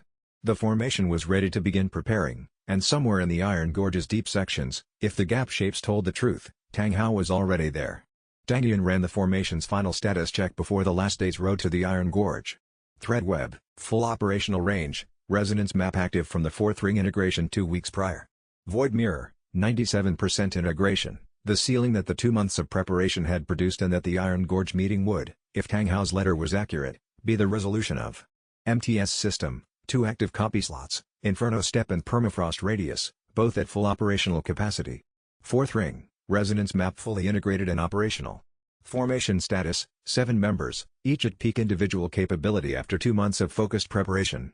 The thread web's formation architecture at partial operational range, not fully ready, but demonstrably functional. 1 day's road to the Iron Gorge.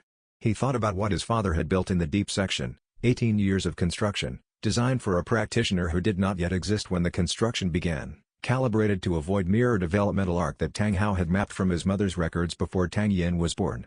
Whatever waited in the deep section, the preparation for meeting it was complete. Chapter 100, The Mirror at Rest. Yu Boron's operational note for the 59th day read, Research Council supplemental finding published. Xuandianzi named. Political bodies formally notified. Phase 1 complete.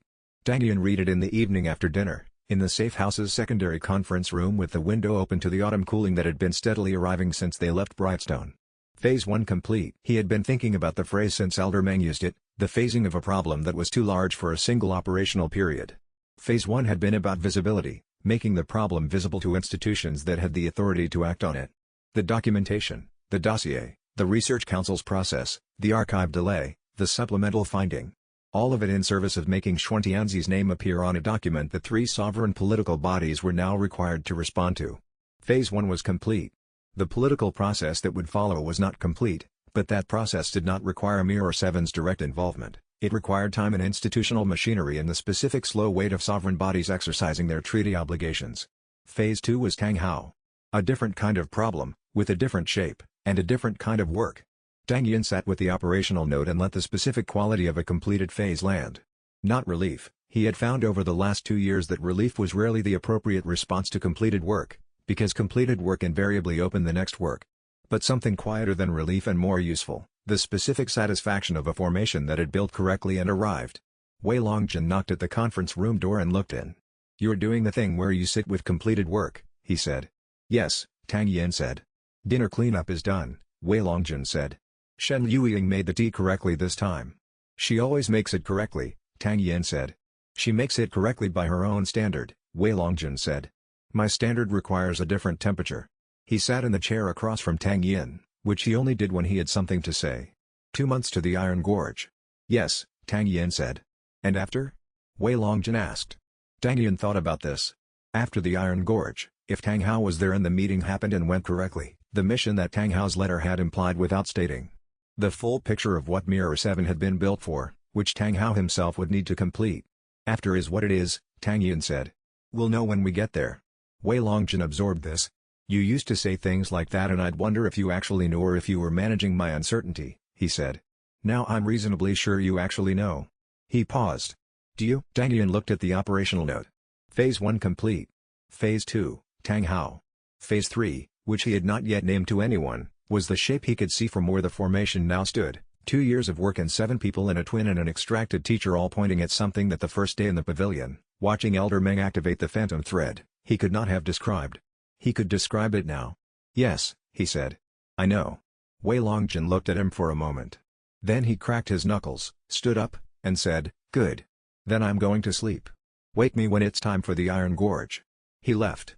Tang Yin sat with the operational note for a while longer, in the autumn evening quiet of a safe house that had become, for now, the formation's home. The mirror was at rest. The road was still ahead. And everything that had been built in 2 years of deliberate work was now pointed at what came next, which was, as it had always been, more work. But different work. Better shaped work.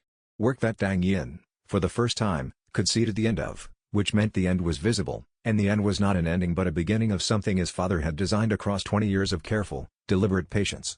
Chapter 101, 2 months. The 2 months between the Research Council's supplemental finding and the Iron Gorge window were the most deliberately structured period Mirror 7 had operated in. No field contracts. No arena bouts. The formation had the safe house, Tang San's operational infrastructure, and the specific luxury of time, which Tang Yin used with the same methodical attention he applied to every resource the formation had. The thread web training advanced in three specific ways. First, the void mirror integration reached 96% by the end of the first month. The reactive threshold Elder Meng had named producing visible results in formation training, with the void mirror now deploying against incoming techniques before Tang Yin consciously registered the thread. Second, the urban web adaptation from the capital operation was refined into a general high-density protocol, a systematic method for calibrating the thread web to any city or complex environment within 1 day of arrival, versus the 3 days the capital had required. Third, Tang Yin began developing the formation's web, a thread architecture that incorporated all 7 members' positions into a single networked system, which was a different problem than the point-to-point signals they had been using. The formation web was ambitious. It did not reach operational readiness in 2 months. But it advanced far enough that Tang Yin could demonstrate its eventual capability, a formation that could share position awareness and status in real time, across a range that expanded with the Phantom Thread Spirit's cultivation advance. Elder Meng spent the 2 months reviewing what they had retrieved from the archives and preparing materials for the Iron Gorge meeting. He did not speak often about what he expected from Tang Hao, but he prepared with the thoroughness of someone who expected the meeting to matter enormously. Tang Yin observed this and calibrated his own preparation accordingly. Zhu Boran produced 7 planning documents in the 2 months. 4 of them were operational assessments: the Iron Gorge route, the Eastern Territory contact network structure, the blueprint archive's likely repository distribution, the Foundation's first-year resource requirements. 3 were strategic analyses: what success at Iron Gorge would require the formation to do next, what failure would require, and what partial success would require. He gave Tang Yin all 7 and said only, "Read the 3rd strategic document carefully. It's the most likely outcome." Tang Yin read it carefully. It was the document about what happened if Tang Hao was real, but Phase 3 was harder than Phase 1 and 2 combined. The formation ran contact drills every other day.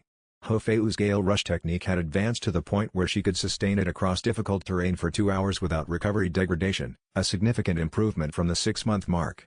Wei Longjin developed a new anchor variant that allowed him to deploy his anchor technique from a moving position, which addressed a gap in the formation's response capability that Iron Gorge's unpredictable terrain could expose. Shen Liuying refined her extraction knowledge into a formal training document that she used to begin working with Elder Meng and Zhu Boran on extraction-applicable healing methods. Lin Haojin was not present. She had departed after the capital operation and the formation had not made contact. Rong Yue was present and used the 2 months to advance her Storm Empress second technique, the pressure field that her first spirit ring produced at rank 72, into something that operated at formation coordination scale. Chu Yunlin's intelligence reports continued arriving through Scholar Bay's contact network. Nothing that changed the window. The compliance team's interdiction report on Mirror 7 had been submitted through administrative channels and was being processed. That processing would conclude in approximately 3 months, 2 months after Iron Gorge. Which meant that whatever the Iron Gorge meeting produced, the formation would need to have its next phase established before the interdiction report resolution.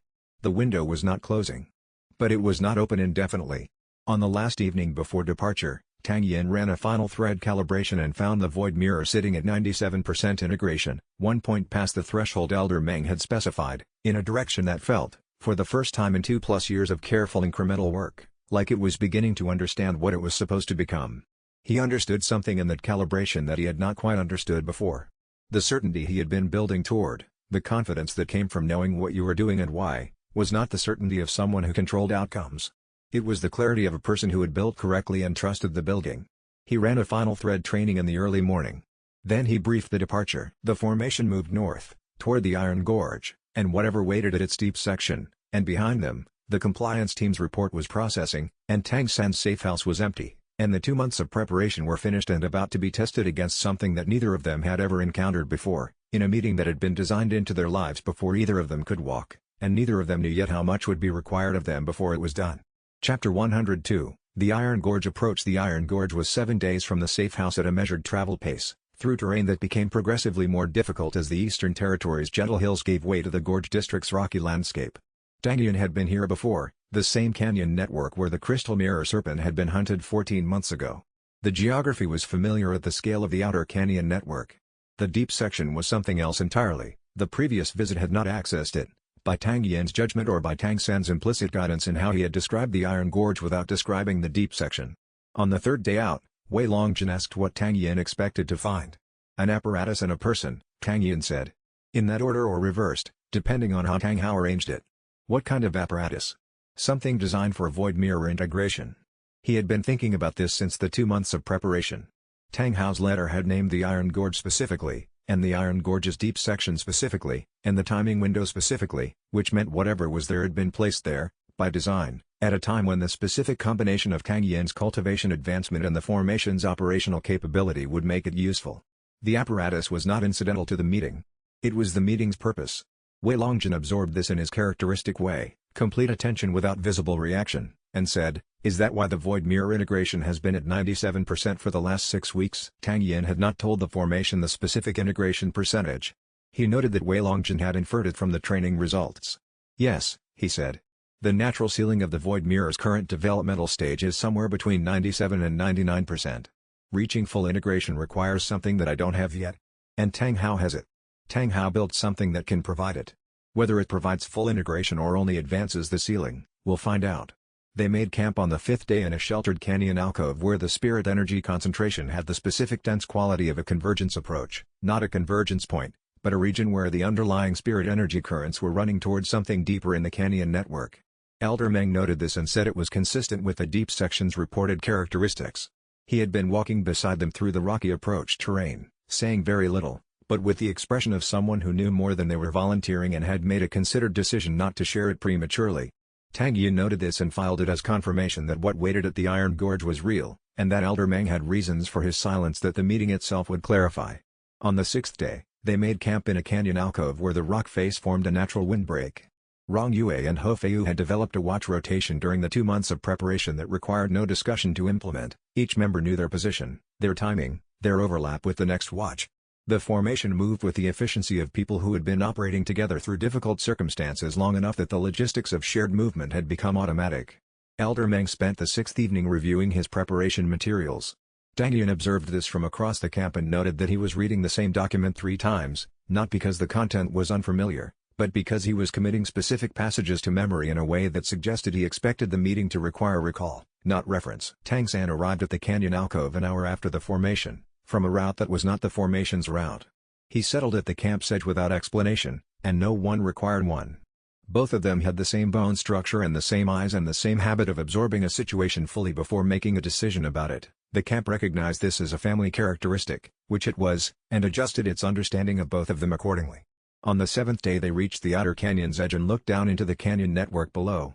The crystal mirror serpent colony's territory was visible at the middle canyon level, the distinctive shimmer of rank 3 to 6 spirit beasts that reflected spirit energy rather than absorbing it. Below that, another canyon level. And below that, at the lower limit of what was visible from the rim, a section where the light behaved differently. The deep section.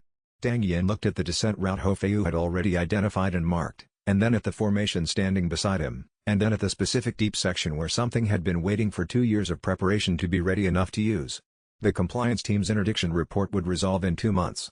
Whatever this meeting changed, it would need to change fast enough for the formation to act on it before that window closed, or the work of the last 2 years would be meeting its reckoning before the foundation could stand on its own, and the clock did not stop for preparation.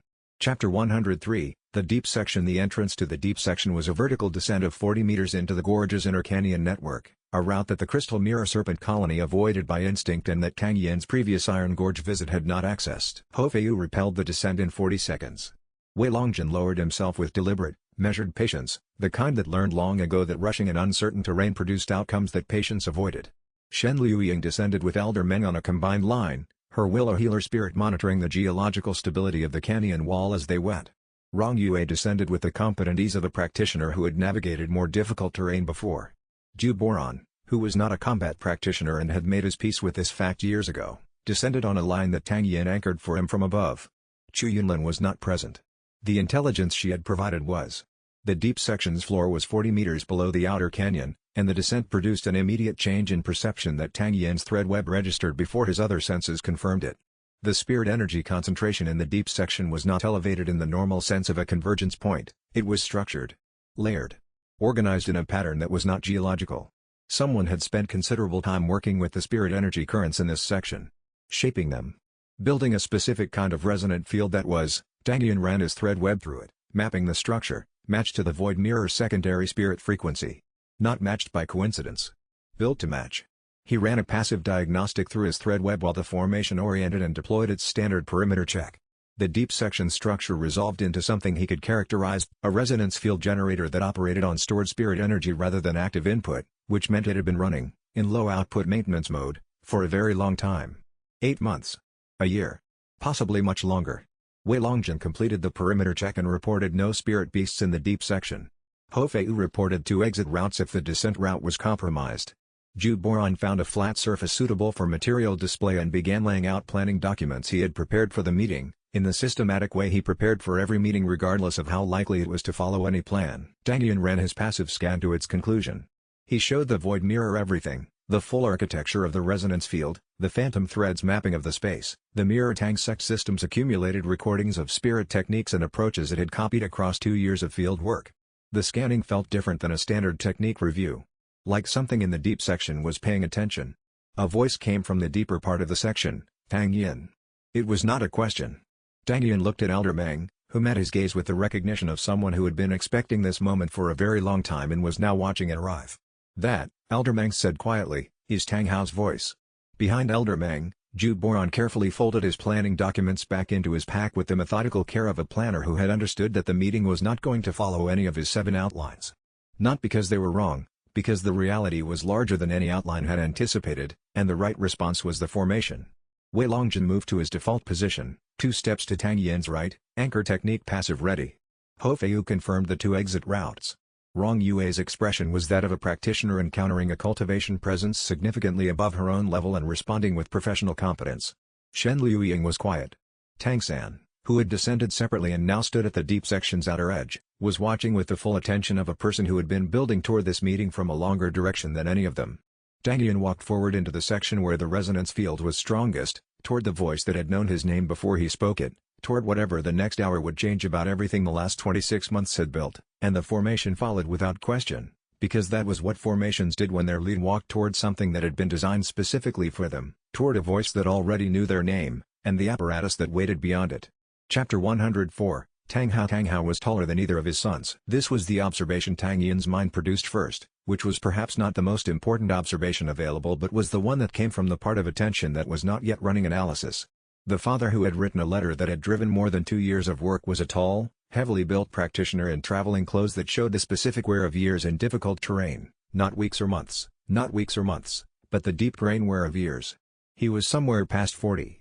He had Tang San's bone structure and Tang San's eyes, and he had Tang Yin's hands, the same fingers, the same proportions, which Tang Yin noted and set aside as information to process later.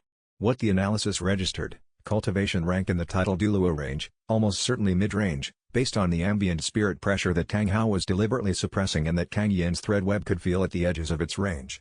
Spirit rings visible, 2 of them, black, which meant he was past rank 80 and had the cultivation base to hold 2 rings in visible presence without active deployment. The bearing of a practitioner who had been operating alone in difficult circumstances for years and had retained full capability through it, which was a different quality than a practitioner who had been training in comfortable conditions. Tang Hao looked at Tang Yin for a long moment. Then at Tang San, who had descended separately and arrived at the meeting point from a different angle, a detail that Tang Yin noted as deliberate. Then back to Tang Yin. The void mirror is at 97%, Tang Hao said. Not a question. Yes, Tang Yin said. Elder Meng's ceiling estimate was 93 to 95. You exceeded it by 2 points. The formation's operational tempo provided more integration opportunities than the standard training model assumes. Yes, Tang Hao said. I designed it that way. He did not elaborate, but the implication was clear: the circumstances of the last 26 months had not been incidental. They had been structured by a man who had been running his own preparation for longer than Tang Yin had been running his. Phase 3, Tang Yin said. Tang Hao's expression shifted, not surprise, but something adjacent to recognition. The recognition of someone who designed 2 people to reach a specific point and is now watching them arrive at it simultaneously, from 2 different directions, and finding that the timing was exactly what he had planned. He looked between them for a moment, not comparing, but taking inventory of what 26 months of separate paths and one shared design had produced. Tang San, whose operational network had made Tang Yin's work possible and whose own advancement had proceeded through 5 years of solo field operation in the most difficult territories in the cultivation world. Tang Yin, whose formation and whose mirror and whose careful incremental progress through the institutional structures that needed to be navigated had produced the political record that Phase 2 required. Neither of them was what Tang Hao had expected. Both of them were what he had prepared for. You built the formation, Tang Hao said. This was directed at Tang Yin.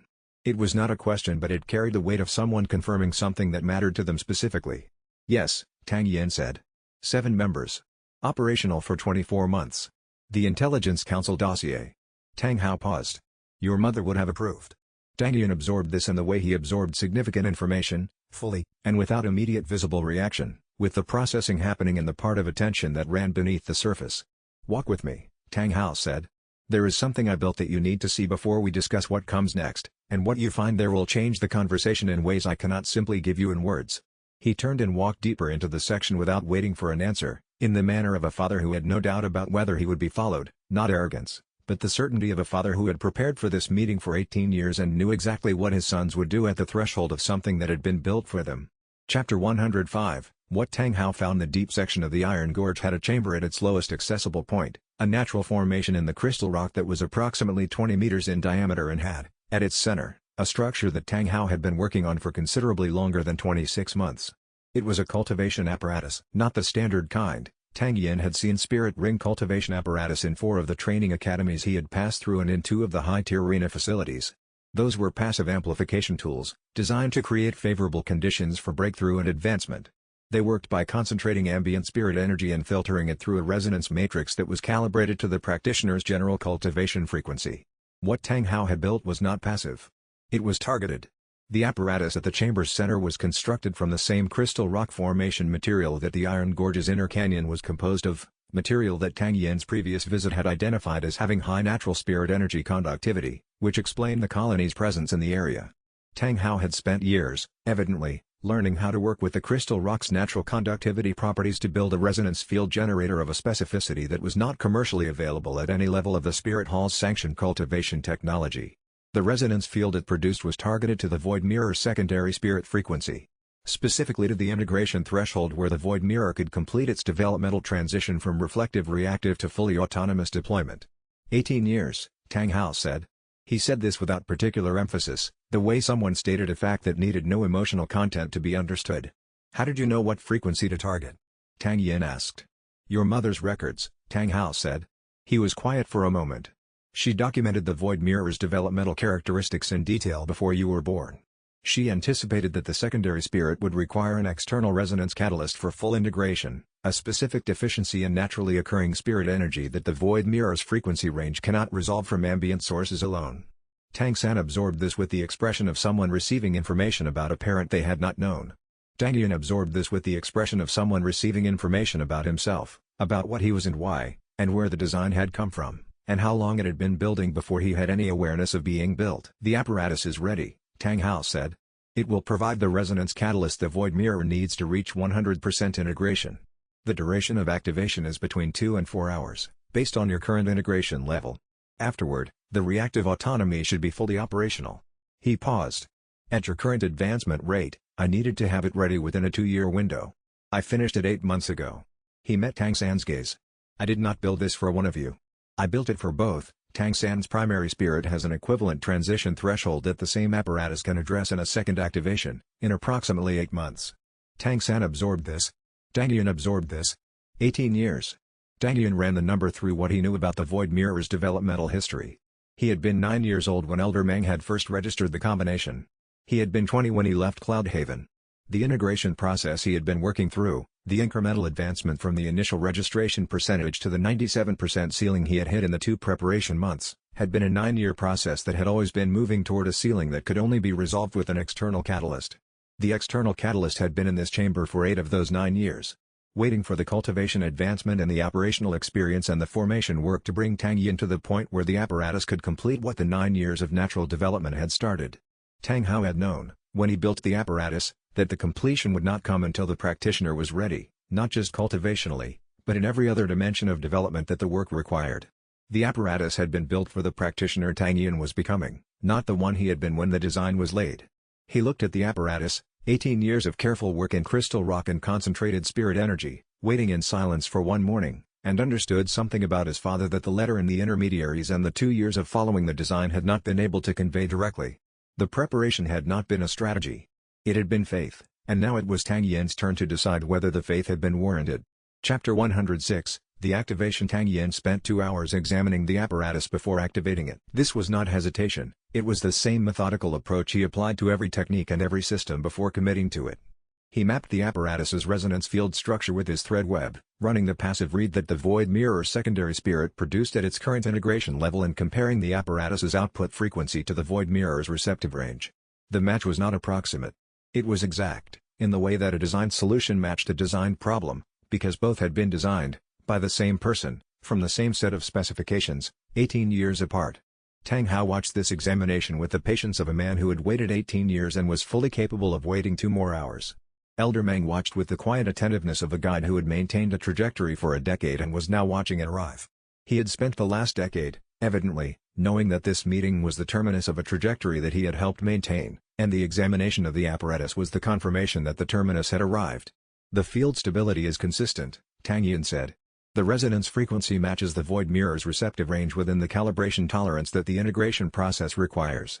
The activation protocol appears to be standard passive immersion. Enter the field at the center contact point and maintain cultivation mode for the duration.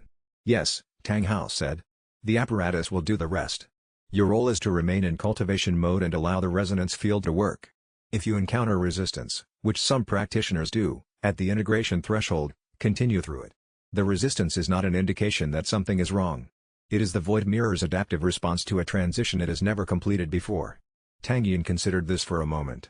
Then he stepped to the center contact point and activated the apparatus by placing both hands on the contact surfaces and shifting his cultivation base into resonance mode. The field came alive. It was the most specific cultivation experience Tang Yin had encountered in 26 months of advancement, a resonance that was not ambient enhancement but targeted instruction, providing exactly the frequency component the void mirror had been missing in its 9-year incremental approach to a transition that ambient spirit energy could not complete. The void mirror responded immediately, integrating the resonance in a way that felt like something unlocking, not a single lock but a sequence, each component falling into alignment as the resonance field provided the catalyst frequency. The resistance Tang Hao had mentioned arrived at the 99% threshold. It was not a physical resistance.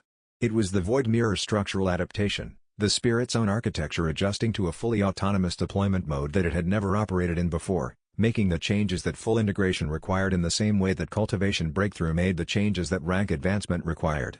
Tang Yin continued through it. 3 hours and 52 minutes after activation, the void mirror integration completed. The change was immediately perceptible. The void mirror was no longer reactive with a delay.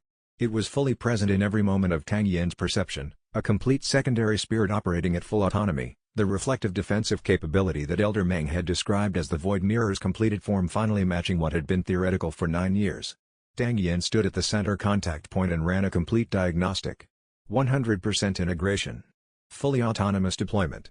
The third copy slot, the Mirror Tang Sect System's maximum capacity at full void mirror integration, was active. He withdrew from the contact point.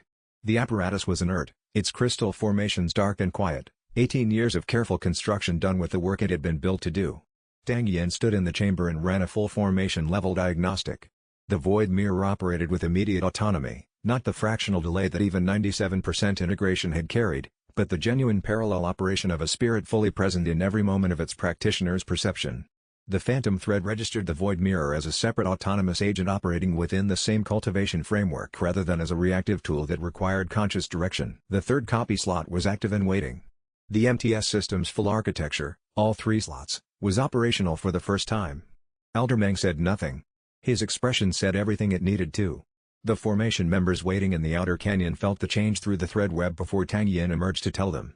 Ho Feiyu registered it first. Wei Longjin drew a slow, measured breath. Shen Liuying looked at the chamber entrance and simply nodded. He looked at Tang Hao. Tang Hao said, Phase 3. Tang Yin was about to discover that Phase 3 was nothing like what he had expected. Chapter 107, Phase 3. Phase 3 was not what Tang Yin had expected.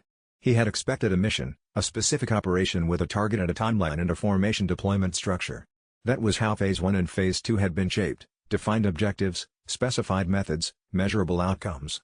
Clear enough to be worked toward, open enough to be adapted to circumstances that changed. Phase 3 was different. Spirit Hall is not the endpoint, Tang Hao said.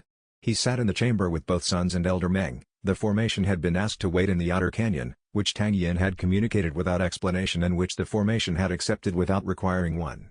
Spirit Hall is a problem that required solving as a precondition. Xuan Tianzi's program needed to be stopped. The political process that you initiated will stop it. But stopping something that was wrong is not the same as building something that is right. The Tang Sect, Tang Yin said. The Tang Sect. Tang Hao was quiet for a moment. The Tang Sect was not a structure, it was a philosophy. A set of practices and principles about how cultivation knowledge should be held and transmitted and used. Spirit Hall's structure is about hierarchy and sanctioned advancement. The Tang Sect's philosophy was about accountability and mutual development. When the scatter happened, the philosophy was not destroyed. It was distributed. In the people who were part of the sect, in the knowledge that survived in fragments, in the need that the philosophy was designed to address, which is still present, more than ever, in the Eastern Territories. You want to revive it, Tang San said. I want to ask whether it should be revived, Tang Hao said. That is a different question, and it deserves a different kind of consideration. The Tang Sect's revival would mean rebuilding the institutional structure around the philosophy. Building a foundation with a permanent site. Training new practitioners in the sect's methods. Operating publicly, in relationship with the other institutions, with the responsibilities that public operation carries. He looked at Tang Yin. Which means it is not my decision to make unilaterally. The people who would build it deserve the question as much as I do. Tang Yin looked at Elder Meng. Elder Meng had the expression he wore when something had arrived that he had been expecting for a long time, complete recognition, and underneath it, something that might have been relief. Phase 3, Tang Yin said, is the question. Yes, Elder Meng said. And the answer is not mine to give. It belongs to you, and to the formation that you built, which is the most coherent reflection of what the Tang Sect's philosophy was supposed to produce that has existed in the Eastern Territories in 20 years. Tang Yin considered what he had just been given. Not a mission, a question. The distinction was not trivial. A mission required execution. A question required something harder, genuine deliberation among the people who would live with the answer. Tang Hao had designed Phase 1 and Phase 2 as execution problems, specific targets, defined methods, measurable progress. They had been designed that way because the work of the first two phases required operational commitment, not philosophical deliberation. Doubt during Phase 1 or 2 would have been a liability. Phase 3 was different because the outcome of Phase 3 was not a completed task. It was an ongoing reality. A foundation that would outlast its founders, if built correctly, needed to be founded by people who genuinely chose it rather than people who followed it to its conclusion and found it at the end. This was why the question had to be genuine. Tang Hao looked between his two sons and waited, in the patient way of a person who had built toward a question for a very long time and was now content to hold it open for as long as it needed, because the quality of the answer mattered more than the speed of it, and because he trusted that the people he had spent 26 years preparing were ready to answer it honestly. The answer was coming. Whatever it was, it would belong to the formation, not to Tang Yin alone, and that was exactly as it should be. Chapter 108, The Formation's Answer. Tang Yin asked the formation on the third day in the deep section, after Tang Hao had given them time and the formation had had time to rest and observe and form their own reading of the situation. He assembled them in the outer canyon, all 7, plus Tang San, who was neither inside nor outside the formation but present in a capacity that the formation had not needed to formally define. Tang Hao was not present. This was Tang Yin's decision and the formation's conversation. He stated the question directly. Tang Hao wanted to know whether the formation would commit to building the Tang Sect's revival, a permanent foundation, public operation, training work, the full scope of what the sect's philosophy required. The risks were real. Public operation meant visibility, vulnerability, the ongoing management of relationships with institutions that had not always been cooperative. The work would take years. The foundation needed to be built from a very small base. He stated this without advocacy. He had learned, in 26 months of formation leadership, that the formation's genuine response to a genuine question was more valuable than any answer he could produce through persuasion. Ho Fei responded first, as she usually did, with the direct assessment that her personality produced without much deliberation. I joined this formation because the work was right. The work hasn't stopped being right. It's gotten larger. Larger work is better than smaller work. Wei Longjin's response came after the extended silence he gave every significant question. I have been a practitioner for 11 years. I have been in this formation for 2. The formation's work is the most substantive practice I have participated in. The Tang Sect's philosophy, as Tang Hao described it, is the clearest articulation I have encountered of why the work matters. Yes. Shen Liuying nodded immediately when the question was finished. The healing knowledge in those blueprints is 20 years out of use. The people who need it, the Harvest Plains families, the children in the program, they need practitioners with the training to apply it. Who else is going to do that work if not us? Rong Yue took her time. The Storm Empress was not by temperament a person who spoke quickly on significant matters. I left the Spirit Hall affiliated circuit because the institutional philosophy was wrong. The Tang Sect's philosophy is the opposite. That's reason enough. Elder Meng said simply, I have been waiting 20 years for someone to ask this question in a context where the answer could be something other than theoretical. Yes. Zhu Boran spread both hands on the flat surface where he had been working. I have 7 planning documents that are waiting for exactly this answer. Yes. Obviously yes. Tang San considered this for a long moment, not uncertainty, but the thoroughness that both of them gave to important decisions. Then, everything that happened in the last 26 months was preparation for this. Was it? Tang Yin asked. What do you think? Tang San said. Tang Yin considered this for a moment in the way both of them considered things, fully and honestly. I think Tang Hao designed the preparation to produce something specific. And I think this is what it was designed to produce. Then yes, Tang San said. It was. The canyon was quiet. 6 people and the specific clarity of a decision made by people who understood what they were agreeing to, not because it was simple, but because the work had made it clear. Tang Yin looked at each of them in turn, the formation he had built across 24 months of operational work, one person at a time, through shared difficulty and shared success and the specific trust that could only be built through both. Ho Feiyu, who had been first. Wei Longjun, who had been the formation structure. Shen Liu Ying, who had brought healing into a formation that had not known it needed it. Rong Yue, who had left a more comfortable path for this one. Elder Meng, who had been waiting for this moment since before Tang Yin was old enough to understand what was being built. Zhu Boran, who had made the work possible with 7 planning documents and a systematic mind that could hold the whole map while everyone else managed their piece of it. Tang San, who was not in the formation and was not outside it, who was the reason any of this had been possible in the way it had been possible. The canyon held the answer the formation had just given, clear as spring water, in the way that only honest collective decisions could be clear, without reservation, without performance, simply what it was. Tang Yin held it for a moment. Then began planning what came next, because the compliance clock was running, and 60 days was not generous, and everything they had just agreed to needed to be built before it ran out. Chapter 109, Tang Hao's teaching. Tang Hao spent 4 days in the deep section before he needed to move. His circuit through the 3 preparation territories had a specific timing that required adherence, and the Iron Gorge window was finite. He used the 4 days completely. Day 1 was the Tang Sect's history, not the institutional history that the cultivation world's records contained, which were sparse and in some places deliberately obscured, but the internal history that had been carried by people who were part of the sect before the scatter. The original 7 founding members, their philosophical development, the specific practices that the sect had developed over 4 generations of operation. The scatter itself, not as the catastrophic event that institutional records described, but as the deliberate dispersal of a philosophy that its practitioners had decided was more important to preserve distributed than to defend concentrated. They did not scatter because they lost, Tang Hao said. They scattered because preservation was more important than victory. That distinction matters for how you build a revival. Day 2 was the Blueprint Archive, the Tang Sect's technical heritage, distributed across 7 repositories that Zhu Boran had already identified in the planning documents and that Tang Hao confirmed with additional detail. 247 documents covering cultivation techniques, healing methods, formation architectures, spirit enhancement approaches, the Mirror Tang Sect System's complete technical specification. The full MTS system architecture, Tang Hao explained, included the 3rd copy slot, which was now active in Tang Yin's system, and a 4th capacity level that required cultivation advancement past rank 50 to access. The system was designed for a practitioner who would be operating in a formation context for an extended period, Tang Hao said. Each capacity expansion requires both cultivation advancement and operational experience.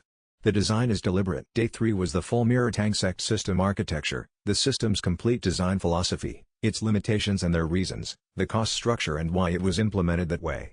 The 1-month cultivation cost per copy was not arbitrary.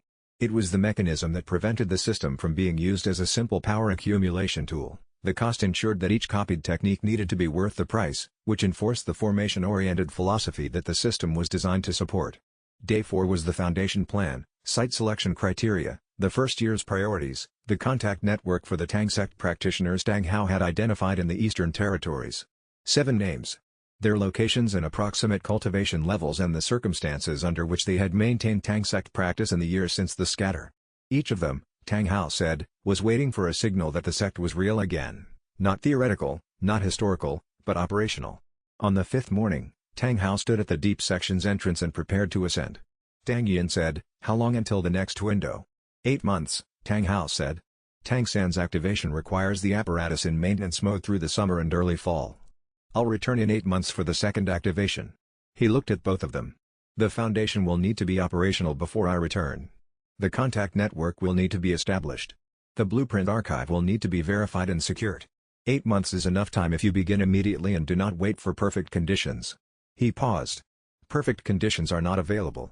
Good enough conditions are. Build from those. Tang Yin nodded. Tang San nodded. Tang Hao looked between them with the recognition of a father who had spent 26 years building toward a morning that was, finally, becoming the reality it had always been designed to produce, and who found it was precisely what he had expected, and more difficult to experience than he had anticipated, and entirely worth every year of the preparation.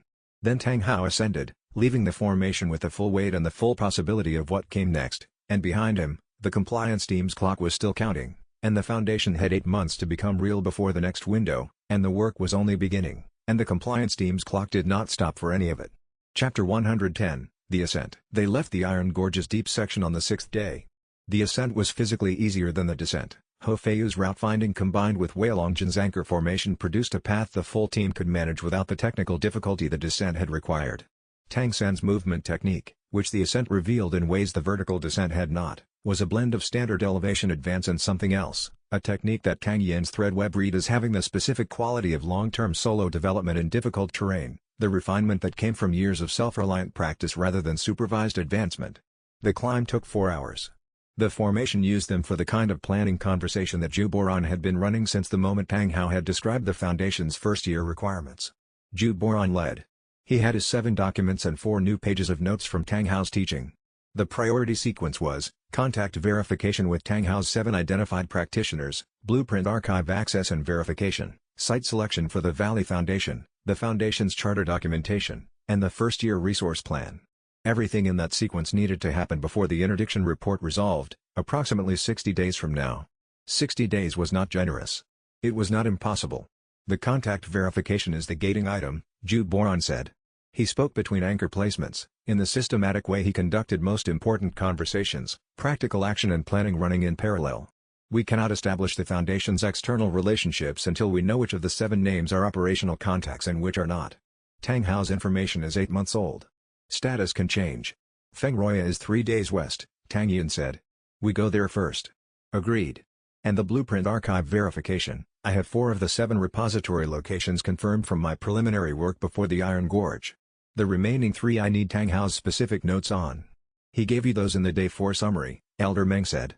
He produced a folded document from his traveling pack with the ease of a practitioner who had been keeping meticulous notes throughout the 4 days of teaching. Zhu Boran accepted it without visible surprise. Elder Meng's documentation habits were by this point simply assumed to have covered what they needed to cover, and began reading while continuing to ascend.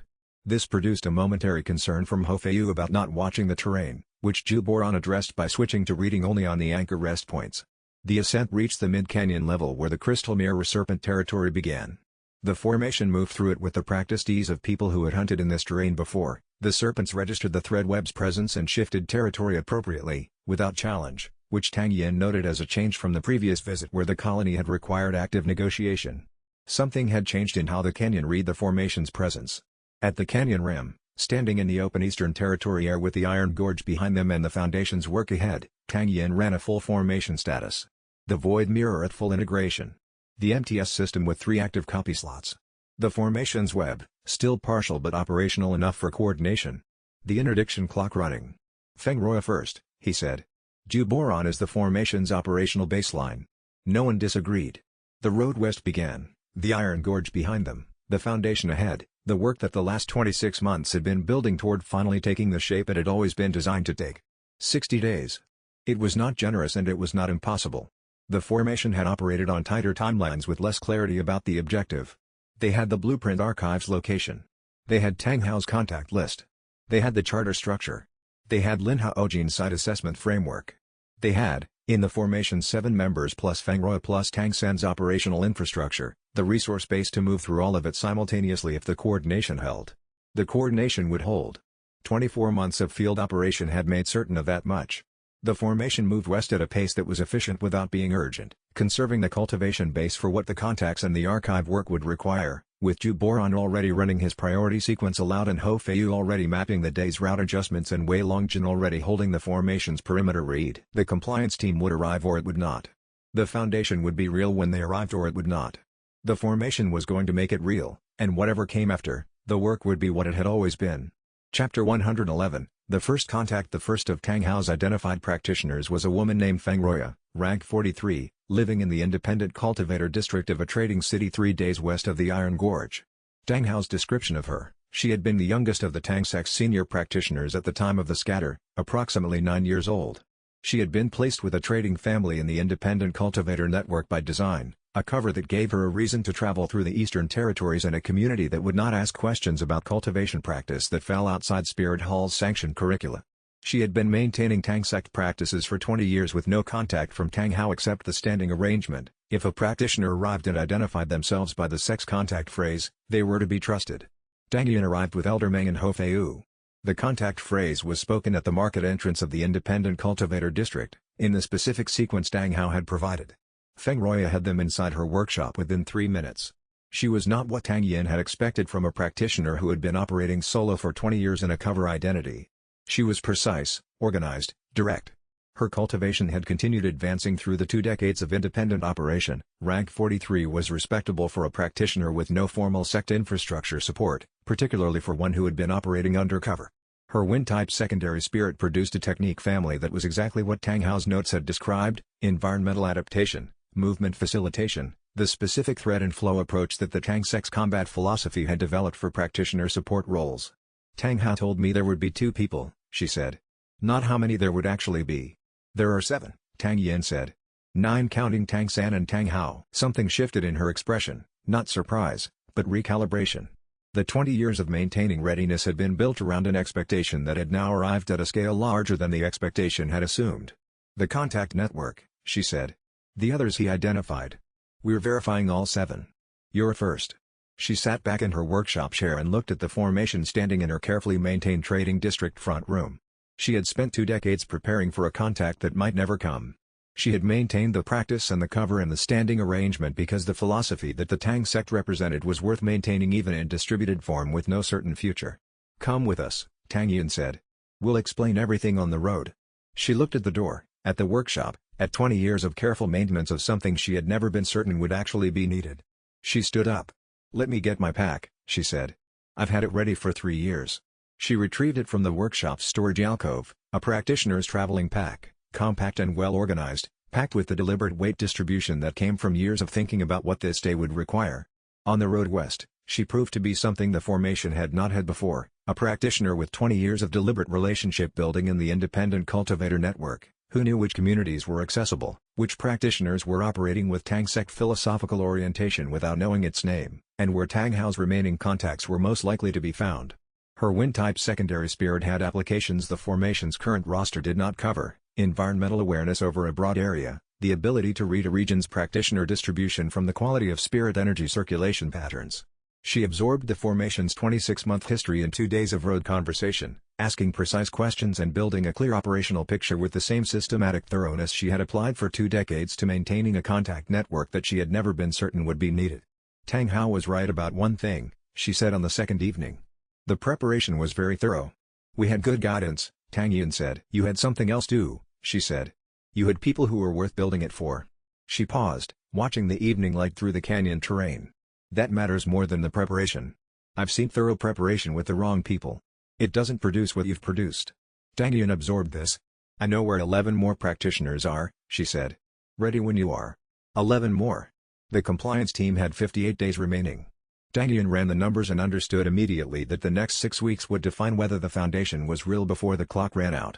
Chapter 112, The Blueprint Archive. The Blueprint Archive was exactly where Tang Hao had said it would be, distributed across 7 separate repositories in the Eastern Territories' independent cultivator library network, each holding a portion of the Tang Sect's technical heritage encoded in a system that required specific Tang Sect knowledge to parse.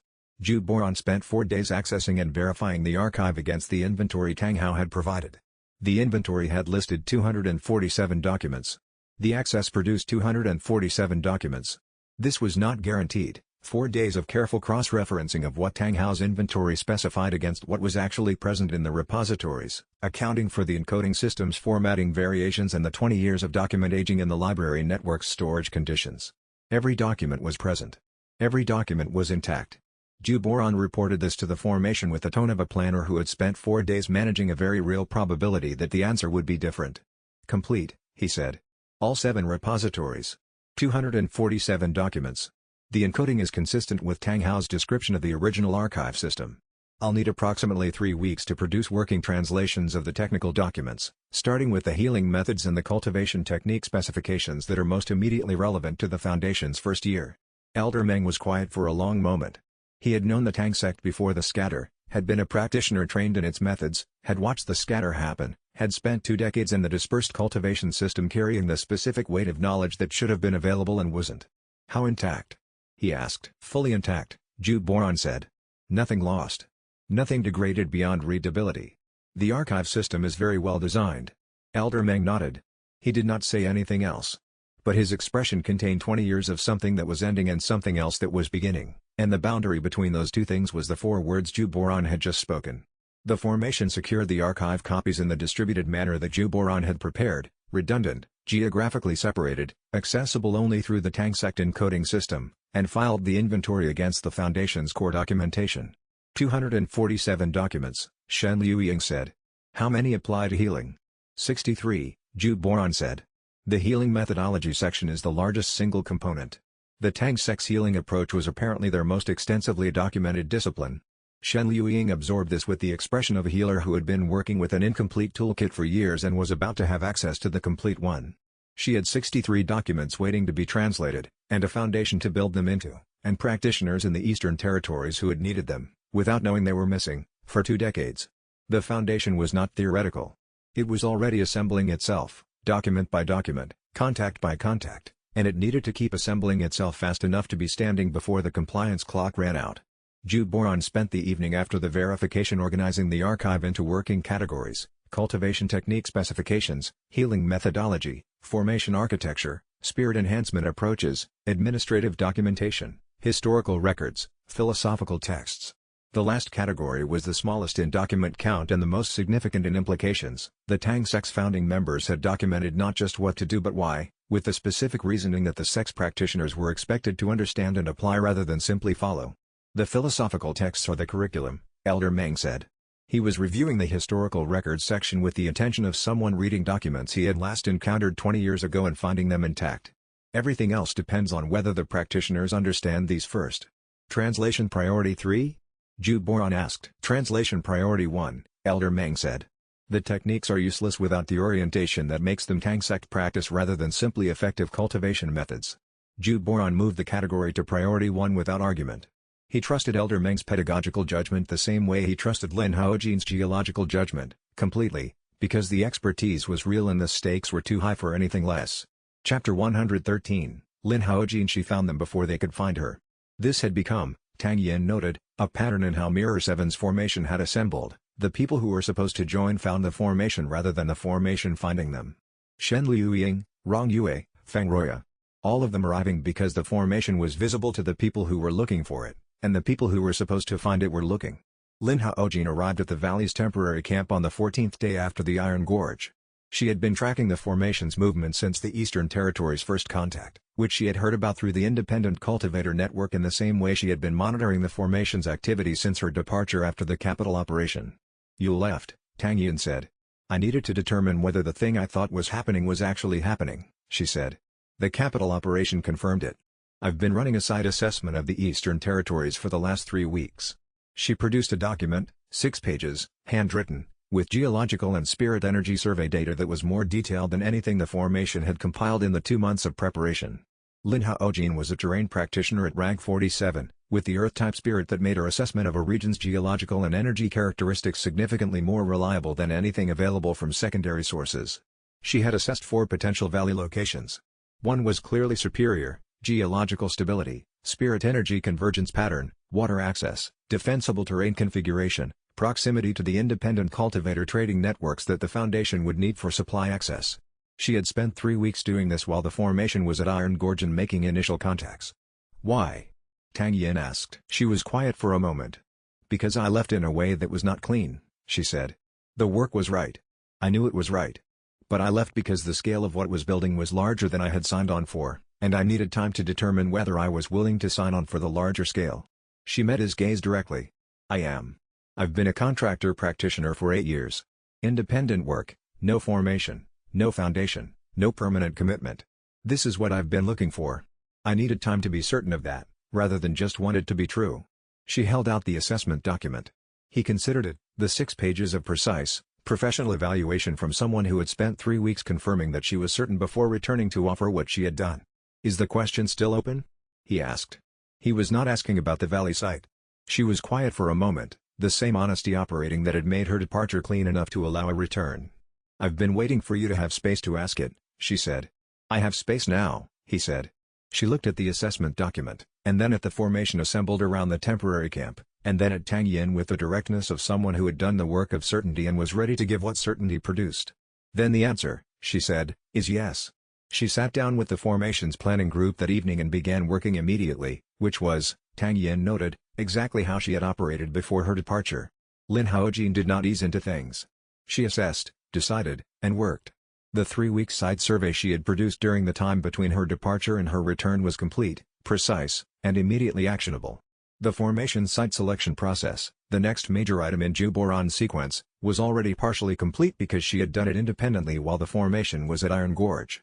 Juboran reviewed her survey against his own planning criteria in silence, for approximately 4 minutes, which was his characteristic compressed timeline for absorbing detailed technical information. Then, "This is better than what I had projected we'd find." "The valley is very good," Lin Haojin said. She did not say it with particular pride, it was an accurate assessment, and accuracy was what Lin Haojin offered. "The convergence point is stronger than my initial survey suggested. I ran the secondary assessment 3 times to confirm. You will want to understand why." "Explain," Tang Yin said. "The valley spirit energy convergence is not natural," she said. "Or not entirely natural. Someone has been working with it. Enhancing the natural flow pattern with deliberate cultivation work. Over a long period, the geological integration suggests decades at minimum." She met Tang Yin's gaze directly. "Tang Hao named this valley specifically." The planning table was quiet. "Of course he did," Elder Meng said finally, with the quiet amusement of someone who had long since stopped being surprised by what Tang Hao had prepared. The valley site was confirmed. The assessment document went to the planning table. The Foundation's real work was about to begin, in a valley that had been prepared for it by a man who had been building toward this outcome for longer than any of them had known, and the question of what else he had prepared, that they had not yet discovered, was one Tang Yin was beginning to think he needed to ask. Chapter 114, The Valley. The formation surveyed the valley for 3 days, which was the assessment Tang Yin judged sufficient for a decision that did not need to be perfect, it needed to be good enough to build from, and the building would reveal the remaining unknowns better than additional surveying would.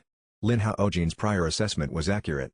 The valley that she had identified from 4 candidates was the correct choice, a protected valley in the Eastern Territory's mid-elevation range, approximately 4 days from the nearest trading city, with natural geological stability that her Earth-type spirit confirmed extended to significant depth, and a spirit energy convergence pattern at the valley center that Juboran's analysis identified as producing the elevated concentration levels that extended cultivation work required. "This is the site," Juboran said at the conclusion of the 3rd day's assessment. "The geological assessment confirms Lin Haojin's survey. The convergence point is at the valley's center. The planned location of the primary cultivation hall will sit directly on the strongest concentration area. Water access is from the eastern ridge spring, which is year-round. The approach routes are 3, all of which can be monitored with minimal resource expenditure." He paused. "It's a better site than I expected to find, given our timeline constraints." Tang Yin looked at the valley in the late afternoon light, the natural bowl of the terrain, the convergence point's faint luminescence at the valley center that was only visible to cultivators sensitive enough to perceive concentrated spirit energy, the eastern ridge where the spring ran. "We file the charter tonight," he said. "The charter is already drafted," Juboran said. He produced a folded document from his pack. "I drafted it on the road from Iron Gorge. It required 3 revisions after Tang Hao's teaching. The governance structure is different from what I had originally planned. The Tang Sect's philosophy specifies a council model rather than a single director model, which changes the charter's accountability structure significantly. The charter specified, Mirror Foundation, a cultivation institution operating under independent practitioner registration in the Eastern Territories, committed to the research, preservation, and transmission of cultivation knowledge in the Tang Sect's philosophical tradition. Governance by council. Open membership for practitioners who accepted the Foundation's commitments. Research and training as primary activities. External relations managed through the council. Each formation member signed it. Tang San signed it as a witness and co-founder. Tang Yin signed it last, and then looked at the valley and the formation assembled in it, 6 practitioners and 1 scholar and 1 visiting co-founder, standing in a valley that 4 days ago had been an empty mountain bowl and was now, by the legal standard of the Eastern Territories Independent Practitioner Registration System, the home of an institution. The foundation was real. 26 months from Elder Meng's letter to Tang Yin in Cloud Haven City, the thing that the letter had been the first step toward was finally standing on its own ground, fragile, incomplete, beginning, but real in the way that only things that have been built carefully and honestly can be real. Elder Meng held the signed charter for a moment before handing it to Zhu Boran for filing. He held it with both hands, with the specific careful attention of someone handling something that was simultaneously more important and more fragile than it appeared, a piece of paper representing 20 years of distributed maintenance of a philosophy that had survived a scatter and was now, for the first time since that scatter, concentrated in a specific place with a specific name and a council committed to making it last. Tang San looked at the valley from the Foundation's chosen center point, the convergence location where the primary cultivation hall would stand, with an expression that Tang Yin had not seen on his face before. Not calculation or operational assessment. Something simpler and harder to define, the recognition of someone who had spent 5 years of solo field work moving toward a specific shape of the world, and who was now standing in the beginning of that shape, finding it was exactly what he had been working toward. The compliance team had 48 days remaining on its clock. The Foundation had its charter, its valley, its formation, its council. It was enough to begin with, and beginning was the only way anything was ever built.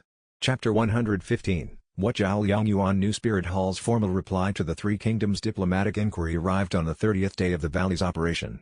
It came through Scholar Bay's contact network to Zhu Boran, who read it to the formation in the Valley's central space on a morning when the first snow had arrived and the Valley's spirit energy concentration was running at the elevated level that cold weather produced in convergence point valleys.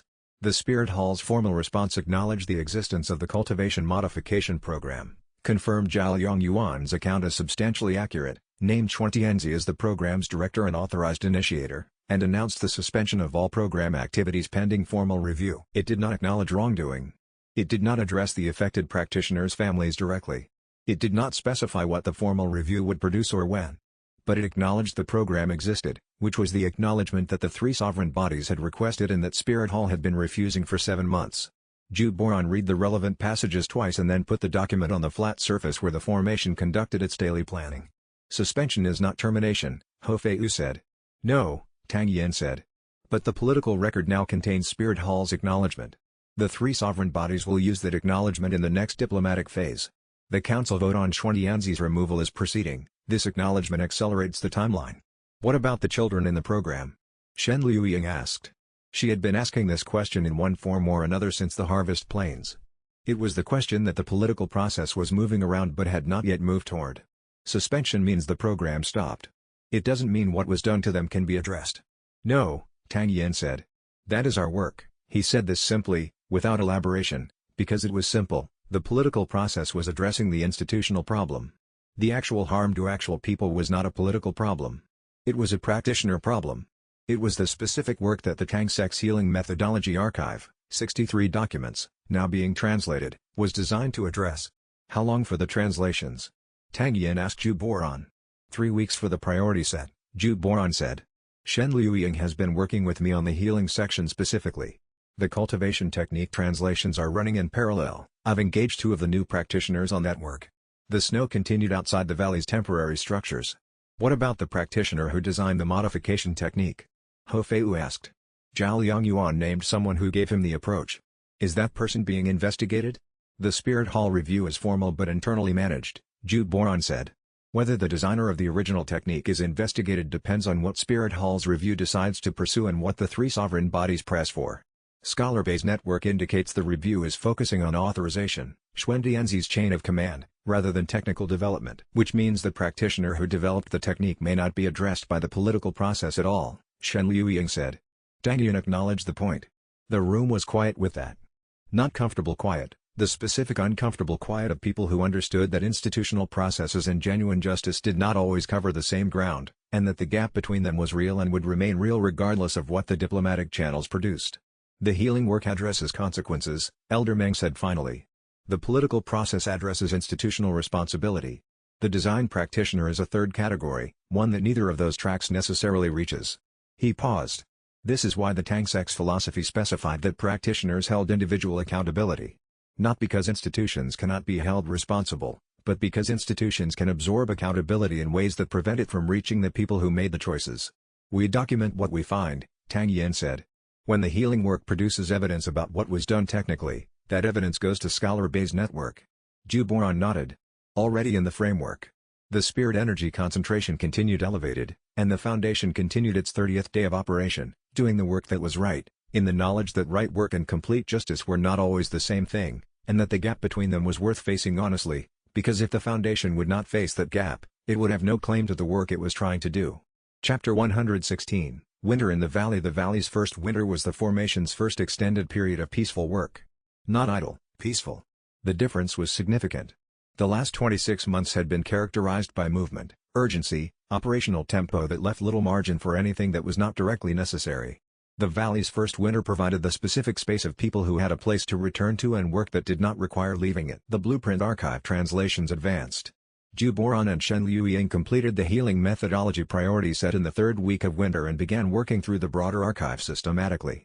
Elder Meng contributed to this effort with the specific knowledge of someone who had trained in the Tang Sect's methods before the scatter, not sufficient to translate the technical encoding alone, but sufficient to identify the document's practical applications and accelerate the translation process for documents that his experience made legible. The Tang Sect contact network progressed. Feng Roya, who had spent 20 years waiting for exactly this work, proved to be one of the most practically effective members of the expanding Foundation. Her knowledge of the independent cultivator network in the Eastern Territories, acquired through 20 years of intentional maintenance as a contact network practitioner, produced 3 additional Tang Sect contacts in the first month of winter that Tang Hao's notes had not included.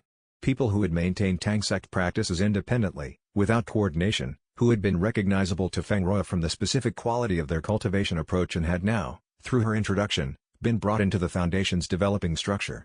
The formation training continued through winter at a deliberate pace. Tang Yin developed the formation's web to the point of operational readiness for a 5-member team, the architecture that incorporated position, status, and spirit energy capacity in a real-time shared awareness that the formation could use without active communication.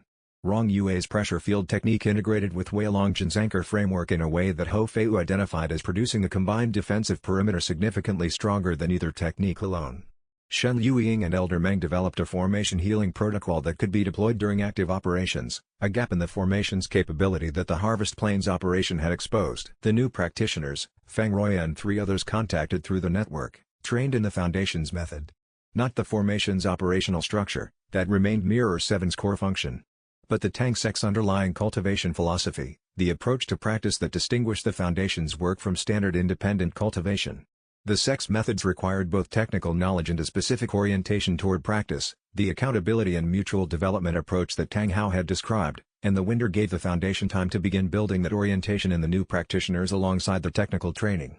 Lin Haojin managed the construction planning, which proceeded through winter at the limited pace that the cold season allowed.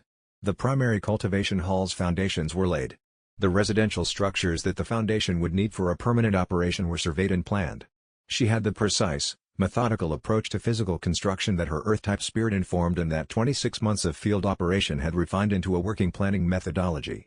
On the last night of the year, Tang Yin ran the formation's web with all 7 members in range and found it clear, stable, operational, a genuine shared awareness that was something qualitatively different from the point-to-point signals they had been using. The web showed him something he had not expected, the emotional texture of the formation, faint and indirect, carried in the cultivation resonance data that the thread web produced when the formation members were in close proximity.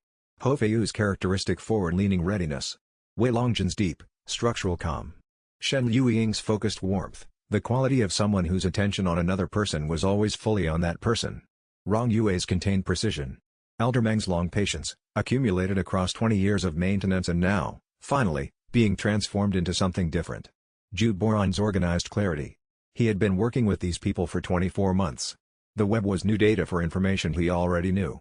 But knowing it through the thread web, not through observation and inference but through direct resonance contact, was different in a way that the last 2 years of formation work had been preparing him for without his knowing it was coming. The valley was quiet in the snow, and the Foundation was quiet in the valley, and the work that had been more than 2 years of urgent forward motion was becoming something different, the slower, deeper work of building something meant to last past its builders, with people who had chosen it fully and would continue choosing it in the years ahead. But the compliance team's resolution had arrived, and its finding was not what any of them had fully anticipated.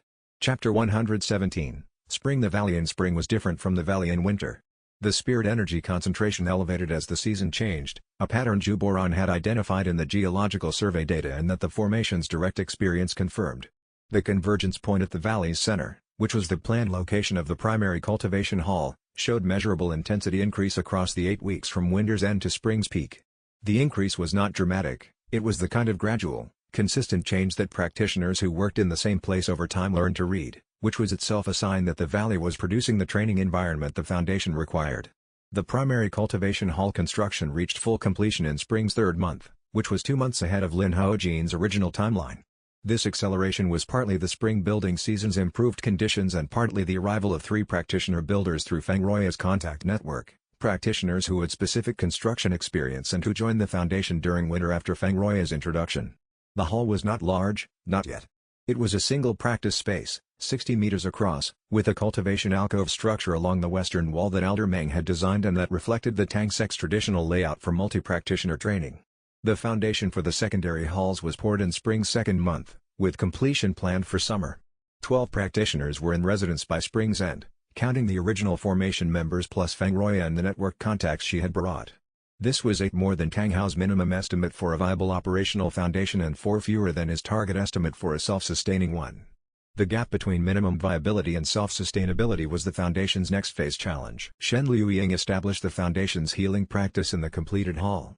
The 63 translated documents, now 71, as Zhu Boran continued the translation work, formed the methodology basis. She began working with the 3 Harvest Plains families who had been making the journey to the foundation since the spring road opened, bringing children affected by the program for evaluation and treatment planning. It was slow work. The healing methodology required application experience to become effective practice, and neither Shen Liuying nor Elder Meng had direct experience with the specific modification techniques that the program had used. But they had the documents. And they had the patience. And every practitioner on the Foundation's council had committed to this work specifically. Tang Yin's cultivation advanced to rank 36 in spring's 4th month, a breakthrough that came from the combination of the full void mirror integration, the formation's training discipline, and the valley's spirit energy concentration, which provided better cultivation conditions than the safe house or any of the previous operational environments had offered. The MTS system's 3rd copy slot, currently holding the wind web from Feng Ruoya's technique family, expanded in capacity with the rank advancement, allowing longer deployment duration before the reflective fatigue that limited active copy use. The Tang sect contact network continued growing. Not quickly, Tang Hao's preparatory work had identified 7 specific contacts, and 7 had been verified. The natural expansion through Feng Ruoya's network connections produced additional practitioners at a rate that the Foundation could absorb and train properly, which was slower than accelerated growth would allow but more consistent with the Foundation's actual capacity. The compliance team's interdiction report had been resolved. The resolution had been administrative, the formation's documentation and the political context of the Spirit Hall inquiry had produced a finding that Mirror 7's activities were not in violation of Spirit Hall's jurisdiction framework, which applied primarily to practitioners operating within the Spirit Hall's sanctioned territory structures. The Eastern Territory's independent practitioner status provided sufficient jurisdictional distance. Everything was in motion, and the motion was correct, but Tang Hao would return in 3 months, and Tang San's activation needed to happen before the summer window closed, and the Foundation needed to be ready to absorb what came after. Ready meant more practitioners trained. More documents translated. More healing cases completed and documented. More external relationships like Elder Wu's established and maintained. The Foundation was real but fragile, and fragile things became resilient through use, through the slow accumulation of work that was done correctly, over and over, until the pattern became the institution. 3 months. The work would fill them, but Tang Hao's return would change everything again, and the Foundation needed to be ready for what he would bring. Chapter 118, Xuantianzi. The political process produced its first major visible result in the valley's 4th month. Xuantianzi was formally removed from the Spirit Hall Central Council by unanimous vote of the remaining council members, a response to the 3 sovereign bodies' diplomatic inquiry, which had been supported by Zhaoliang Yuan's full account in the Research Council supplemental findings that named him as the authorizing official for the modification program's 17-year operation. Zhu Boran received the confirmation through Scholar Bay's network and brought it to the formation's morning meeting with the document already summarized in the concise format he applied to significant information. The removal had taken 4 months. That was not slow for Spirit Hall's internal political processes, which were designed for deliberation rather than rapid action. The united diplomatic pressure from the 3 kingdoms had accelerated a process that might otherwise have taken a year or more. The Research Council's findings, combined with Zhaoliang Yuan's account and the Foundation's dossier deployment to Scholar Bay and the Western Kingdom's Research Council, had built a case that Spirit Hall could not internally manage without visible response.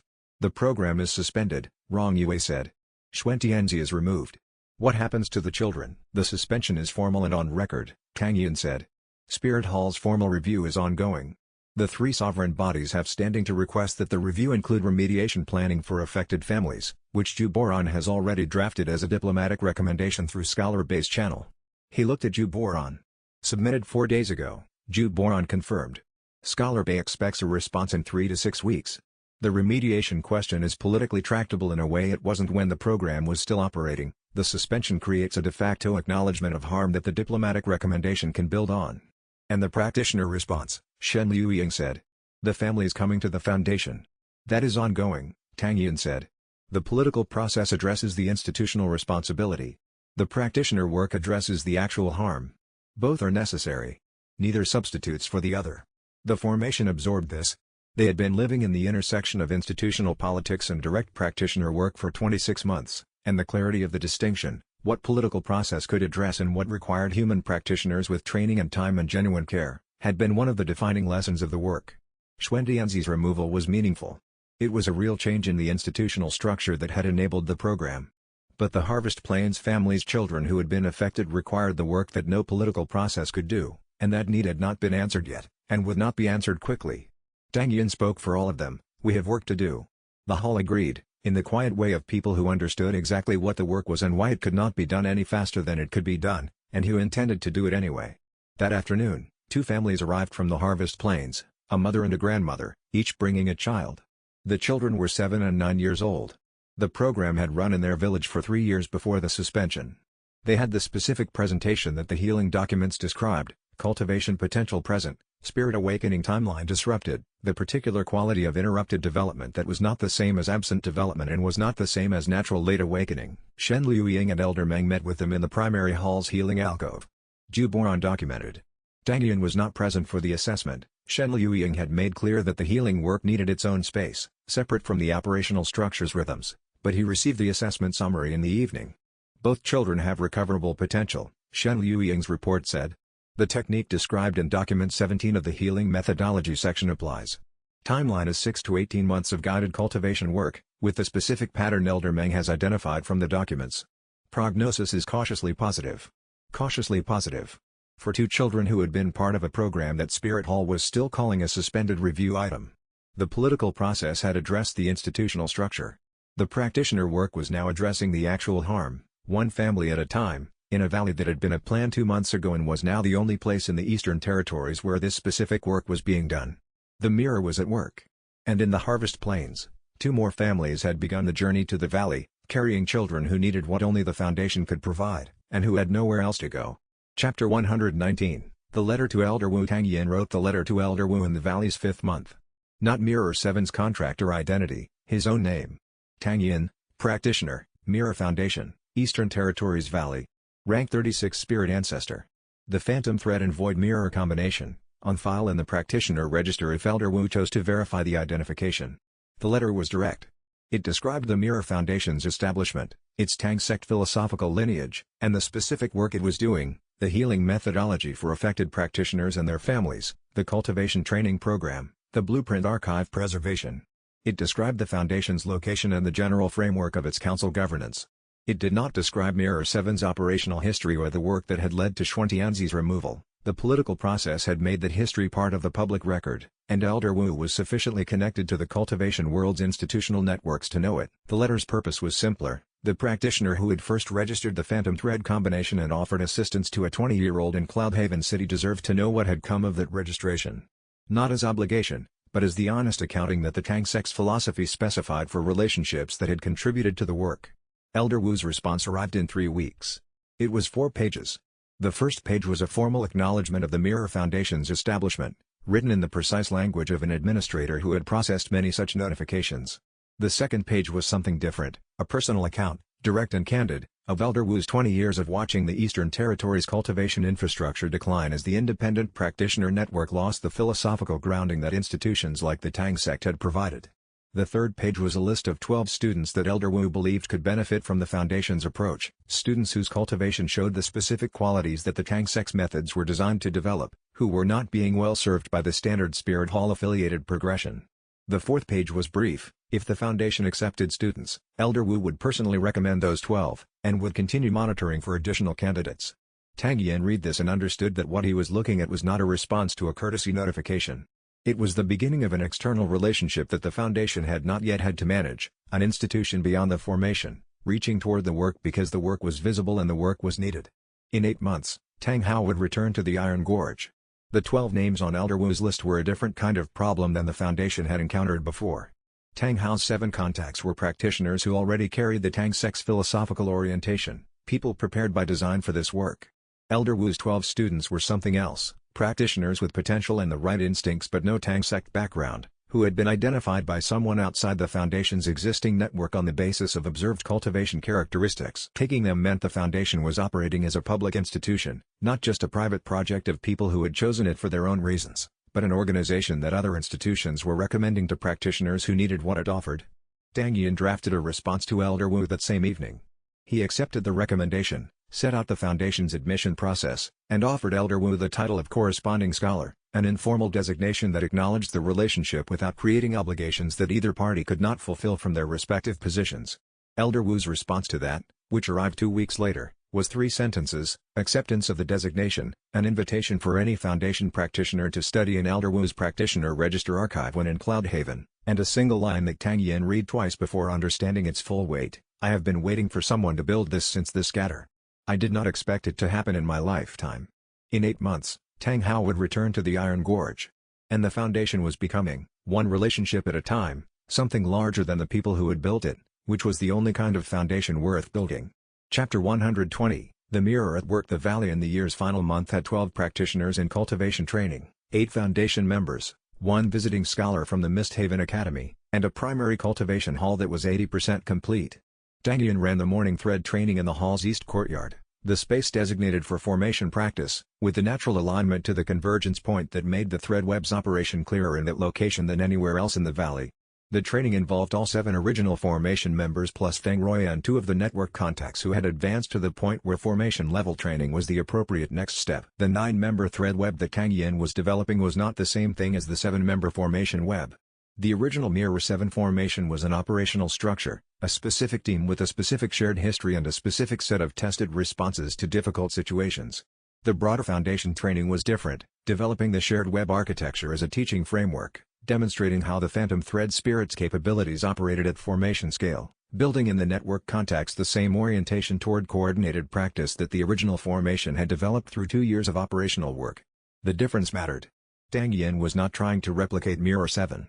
He was trying to teach the underlying philosophy that Mirror 7's formation had demonstrated, that cultivation practice was more effective and more honest in a mutual accountability structure than in a pure individual advancement model. The MTS system's 3rd copy slot, holding Feng Roya's wind web technique, provided a direct demonstration of this philosophy in practice. The wind web was a technique that operated at formation scale, it required coordinated positioning to deploy effectively, and its value increased with the number of practitioners operating in alignment with it. Copying it into the MTS system had not been a power acquisition decision. It had been a formation integration decision, driven by Feng Roya's expertise and the Foundation's specific environmental training context. The wind web, deployed in the Valley's morning training, produced a spirit energy flow pattern across the courtyard that the thread web could read as a training environment, a dynamic field that required coordinated response and produced direct feedback on formation alignment. Rong Yue's pressure field integrated with it. Wei Longjin's anchors provided the static framework. Ho Fei's route finding worked with the flow rather than against it. Elder Meng watched from the courtyard's north wall, with the expression he wore when observing something that confirmed a theory he had held for a long time. Tang Yin completed the training and stood in the courtyard with the thread web still active across the full 9-member range, feeling the specific quality of the practice, not the urgency of field operation, but the different quality of work that was building something intended to last. The thread web was more complex at 9 than at 7. It required more calibration. It produced more signal. And it was becoming, in the Valley's morning light, a visible demonstration of what the Tang sect's philosophy had always claimed, that cultivation practice and mutual accountability was something qualitatively different from individual advancement, and that the difference was not theoretical. The Inferno step in copy slot 1. The Permafrost radius in copy slot 2. The wind web in copy slot 3. 3 techniques copied from 3 practitioners whose expertise complemented the formation's specific needs. Each at a cost of 1 month's cultivation advancement. Each worth the cost in the specific context that the formation's work had created. Since the first morning that Elder Meng had called the Phantom Thread and said it was worth paying attention to, 26 months of work had produced this, a valley, a foundation, a formation, and a mirror that was finally, fully, at work in the world it had been designed for. 2 months to Tang Hao's return. The work that remained was not simple. The healing work for the Harvest Plains families was in its earliest stages. The blueprint archive translations were ongoing. The Tang Sect contact network was still growing. Tang San's activation waited. And somewhere in the Eastern Territories, Tang Hao was running his final circuit, counting down the months to the Iron Gorge's next window, carrying the weight of everything he had built toward and everything he had not yet been able to give his sons, arriving closer by the day. The mirror was at work. But the question that had been Phase 3, whether the Tang Sect should be rebuilt, was not the last question. It was the first question of everything that came after, and the answers to those next questions were still being built, one day of careful honest practice at a time, but 2 months from now, Tang Hao would return with Tang San's activation and the full weight of what Phase 3 required, and the foundation that was beginning needed to be ready. Chapter 121, The Return Window. 2 months before Tang Hao's scheduled return, the Mirror Foundation had 31 practitioners in residence, a primary cultivation hall that had completed its final construction phase, and a problem Tang Yin had been tracking since the compliance team's resolution arrived. The resolution had named the Mirror Foundation in its finding, not as a violating entity, but as a registered independent cultivation institution operating in Spirit Hall's non-sanctioned territory, which meant the compliance team's administrative record now contained the Foundation's location, council membership, and primary activities. This was not a crisis. It was an exposure that the Foundation had always understood would come with public operation. But the timing of the compliance record's finalization, 2 months before Tang Hao's return, meant that any parties paying attention to Spirit Hall's administrative database could identify the Foundation's location. Zhu Boran assessed this risk with his characteristic systematic precision. The Foundation was legally protected by its independent practitioner registration. The compliance finding was administrative, not enforcement. No action had been ordered. But visibility was visibility, and the Foundation's first 6 months had been accomplished largely through careful management of who knew it and when. "We operate publicly from this point forward," Tang Yin said at the morning council. "We were always going to. The compliance record accelerates the timeline. It does not change the direction." The council accepted this. The formation accepted it. And over the following week, the Foundation shifted its communications posture, more direct acknowledgement of its presence, more open description of its activities to practitioners and families who inquired through the independent cultivator network. The result was not what Tang Yin had expected. Inquiries tripled in the first week. Not from Spirit Hall-affiliated institutions, from independent practitioners and families in the Eastern Territories who had been waiting for precisely what the Foundation was offering, but had not known it existed until the compliance record made it findable. 2 families arrived from the Harvest Plains before the week was out.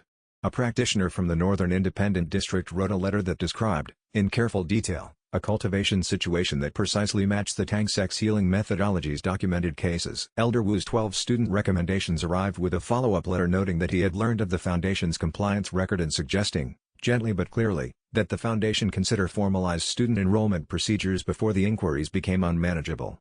Elder Wu was consistently ahead of the problem. Tang Yin drafted enrollment procedures with Zhu Boran that afternoon. The framework they produced was simple in structure and demanding in application, honest assessment, genuine commitment to the philosophy, and the understanding that the Foundation was a practice institution rather than a training program, that enrollment meant joining the work, not receiving certification. 2 months to Tang Hao's return. The Foundation was being tested before he arrived. The enrollment procedures that Zhu Boran drafted with Tang Yin addressed 5 things: how applicants would be assessed, what the assessment criteria measured, what the orientation period looked like, what the ongoing obligations were, and what enrollment was not, which was the most important section, because the inquiries included some who wanted accreditation, some who wanted cultivation advancement resources, and some who wanted the specific institutional protection of being affiliated with something real. The enrollment procedures were honest about what the Foundation offered and what it did not. Zhu Boran said, reviewing the procedures before final draft, "This will reduce the number of applicants significantly." "Good," Tang Yin said. "The applicants who stay after reading this are the ones the Foundation needs." Shen Luying added one clause to the healing methodology section, that practitioners enrolling in the healing track were expected to treat the complexity of the cases as an asset rather than a problem, that the difficult cases were the cases that would build the methodology, and practitioners who wanted clean outcomes should not apply for the healing track. This clause, Tang Yin noted, reduced the healing track applicants by half and made the remaining applicants exactly the right practitioners for the work. The framework was filed with the Foundation's registration that afternoon. The inquiries continued arriving.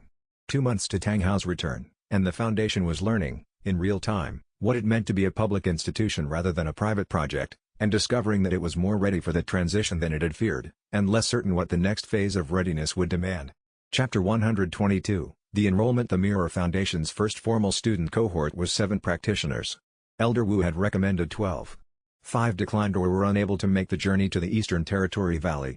7 arrived in a single week, 1 from Cloudhaven, 2 from trading cities in the Mid-Territory, 2 from the Harvest Plains region, 1 from the Northern Independent District where Feng Roy's contact work had produced results, and 1 whose origin was more complicated.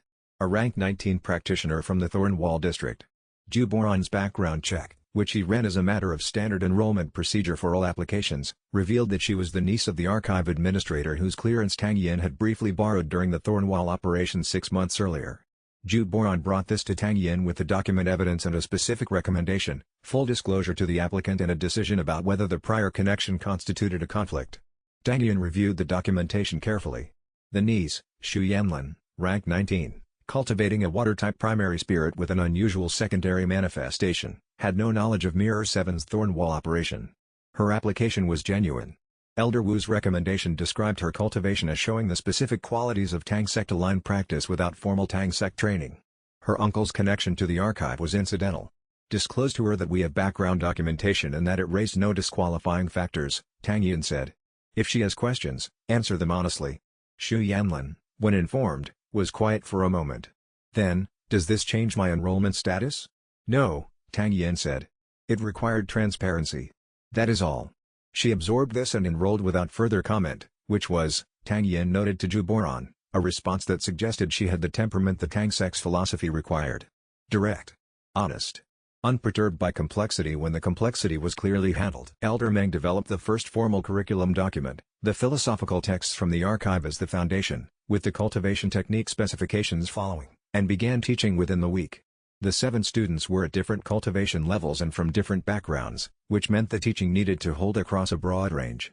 Elder Meng handled this with the practiced ease of someone who had been thinking about how to teach this material for 20 years and was now finally being asked to do it. The foundation was functioning as a teaching institution for the first time.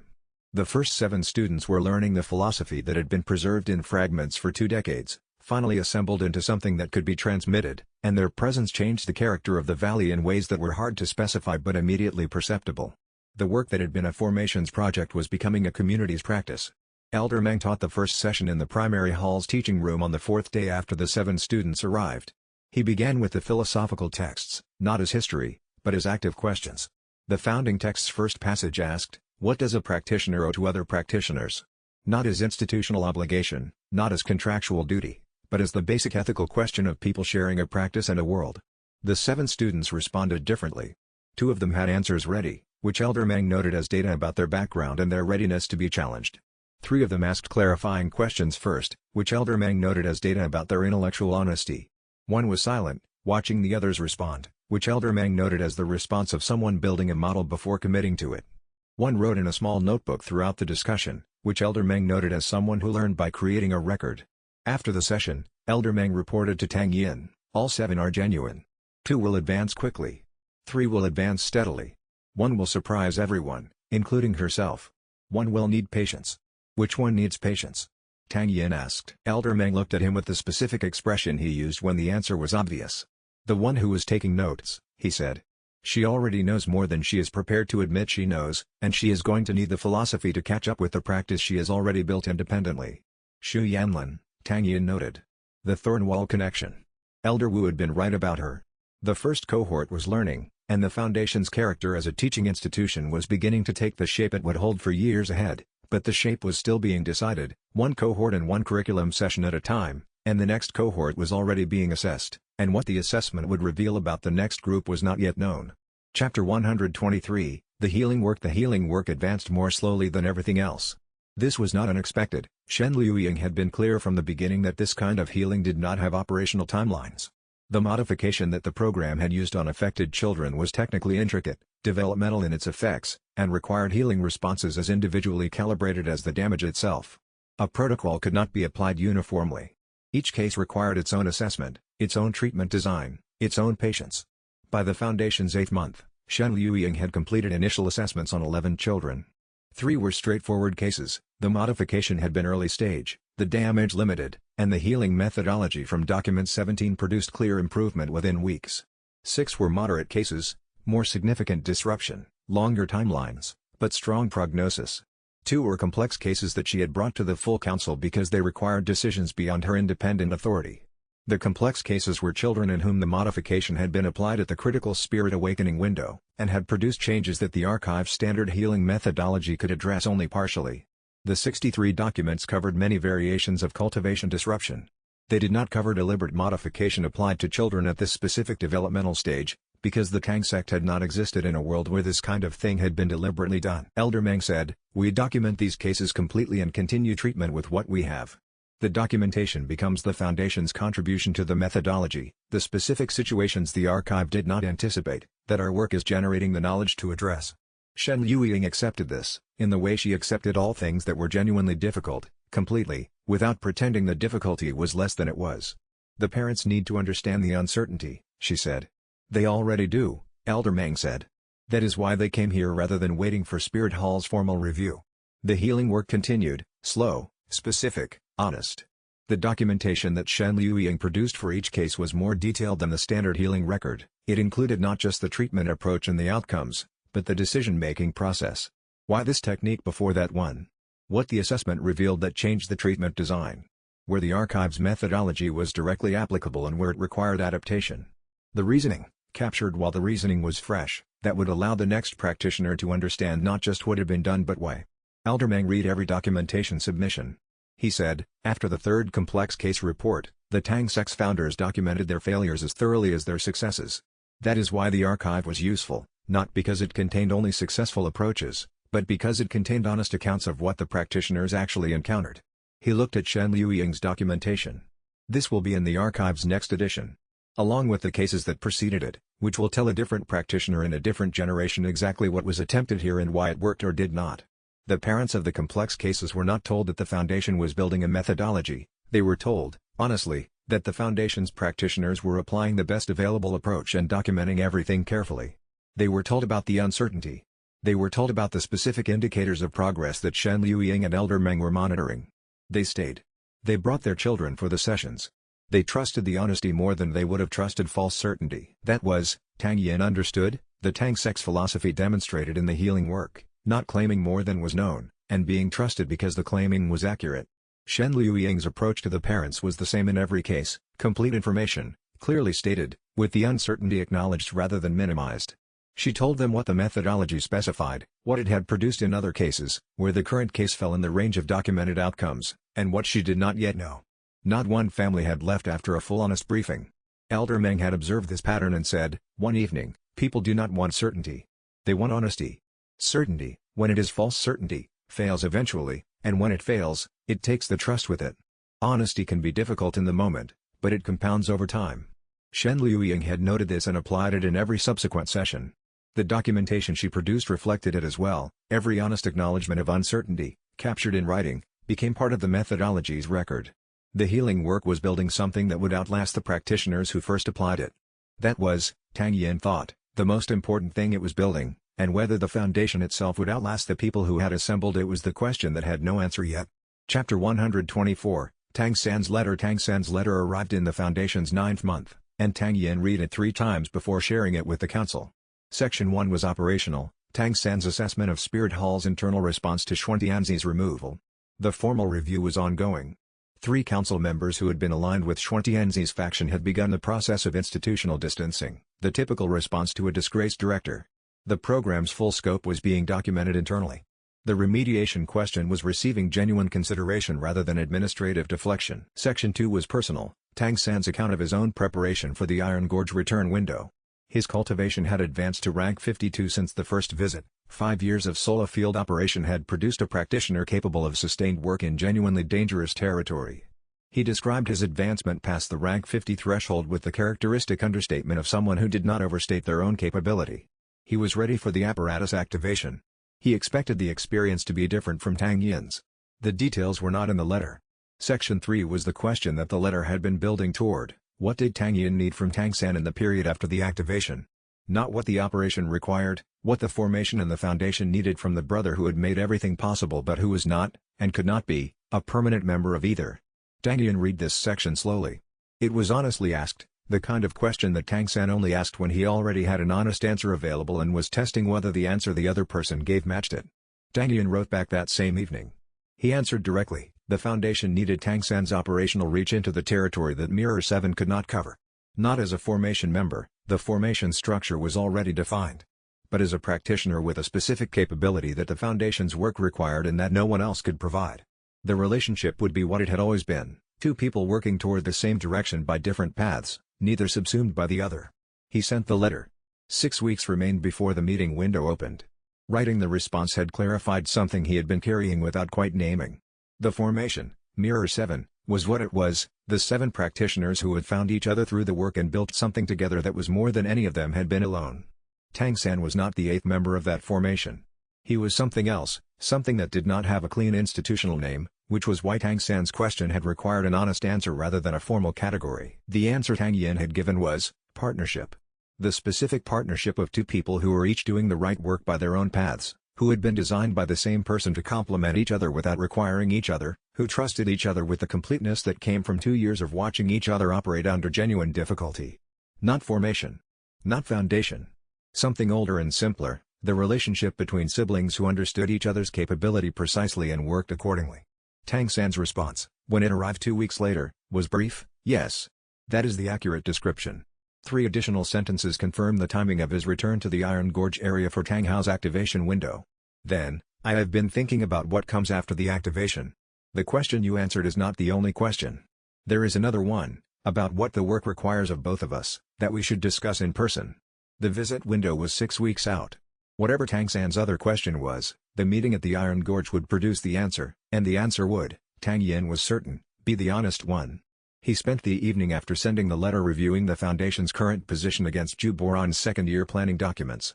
The position was better than the documents had projected at their baseline scenario, the enrollment had exceeded the conservative estimate, the healing work had advanced faster than the initial timeline, the contact network had grown beyond Tang Hao's original 7. The cautionary scenario was also better than projected, the compliance team's resolution had been administrative rather than enforcement, the Spirit Hall diplomatic channels had responded faster than historical precedent suggested, the political process around Xuantianzi had accelerated beyond the documentation timeline's conservative assumptions. We're ahead of schedule, Tang Yin said to Zhu Boran that evening. We're ahead of the conservative scenario, Zhu Boran corrected. We're on track with the moderate scenario and below the optimistic scenario. He paused. Which is exactly where we should be. Optimistic scenarios are aspirational targets. Moderate scenarios are realistic operating conditions. We are functioning at realistic operating conditions with upward variance in 3 of the 7 tracking metrics. Tang Yin appreciated this distinction. It was the specific kind of calibration that prevented both premature confidence and unnecessary concern. The visit window was 6 weeks out. The moderate scenario was holding, but the Spirit Hall monitoring inquiry from the previous month had not yet received a formal response, and the window for that response was closing. Chapter 125, The 4th Spirit Ring in the Foundation's 9th month, Tang Yin's cultivation broke through to rank 37, the threshold for his 4th Spirit Ring. 4th ring hunts were significant undertakings. The standard approach was a solo practitioner with formation support, seeking a spirit beast in the rank 4000 to 4500 range, producing a ring ability complementary to the existing technique set. For Tang Yin, the existing set, Phantom Thread, Void Mirror, Inferno Step, Permafrost Radius, Wind Web, was weighted toward movement, defensive reflection, and environmental adaptation. He brought the question to the formation's tactical session with the framing he used for long-term decisions, not what do I want but what does the formation's work require. Hofei's assessment, you need something that extends the information advantage. The thread web is excellent for proximate awareness. It does not read intent or project past visual line of sight. Wei Longjin's assessment, something that makes the formation's web more stable in high-interference environments. The thread web degrades in heavy spirit energy interference, that's been a consistent limitation. Shen Yuiying's assessment, something that interfaces with the healing work. The thread web reads cultivation-based diagnostically, but only at the phantom thread's base resolution. Finer diagnostic resolution would help the practice significantly. Aldermang listened to all 3 assessments. Then, all 3 are correct. The 4th ring will serve all 3 purposes only if the spirit beast is from a very specific family. He produced a reference document from the archive. The Tang Sect's 4th ring guidance for Phantom Thread/Void Mirror combination specified the reflection-type beasts of the Eastern Canyon range as optimal. He paused, in the way he paused when making a point about method. "I was waiting to see if you would find this independently." He had not found it independently. He read the document and understood why Elder Meng had waited, not to withhold, but to assess whether Tang Yin's own reasoning would arrive at the same conclusion. It was the same reasoning that the Tang sect's teaching philosophy applied throughout: understanding must be developed, not simply delivered. The fourth ring hunt was scheduled for the week before Tang Hao's return window, close enough to the Iron Gorge that the hunt location and the meeting location overlapped. Tang Yin spent the week before the hunt reviewing the archived document Elder Meng had provided, not just the conclusion about the Canyon resonance family, but the reasoning behind it. The Tang sect's guidance for Phantom Thread/Void Mirror fourth ring selection was built on a specific philosophy, that the fourth ring should address the practitioner's primary operational limitation, not add to their primary operational strength. His primary operational strength was already significant: the thread web's proximate awareness, the void mirror's full autonomous defense, the copy slots technique library.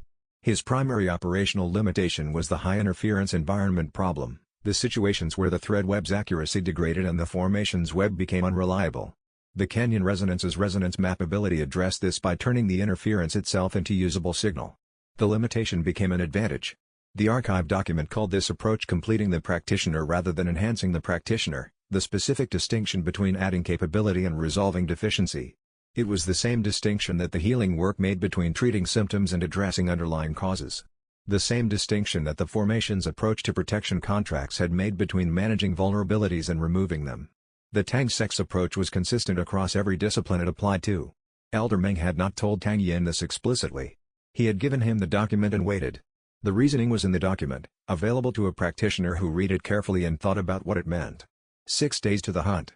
Then Tang Hao's return, and whatever Tang San's second question was, the answer waited ahead. The 6 days of preparation included the archive document review, the Canyon approach planning that Ho Fei-yu and Lin Haojin produced jointly, the formation's standard pre-operation protocol, and one additional element that Tang Yin had added to the preparation sequence: 2 hours of individual practice with each formation member, running through the specific techniques and capabilities they would deploy in the hunt territory. Not a tactical review. A relationship review. The kind of attention to each person's current state, cultivation level, capability development, concerns or observations they had been holding back from the formation's collective discussion, that the operational tempo of the first year had sometimes compressed. Wei Longjin said, during his individual session, "The fourth ring integration has been changing the thread web signal quality. I've been running anchor deployments differently to account for it. I wanted to confirm that the change is intentional from your end." Tang Yin confirmed it was intentional and that Wei Longjin's anchor adaptation was the correct response. Then he asked, "What else have you been noticing that you haven't mentioned?" Wei Longjin considered this for a moment. "2 things, he said. And he told Tang Yin both of them. The 6 days were well spent, but what Wei Longjin had told him in the final session was not something he had been prepared to hear, and it would require the formation's response before the window opened. Chapter 126, The Hunt. The Spirit Beast was a rank 4200 Canyon Resonance, a reflection-type beast native to the Eastern Canyon Range's middle elevation, with the cultivation characteristics that Elder Meng's archive document had specified as compatible with the Phantom Thread's fourth ring slot. Tang Yin hunted it over 3 days, and the hunt taught him something about the difference between power and understanding. Day 1 was tracking. The Canyon Resonance's range was broader than standard formation territory beasts, and its movement pattern was tied to the Canyon network's spirit energy flow in a way that required the thread web to map rather than the standard predator tracking approach. The beast moved with the currents, which meant finding it required understanding where the currents were going and being at the terminus before the beast arrived. Day 2 was the initial engagement, which the Canyon Resonance declined. It retreated into the Canyon network's high interference zone, where the thread web's accuracy degraded significantly. This was its survival strategy, forcing pursuers into the interference zone where the thread web's standard advantage was minimal. Tang Yin spent the day learning the interference patterns rather than pursuing through them. Every cultivation session for the past year had been building toward this specific operational challenge, and the day's work was the application of that preparation. Day 3 was the application. He entered the interference zone not with the thread web at full deployment but with the void mirror's environmental reflection running alongside it, using the mirror's ability to reflect the interference patterns back as readable data, converting the high interference zone from a thread into a map. The Canyon network that the Canyon Resonance had been using as a defensive environment became, through the void mirror's reflection, the clearest operational map Tang Yin had ever produced of any territory. The Canyon Resonance, encountering a practitioner who could read its territory as clearly as it could, made a different calculation. It turned. The engagement was direct and brief. The canyon resonance was 4,200 years old and had survived through the specific intelligence of a beast that had outlasted every conventional approach to hunting it. It had never encountered a practitioner whose defensive spirit transformed its territory into his advantage. The ring ability that absorbed into Tang Yin's fourth slot, Resonance Map, a persistent environmental awareness that reads spirit energy interference patterns as navigational data, extending the thread web's effective range in high-interference environments by using interference itself as signal rather than noise. Wei Longjin had been right. Elder Meng had been right about the archive document. 3 days of hunting had produced something that 3 days of training could not have, the understanding of why the ability worked, built into the practitioner who now carried it. Tang Yin stood in the eastern canyon with the fourth ring integrated and ran a complete formation diagnostic. The thread web's operation in the interference zone, which had previously degraded to about 40% effective range, now operated at 92% in the same environment. The resonance map was converting interference patterns into navigational data in real time, and the conversion was happening automatically, without conscious deployment, the same way the Void Mirror's autonomous defense operated. Ho Feiyu, who had been maintaining the perimeter watch at the canyon rim during the 3-day hunt and had been receiving status updates through the thread web, reported that the web signal quality had changed noticeably after the activation. "It's cleaner," she said. The interference that was introducing background noise into the formation web, the resonance map is filtering it. Wei Longjin's anchor technique, when deployed in the eastern canyon's high interference zone, held at full structural integrity rather than the partial stability it had produced on previous operations in similar environments. He said nothing. Wei Longjin did not comment on things that were simply working as they were supposed to, but his expression contained what needed to be said. 2 days to Tang Hao's return window. The fourth ring hunt was complete. The formation was stronger than it had been, in exactly the specific way that the work required, and the work was about to enter the next phase, in the deep section, with the second activation and whatever Tang San's second question contained, and Tang Yin was beginning to understand that the second question might change everything he had planned for the Foundation's next phase, and that the answer he had prepared was not adequate for the question Tang San had actually asked. Chapter 127, Iron Gorge. Again, the second descent to the Iron Gorge's deep section was faster than the first. Ho Feiyu descended in 32 seconds, Wei Longjin in 90, the full team at the deep section's floor in 22 minutes. The calibration problems that had slowed the first descent had been replaced by operational familiarity. The formation moved through the canyon as people who had been here before and knew what they were doing.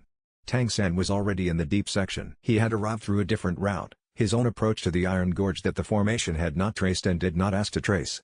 He stood at the section's outer edge with a cultivation presence that was different from what Tang Yin had last measured in the capital safe house 7 months earlier. The advancement to rank 52 was not just the number, it was the specific quality of someone who had been in genuinely difficult field operation for the time that rank 52 required, which had produced the bearing of someone who had paid for their advancement in ways not available through training alone. Tang Hao arrived 3 hours after the formation, from the section's deeper interior. The apparatus had been through its maintenance cycle.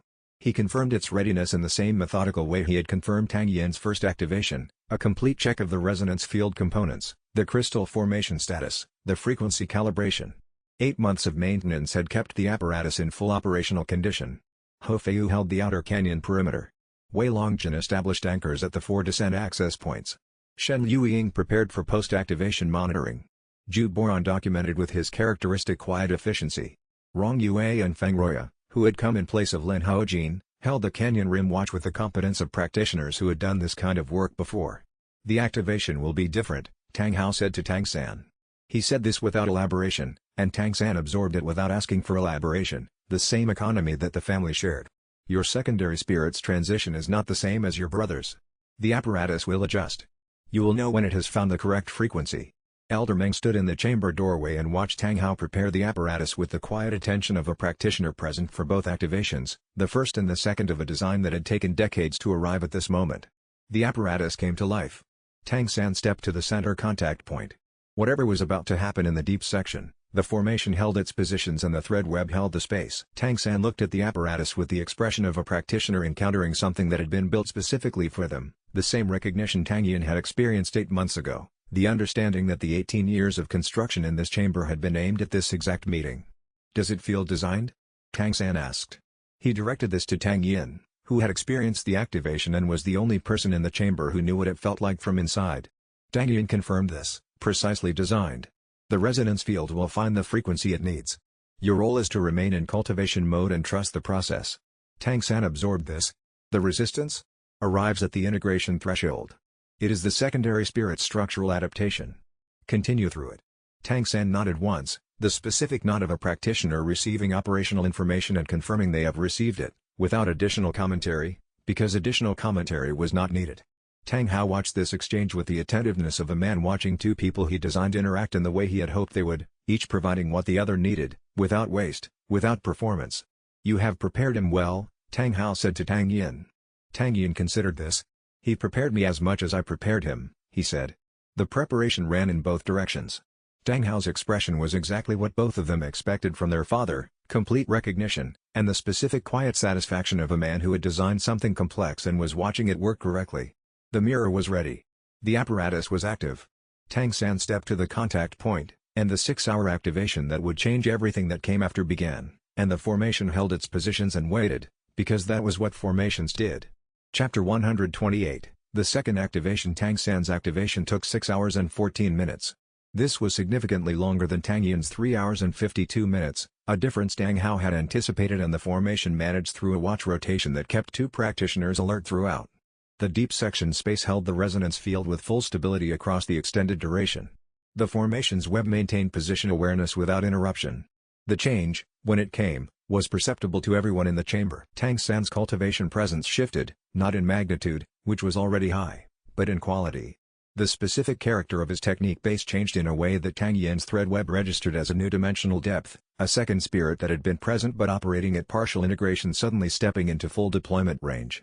It was the same shift Tang Yin had experienced from the inside, perceived now from the outside, and the outside view made clear something the inside experience had not: how much the partial integration constrained, and what its removal opened. Tang San withdrew from the contact point and stood for a long moment without speaking. Then, "The secondary spirit had been at 43%, he said. He said it with the tone of information that had been known internally for a long time being spoken externally for the first time. I had compensated so completely that the limitation was operationally invisible. I did not know how significant it was until the apparatus removed it." Tang Hao nodded. "What does it change?" Tang Yin asked. Tang San considered this with the thoroughness both of them gave to important questions. "Everything at speed," he said. "The response latency I had attributed to technique design. It was the secondary spirit's partial integration introducing a fractional delay.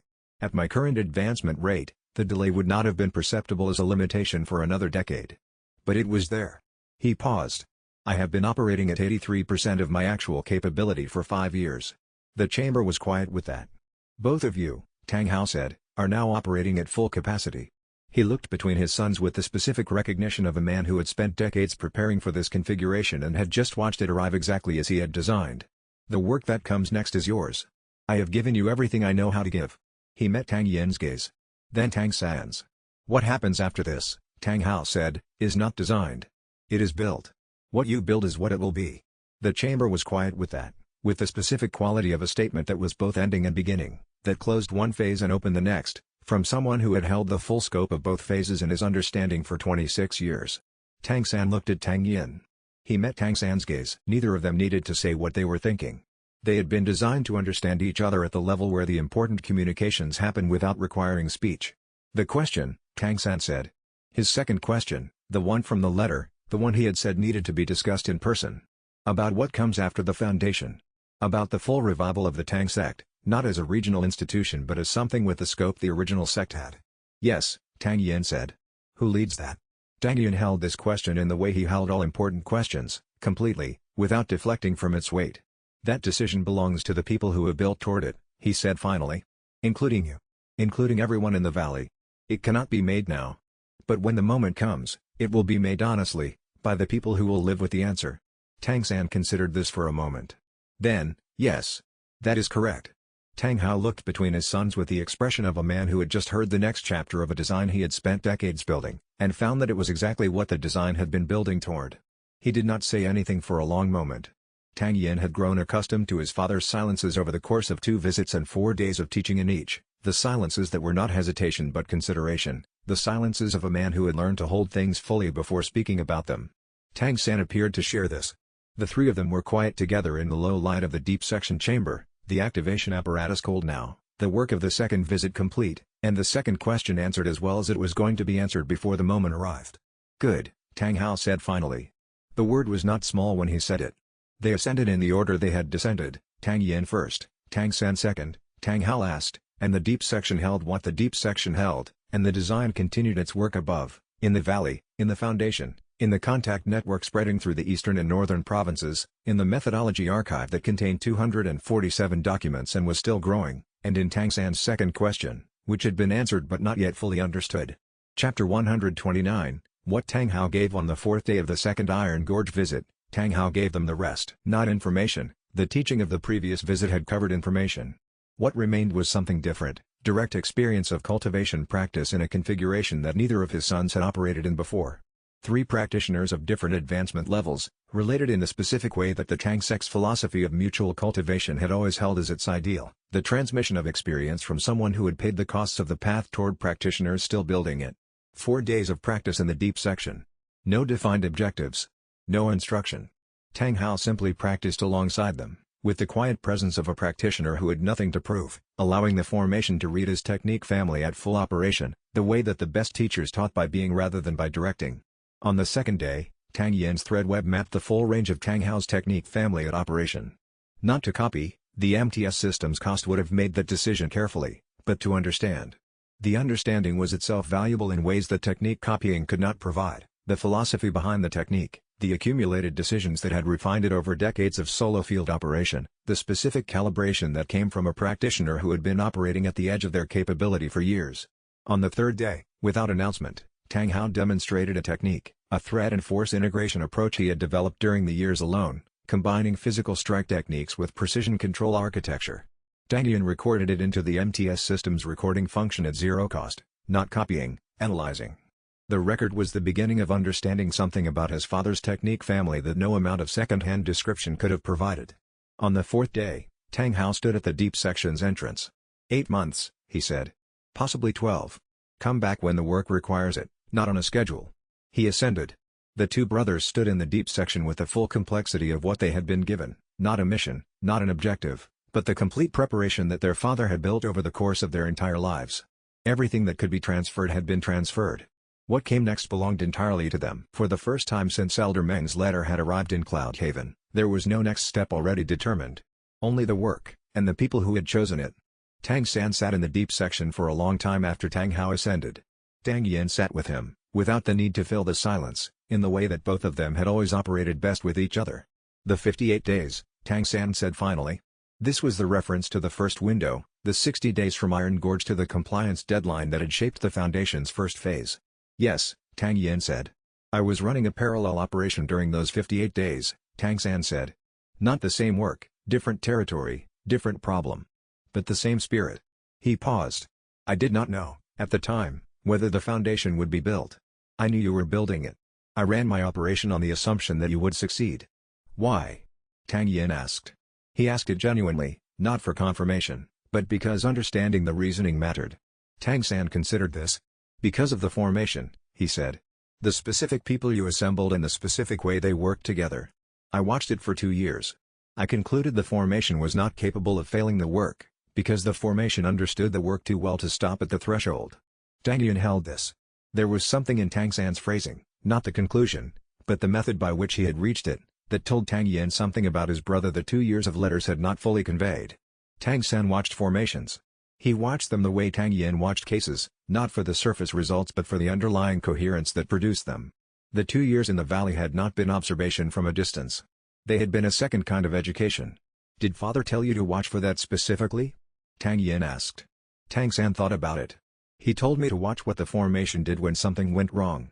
He said that was when you learned whether the formation was real or whether it was performing. He paused. Nothing went seriously wrong in the first 6 months. I thought his instruction was theoretical. Then the council dispute in month 7, the one about Zhu Boron's methodology, and I understood what he meant. Tang Yin remembered the council dispute. It had been the first genuine disagreement that had not resolved cleanly, and it had taken 3 sessions before the formation found its way through. He had not realized anyone outside the council had tracked it carefully enough to read the resolution as a structural test. We ascend, he said. They ascended together, and the deep section was quiet behind them, and the foundation waited ahead, but Tang San's second question was still unanswered, and the answer would arrive before the road ended.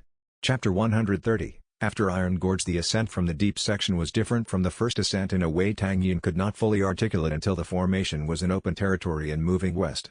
The first ascent had been the beginning of a 60-day race, the compliance clock, the contact network, the archive access, the site selection, the charter. Urgency defined by external constraints. The second ascent was different. The clock had run its course. The foundation was operational. The urgency was real, but its character had changed. It was the urgency of work that mattered, not work that would be prevented if not completed in time. What is the next phase? Ho Fei asked. She asked without particular intensity, which was unusual for her. The specific absence of urgency in the question was its own information about how the formation was reading the moment. The second year's work, Zhu Boran said. He had, predictably, prepared for this question. The first year built the structure. The second year builds depth. More trained practitioners. More healing cases completed. More of the blueprint archive applied in practice.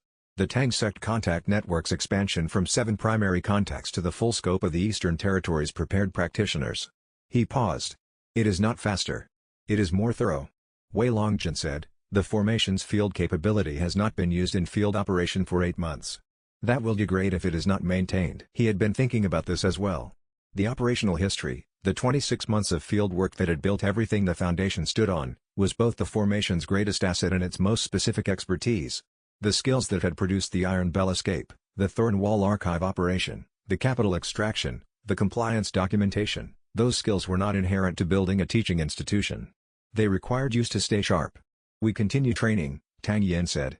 And we take cases. What kind of cases? Rong Yue asked. The kind the foundation encounters as its visibility increases, Tang Yin said. There will be practitioners and families who need more than teaching, who are in situations that require the operational capability we have. We do not seek those cases. But we do not refuse them either. Tang San walked beside Tang Yin for the last hour of the road in a silence that was different from every previous silence they had shared. The companionable quiet of two people who had arrived at the same destination from different directions and found it was exactly what both had been building toward. The formation moved west. On the second day of the road, Zhu Boran distributed the updated planning documents for the Foundation's second year. They were, as always, precisely organized and comprehensive, the priority sequence clear, the resource requirements mapped, the dependencies identified. He distributed them without comment, the way he distributed documents that were ready, and waited for the Council's response. The response came from the expected directions, Ho Fei pushing for more field case capacity than Zhu Boran had scheduled, Wei Longjin noting a structural gap in the formation training curriculum for practitioners above rank 35, Shen Yueying requesting a dedicated healing practice day that was not shared with other Foundation activities. Tang Yin listened to all three requests and found that they were all correct and all compatible with each other and with the resource allocation Zhu Boran had specified, if the sequence was adjusted slightly. He said so. Zhu Boran made the adjustments.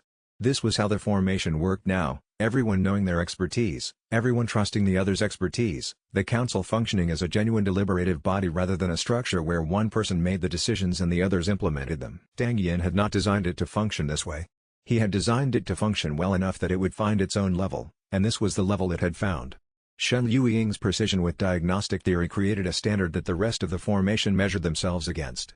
Lin Haojin's institutional memory from the archive project meant that proposed methodology changes got cross-referenced against 2 centuries of Tang Sect documentation before adoption.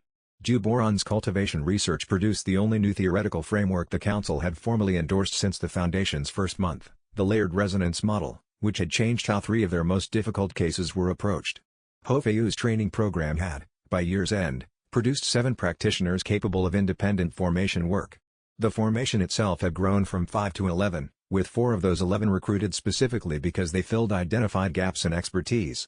The Foundation was not the same organization it had been at its founding, it was a version of that organization that had learned from its own first year and changed accordingly. The second year's first challenge arrived 12 days in. A case that the existing methodology was not adequate for. The formation handled it, but the handling required 3 emergency council sessions and a methodology revision that Tang Yin had not anticipated needing to make until year 3. The Foundation waited ahead. The second year's work waited with it, and neither was going to wait for perfect conditions, because perfect conditions were still unavailable and the work was no less necessary, and the second year would prove it, before the first month was out. Chapter 131, The Foundation's Second Year. The Mirror Foundation's second year began with 47 practitioners and ended with 79. This was not dramatic growth, it was the pace of growth the Foundation could absorb and train properly, without compromising the teaching quality or the healing work or the formation practice that were its primary activities. Each new practitioner was assessed, enrolled in the appropriate phase of the curriculum, and integrated into the mutual cultivation structure that the original Tang sect method specified. Elder Meng's curriculum document had grown across the first year into a proper teaching framework: philosophical texts first, then cultivation technique application, then formation practice, then specialty tracks for the specific disciplines the foundation offered. The healing methodology was now its own specialty track. Shen Liuying had trained 3 additional practitioners, extending the healing capacity beyond what she alone could provide. The blueprint archive translations were complete, all 247 documents, in working translations the teaching framework could use directly. The Tang sect contact network had expanded to 19 practitioners. Not Kang Hao's original 7, those were the core around which the broader network had grown. The 19 included Feng Rui's contacts, the practitioners the first-year enrollment had identified as having Tang sect-aligned practice, and 3 who had come through completely unexpected channels, the specific phenomenon of a philosophy distributed for 20 years beginning to consolidate around an institution that offered its structure. The healing work had produced its first complete resolutions. 8 of the 11 children from the initial assessment cohort had completed treatment and were now advancing through normal cultivation development. The 2 complex cases were ongoing. Shen Liuying's documentation had become the most technically detailed contribution the Foundation had made to the broader healing methodology, and Scholar Bei had transmitted it to Spirit Hall's review committee at Shen Liuying's request. The compliance team had not returned. The diplomatic process had produced the remediation framework that Zhu Boran had drafted, and Spirit Hall was implementing it through its own institutional channels, slowly, imperfectly, but genuinely. The Foundation was not replacing Spirit Hall. It was demonstrating, quietly and through specific work, what the cultivation world had been missing for 20 years. The demonstration was being noticed. Scholar Bei wrote to Zhu Boran in the Foundation's 15th month with information about 2 institutions, a training academy in the Mid-Territories and an independent cultivation research council in the Western Kingdoms, that had independently sent inquiries to Spirit Hall's Administrative Records Office asking about the Mirror Foundation. Not requests for cooperation or affiliation. Just inquiries, as if the institutions were tracking a phenomenon they had identified as worth watching. Zhu Boran brought this to Tang Yin without a recommendation, which was unusual. Zhu Boran always had a recommendation. "What do you think it means?" Tang Yin asked. "It means the demonstration is working," Zhu Boran said. "Which means the coming year will include attention from institutions that have influence over the cultivation world's direction, not just from practitioners and families who need the work." He paused. "I do not have a recommendation because the nature of that attention will depend on what those institutions decide after watching us, which I cannot predict." Tang Yin thought about this. "We do the work," he said. "The same work. At the same pace. With the same honesty. The attention is information. It is not direction." Zhu Boran nodded. He had expected this answer. Tang Yin had been giving the same essential answer: do the work correctly and let the results determine what comes next, for 2 years, and the results had consistently validated it. The Foundation's second year continued at the pace the work required. 79 practitioners at year's end. The contact network at 219. The methodology archive growing with every case. The 22 active cases at year's start became 34 by the 3rd month and 41 by year's end. Of those 41, 9 were what the council classified as resolution complete, not cured in the way that Seoul Land's mainstream medicine understood cure, but stabilized to the degree that the practitioner could function without ongoing formation support and had been transitioned to the maintenance protocol. The maintenance protocol was a new development. He had not anticipated needing it in the first year because he had not anticipated cases resolving completely enough to graduate from active treatment. This was what genuine progress looked like. It created problems that did not exist before the progress. The healing methodology itself had evolved. The version the Foundation used at Year 2's end bore a family resemblance to the version at founding but was recognizable as a descendant rather than a copy. Shen Liuying's diagnostic refinements had added precision to the intake assessment that changed which cases were accepted and which were referred. Lin Haojin's historical research had recovered 3 techniques from the archive that had not been practiced in 60 years and had now been incorporated into the standard methodology with documented results. The contact network grew for reasons Tang Yin had not fully anticipated. Word spread through channels that were not the Foundation's own communication efforts. Practitioners who had been helped told other practitioners. Formation members at the Shrek Academy heard about the healing work through routes that did not involve Tang Yin at all. The third case of the second year would require the formation to do something it had not done before, and the formation would not be fully prepared for it, and the case would arrive before the formation had time to prepare. Chapter 132, The Formation's Work in the Foundation's Second Year. The formation took 3 cases. The first was straightforward. A young practitioner from the Northern Independent Territory had been placed under administrative cultivation restriction by a regional Spirit Hall office, a restriction the practitioner's family believed had been applied on the basis of a false report, motivated by a property dispute. Zhu Boran verified the administrative record, found the restrictions documentation inconsistent with standard procedural requirements, and prepared a formal challenge. The restriction was lifted in 3 weeks. The practitioner's family sent a letter that made Elder Meng quiet for a long time. The second case was more complex. A formation of practitioners in the Mid-Territories had been contracting with a spirit hall-adjacent organization whose terms were designed to produce perpetual dependency, the same pattern that Mirror 7's original formation had navigated when Tang Yin had first assembled it. Ho Fei spent 6 days with the formation, teaching them the documentation approach Mirror 7 had used to exit its own contractual entanglements, and left them with a Zhu Boran drafted model contract specifying the independence terms they needed. The third case arrived unexpectedly at the Foundation's gate. A rank 67 Spirit Emperor, alone, no formation affiliation, no institutional sponsorship, who asked to speak with Tang Yin directly. Her name, when she gave it, was not immediately recognizable. But the cultivation family she named, the technique lineage, the specific practices she described, produced recognition.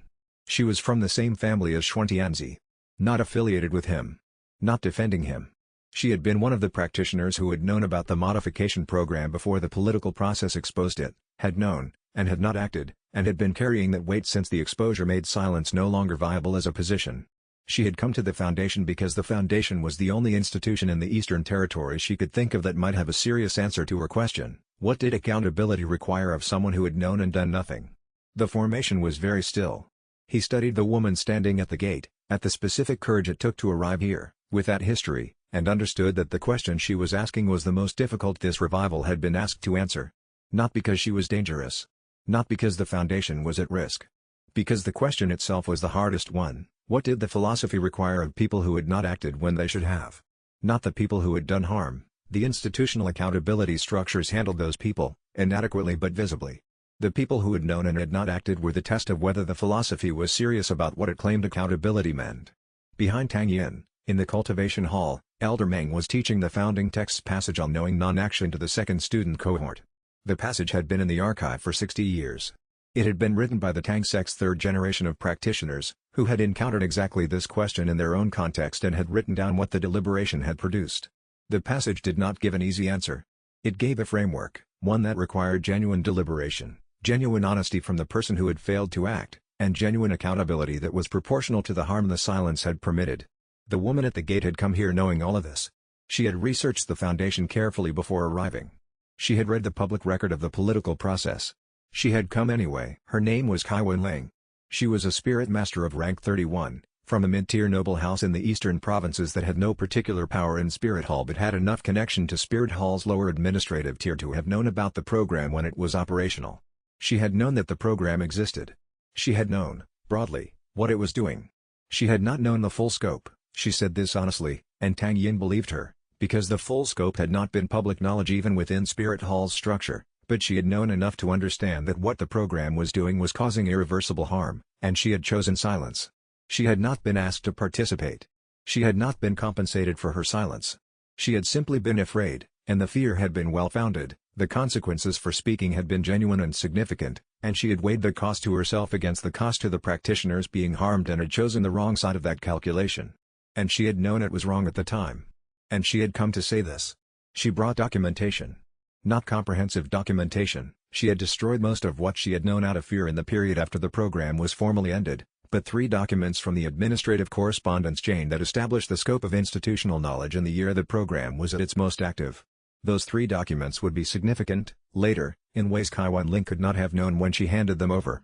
Tang Yin brought the question to the council that afternoon, and it was exactly the kind of council meeting that the Tang Sect's governance model had been designed for, and the answer the council found would be harder than any of them had anticipated when the question first arrived, and it would not be the last question of its kind. Chapter 133, The Question of Accountability. Tang Yin brought the question to the full council. He did this not because the council was required to approve the decision, but because this was exactly the kind of question the Tang Sect's council model was designed for, a situation where the right answer was not obvious from principle alone, where different values created genuine tension, where the quality of the decision required the deliberation of the full council rather than any individual's judgment. Elder Meng presented the philosophical precedent from the archive texts. The Tang Sect's tradition recognized 3 categories of failure: active harm, passive facilitation, and knowing non-action. Each carried different obligations and different paths to accountability. Knowing non-action, being aware of harm and choosing not to act, was the hardest category, because its moral weight was real but its legal and institutional accountability was typically minimal. The question was not what the law required. The question was what the philosophy required. Shen Liuying spoke from the Healing Works perspective, 16 months working with families whose children had been harmed, direct knowledge of the program's scale and effect. Her capacity for the compassion the situation required was real. So was the other thing, the knowledge of what the silence of people who knew had permitted. Lin Haojin said, "We built this foundation partly to demonstrate what the Tang Sect's philosophy was supposed to produce. If we cannot handle this situation as the philosophy would require, we have not built what we claimed." Rong Yue said, "What does she want from us? Enrollment? Absolution? Understanding what she needs is necessary before we can answer what we require of someone in her position." Feng Roya, who had spent 20 years maintaining a practice in a cover identity, was quiet for a long time. Then, "She came here voluntarily. That is not nothing. That is the beginning of something." The council deliberated for 2 hours. The conclusion was clear and demanding: the Foundation's admission process applied. A full honest account of what she had known and when she had known it was required. That account would be documented and made available to Spirit Hall's formal review committee. And she would be expected, if admitted, to contribute to the healing work, directly, specifically, with the institutional access her family background provided to processes the Foundation could not reach otherwise. Tang Yin delivered this to the woman at the gate. She listened completely. Then asked for a week. She returned in 5 days with a written account, every meeting, every report received, every moment of awareness and non-action, and placed it on the council table without condition. The Foundation admitted her. And the work she contributed in the following months proved Feng Roy right. The account she had submitted became the most detailed internal document the Foundation held about the program's operation, not because she had been central to it, but because her position had given her visibility into institutional conversations that the political record did not capture. The review committee's internal reasoning. The specific arguments that had been made for and against the program's expansion. The names and positions of people who had been in rooms where decisions were made. Ju Boron transmitted the relevant portions to Scholar Bay's network with the woman's knowledge and agreement. The transmission produced a response within 2 weeks. Spirit Hall's review committee had been sitting with incomplete information about 3 specific decision points in the program's authorization chain. The documentation the Foundation transmitted filled those gaps. 3 months later, Spirit Hall's review concluded with 3 additional council members being formally censured, the people whose institutional silence had made the program's continued operation possible. The voluntary arrival had been the beginning of something, and the something was larger than anyone had anticipated when she stood at the gate. Kawan Ling's documents were the beginning. The beginning of a documentation trail that the Foundation had not known how to access through direct inquiry and that now opened because one person had come forward. The 3 documents she brought pointed to 7 others. 5 of those 7 were in archives that the Foundation had legitimate access to through the formal cooperation agreement with Spirit Hall. The other 2 were in private institutional files that the Foundation would not have known to request without knowing the documents existed. What the full documentation trail revealed was not new in its essential conclusions. The Foundation already understood what the program had done, but it was new in its specificity. Names, dates, decision points. The record of choices made by specific people at specific moments, which meant that the question of accountability had a factual basis that institutional generality had previously obscured. The council debated for 2 sessions how to use this information. Tang Yin's position was that the documentation should be placed in the methodology archive as part of the historical record and that the Foundation should make no active use of it beyond that, unless a current practitioner's case required it for evidence in a Spirit Hall formal process. Shen Liuying disagreed, and argued well. Ju Boron found the middle position that the council ultimately adopted. Which was, Tang Yin noted, exactly how genuine accountability worked. Not as a transaction. As a contribution, made honestly, that went further than its source, further, in fact, than Tang Yin had expected, and in a direction that changed the Foundation's relationship with Spirit Hall's internal process permanently, and that Tang Yin had not anticipated, which meant he had not yet understood the full scope of what the change would require. Chapter 134, Tang San in the field. In the Foundation's 17th month, Tang San took his first case for the Foundation. Not as a formation member, Mirror 7 was the formation, and its structure was defined. Tang San operated in the partnership role that the relationship between the brothers produced naturally, the extended reach that Mirror 7 could not provide, the specific operational capability that 5 years of solo field work had built into a practitioner who could operate independently in territory that the formation had never covered. Spirit Hall's internal review had identified 17 additional locations where the modification program had operated. 3 of those locations were beyond Mirror 7's operational history, deep in the Middle Kingdom corridor that Tang San's 5 years of work had mapped. Ju Boron presented the situation to Tang Yin with a clear-eyed assessment, The Foundation had obligations to the families in those locations, but no operational capability to reach them. Tang Yin brought the map to Tang San. Tang San studied it for a long moment. Then, I know all 3 of these locations. The Foundation can provide documentation support in Shen Liuying's diagnostic protocol, Tang Yin said. The operational reach is yours. Yes, Tang San said simply, in the way both of them stated their own capability without amplification. I will need Zhu Boron's contact documentation. Zhu Boron had both documents ready by the following morning. Tang San left for the first location 3 days later, moving with the specific efficiency of a practitioner who had developed solo field operation into an exact science, compact, self-sufficient, capable of navigating the kind of territory that required both cultivation strength and the patience to move without a formation support. He sent reports back through the Threadweb's extended range, and through Scholar-based correspondence network for situations that required documentation. The reports were precise and comprehensive, the same quality that Tang Yin had come to expect from his brother, which was the quality of someone who understood that the work mattered beyond the individual doing it and documented accordingly. The formation watched him go, and returned to the valley's morning training. Tang San's first report arrived 3 weeks after his departure, 6 pages, precise, with the diagnostic assessment of the affected families in the first location attached in Shen Liuying's format. The assessment was accurate. The diagnostic applied the methodology correctly. Tang San had read the 63 documents and had understood them well enough to apply them in the field without having trained in the healing practice. Shen Liuying reviewed the report and said, his cultivation-based diagnostic reading is at a level I would not have expected from a practitioner without healing spirit training. She paused. Ask him what he's been doing with his secondary spirit sensing capabilities. Tang Yin wrote to Tang San and asked. Tang San's response arrived 2 weeks later. The 5 years of solo operation required advanced diagnostic reading of spirit beast and practitioner presence.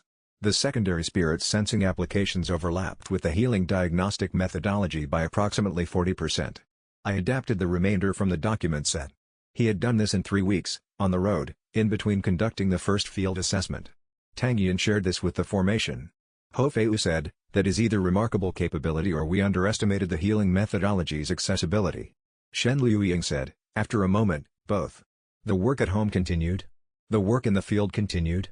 The Foundation's reach extended through both. 2 weeks after Tang San's second report arrived, Scholar Bay forwarded a note from Spirit Hall's cooperative coordinator. The 12 families in the cooperative project had all been contacted. 7 had agreed to assessment. 2 had requested clarification. 3 had declined, citing concerns about engaging with any institution connected to the political process. 3 families unreached.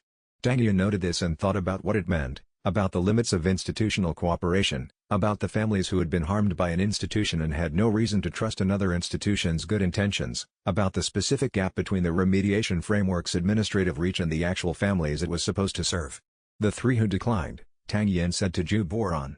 How do we reach them without going through Spirit Hall's process? Zhu Boron considered this. Then, the independent cultivator network. Not as a Spirit Hall cooperative. As the Mirror Foundation directly, with no Spirit Hall affiliation in the communication. Yes, Tang Yin said. Draft that outreach.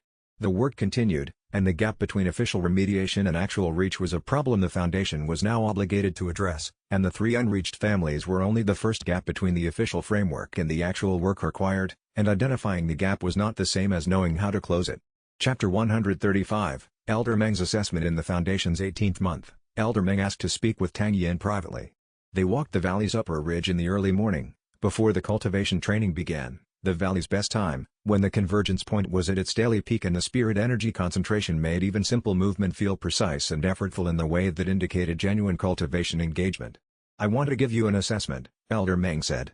He used his own voice, not the teaching tone, not the advisor's voice, but the voice of the man himself. Not about the Foundation's operations. About you. Tang Yin had been waiting for this conversation without knowing he was waiting for it. When you left Cloud Haven, Elder Meng said, you were a practitioner with unusual spirits and no direction. You had the capacity. You did not yet have the person. The work built the person, which is how the Tang sect had always said it should work. Practice before theory. Action before claim. He walked for a moment. What you have built is not what I expected. It is larger. It is more specific. It is more honest about its limitations than I anticipated. He was quiet for a moment. You made decisions in the last 2 years that I would not have made. Several of them were better than what I would have done. The handling of the accountability case. The response to the Spirit Hall affiliation offer. The enrollment framework. The way you built the formation's web into the Foundation's training structure rather than keeping it separate. He paused again. I am telling you this because you have been operating since Cloud Haven as if my judgment is the authority and yours is provisional. This is no longer accurate. Tang Yin absorbed this fully. You have built something I could not have built, Elder Meng said. The authority for this foundation's direction belongs to the person who built it. They reached the ridge's peak.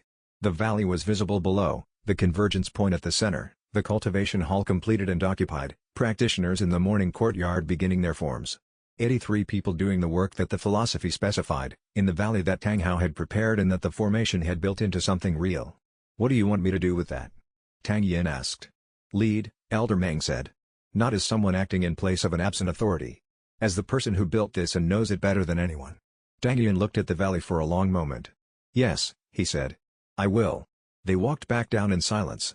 At the valley floor, Elder Meng turned toward the teaching room, and Tang Yin turned toward the east courtyard for the morning training, and both of them were doing exactly what the valley required of them.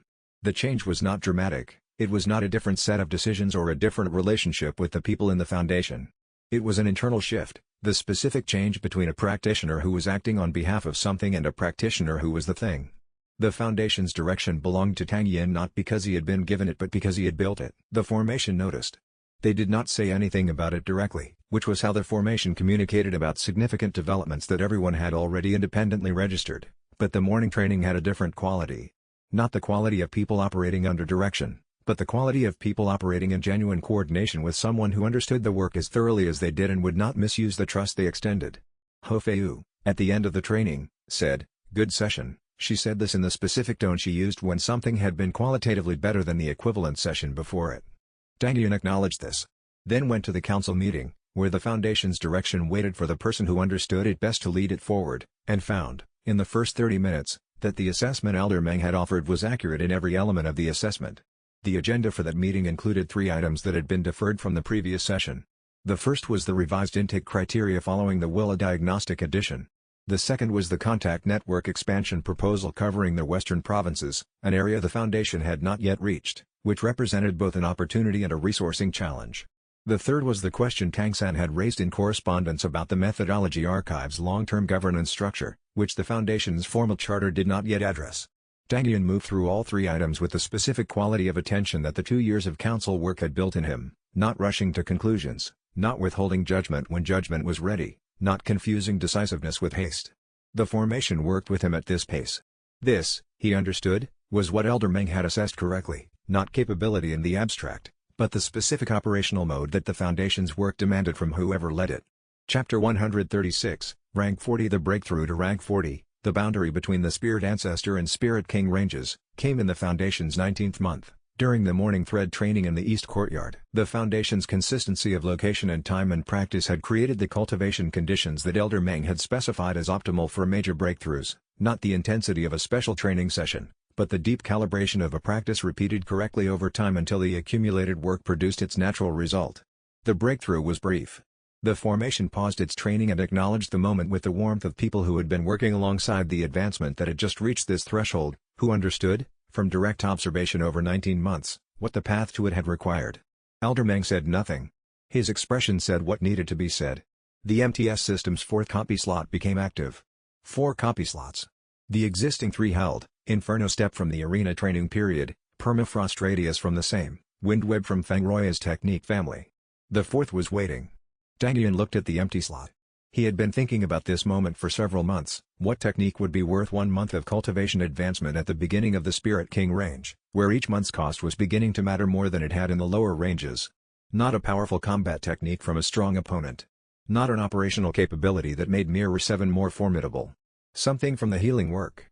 Shen Liuying's Willow Healer Diagnostic, the fine-resolution cultivation base reading that made the healing assessments possible, that Tang Yin had been accessing through formation coordination rather than directly. The copy cost was 1 month. The value, in a foundation whose healing methodology was its most significant contribution to the cultivation world's knowledge base, was not in question. He asked Shen Liuying that evening. She looked at him for a long moment. Then, yes. Of course yes. A pause that contained 18 months of watching decisions being made about what mattered. I have been wondering when you would ask. The copy process was the same as every previous MTS copy, 1 month of cultivation advancement, the technique absorbed into the system with the full capability intact. The Douluo diagnostic integrated into the fourth slot and became immediately active, the fine-resolution cultivation base reading available at the same level of automatic access that the void mirror's defense and the resonance map's environmental reading operated. The change was immediately perceptible in the healing work. Tang Yin ran the diagnostic on the morning of the following day alongside Shen Liuying's assessment of a new case, a practitioner who had arrived from the Eastern Territory's northern edge with a cultivation disruption that Shen Liuying had been uncertain about. The Douluo diagnostic's resolution, applied in parallel with Shen Liuying's own reading, produced a second dataset that filled in 3 specific gaps in the assessment picture. Shen Liuying looked at both readings and identified the disruption type in 4 minutes. It had been unidentified for 11 days. "That is what the copy cost," she said. "Yes," Tang Yin said. She nodded, in the specific way Shen Liuying nodded when something had resolved correctly and she was choosing to let the resolution speak rather than commenting on it. Rank 40 had opened the fourth slot. The fourth slot had been used for the healing work. The healing work had immediately returned the investment, 1 month of cultivation advancement for a diagnostic resolution that would compound across every case the Foundation handled from here forward. The Douluo diagnostic, as the formation had come to call the new ability, was not a cure. Tang Yin understood this clearly and made sure the formation understood it clearly. It was a precision instrument for identifying which aspects of a case were recoverable and in what order recovery should proceed. The difference between the Foundation's methodology with the Douluo diagnostic and without it was the difference between a healer who understood where the injury was and a healer who understood where the injury was and in what sequence the tissue would respond to treatment. The second was significantly more effective than the first, but neither was a cure. What had changed, practically, was the intake assessment. Cases that the formation had previously assessed as long-duration treatment with uncertain outcomes could now be categorized by recovery profile within the first 2 sessions. 3 cases that had been open for over a year were reclassified within 6 weeks of the Douluo diagnostics addition to the formation toolkit.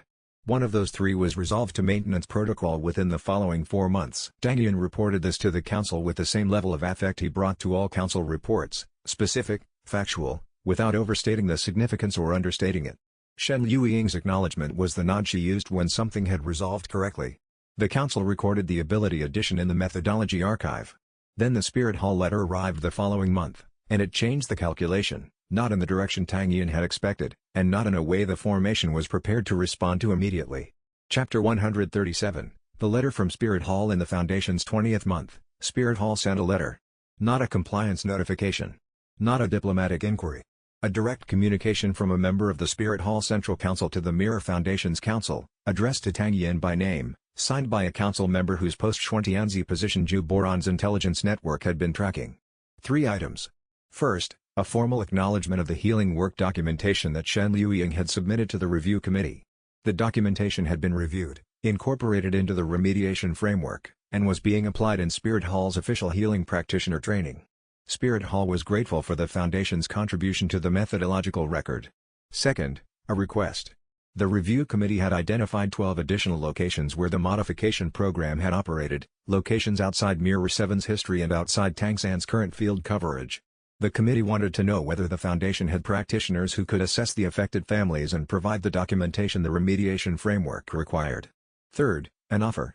In recognition of the healing work and methodological contribution, Spirit Hall was prepared to register the Mirror Foundation as a provisional affiliated research institution, a status that would provide access to Spirit Hall's practitioner database, administrative infrastructure, and international cultivator network, in exchange for a cooperative relationship on healing methodology development. Zhu Boran read the letter twice and said, "This is either a genuine offer of institutional legitimacy or a well-designed attempt to bring the Foundation under Spirit Hall's operational oversight. Possibly both." Tang Yin read it once and said, "Write a response. We accept the healing work collaboration on the 12 locations. We decline the affiliation status, with appreciation. We are an independent institution and will remain one. We are open to cooperative relationships on specific projects." Zhu Boran drafted the response. Tang Yin signed it. Spirit Hall received the answer and the cooperative work on the 12 locations began without further discussion of affiliation. The 12 families were distributed across 3 territories, with 1 cluster in the Middle Kingdom corridor that Tang San's field coverage addressed, 2 clusters in territories Mirror 7 could reach, and 1 family in a location that required Feng Ruo's network connections rather than direct formation deployment. Zhu Boran coordinated the distribution, which took 3 weeks of correspondence through Scholar Bay's network to establish the logistics. Shen Liuying prepared the diagnostic protocols adapted for each territorial context. The healing methodology's application varied slightly depending on local spirit energy characteristics, a variation that the documentation was now detailed enough to account for. The cooperative work produced something Tang Yin had not expected, a spirit hall practitioner in the coordination process who turned out to be genuinely excellent at the logistical management of multi-territory healing work and who was, quietly, doing everything in their capacity to advance the remediation framework faster than Spirit Hall's institutional pace would have produced without external pressure. Not everyone in Spirit Hall was Xuantianzi. Most of the practitioners in it were individuals who had joined it because it was the dominant cultivation institution, and who would work correctly given the right conditions. The cooperative work with the Foundation was providing some of those conditions. Tang Yin filed this observation and noted that the Spirit Hall affiliation offer, while correctly declined, had produced an outcome that was nearly as useful, a working relationship that did not require the Foundation to surrender its independence. The cooperative Spirit Hall practitioner, whose name was Zhao Jianyin, rank 44, and who had been assigned to the remediation coordination because she had specifically requested the assignment, sent a note through Scholar Bay's network asking whether the Mirror Foundation's healing methodology training was available to Spirit Hall practitioners who were willing to attend on their own time, outside institutional channels. Zhu Boran brought the note to Tang Yin. "Can she come in a personal capacity rather than a Spirit Hall capacity?" Tang Yin asked. "She is asking specifically because she wants to," Zhu Boran said. "The institutional channel question is the one she is trying to avoid." Tang Yin wrote back, "Yes. The Foundation's enrollment process applied to any practitioner, regardless of institutional affiliation. Personal capacity was the correct framing." Zhao Jianyin enrolled 3 weeks later, and became, in the following months, the Foundation's most effective indirect line into Spirit Hall's internal discussion of cultivation methodology reform, and in doing so, was advancing an argument inside Spirit Hall that neither the diplomatic record nor the healing work alone could have made, and one that Spirit Hall had not yet decided how to answer. Chapter 138, The Mirror Foundation. At 2 years in the Foundation's 24th month, Tang Yin stood in the cultivation hall and ran an honest assessment. 83 practitioners in residence. 219 in the contact network. 47 healing cases completed, 19 ongoing, with 4 complex cases that remained beyond the current methodology's full resolution but that Chen Liuying's documentation was generating new approaches toward. The Blueprint Archive, fully translated, fully in use. Its 247 documents generating cultivation techniques and healing approaches and formation architectures that were advancing the Foundation's practice beyond what the archive alone had provided. The archive had been a foundation. The Foundation's work was adding to it, generating new knowledge from the application of the original knowledge, which was, Elder Meng said, exactly what the Tang Sect's founding members had intended when they built the archive in the first place. Tang San had completed 3 remote assessments and was working on a 4th. The relationship had settled into the form that Tang San's letter had asked about and that Tang Yin's response had offered: partnership, not membership. Different paths working toward the same direction, without one subsuming the other. Rank 40, Spirit King range beginning. 4 copy slots, Inferno Step, Permafrost Radius, Wind Web, Willow Diagnostic. The Resonance Map's environmental awareness integrated directly. The Void Mirror at full autonomy. The Phantom Threads Formation Web at 9-member operational range. What had been built? This valley, this foundation, this formation, this specific assembly of people working toward a philosophy that had survived a 20-year scatter. It was fragile in the way that all genuine things are fragile, not because it was weak, but because it was real, and real things could be damaged and required ongoing maintenance and could not be taken for granted. It was also exactly what it was supposed to be, not because it matched a design, but because it had been built honestly by people who understood what they were building and why. The work continued. That was the assessment. The work continued, and it was the right work, and the people doing it had chosen it genuinely. That was enough. This was not complacency. It was the specific understanding that had taken 2 years and 2 months to develop fully. The work was never finished, the foundation was always incomplete, and the correct response to that ongoing incompleteness was not urgency but consistency. The urgency that had driven the first 2 years, the compliance clock, the window, the formation of the foundation before the deadline, had been necessary when it was present. It was no longer present. What was present was the work that continued past urgency, that continued past initial achievement, that continued because it was the right work and because the people doing it had chosen it fully. The 83 practitioners in residence had each made that choice. The 219 in the contact network had each made it in their own locations by their own paths. The 47 families whose healing cases had been completed had been served by people who had chosen to do this work. Tang Yin looked at all of it and found that the assessment was accurate. It was exactly what it was supposed to be. The work continued. That was the right answer to every question the next phase would ask. The honest assessment included what was not yet built, the full contact network coverage in the Western Territories, where the Tang Sect had operated but where the Foundation's current network reached only through Tang San's solo fieldwork and Feng Roya's 3-degree connections. The healing methodology's resolution of the 4 complex cases, which remained open and which Shen Liuying had committed 18 months of ongoing work toward. The 5th ring, scheduled, planned, documented in Zhu Boran's priority sequence, waiting for the rank 41 breakthrough that was 3 months away. 3 months. The work would fill them. Not urgently, steadily, because steady work was what the foundation was built to do. Tang Yin looked at the valley and understood that what he had just told himself was the most important thing the last 2 years and 2 months had taught him: urgency was a tool, not a state. The work required clarity, not hurry, and the 5-ring hunt would demonstrate exactly that, in a way that the 4th ring hunt had not. But the hunt itself was only part of what the next year required, and the harder part had not yet begun. Chapter 139, The Twins of the Tang Sect in the Foundation's 25th month. Someone referred to Tang Yin and Tang San as the twins of the Tang Sect. It came from one of the newer Foundation practitioners, someone who had not known Mirror 7's operational history and was simply describing, in conversation, the 2 brothers who had built the thing she had enrolled in. The twins who had different spirits and different paths and the same design behind both. Who had built a sect revival from a father's letter and a registration notice and 2 years of field work that most practitioners in the Eastern Territories knew about only through the institutional record. Tang Yin heard the phrase and let it sit in his mind for a day. Tang San heard it and laughed, the specific genuine laugh of someone who found a thing genuinely funny and expressed it without performance. Father would have preferred something more dignified, Tang San said. Father would have planned for something more dignified, Tang Yin said, and then accepted whatever actually happened. Tang San considered this. Yes, he said. That is accurate. They were sitting on the valley's upper ridge in the quiet that had become their preferred context for significant conversations, the view that showed the valley completely, the convergence point at its center, the cultivation hall and the work inside it. Do you think he anticipated this? Tang San asked. Specifically, the way it actually happened, versus the shape he designed. He designed the shape, Tang Yin said. The specific content was ours. The harvest plains. Elder Meng's involvement. The formation. Tang San was working through the list in the systematic way both of them gave to important questions. The compliance team. The Thornwall operation. The accountability case. None of those were in the design, Tang Yin said. All of them followed from it. Tang San was still for a moment. That is a very good design. It is, Tang Yin said. Below them, the valley's morning work was beginning. 83 practitioners and the specific collective effort of a philosophy being put into practice by people who had chosen it genuinely and would continue choosing it. The sect that had scattered for 20 years was not rebuilt into what it had been. It was built into what the people who built it had made it. Tang San said, after a long moment of looking at the valley, Father prepared this site. Tang Yin nodded. Elder Meng told me after the survey. He prepared the contact network. The blueprint archive. The apparatus. Tang San was working through the inventory in the systematic way that both of them assembled significant information. He prepared us. Yes. But this, Tang San looked at the valley, at the cultivation hall, at the practitioners in the courtyard beginning their morning forms. He did not prepare. This is what we built with what he gave us. Yes, Tang Yin said. That is the distinction.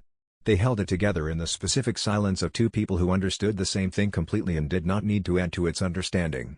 The twins of the Tang Sect looked at what they had built, from the ridge above the valley, in the morning light that had been rising over the Eastern Territories since before either of them existed, and found it was exactly what it was supposed to be. Neither of them said anything else.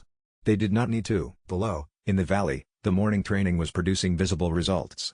6 practitioners in the East Courtyard who had enrolled 3 months ago were running the thread web coordination exercise that Elder Meng had developed from the archive's formation architecture documents, an exercise that neither Tang Yin nor the original Mirror 7 formation had had access to when they were building toward this valley from the other direction.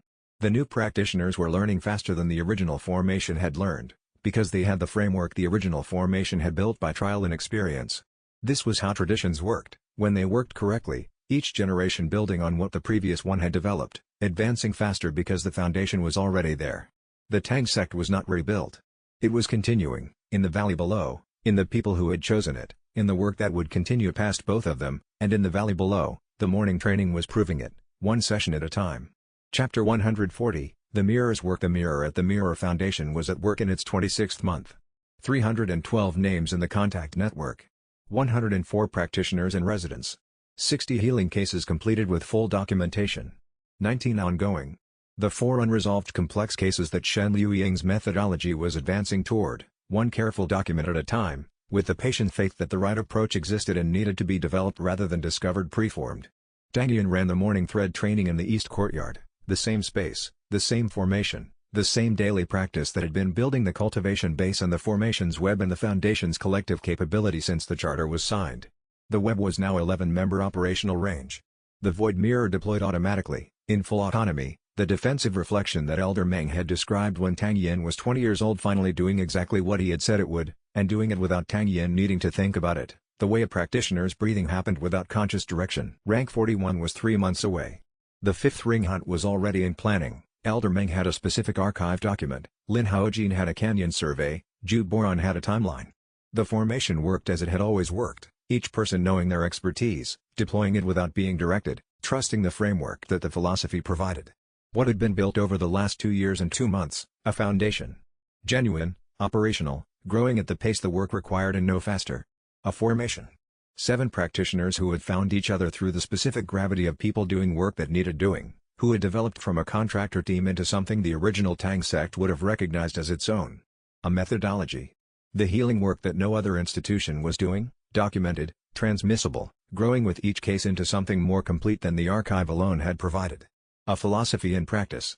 Not theoretical. Not historical. Operating now, in this valley, in the specific assembly of people who had chosen it genuinely. Tang Hao had given them the design. What they had built was theirs. Ho Feiyu completed her form sequence and came to Tang Yin's left. Wei Longjin held the anchor formation steady. Shen Liuying's Willow Healer spirit was present in the thread web, the healing session in the alcove running concurrently, the diagnostic that Tang Yin now carried resonating with hers across the formation's shared awareness. Rong Yue's pressure field provided the courtyard's eastern boundary. Zhu Boran was in the archive room, his presence in the web. Lin Haojin was on the north ridge. Elder Meng was in the teaching room. Elder Meng was teaching. The cultivation hall was alive with work, the specific quality of people who understood why they were doing what they were doing, who had chosen the philosophy rather than been assigned it, who were building the foundation's capability one morning at a time. Not urgently. Deliberately. In the specific way that work meant to last was always built, not by people who were trying to finish it, but by people who understood that it was never finished and did it anyway. The thread web held the full valley, 11 practitioners in active formation coordination, 83 in resident awareness, the contact network's 212 names at the edge of the web's extended range, each one a person who had chosen the philosophy in their own place by their own path. Tang Yin held the web and felt all of it, the full scope of what the phantom thread had become, what the void mirror had always been waiting to become, what the work of 26 months plus the foundation's 2 years had built. Since the first morning that Elder Meng had called the phantom thread and said it was worth paying attention to, this, exactly this, had been what the design was building toward. The mirror was at work. And so the Tao continues. If this journey moved you, leave a like and share your thoughts in the comments below. Subscribe and ring the bell, more stories await on the path ahead. Until next time, fellow cultivators.